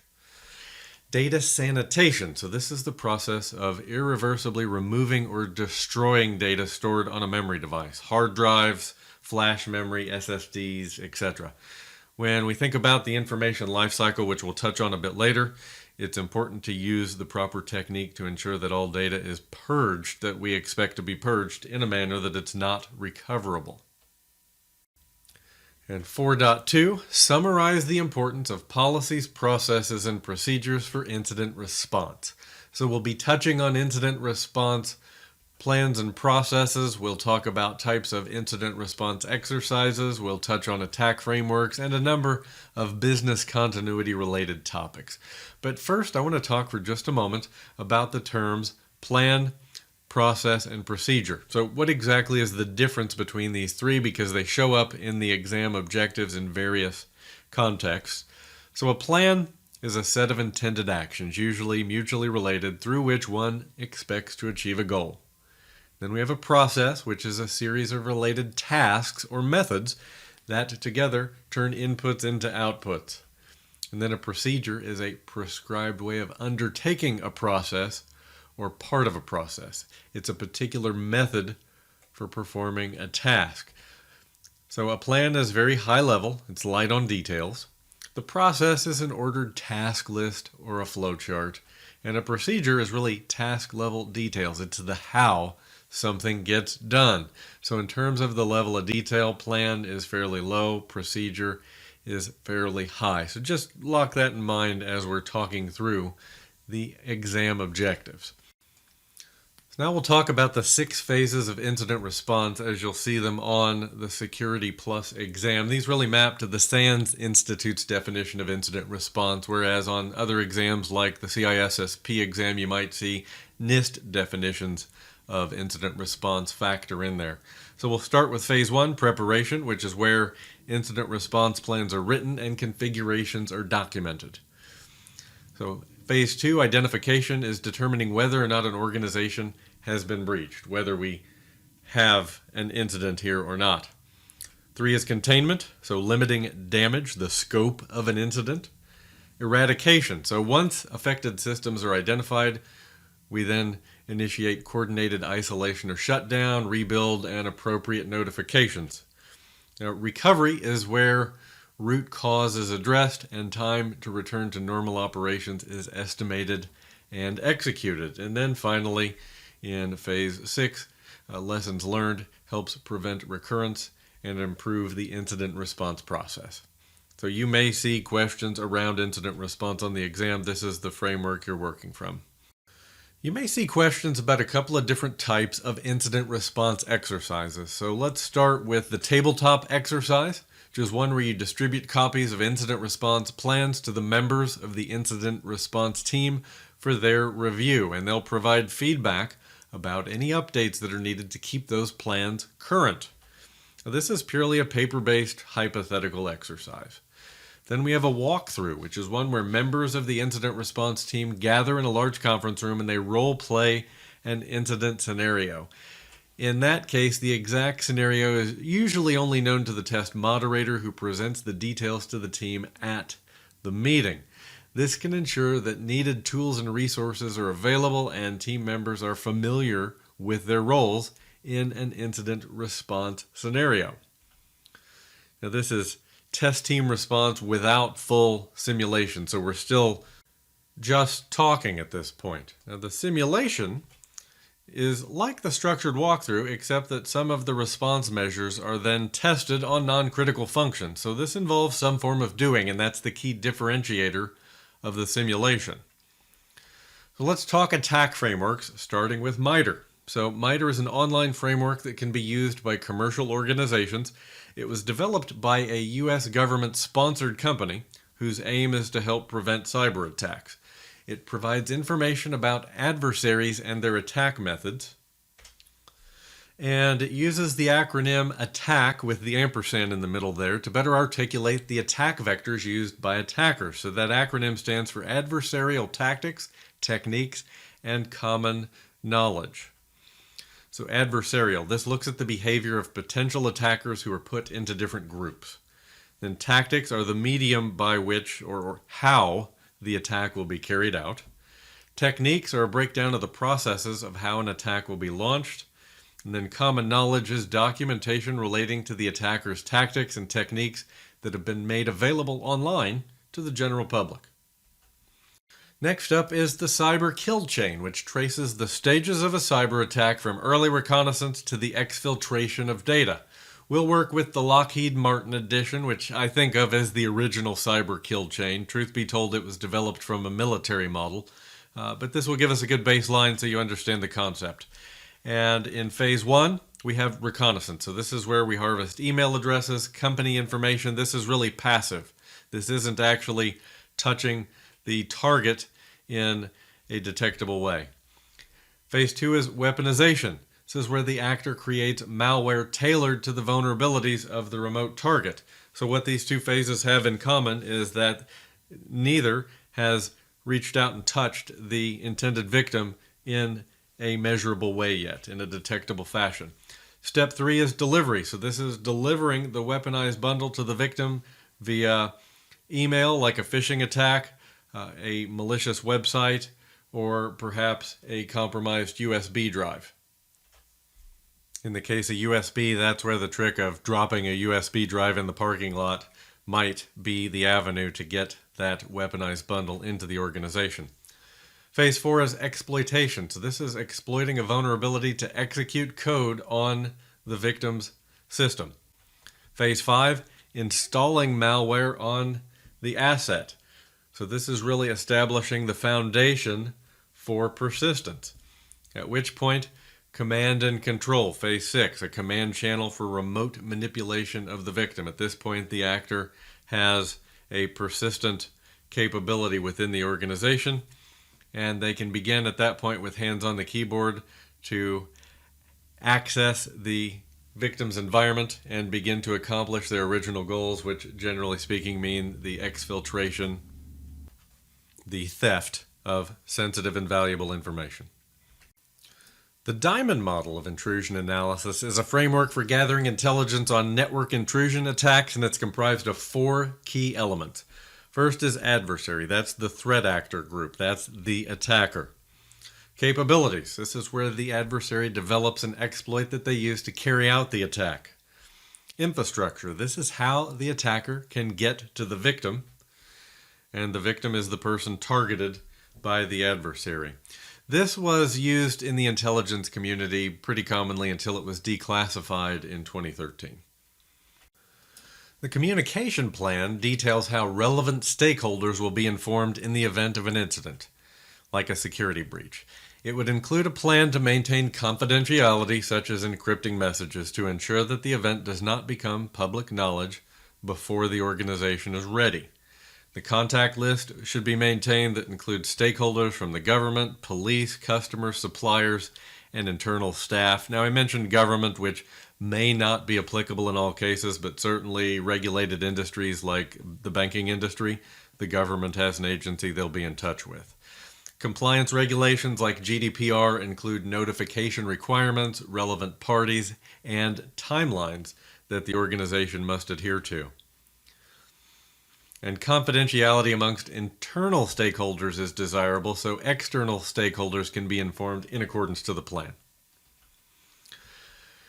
So let's talk stakeholder management. So when we have an incident, there are multiple groups of relevant stakeholders within the organization we need to inform and manage. And that may include internal stakeholders, our cyber insurance provider, business partners, customers, and law enforcement. So a stakeholder is really a party with an interest in an enterprise. Our corporate stakeholders could also include investors, employees, customers, and suppliers. And as I mentioned, regulated industries like banking and healthcare will have requirements driven by the regulations governing their industries, so they will generally also have some agency from within the government who is on their list of stakeholders.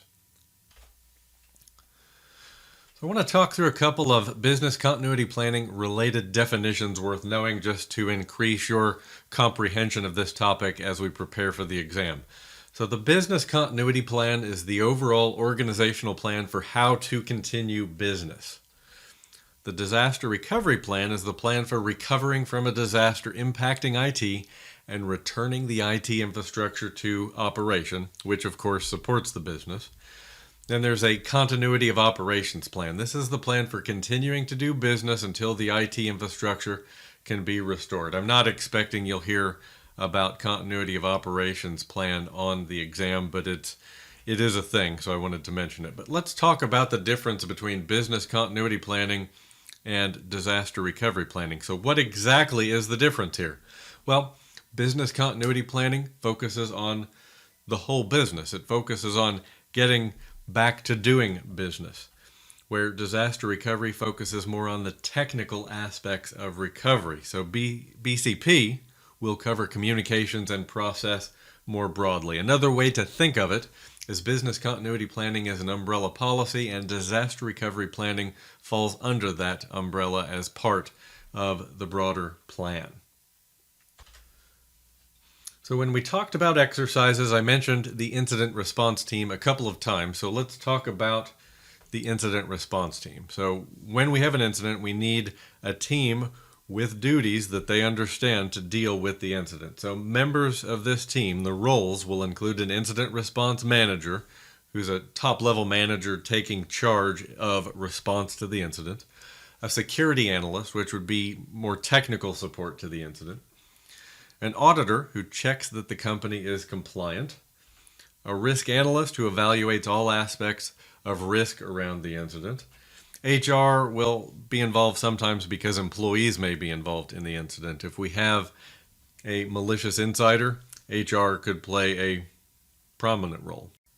And the legal department will certainly make decisions on legal issues, and they may give advice during the incident response process, such as around communication, to ensure that the language used by the organization in communicating the details of the incident don't put the company at additional and undue risk. And then public relations deals with the press to reduce the impact, the negative impact of the organization, including damage to the business's reputation. So I want to talk about the information lifecycle from a functional perspective, and this is purely to address the last item on the exam objectives for 4.2, which is retention policies. So this is purely from a functional perspective. You don't need to memorize this particular life cycle. More on that in a moment. So in the creation phase, data can be created by users, such as a user creating a file. Data can be created by systems, such as a system logging access to a file. Now, once data has been created, it's important to ensure that data is classified as soon as possible so it's appropriately handled and protected. And in the storage of data, we need to make sure that there is adequate encryption and access controls in place based on the classification of that data. And in usage, this is any time the data is in use or in transit over a network, we need to make sure that it's appropriately encrypted. Then in the archive phase, we sometimes have to archive data to comply with laws or regulations requiring the retention of data, which is why this could also be called the retention phase. A data retention policy ensures a company retains data as long as necessary. As long as necessary is defined by company policies or regulatory requirements based on the type of data we're dealing with. And when data comes to end of life, it should be destroyed. And it should be destroyed in a way that it is not readable or recoverable. Because keeping data longer than necessary increases risk. Data we're keeping around longer than necessary is data that could be exfiltrated in a security breach. It's data that we could be forced to produce in a legal discovery process.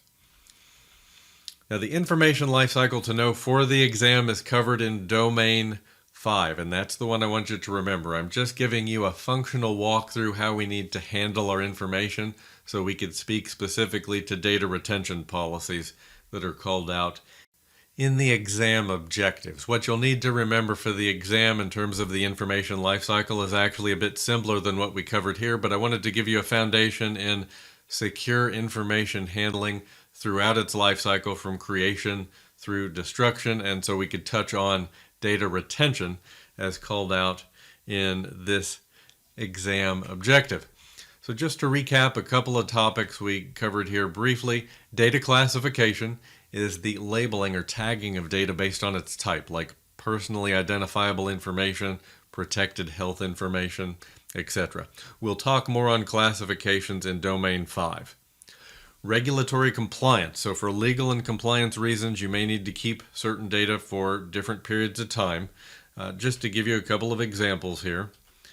Financial data often needs to be retained for 7 years in the US, and some medical data may need to be retained for up to 20 or 30 years. And the data retention policy ensures that legal and compliance issues are addressed. That brings us to 4.3, where given an incident, utilize appropriate data sources to support an investigation. So we'll touch on SIM dashboards, a variety of log files. We'll talk about syslog, metadata, netflow data, just to name a few. We'll start with vulnerability scans. So a vulnerability scanner can identify and report various vulnerabilities before they are exploited. So this will give us insight into software flaws, missing patches, open ports, services that shouldn't be running at all, weak passwords, really just to name a few. This will help companies avoid known attacks like SQL injection, buffer overflows, and denial of service. We want to run those vulnerability scans on a recurring basis, like monthly is what I see commonly performed in many organizations. And if possible, we want to run a credentialed vulnerability scan, a scan with credentials so it will have greater access, making it a bit more effective in exposing potential vulnerabilities. So SIM dashboards, we've talked about security information event management, and SIM collects data from many sources into a central location for correlation and analysis, and the dashboard is going to give us centralized visibility into information on threats in real time. And SIM solutions may ingest data from sensors deployed across your network to monitor and collect changes in network patterns or monitor changes in log file entries as events occur. It really varies by solution and device. Some vendors may use a sensor, it may be syslog for others, or an API for others still. Can help us with monitoring sensitive data, PII, PHI, ensuring we maintain regulatory compliance with whether it's HIPAA, GDPR, PCI DSS. It can help us identify trends in network traffic, event volume, or change in activities or activity levels across identities, endpoints, network, and infrastructure in our environment. And a SIM solution can typically provide alerts with information about events on hosts and our network. And optionally, your SIM solutions can typically provide email notification and response automation through playbooks, the SOAR function we've talked about previously. Correlation, so a SIM solution can correlate, aggregate, and analyze the data from multiple sources to give us a broad central view across our IT silos, giving us greater context into the true impact and scope of an incident. And because the sequence of events crosses multiple sources, time sync definitely matters. You want to make sure that your systems keep their time in sync. NTP is typically the protocol we use to make that happen. Log files can play a core role in providing evidence for your investigation, so you'll want to be familiar with the different types of log files mentioned in the exam objectives for the Security Plus exam. Now, network logs come from our network devices of various types, and they can identify IP and MAC addresses of devices that are attached to your network and conversations between those devices. We usually see these logs sent to a central syslog server for storage and processing and potentially consumption by a SIEM solution. Network intrusion and prevention can be important in identifying threats and anomalies in our network traffic. Log files from a proxy server can reveal who's visiting malicious sites, and network logs in general can give us the collective insight that may be useful in stopping distributed attacks like distributed denial of service. Now, our web servers log many types of information about our web requests, so evidence of potential threats and attacks will be visible here, almost certainly. You'll see information collected about each web session, including IP address, the date and time, the method that was used, like was it an HTTP GET or POST, the browser that was used, and the status code. So, for example, 400 series HTTP response codes are client-side errors, and 500 series response codes are server-side errors. And for better insight into what these logs can tell us, we want to feed these to a SIEM or intrusion detection or prevention solution for correlation and analysis. Now, here are some log files that exist on client and server systems. So sending these to a SIEM, a Security Information Event Management System, can establish a central audit trail and give us visibility into the scope of an attack.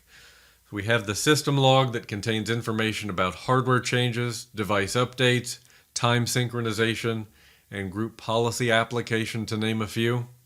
We have the application log that contains information about software applications, when they're launched, was execution successful or did it fail, warnings about potential problems or errors.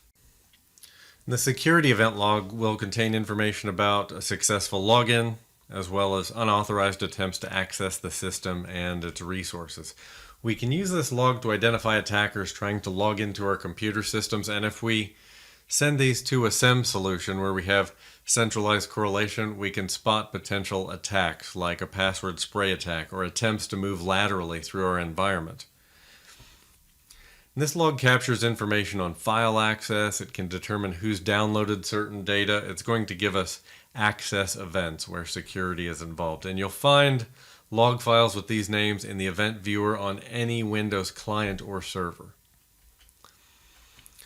So DNS logs contain virtually all DNS server level activity, including zone transfer, DNS server errors, DNS caching, and even DNSSEC related events. Now, do bear in mind DNS query logging is often disabled by default due to the extremely high volume in most environments. You can certainly enable that logging. Just know that you're potentially going to be dealing with a lot of data, and think about the impact that has on your disk space and on your monitoring systems. Authentication logs, just information about login events, logging success or failure. You'll see these in your identity management platforms, your identity providers. You'll find multiple sources, though, of authenticating log files and the typical domain environment. That might be Radius, Active Directory, and then cloud identity providers like Azure Active Directory. Dump files. These are generated when a computer crashes. You get that blue screen of death on Windows, and the dump file has contents of memory that's saved out to that file with the DMP extension. And you can analyze those with tools like Blue Screen Review and Windows Debugger and a kernel debugger. Logs from your voice application can be valuable in identifying anomalous activity with your voice communications, including unauthorized phone calls and even potential attacks, actually. So your VoIP and call manager logs will provide information about the calls being made and the devices they originate from, and they might capture call quality by logging metrics like mean optical score, jitter, and loss of signal, because a significant loss in quality may indicate an attack, a disruptive attack like a denial of service. Each call is typically logged both inbound and outbound, with the person making the call and the person receiving the call, which can potentially help us identify unauthorized long-distance calling, which is something an attacker may actually be in search of. That toll calling has value. The SIP protocol is used for internet-based calls, and the log files generally show 100 events, which is the invite and the initiation of a connection that relates to ringing, and the 200 or OK is followed by an acknowledgement. You might think of that call connection sequence as the voice call equivalent of a TCP/IP handshake, and if we see large numbers of calls failing to connect in our logs, it may indicate a disruptive attack, like a denial of service attack. And remember, your hardware VoIP phones are embedded systems that have to be secured. It's a piece of hardware plugged into the network, so it will be a target. So let's talk about the 3 flavors of syslog that are mentioned in the exam objectives, and the 3 that you're likely to see in the field as you work with Linux. So syslog is a log collector, as it collects event logs from various devices, often network devices, and those events are often rolled up to a central syslog server. In the Linux version, it's implemented as syslog-d or syslog-daemon, which stores the log files in the var log syslog directory by default. We have rsyslog, which is called rocket fast as it has high performance, and it receives data, transforms, and can send output to destinations like a SIM server or other syslog. I actually use it for log forwarding up to a central syslog server quite frequently. And then there's syslog-ng, which is an open source logging solution for Unix and Linux. It has broader platform support than rsyslog. So syslog-d is the original. That's what's baked into Linux out of the box. These other 2, rsyslog and syslog-ng, are great open source options that came later, and each serve their purpose. Next up, we have journal control and nxlog, so other logging solutions. Journal control is a utility for querying and displaying logs from journal D, which is systemd's logging service. So systemd, the system daemon, provides several system components for Linux. And journald collects and stores log data in binary format, and journal control is used to query and display these logs in a readable format. nxlog is an open source log management tool that helps identify security risks in a Linux or Unix environment. It's multi-platform log collection and centralization that offers processing features like log enrichment and log forwarding. It's similar to syslog-ng or rsyslog, but it's not limited to Unix and syslog only. It actually supports Linux, Windows, and Android. So bandwidth monitors are used to help understand your network traffic flow. So we can use these to monitor for changes in traffic patterns, identify devices on the network that are causing bottlenecks. And these can detect broadcast storms and potential denial of service attacks. It's really a way for IT pros to determine actual bandwidth availability for your systems. So metadata. Metadata is data that provides information about other data. So we have email metadata, so that would include the email headers that contain detailed information about source, destination, and route through the email providers from sender to recipient. This can be used when phishing emails are received to identify the bad actor that sent the message. In the mobile world, telecom providers retain information about phone calls, including calls made, received, text messages, internet usage, and location information. This can be used in an investigation to provide evidence of a suspect's location, amongst other things. Then in the web context, website metadata provides information about every page created on a website, including author, date created, images, and other files, videos, PDFs, etc. When investigations are being carried out, the file metadata can be used to track information like the author of the file, the date created, the date modified, even the file size.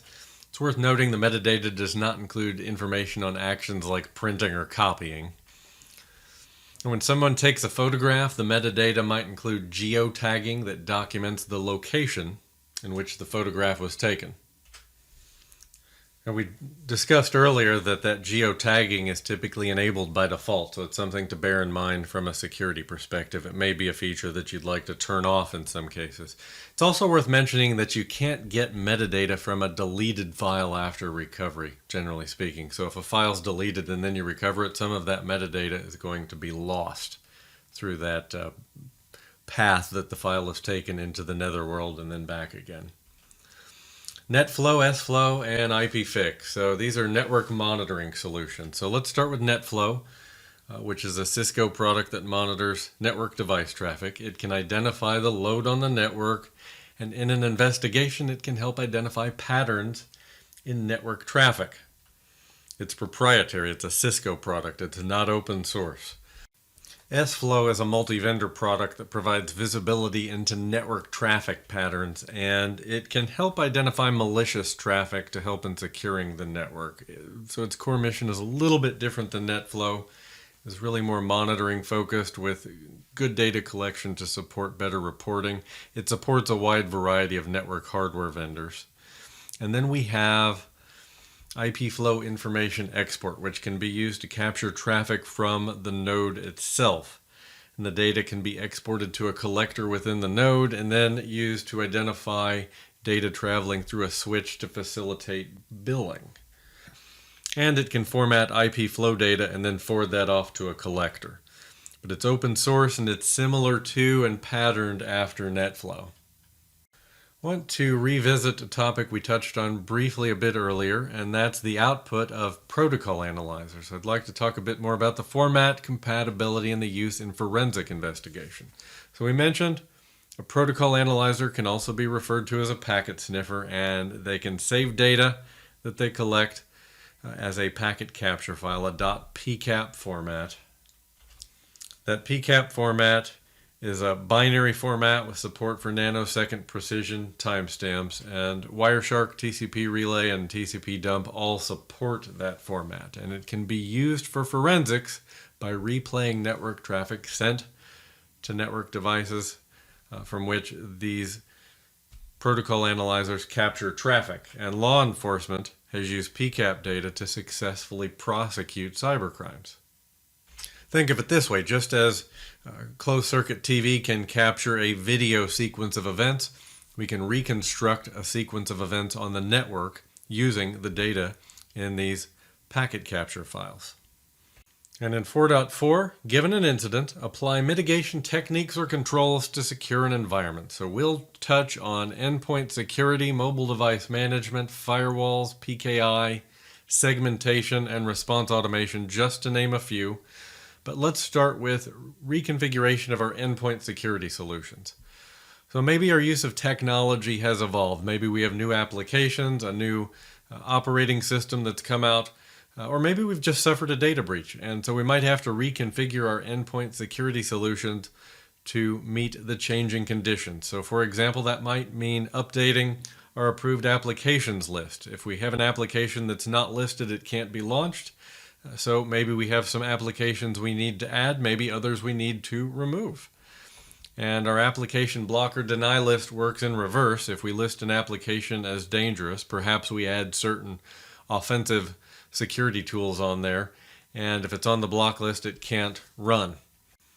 And to be clear, I mean offensive security in the context of offense and defense. So quarantine helps us in a couple of scenarios. So when a device has been infected with a virus, we can remove it from the network and quarantine that device. And with network access control, we authenticate a user and the device is checked and confirmed patched and compliant before being granted access to the network. And if we've updated our baseline for compliance in our endpoint management solution, our network access control can enforce our will there and ensure that if that device is not compliant, it's going to be blocked and placed in a quarantine network for remediation, potentially bringing it up to our new standard of baseline compliance. So let's talk configuration changes. So as new attacks emerge, configuration changes may be necessary to secure the environment. This is certainly true in the context of our firewalls, which can be used to block traffic, and we can use an MDM solution or group policy to change the configuration of the firewall on endpoint devices. I'm talking about a host-based firewall in that case. So that process will vary for network and host-based firewalls, of course. And then there's mobile device management, which can be used to push configuration changes to mobile devices. It can enforce device settings from password policy to blocking the camera. As new operating systems are released for iOS and Android, we can update our minimum acceptable operating system version. And in the world of data loss prevention, that's policy-based protection of sensitive data. It's usually based on labels or pattern match. So as we have changes in our environment, maybe new types of data or new ways to identify sensitive data, we may need to update our labeling policies here. And this protects data at rest or in transit in email, internet, cloud drives, etc. But if we have new patterns emerge for identifying sensitive data, we may need to update our policies from time to time. Content filters or URL filters, so changes in attacks might require an update to the content filters in a proxy server, or a unified threat management firewall, which is a multifunction device that often includes URL and content filtering functionality.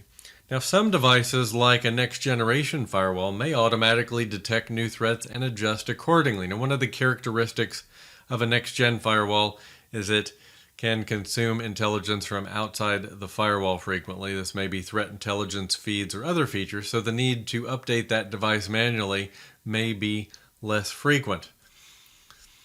Now, sometimes endpoints reporting a host or a trust error may indicate a certificate problem, so we might need to update a certificate that has expired or revoke a certificate because it's been compromised. Internet-facing services need a certificate issued by a commercial CA. That's because your in-house certificate authority will not be trusted by users on the internet or their systems or the businesses they work for. You really need certificates from commercial providers like DigiCert and GoDaddy for your public-facing services. So isolation means blocking access altogether, and air-gap endpoints are used for that reason, to view classified data and isolate the endpoint from the network to protect against a network-based attack. The air-gap eliminates all network connectivity, wired, Wi-Fi, you name it. The only way to add or extract data from an air-gapped computer is by using a removable device such as a USB drive. And in these situations, requiring users entering an area for confidential meetings or to view secret research to place their phones in a Faraday cage is a great idea, as it blocks electromagnetic signals from entering or exiting the cage, rendering cellular signals useless. But just another layer of isolation. So containment is about minimizing damage and limiting the scope of an incident. Examples of containment would include, for example, if an endpoint has been compromised and may be infected by a virus, IT security will contain to stop the malware from spreading. Removing infected machines from the network is one way we do that. Disabling user accounts that have been used to breach your network is another. Do remember the incident response process. Containing the incident comes before finding the root cause and full remediation. A containment process that minimizes downtime and disruption is preferable. We can consider segmentation from a few different angles. So let's start with mobile device management. In a bring your own device, mobile device scenario, mobile app management will keep personal and business data separate. Mobile app management actually puts a boundary around our business data so we can apply controls to the business data without impacting the personal data or the device itself. And this also prevents personal data from being removed in a remote wipe. The remote wipe is selective and it only applies to the business data. For endpoints, we can segment devices that have become vulnerable, such as an unpatched printer where there are no updates. You could place these printers in a VLAN and restrict traffic in and out. Non-compliant devices in the network can be quarantined until remediated. This is possible in the network access control functionality we talked about just a few moments ago. For applications within a private subnet, VLANs can be used to carry out segmentation and traffic filtering for sensitive apps and data. and these rules could be enforced with subnets and firewalls, for example. So SIM and SOAR, so Security Information Event Management, which we've touched on multiple times, and then Security Orchestration, Automation, and Response. So SIM is the solution that centrally collects data from many other sources on the network and provides real-time monitoring, analysis, and notification of the potential attacks. SOAR is the companion functionality that provides centralized alert and response automation with threat-specific playbooks. And response may be fully automated or single-click, running on demand generally. And whether that response is fully automated or single-click really depends on our confidence in that scenario being the same and the response being appropriate 100% of the time, or being able to filter based on specific criteria to ensure that the response automation only triggers when appropriate and with the appropriate focus. But these capabilities are commonly delivered together in a single solution. And they're often using AI, machine learning, threat intelligence, but it's the analysis functionality of the SIM that enables us to then act on that in an automated way with SOAR. And while we're on the topic of SOAR in the context of threat mitigation, I want to talk about playbooks and runbooks and the difference between the two. I've seen this covered less than clearly in a couple of different places. So let's begin with runbooks, which document info on events and the necessary actions to stop threats. These can be used to configure automated response in a playbook. So the runbook documents the human analyst response steps. And then the playbook contains a set of rules and actions to identify incidents and take preventative action. This may need to be amended for better automated response as threats evolve. I quite often see this SOAR playbook function taking inputs from the SIM function that will trigger in the right circumstances. This is the response automation. So the playbook is the response automation, the runbook is the documentation of the human analyst steps. So 4.5 asks us to explain the key aspects of digital forensics. We're going to touch on some really interesting material here. Documentation and evidence, acquiring evidence, how considerations in forensic investigations differ between the cloud and on-premises, and then a variety of digital forensics topics from maintaining integrity to the e-discovery process to preserving evidence. This is really some interesting subject matter that all relates to investigating cyber crime. So I really find this interesting. So let's start with the concept of a legal hold. So this is protecting any documents that can be used in evidence from being altered or destroyed. It's sometimes called litigation hold. Then we have chain of custody, which tracks the movement of evidence through its collection, safeguarding, and analysis lifecycle. It documents each person who handled the evidence, the date and time it was collected or transferred, and the purpose for the transfer. It confirms appropriate collection, storage, and handling throughout the process as it moves toward use in legal trial. Admissibility of evidence refers to the requirements for evidence to be admissible or allowed in a court of law. So to be admissible, evidence must be relevant to a fact at issue in the case. In other words, the evidence makes a fact either more probable or less probable than it would be without that evidence. The fact must be material to the case, which means it's important in proving a case. So an eyewitness is a material witness that is important to proving that an action actually took place, that an event took place. The evidence must be competent or legally collected. So competent in this case means reliable, and it must be obtained by legal means. So to prevail in court, evidence must be sufficient also, which means convincing without question, leaving no doubt, or you'll sometimes hear it phrased beyond a reasonable doubt. So video evidence, such as that we might get from the closed-circuit TV system that's part of our company's video surveillance system, can be a good source of evidence for helping to identify attackers and the time the attack was launched. It can be very important in apprehending suspects and reconstructing the timelines of events. Now, timelines of the sequence of events takes a different form when we think about files on a disk, for example. So timestamps matter in that case. Each file has timestamps showing when files were created, last modified, and last accessed.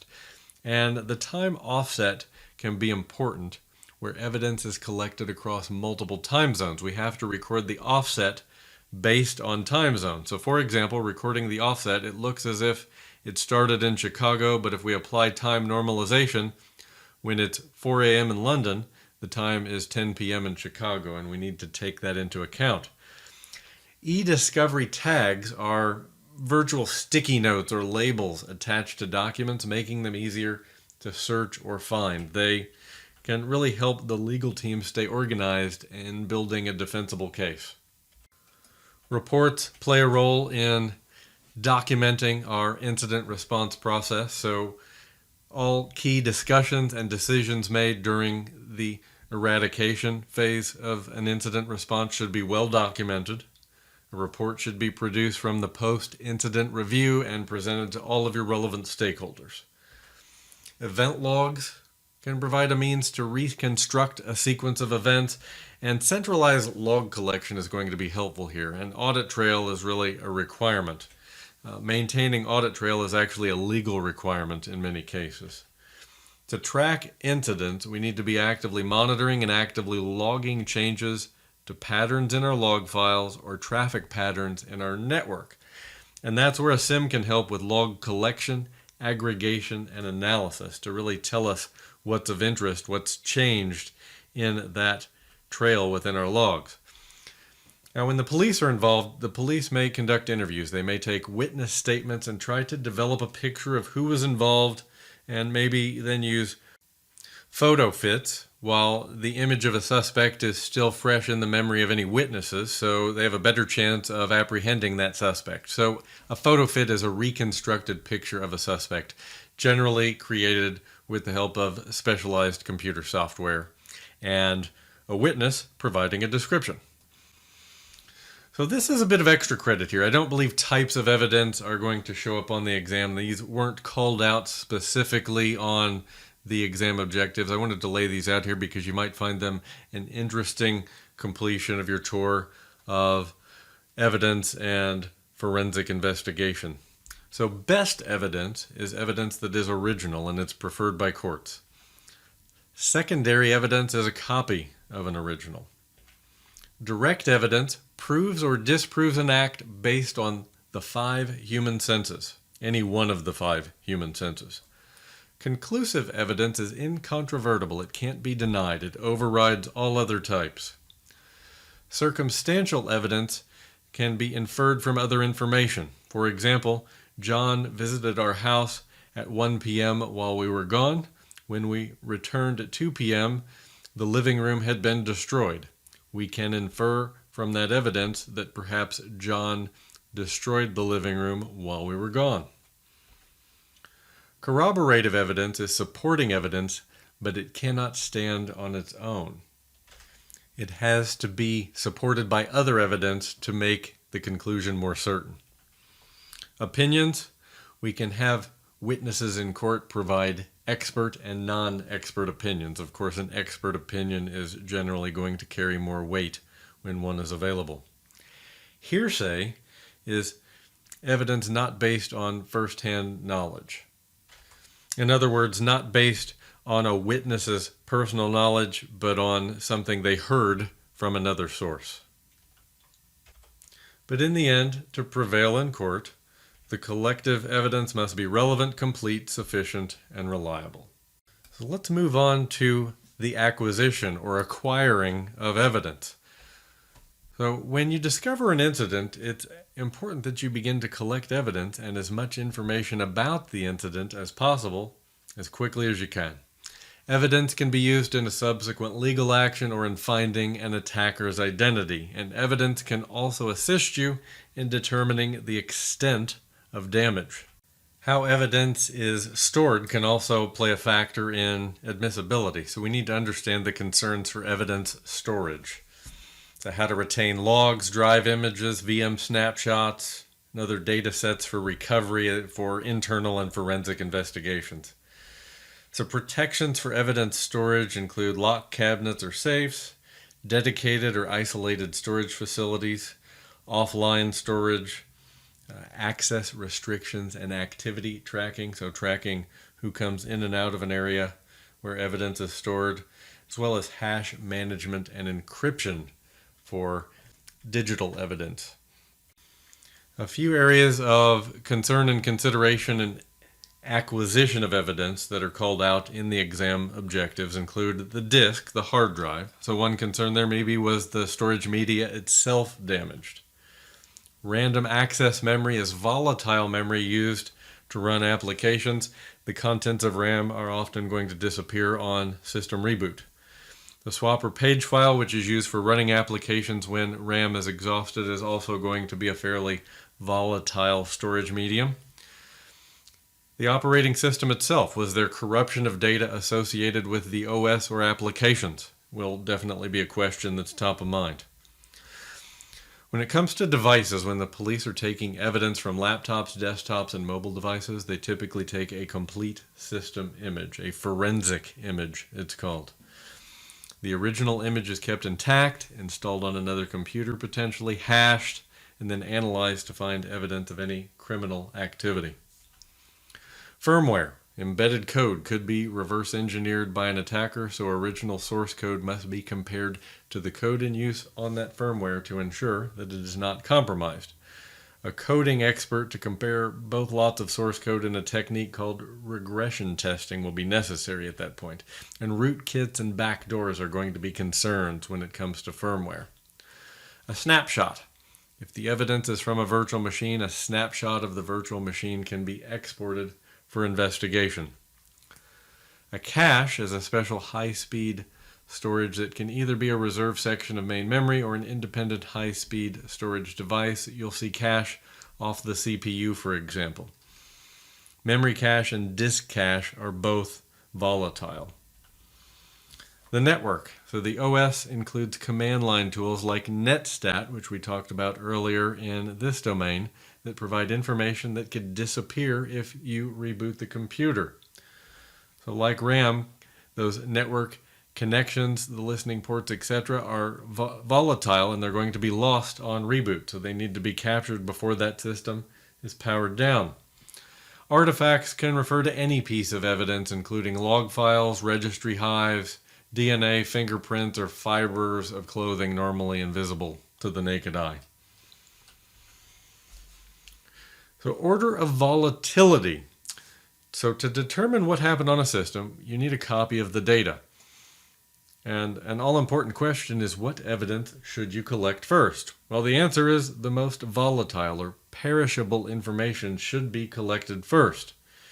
If it disappears with a system reboot or passage of time, it is volatile. So in approximate order, we have CPU cache and register contents, routing tables, ARP cache, process tables, kernel statistics, live network connections and data flows, memory, so RAM, temporary file system and swap or page file, data on hard disk, remotely logged data, and data stored on archival, media, and backup. So number 1 is most volatile, number 8 would be least volatile in this case. And collection must also consider questions of storage, which we talked about a moment ago, and chain of custody. So considerations on premises and in the cloud. So customer rights and capabilities to perform forensic investigation varies in the cloud versus on premises.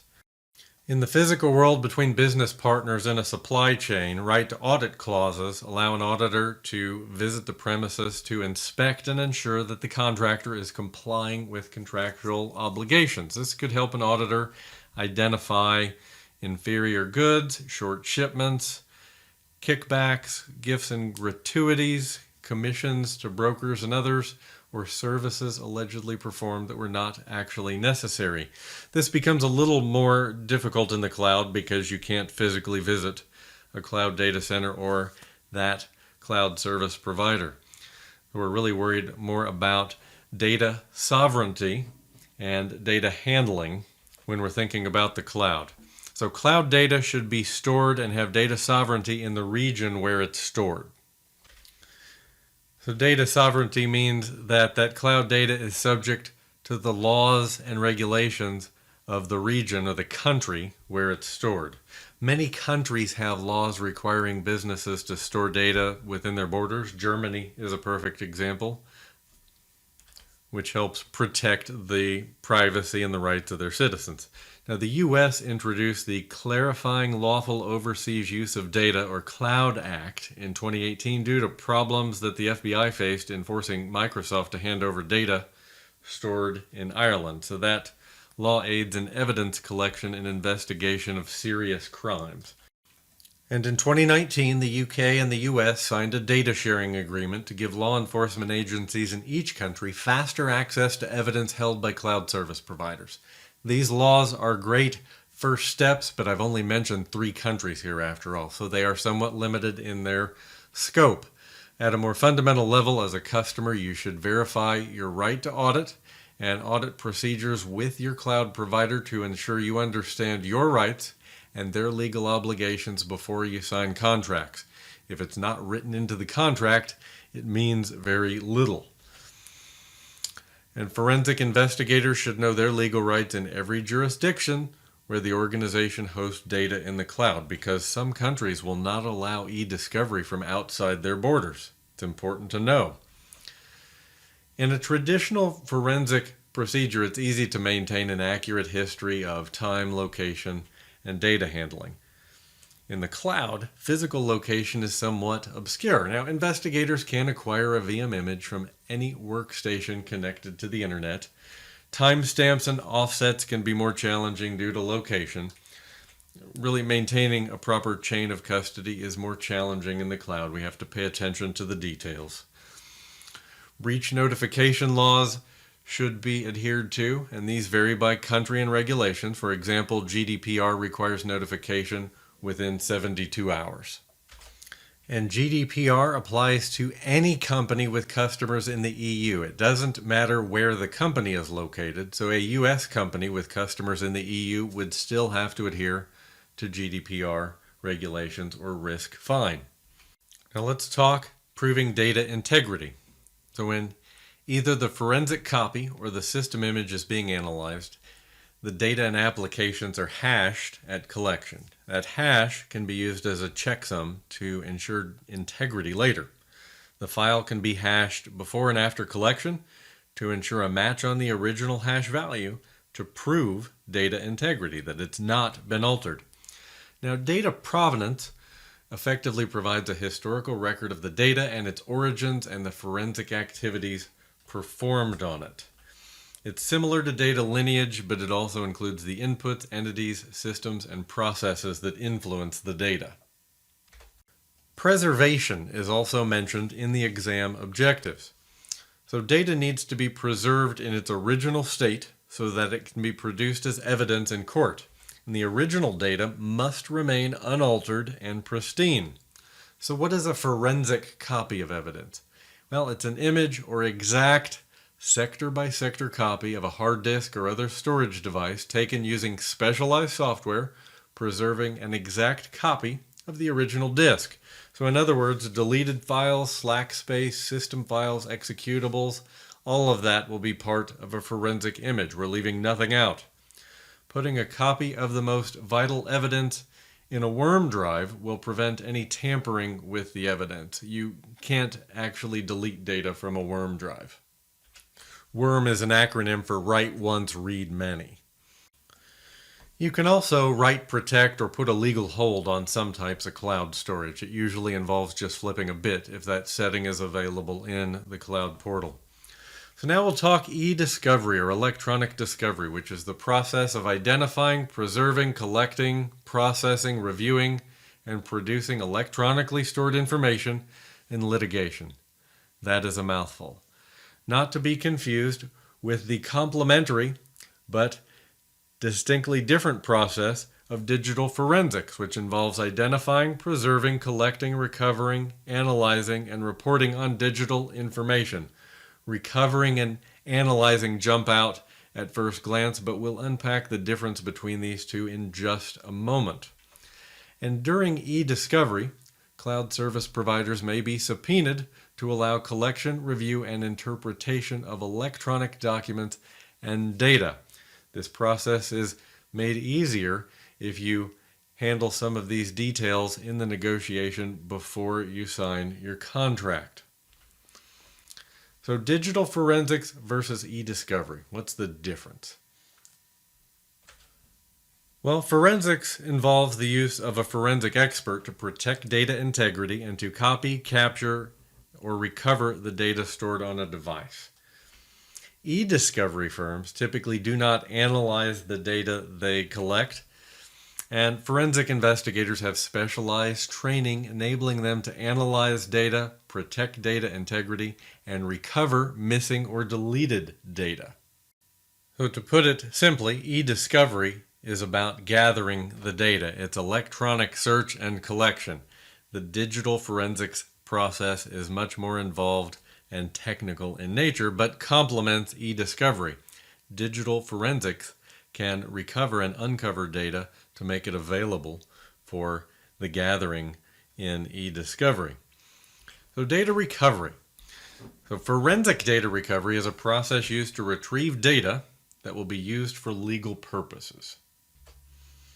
It's important that investigators work with information in a way that will not change or compromise the original source, and they can use a variety of techniques to fill in missing pieces or make information meaningful. For example, restoring a damaged or deleted partition, looking for traces of information which could reveal how and when the partition was used. And it may be working with computers which have been seeded with safety measures to prevent legal investigations, so it requires special procedures. But ultimately, e-discovery works in conjunction with digital forensics. Their functions are complementary. Forensic data recovery, as you can see, really requires specialized training and knowledge.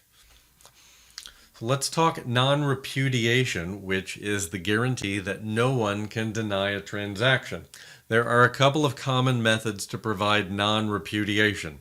One is digital signatures, which prove that a digital message or document was not modified, intentionally or unintentionally, from the time it was signed. It's based on asymmetric cryptography, a public-private key pair. It's the digital equivalent of a handwritten signature or a stamped seal. And then there's message authentication code, where the two parties that are communicating can verify non-repudiation. It's generated via a cryptographic algorithm that depends on both the message and session key known only to the sender and receiver. Digital signatures are very common today, and they're covered in more detail in Domain 2, if you'd like to go back and take a look. Historically, strategic intelligence refers to when governments gather and potentially exchange data about cybercriminals so they can work together to reduce threats. In the context of forensic investigation, gathering evidence can also be performed using strategic intelligence methods. It focuses on gathering threat information about a domain, including business info, geographic info, or other details on a specific country. And then there's counterintelligence. So the target of someone's strategic intelligence may want to prevent that intelligence gathering from occurring. And that target may perform strategic counterintelligence to identify and disrupt the adversary's gathering of intelligence. And that brings us to the end of Domain 4. We're going to finish strong in Domain 5. Our topic in Domain 5 is governance, risk, and compliance, real security leadership material. As with the other domains, we're covering all the topics in the official Security Plus exam objectives. So 5.1, compare and contrast various types of controls, and we'll talk about control categories and control types. I will say know the security controls that fall into each category for the exam. I think even if you don't see a lot of that on the exam itself, it will be very useful for you, and I'm going to provide a fair bit of guidance there to make it easy for you to bring that on board. So let's start with security controls. These are security measures for countering and minimizing loss or unavailability of services or apps due to vulnerabilities. The terms we commonly see are safeguards and countermeasures, which you'll see used interchangeably. But there is a subtle difference, and that is that safeguards are proactive controls and countermeasures reactive controls.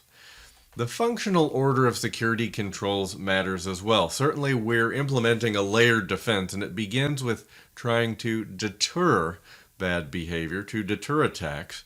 And if we're unsuccessful in discouraging somebody from attacking at all, then we want to deny their attempts.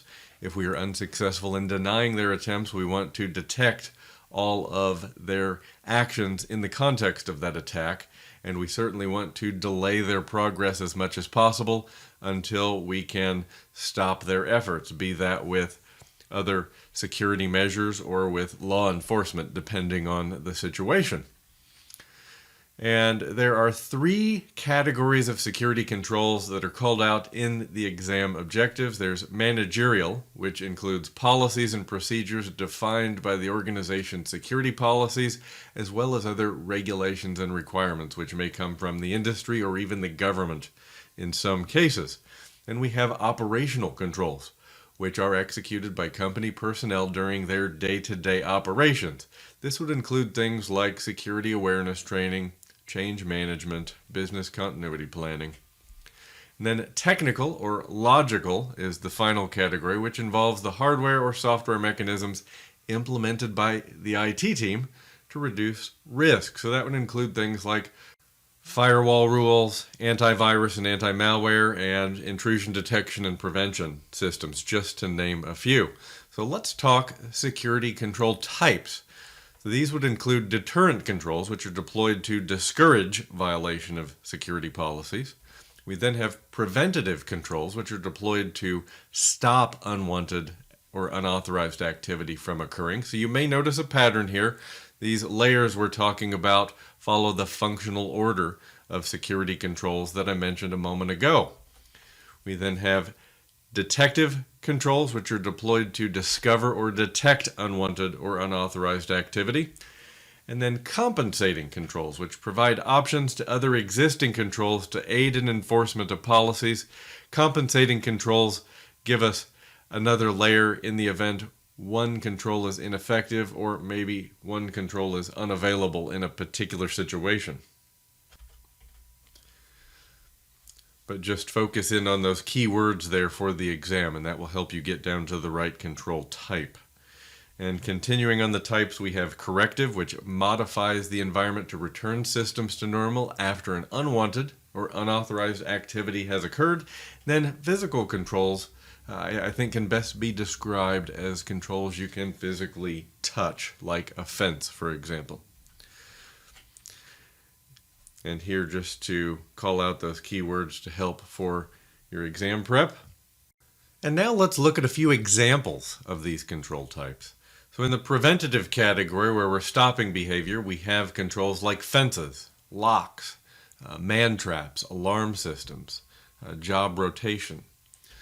The deterrent category, which is discouraging behavior, we also see locks, fences, security badges, security guards. So I want you to notice that in my examples here, that you'll see some controls show up in multiple categories, and that's because a control can serve multiple purposes. So for example, a nice tall fence can discourage violation of security policies until it doesn't anymore. When that attacker decides, I'm going to go ahead with that attack, then the fence becomes a preventative control that is in place to stop that activity.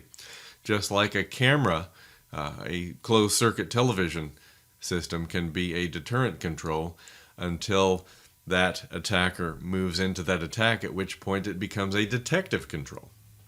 So a control can fit into multiple categories. The detective control would include items like security guards, guard dogs, motion detectors, intrusion detection systems, etc.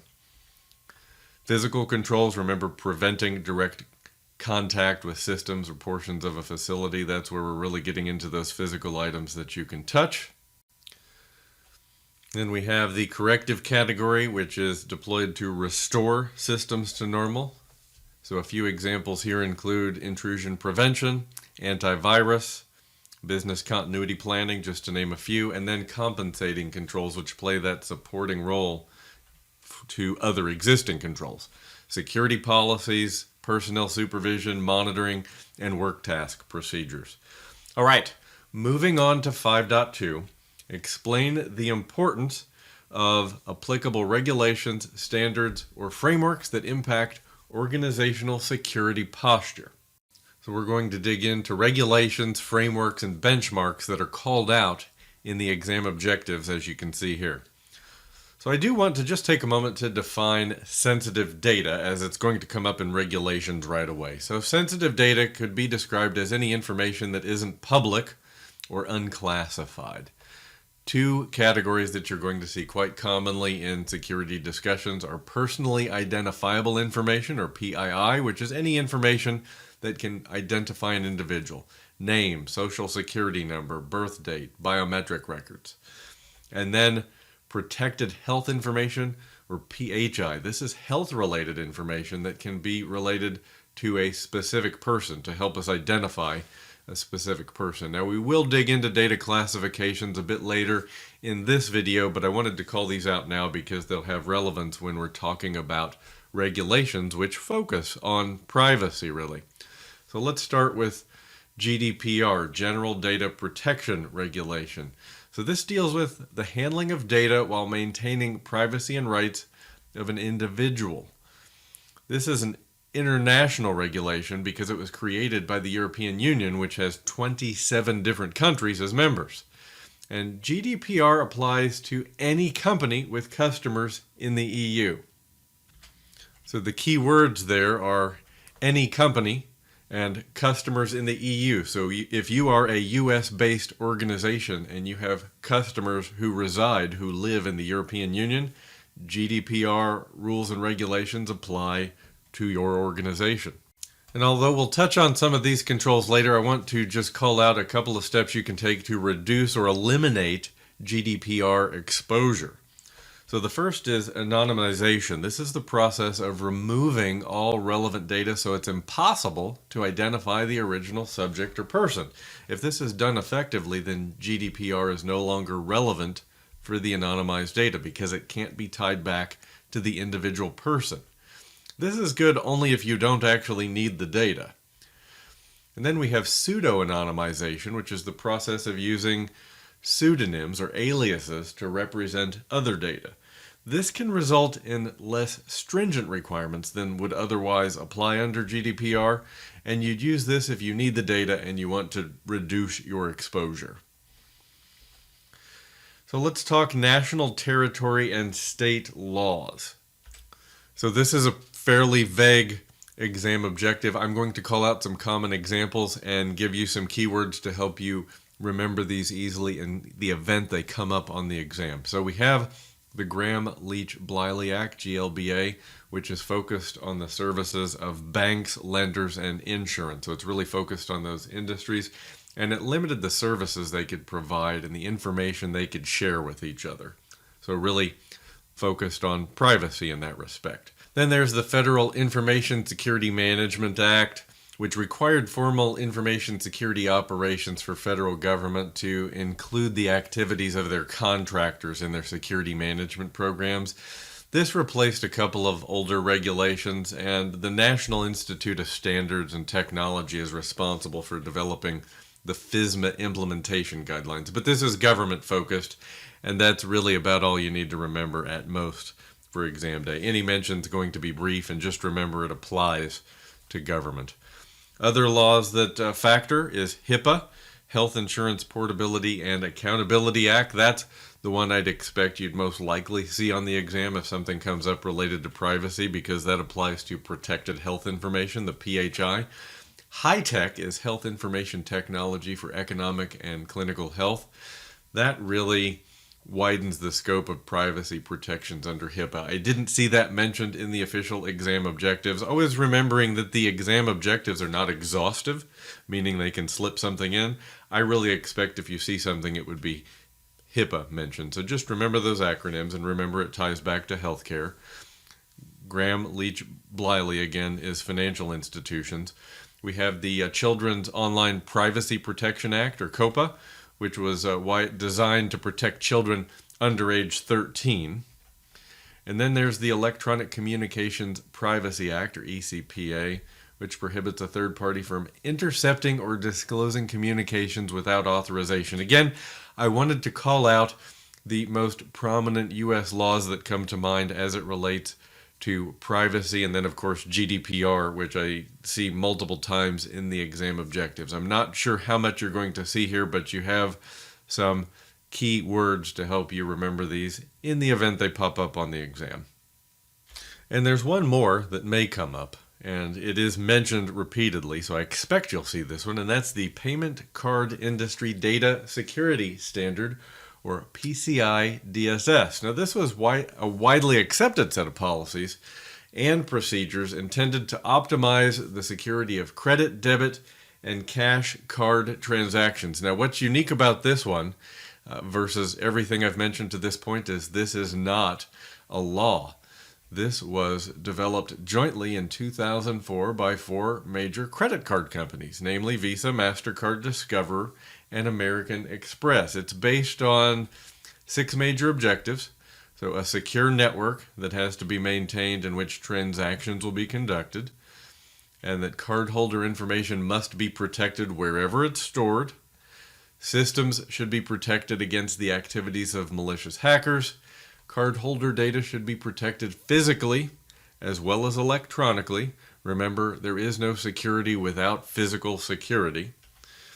Networks must be constantly monitored and regularly tested, and a formal information security policy must be defined, maintained, and followed.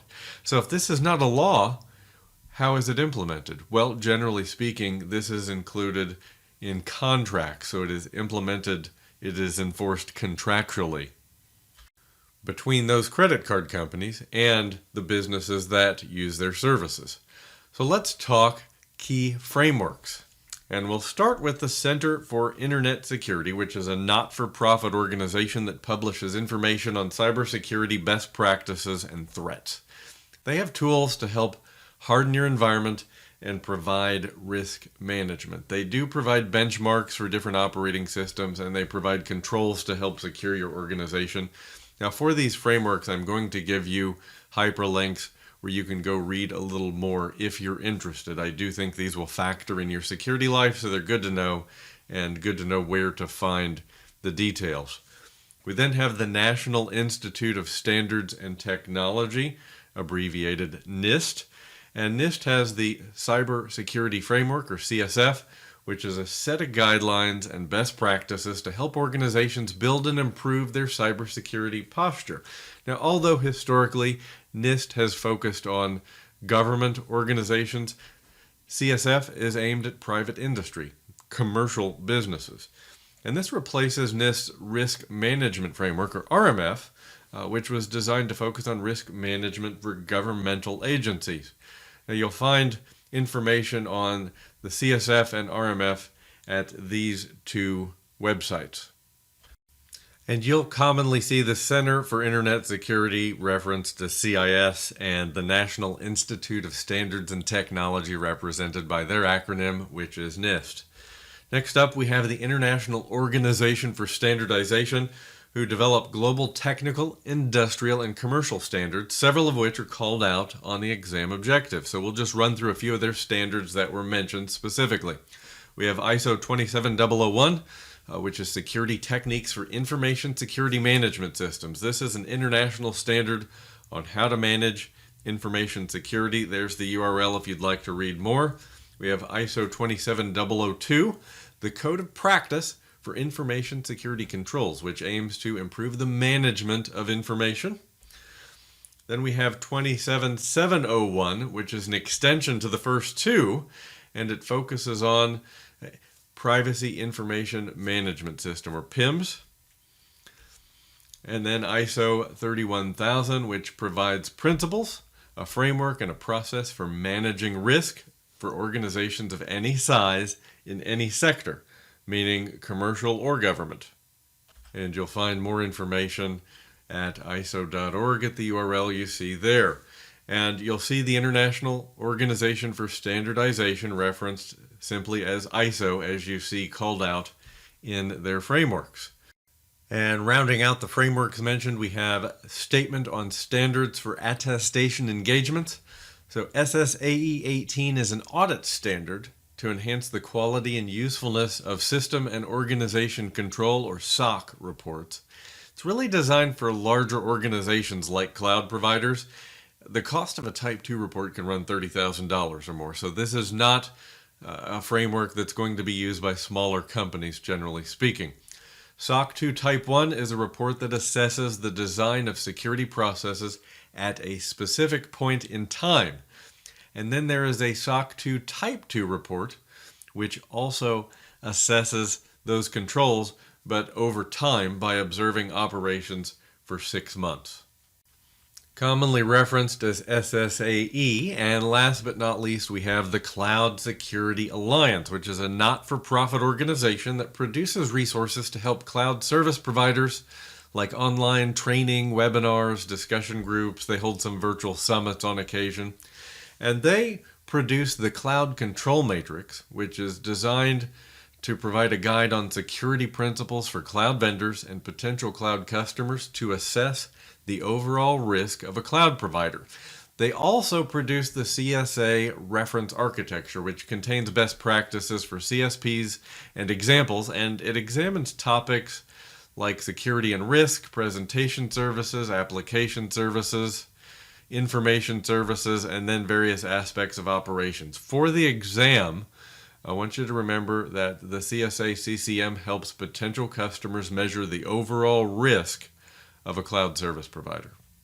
And the Cloud Security Alliance gets the nickname commonly the CSA. So let's talk benchmarks, which are configuration baselines and best practices for securely configuring a system. And there are several called out on the exam objectives, the first being platform and vendor-specific guides. So these are released by vendors with new products so they can be set up as securely as possible, making them less vulnerable to attack.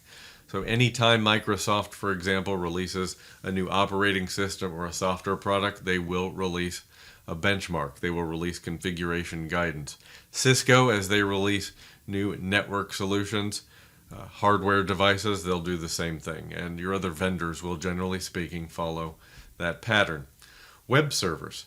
There are two main web servers used in the commercial space, and those are the Microsoft Internet Information Server, or IIS, and the Linux-based Apache. Because they're public-facing, these are going to be prime targets for hackers, so to help reduce risk, both Microsoft and Apache provide security guides to help teams reduce the attack surface, making them more secure. And they'll include guidance like making sure security updates are in place, that unneeded services are disabled, and the operating system is hardened to minimize the risk of security breach.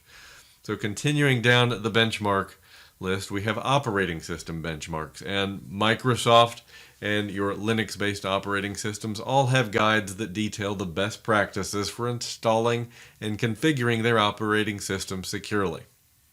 You will also find that OS benchmarks are available from CIS and other organizations. Application servers. So when your vendors release applications, they'll produce guides on how to configure the application securely, like email servers or database servers, just making them less vulnerable to attack. Network infrastructure devices. Again, Cisco will produce benchmarks for secure configuration of any device that they release. But benchmarks really aim to ease the process of securing a component, reducing the attack footprint, and minimizing the risk of security breach. And incidentally, your periodic vulnerability scans will help you identify any vulnerabilities that pop up in part perhaps because you failed to implement some element of secure configuration from one of these benchmarks. Moving on to 5.3, we're going to focus on policies for a bit. Explain the importance of policies to organizational security. We'll touch on a wide range of personnel policies, third-party risk management, and then policies related to data, credentials, and the organization itself. So I want to talk about two security principles that are very important, and that's need to know and the principle of least privilege. These are two principles implemented that help limit access to data and systems so that users and other subjects only have access to what they require. They only have access to the resources and information they need to know, and they only have the privileges that they require to perform their duties. These help prevent security incidents, and when incidents do occur, they help limit the scope of these incidents. When these principles are not followed, security incidents will result in far greater damage to an organization on the whole. While you won't see fraud, collusion, espionage, or sabotage called out explicitly in the exam objectives, many of these personnel policies are designed to prevent exactly those acts, so I'm going to call them out here in context to help you remember these policies more effectively and their purpose on exam day. So collusion is an agreement among multiple persons to perform some unauthorized or illegal actions. And a separation of duties policy can help here. It's a basic principle that ensures no single person can control all the elements of a critical function or system. It would take two to complete a specific function. And then there's job rotation, where employees are rotated into different jobs or tasks are assigned to different employees. Now, implementing these policies also helps prevent fraud, which can be executed by a single person, by limiting the actions individuals can do without colluding with others. So monitoring privileged operations. So privileged entities are trusted, but they can abuse their privileges. It's important to monitor all assignment of privileges and the use of privileged operations. The goal here is just to ensure that trusted employees do not abuse the special privileges they are granted. It may not be malicious, it may be casual, but monitoring these operations can detect many attacks because attackers commonly use special privileges, and that could be an external attacker that has compromised those credentials, or it could be that internal resource who is at that point a malicious insider. And before we run through the rest of the personnel policies list, I want to take a detour and talk about espionage and sabotage and the difference between the two. So espionage begins from outside the organization. This is when a competitor tries to steal information, although they may use an internal employee to execute their plan. That would certainly be a malicious insider. Sabotage is an act from within the organization where malicious insiders perform sabotage. They damage the company, perhaps damaging systems, deleting or stealing information when they become disgruntled for some reason often. So talking through personnel policies, we have the clean desk policy, which increases the physical security of data by requiring the employee to limit what is on their desk to what they are working on at the present time. Anything else is secured and out of sight. We have the non-disclosure agreement, which is a legal contract intended to cover confidentiality. The scope of an NDA will vary based on the situation. You always want to review the terms before signing any NDA to ensure that the scope of the NDA is appropriate. But confidentiality is the key aim. Background check. So all potential employees should be thoroughly screened with an extensive background check before being hired and granted network access. And that background check should be part of an employment screening policy, really. Acceptable use policy. This describes how employees in an organization can use company systems and resources, including software, hardware, and access. It should include the consequences of misuse. There's job rotation, which is not allowing one person to be in one position for a long period of time because extended control of assets can result in fraud. Mandatory vacation, so requiring employees, especially those in sensitive areas, to take their time off because a temporary replacement provides another measure of oversight and can potentially uncover unwanted activity from that person they are temporarily replacing. Separation of duties. This is a basic principle that ensures no single person can control all the systems of a critical function or system. We mentioned this earlier. It reduces the likelihood of collusion amongst employees. We have least privilege, where a subject is only given those privileges necessary to complete their job, and this can prevent or limit the scope of security incidents and data theft. Social media analysis. So analyzing the social media of a potential employee during the hiring process to understand more about that individual based on their internet presence can help identify cultural alignment and character concerns. This can also be useful for existing employees in identifying employees that may have become disgruntled. Hopefully this isn't necessary, but monitoring for negative sentiment on social media may uncover employees that are going negative on the company and can give you an indicator that they are a potential future malicious insider. I hate to talk about monitoring employees within the organization, but it's a fact of life. So onboarding policies. This is the process of integrating a new employee into a company and its culture, introducing them to customers, etc. This often includes review and signing of company policies like an acceptable use policy. And then there's offboarding, which is the process that leads to the formal separation between an employee and the company, whether that be through resignation, termination, or retirement. This includes a return of equipment, access badge, and often an exit interview to learn more about why that employee is leaving the organization. And disabling user access in this process should be aligned between IT and HR, so access is disabled in a timely fashion. Next up is gamification. This is used in computer-based training to provide employees with a question or challenge periodically through the training process. It can help to gauge learner retention of the information that's being presented. Sometimes in gamification, you'll also see promotion to competition by awarding points and providing a leaderboard so learners can understand where they rank compared to others in terms of their progress or their performance. Then capture the flag. This is a security-related exercise or competition where someone is trying to hack into a resource to gain access to data, typically multiple someones. And you'll have different varieties of capture the flag, but the red team is offense, the team who is attempting to breach, while the blue team is defense, attempting to defend resources.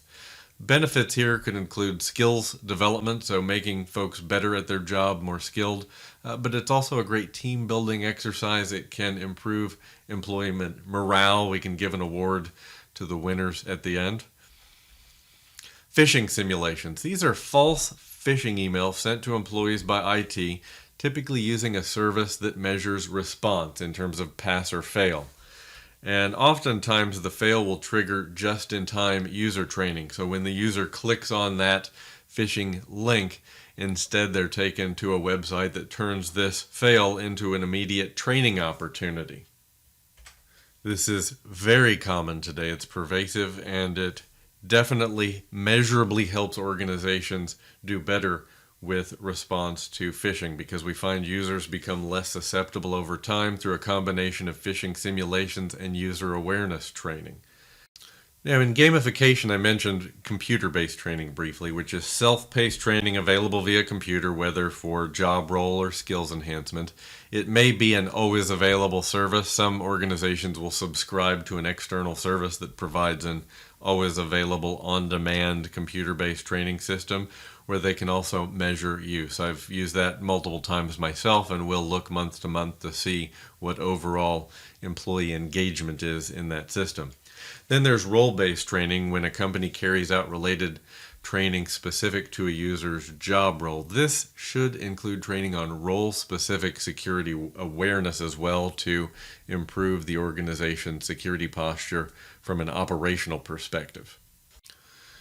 Moving on to third-party risk management, we have the Business Partnership Agreement, or BPA, which is an agreement between two companies who want to participate in a business venture to make a profit. A BPA will generally detail each partner's contributions, their rights and responsibilities, as well as details of operations, decision-making, and sharing of profits. It will also include rules for the partnership ending, either at a given point in time or if one of the partners dies or moves on personally or professionally. We then have a Memorandum of Understanding, or an MOU, which is a formal agreement between two or more parties indicating their intention to work together toward a common goal. It's similar to an SLA in that it defines the responsibilities of each party. It's really a more formal alternative to a handshake, but it lacks the binding power of a contract, which leads us to a Memorandum of Agreement, which is similar to an MOU but serves as a legal document and describes the terms and details of the agreement. Then we have Measurement Systems Analysis, or MSA, which provides a way for an organization to evaluate the quality of the process used in their measurement system. It will assess the measurement process itself and then calculate any uncertainty or variation in the measurement process.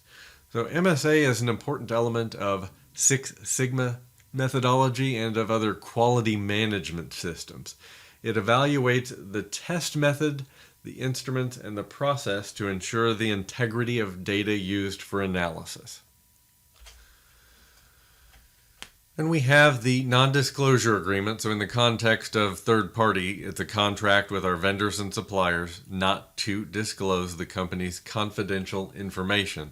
You'll often see a mutual NDA which binds both parties in the agreement. And there's end of life, which is a point at which a vendor stops selling a product and may limit replacement parts and support. End of life is often specific to a specific version of software or hardware. Then we have end of service life, which is the point at which a product is no longer sold by the manufacturer, updates cease, and support agreements are not renewed. It's really considered the final phase of product life, but products are usually declared end of life before they are declared end of service life.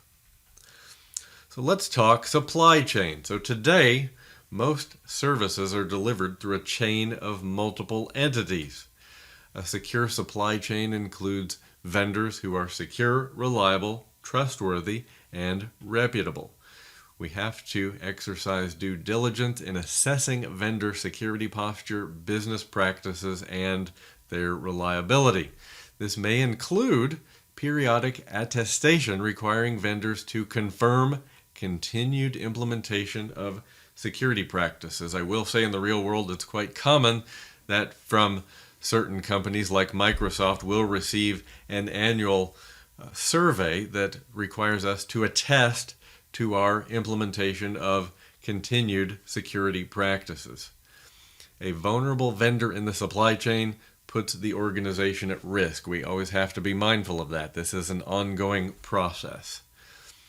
Supply chain evaluation. So when we're evaluating third parties in the supply chain, we need to consider on-site assessment. So visiting an organization, interviewing personnel, and observing their operational habits. This doesn't always happen, but it's an option we'll often want to make available to us through our contract. Document exchange and review. So investigating data set and doc exchange, review processes, process and policy review. So just requesting copies of their security policies, processes, or procedures to confirm that they have these standards written down and that their employees are aware. And then third-party audit. So this is where we might have an independent auditor provide an unbiased review of an entity's security infrastructure. That's a little more extreme, and it definitely will come with a cost if we bring in an independent auditor, but it's one of those elements that you'd like to make available as an option by implementing it in your contracts with your vendors. Service level agreements. So with our vendors, SLAs stipulate performance expectations such as maximum downtimes, and it often includes penalties if the vendor doesn't meet expectations. An SLA is generally used with external vendors. Agreements like this between internal departments or business units within a company will be called operating level agreements. So it's a different element. And I don't think you'll see operating level agreements on the exam, but I wanted to just call out the difference to help cement service level agreement in your mind. Moving on to credential policies. We have personnel policies for internal staff. So the identity provider will be under the management of IT, which means we have greater control. So we want to avoid using shared accounts unless necessary, because when we have multiple employees using a single account, this breaks non-repudiation, which is our ability to definitively prove that a specific act was carried out by a specific person. I do find today it is very uncommon we will see employees using shared accounts. They are generally speaking alternatives that will allow us to maintain our audit trail and non-repudiation. We want to implement best practices for multi-factor authentication, password complexity, and we want to ensure that least privilege is enforced. So for third parties, so think business partners, vendors, and suppliers, we may include accounts from external identity providers, and this is very common with Azure Active Directory, which is the identity provider for Office 365. We'll see this commonly with OAuth 2 and OpenID. So it should be required to use multi-factor authentication. Whenever possible, we want to make sure that our third-party identities that are accessing our resources are MFA'd before they get access to our sensitive resources. And additional conditions should be applied for sensitive operations. And what that means is that conditions would include location, device, and connection method. We want to make sure that this user is coming from an expected location, perhaps on a device that we trust, as we would see in the case of offshore development, and that their connection method is as expected. Devices. Default passwords on any devices we receive should be changed before they are put into production. This is going to be very common for your small office, home office, wireless access points, or IoT devices, little smart assistants. And for MDM managed devices, that's mobile device management platforms like Microsoft Intune, certificate authentication may be possible. And we want to ensure that access is restricted for unknown, unmanaged, or non-compliant devices whenever possible. That's where network access control can come into play, which we've talked about previously in this series.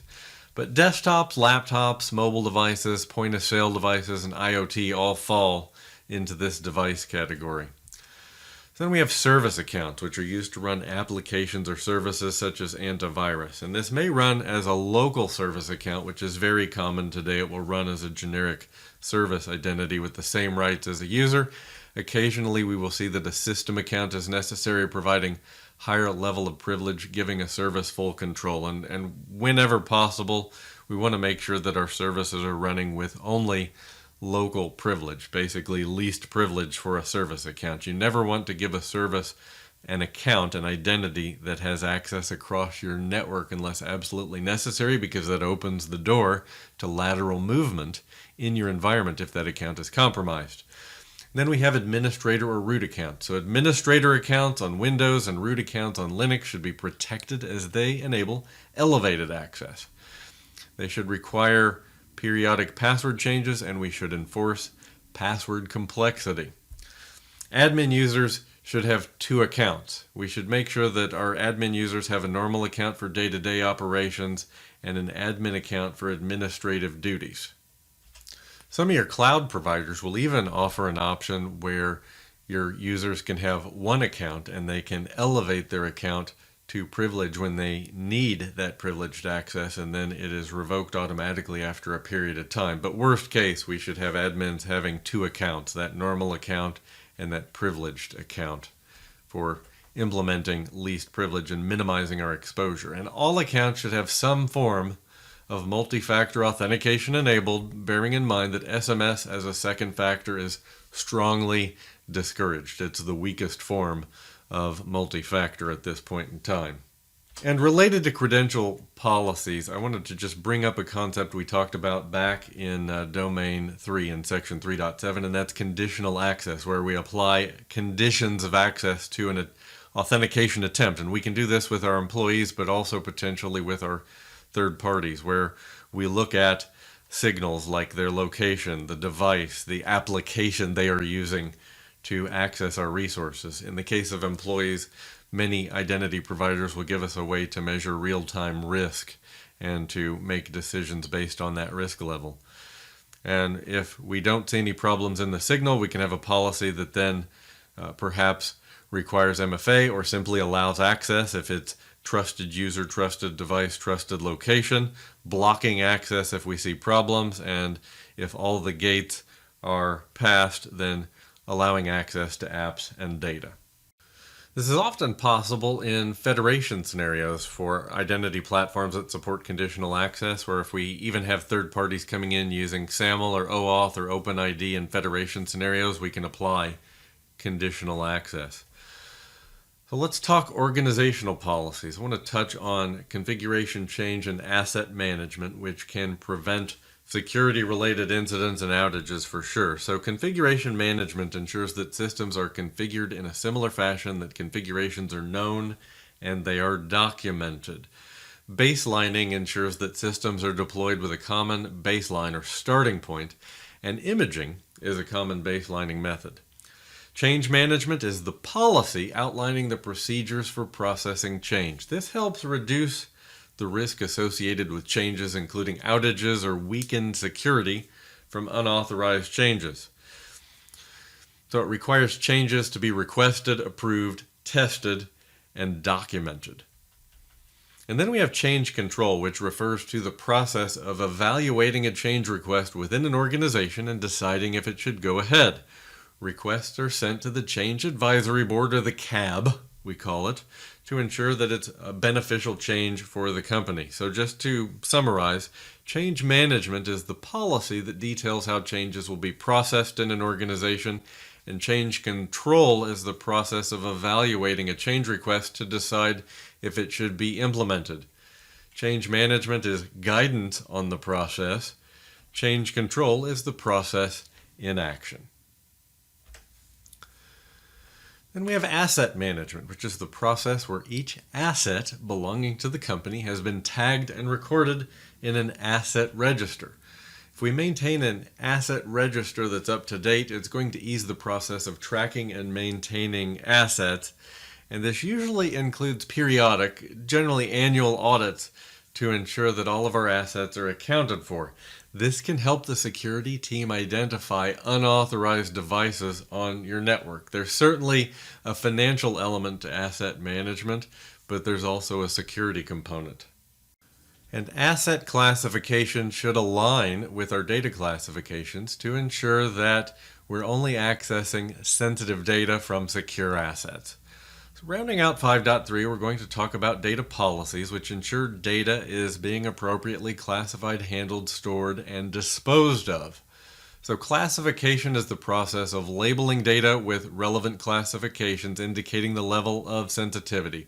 We might see top secret, secret, confidential, or sensitive, but the classification determines how data is handled. We're going to dig into classification later in section 5.5. So governance is the oversight and management that describes security controls applied at each stage of the data handling process from creation to destruction. And it details the process used to manage, store, and dispose of data to ensure that the organization meets their compliance obligation. And retention ensures that we don't hold data any longer than we need to, as unnecessary retention increases liability and risk. But there are regulations that mandate retention. An org may have to retain data after its usefulness for regulatory compliance. An example, one regulation requires hospitals retain protected health information for at least 5 years.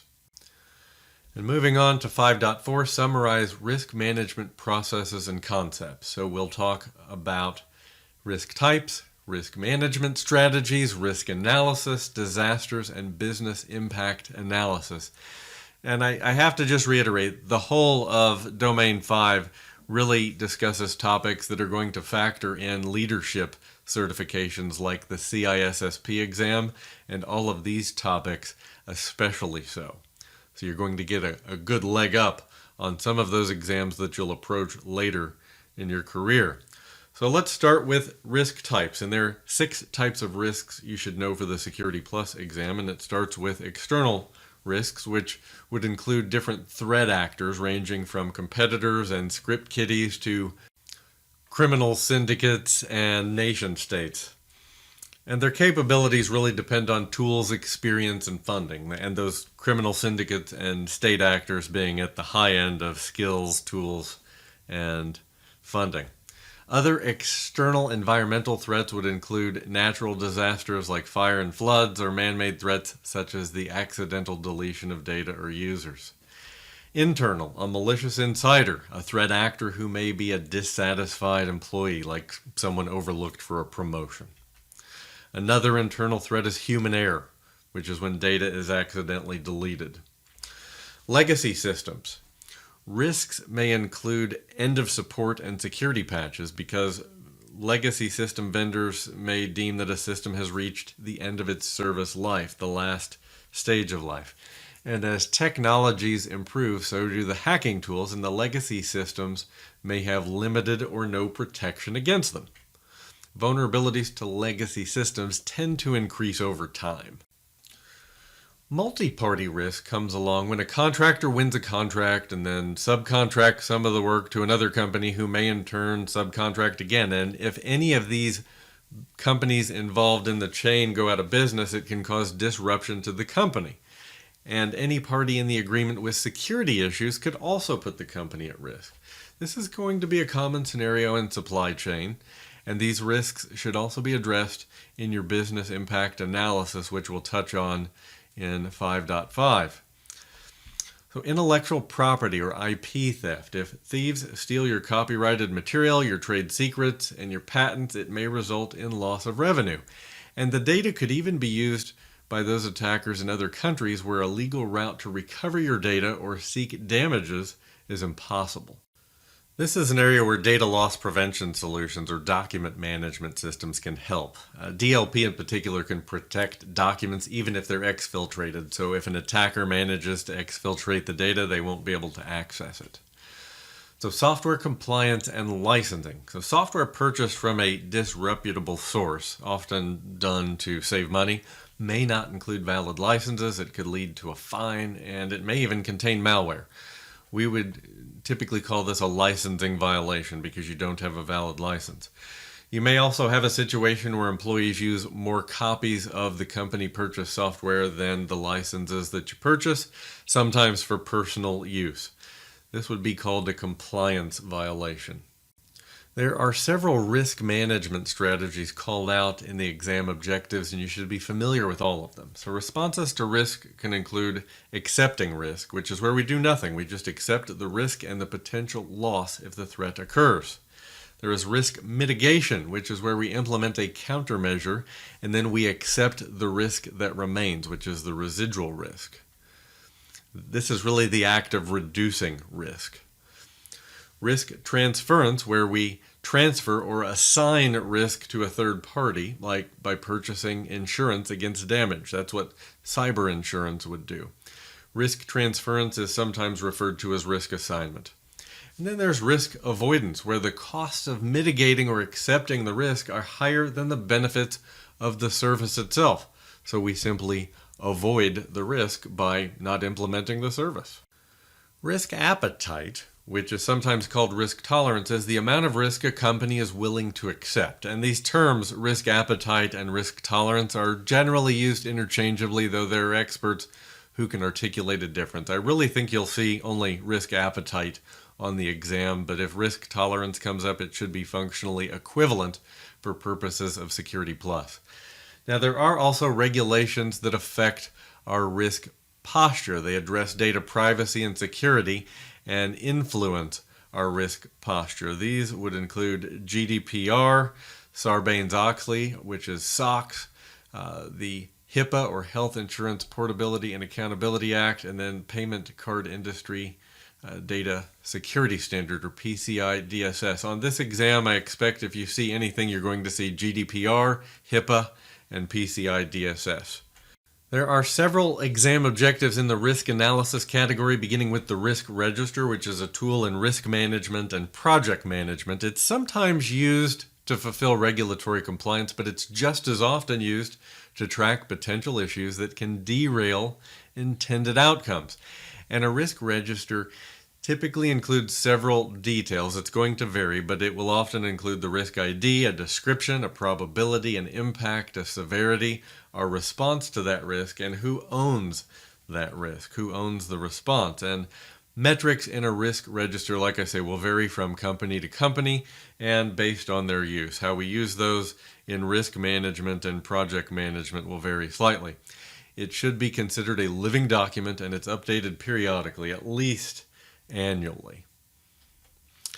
And then there's a risk matrix or a heat map. So a risk matrix is used to provide a visual representation of risks that are affecting our company, and the heat map shows the severity of the situation, with the least severe risks in green and the most severe being in red.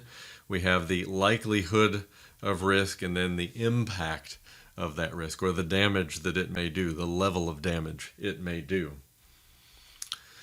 Then there's the risk control assessment, which occurs when a company periodically checks that the risk controls they have in place are still effective with changing technology. And this may involve an external auditor or expert. But more frequently, we'll see companies implement a risk control self-assessment, which is conducted by employees within the company, often through a survey or department-level review, where employees evaluate risk control so management-level decision makers can decide if current controls are still adequate. It's a bottom-up approach often used in smaller organizations, but just as often used ahead of an external audit to ensure the organization is ready for that audit of their risk controls. And risk awareness is the process of educating employees to increase their risk awareness and to encourage them to identify, review, and report concerns. This can bring new insight into reducing risks from those most familiar with the risks to which the company is exposed.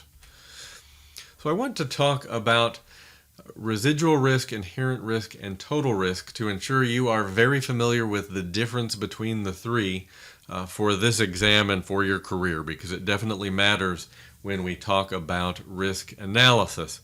So residual risk is the risk that remains even with all the conceivable safeguards in place. This is the risk management has chosen to accept rather than mitigate. Then we have inherent risk. So these are newly identified risks not yet addressed with risk management strategies. When we adopt a new service, we identify risks that are inherent, that are baked into the adoption of that service. So in other words, inherent risk is the amount of risk that exists in the absence of security controls. Then we have total risk, which is the amount of risk an organization would face if no safeguards were implemented. So just to recap here, residual risk is our risk after we've applied safeguards. Inherent risk are the risks present before we have applied safeguards, and the total risk is risk without any safeguards. On the exam, I expect you'll see residual risk and you'll see inherent risk. So control risk is the likelihood that cyber incidents will exploit vulnerabilities within an organization's IT environment. Now, moving on to risk analysis. There are two ways to evaluate risk to assets. There's qualitative risk analysis and quantitative risk analysis. So quantitative risk analysis assigns a dollar value to evaluate the effectiveness of countermeasures. It's objective. It uses formulas. Quite often, to prioritize, you'll see an initial calculation using an impact times probability score. And then we have qualitative, which uses a scoring system to rank threats and effectiveness of countermeasures. This scoring system is very subjective. It will typically use low, medium, high, or a number scale. It's also generally less accurate than quantitative risk analysis. So I'm going to touch now on risk analysis terms that are called out in the exam objectives. And these terms have formulas that go along with them. But what I found in the exam objectives was incomplete coverage of risk analysis, which is not surprising because Security Plus is more of an entry-level security certification. So I'm going to fill in some gaps for you, and what you'll find is the terms that are not called out in the exam objectives are colored in red, so you know that you don't need to remember these for the exam, but I feel it's important for you to understand them because it's going to give context to everything else.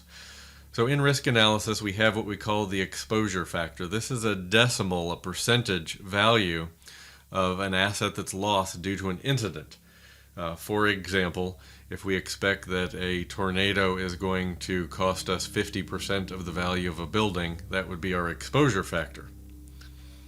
There's the single loss expectancy, or SLE. This is how much would it cost the organization if it happened just one time. So the SLE is expressed as a formula as the value of the asset times the exposure factor. And let me be crystal clear, I do not expect you need to remember these formulas for the exam, but it's context. I want you to understand these terms, not just memorize them, so you can see here why for single loss expectancy I had to tell you about exposure factor. Then there is the annualized rate of occurrence. This is how many times does a particular event happen in 1 year. And you'll want to watch when you're out in the field for annualized rate of occurrences that are longer than 1 year. I'll circle back to that in just a moment. But the annualized rate of occurrence is how many times does it happen in 1 year. But I want to talk to you in a minute about occurrences that will happen less than once per year and how that's expressed. And then we have the annualized loss expectancy. So how much will you lose per year due to a specific risk? So the annualized loss expectancy is our single loss expectancy times our annualized rate of occurrence. And again, if these formulas are a little much, it's simply for context. The annualized loss expectancy is how much will we lose per year. So let's circle back to the annualized rate of occurrence. So this is how many times does it happen in a year. So we want to watch for AROs that are longer than 1 year. Those are represented as a fraction. For example, one occurrence every 5 years would be 0.2. One occurrence every 2 years would be 0.5. For the exam, annualized rate of occurrence is the likelihood of occurrence. But again, I don't expect to see in-depth quantitative risk analysis in front of you on the exam. Focus on the terms. Don't worry so much about the formulas. I put these here to provide you some context. And a couple of supporting terms and concepts just to wrap up risk analysis for the exam. Asset values called out in the objectives. Asset value is the monetary value of the asset for which we're making calculations. Now, not mentioned is safeguard evaluation. This answers the question, is the safeguard cost effective? Because generally speaking, organizations will not spend more than an asset's value to protect the asset. So typically we're not going to spend $5,000 to protect a $1,000 asset. So this next section is entirely extra credit. It'll only take a moment, but it's going to give you some context to really help you understand these risk analysis terms. So the 6 major steps in quantitative risk analysis. Number 1 is inventorying the assets and assigning an asset value. Second, identifying threats. We research each asset and we produce a list of all the possible threats of each asset, and we calculate the exposure factor and the single loss expectancy. So you see I'm tying these steps back to those terms to which they're related. Step 3, we perform a threat analysis to calculate the likelihood of each threat being realized within a single year. That's the annualized rate of occurrence, aka the likelihood of occurrence. And remember, likelihood of occurrence is how you'll see that phrased on the Security Plus exam. Then we estimate the potential loss by calculating the annualized loss expectancy.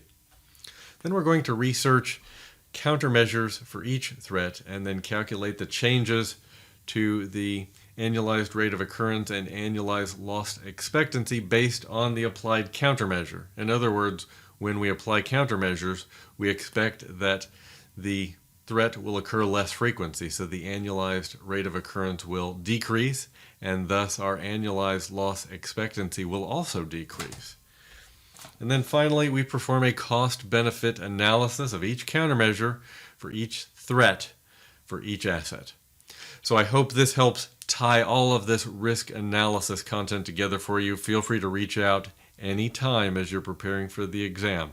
These are pretty heavy concepts in Domain 5, so I just wanted to give you some context to help you understand this better for exam day. So moving on to disasters. You want to know the common types of natural disasters that may threaten an organization, which could include earthquakes, floods, storms, tsunamis, volcanic eruptions. It's an event that occurs in nature. And then you want to know the common types of person-made disasters, what we may have in the past heard phrased as man-made disasters. So we now say person-made disasters that may threaten an organization. This could include explosions, electrical fires, terrorist acts, power outages, or utility failures. Internal versus external. So how does disaster location factor in impact to the organization, and how does that influence our disaster recovery planning and business continuity planning? Well, if an office is impacted, workers may be able to work from home. The impact of an unavailable office, though, will vary by the type of business. If we're providing a service to customers that doesn't require them to visit our office, then working from home is just fine. On the other hand, if we operate a hair salon or a massage therapy center, we often have clients come to see us, so then it will matter. If it's a manufacturing facility, it may impact the organization's ability to produce products altogether, but the risks will vary by site and the impacts will vary by the site's purpose. Now we're going to move into some terms under the business impact analysis category of the exam objective. So there is functional recovery plans, which focus on the steps required to restore critical business processes. Plans use structured walkthroughs, tabletop exercises, and simulations to help gauge their efficacy. Then there's the single point of failure.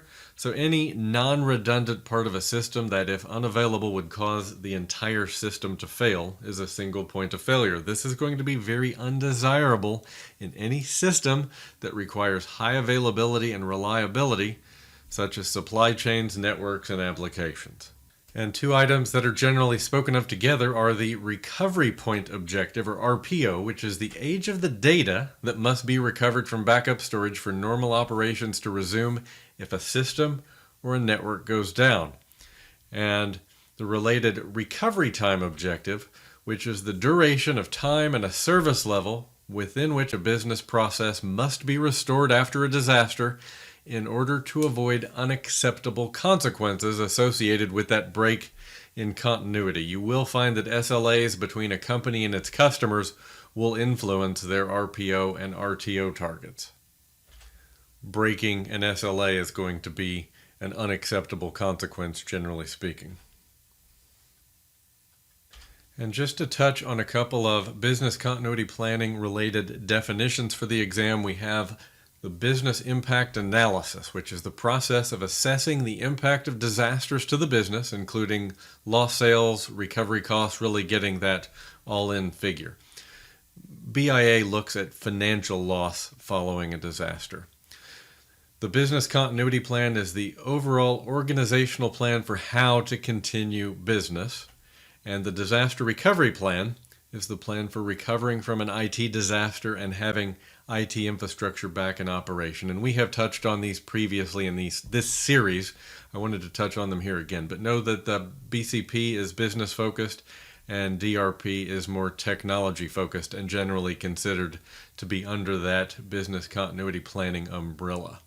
Some additional terms related to business impact analysis called out on the objectives include mission essential functions, which are part of the business impact assessment, where we determine what the company's mission essential or business critical functions actually are. And then identification of critical systems. So this is the process of identifying the systems that are required to support mission essential functions of the organization. So BIA findings including these areas will influence our business continuity plan and our disaster recovery plan.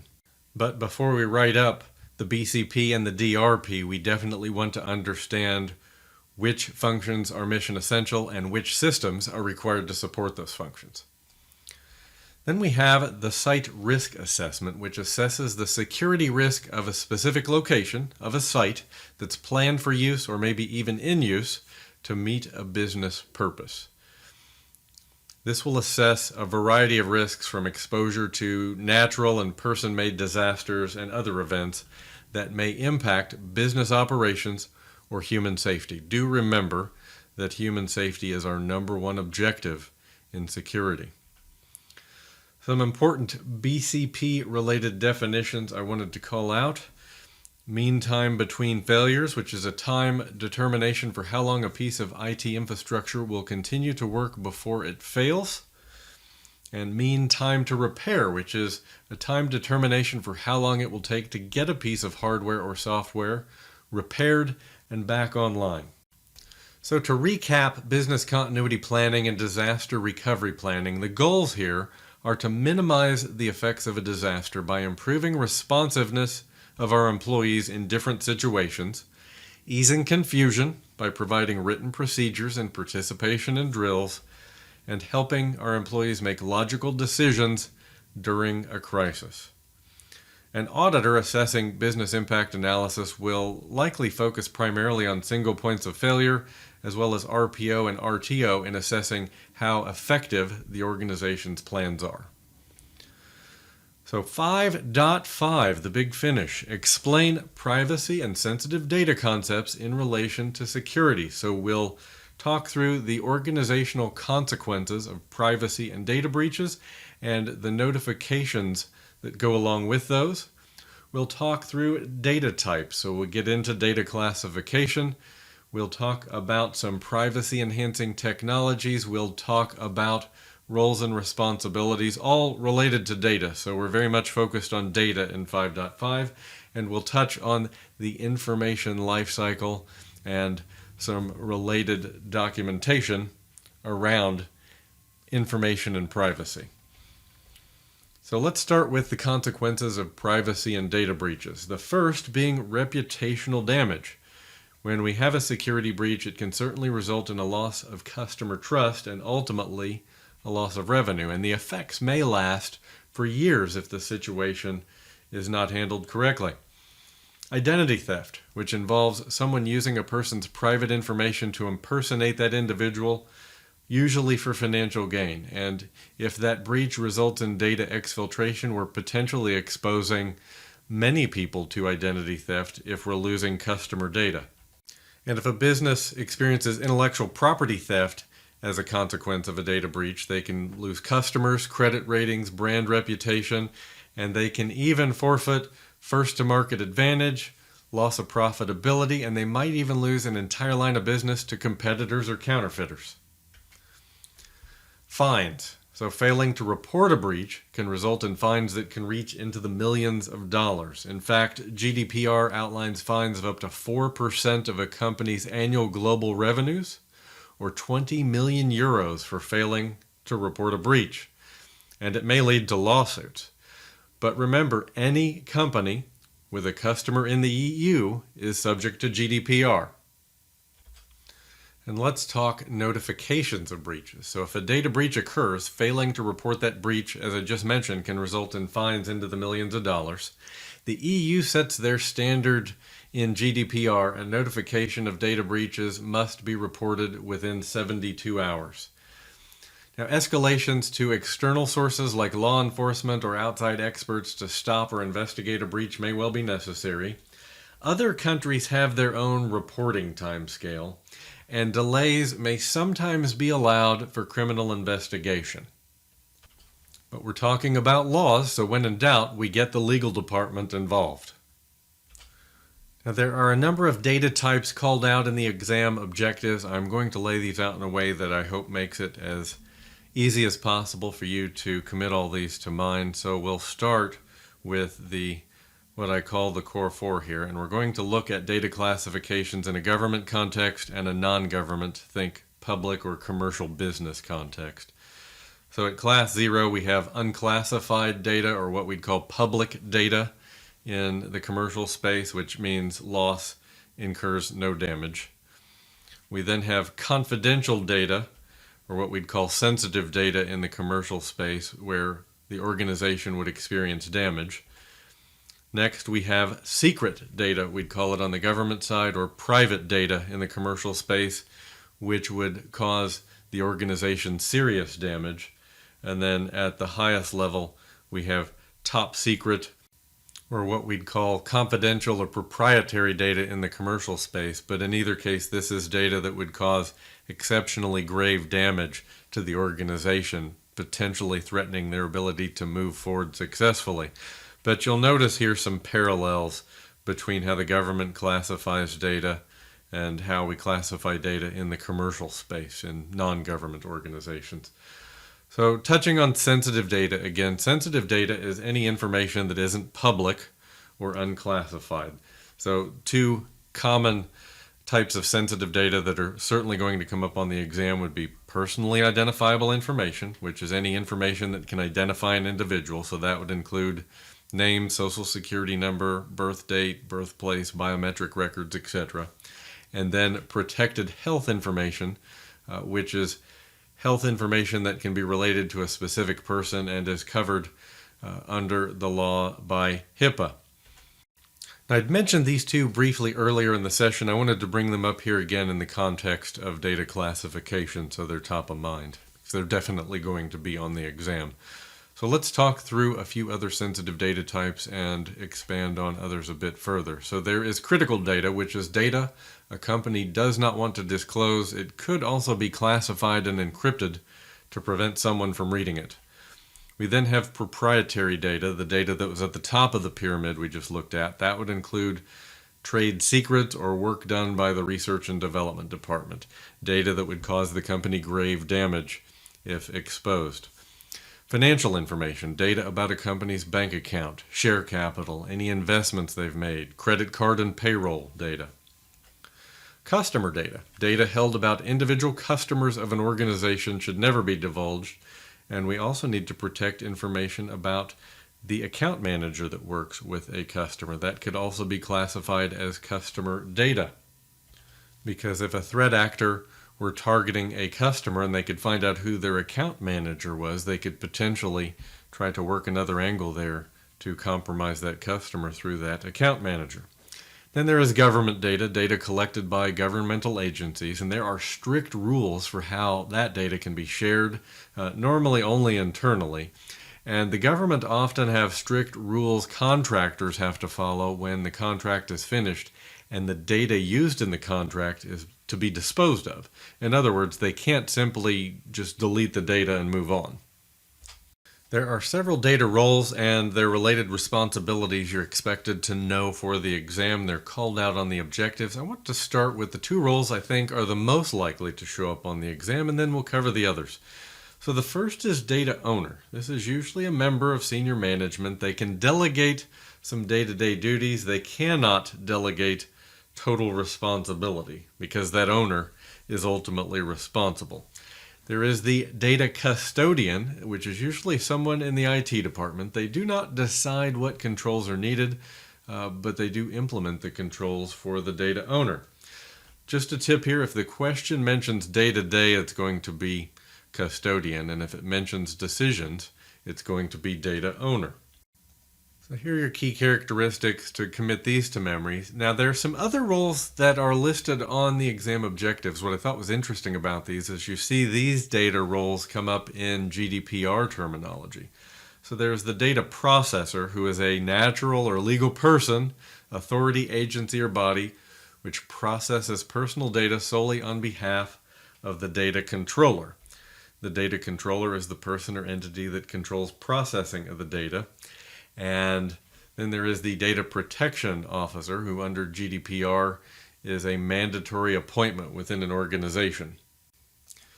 And it's the responsibility of the DPO to ensure the organization complies with data regulations. But those are the 5 roles, data roles you'll want to be familiar with for the exam.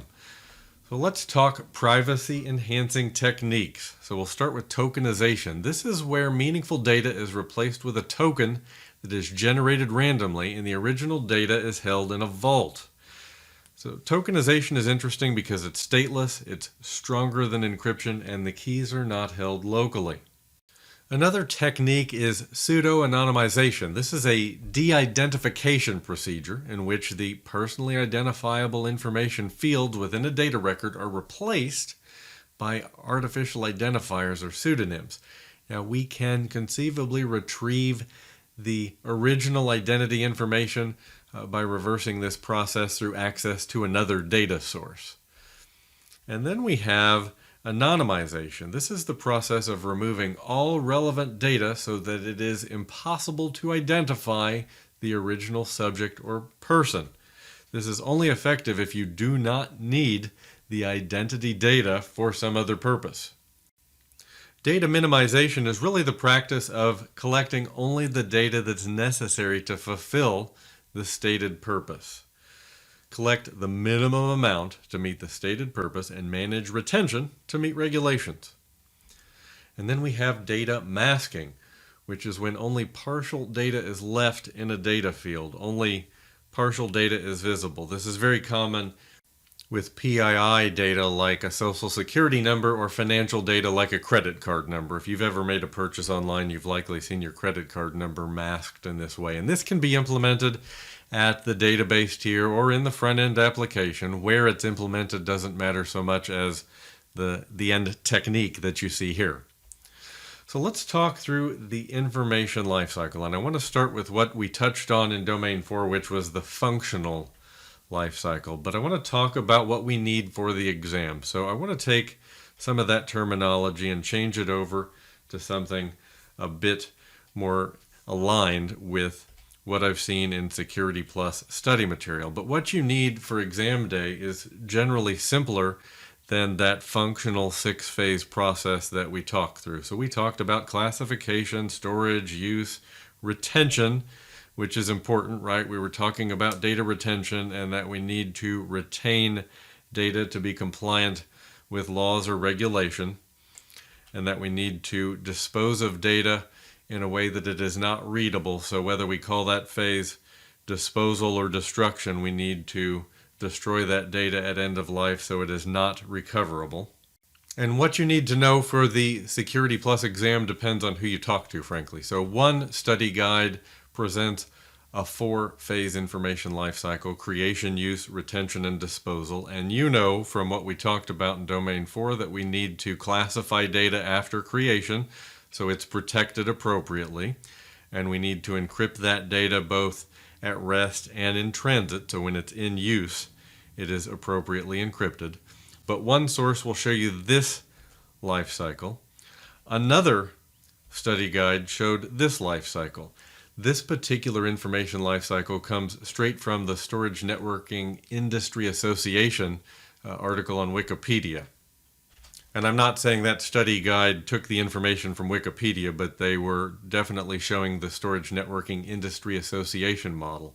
And if you go to another source yet, the official Security Plus study guide, that bundle I mentioned at the beginning of this video, this is the diagram from the official study guide. That is to say, there is no diagram. There's a brief bit of text about the information lifecycle. So they were not showing a visual representation at all. So I believe this information and the functional tour of the information lifecycle I took you through in Domain 4 should leave you well prepared for exam day. So rounding out 5.5, we have the impact assessment, which is where one assesses the potential impact to data security and privacy.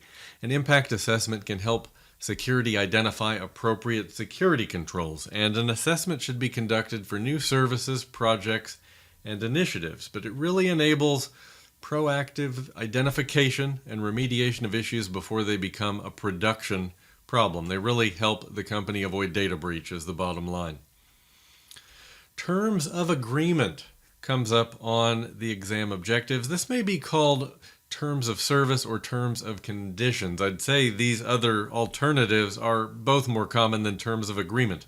It tells the customer what will be legally required of them if they subscribe to your service or download and use your mobile app. The user must agree to the terms to use the service. It is not required by law, but it reduces risk to the company. And then the privacy notice, which may also be called privacy policy, which documents handling of personal data and answers questions like what data is collected and for what purpose, and with whom will data be shared. The privacy policy is required by law in many regions and countries. Bottom line, terms of agreement protects the company. Privacy notice protects the customer or user. And congratulations, you've reached the end of my Security Plus Exam Cram course. I hope you found value in the material. If you have any questions as you wrap up preparation, reach out to me here in the comments on YouTube, directly in the chat on LinkedIn, or over on the Certification Station Discord. Best of luck on the exam. Be sure to let me know how you do. And until next time, take care and stay safe.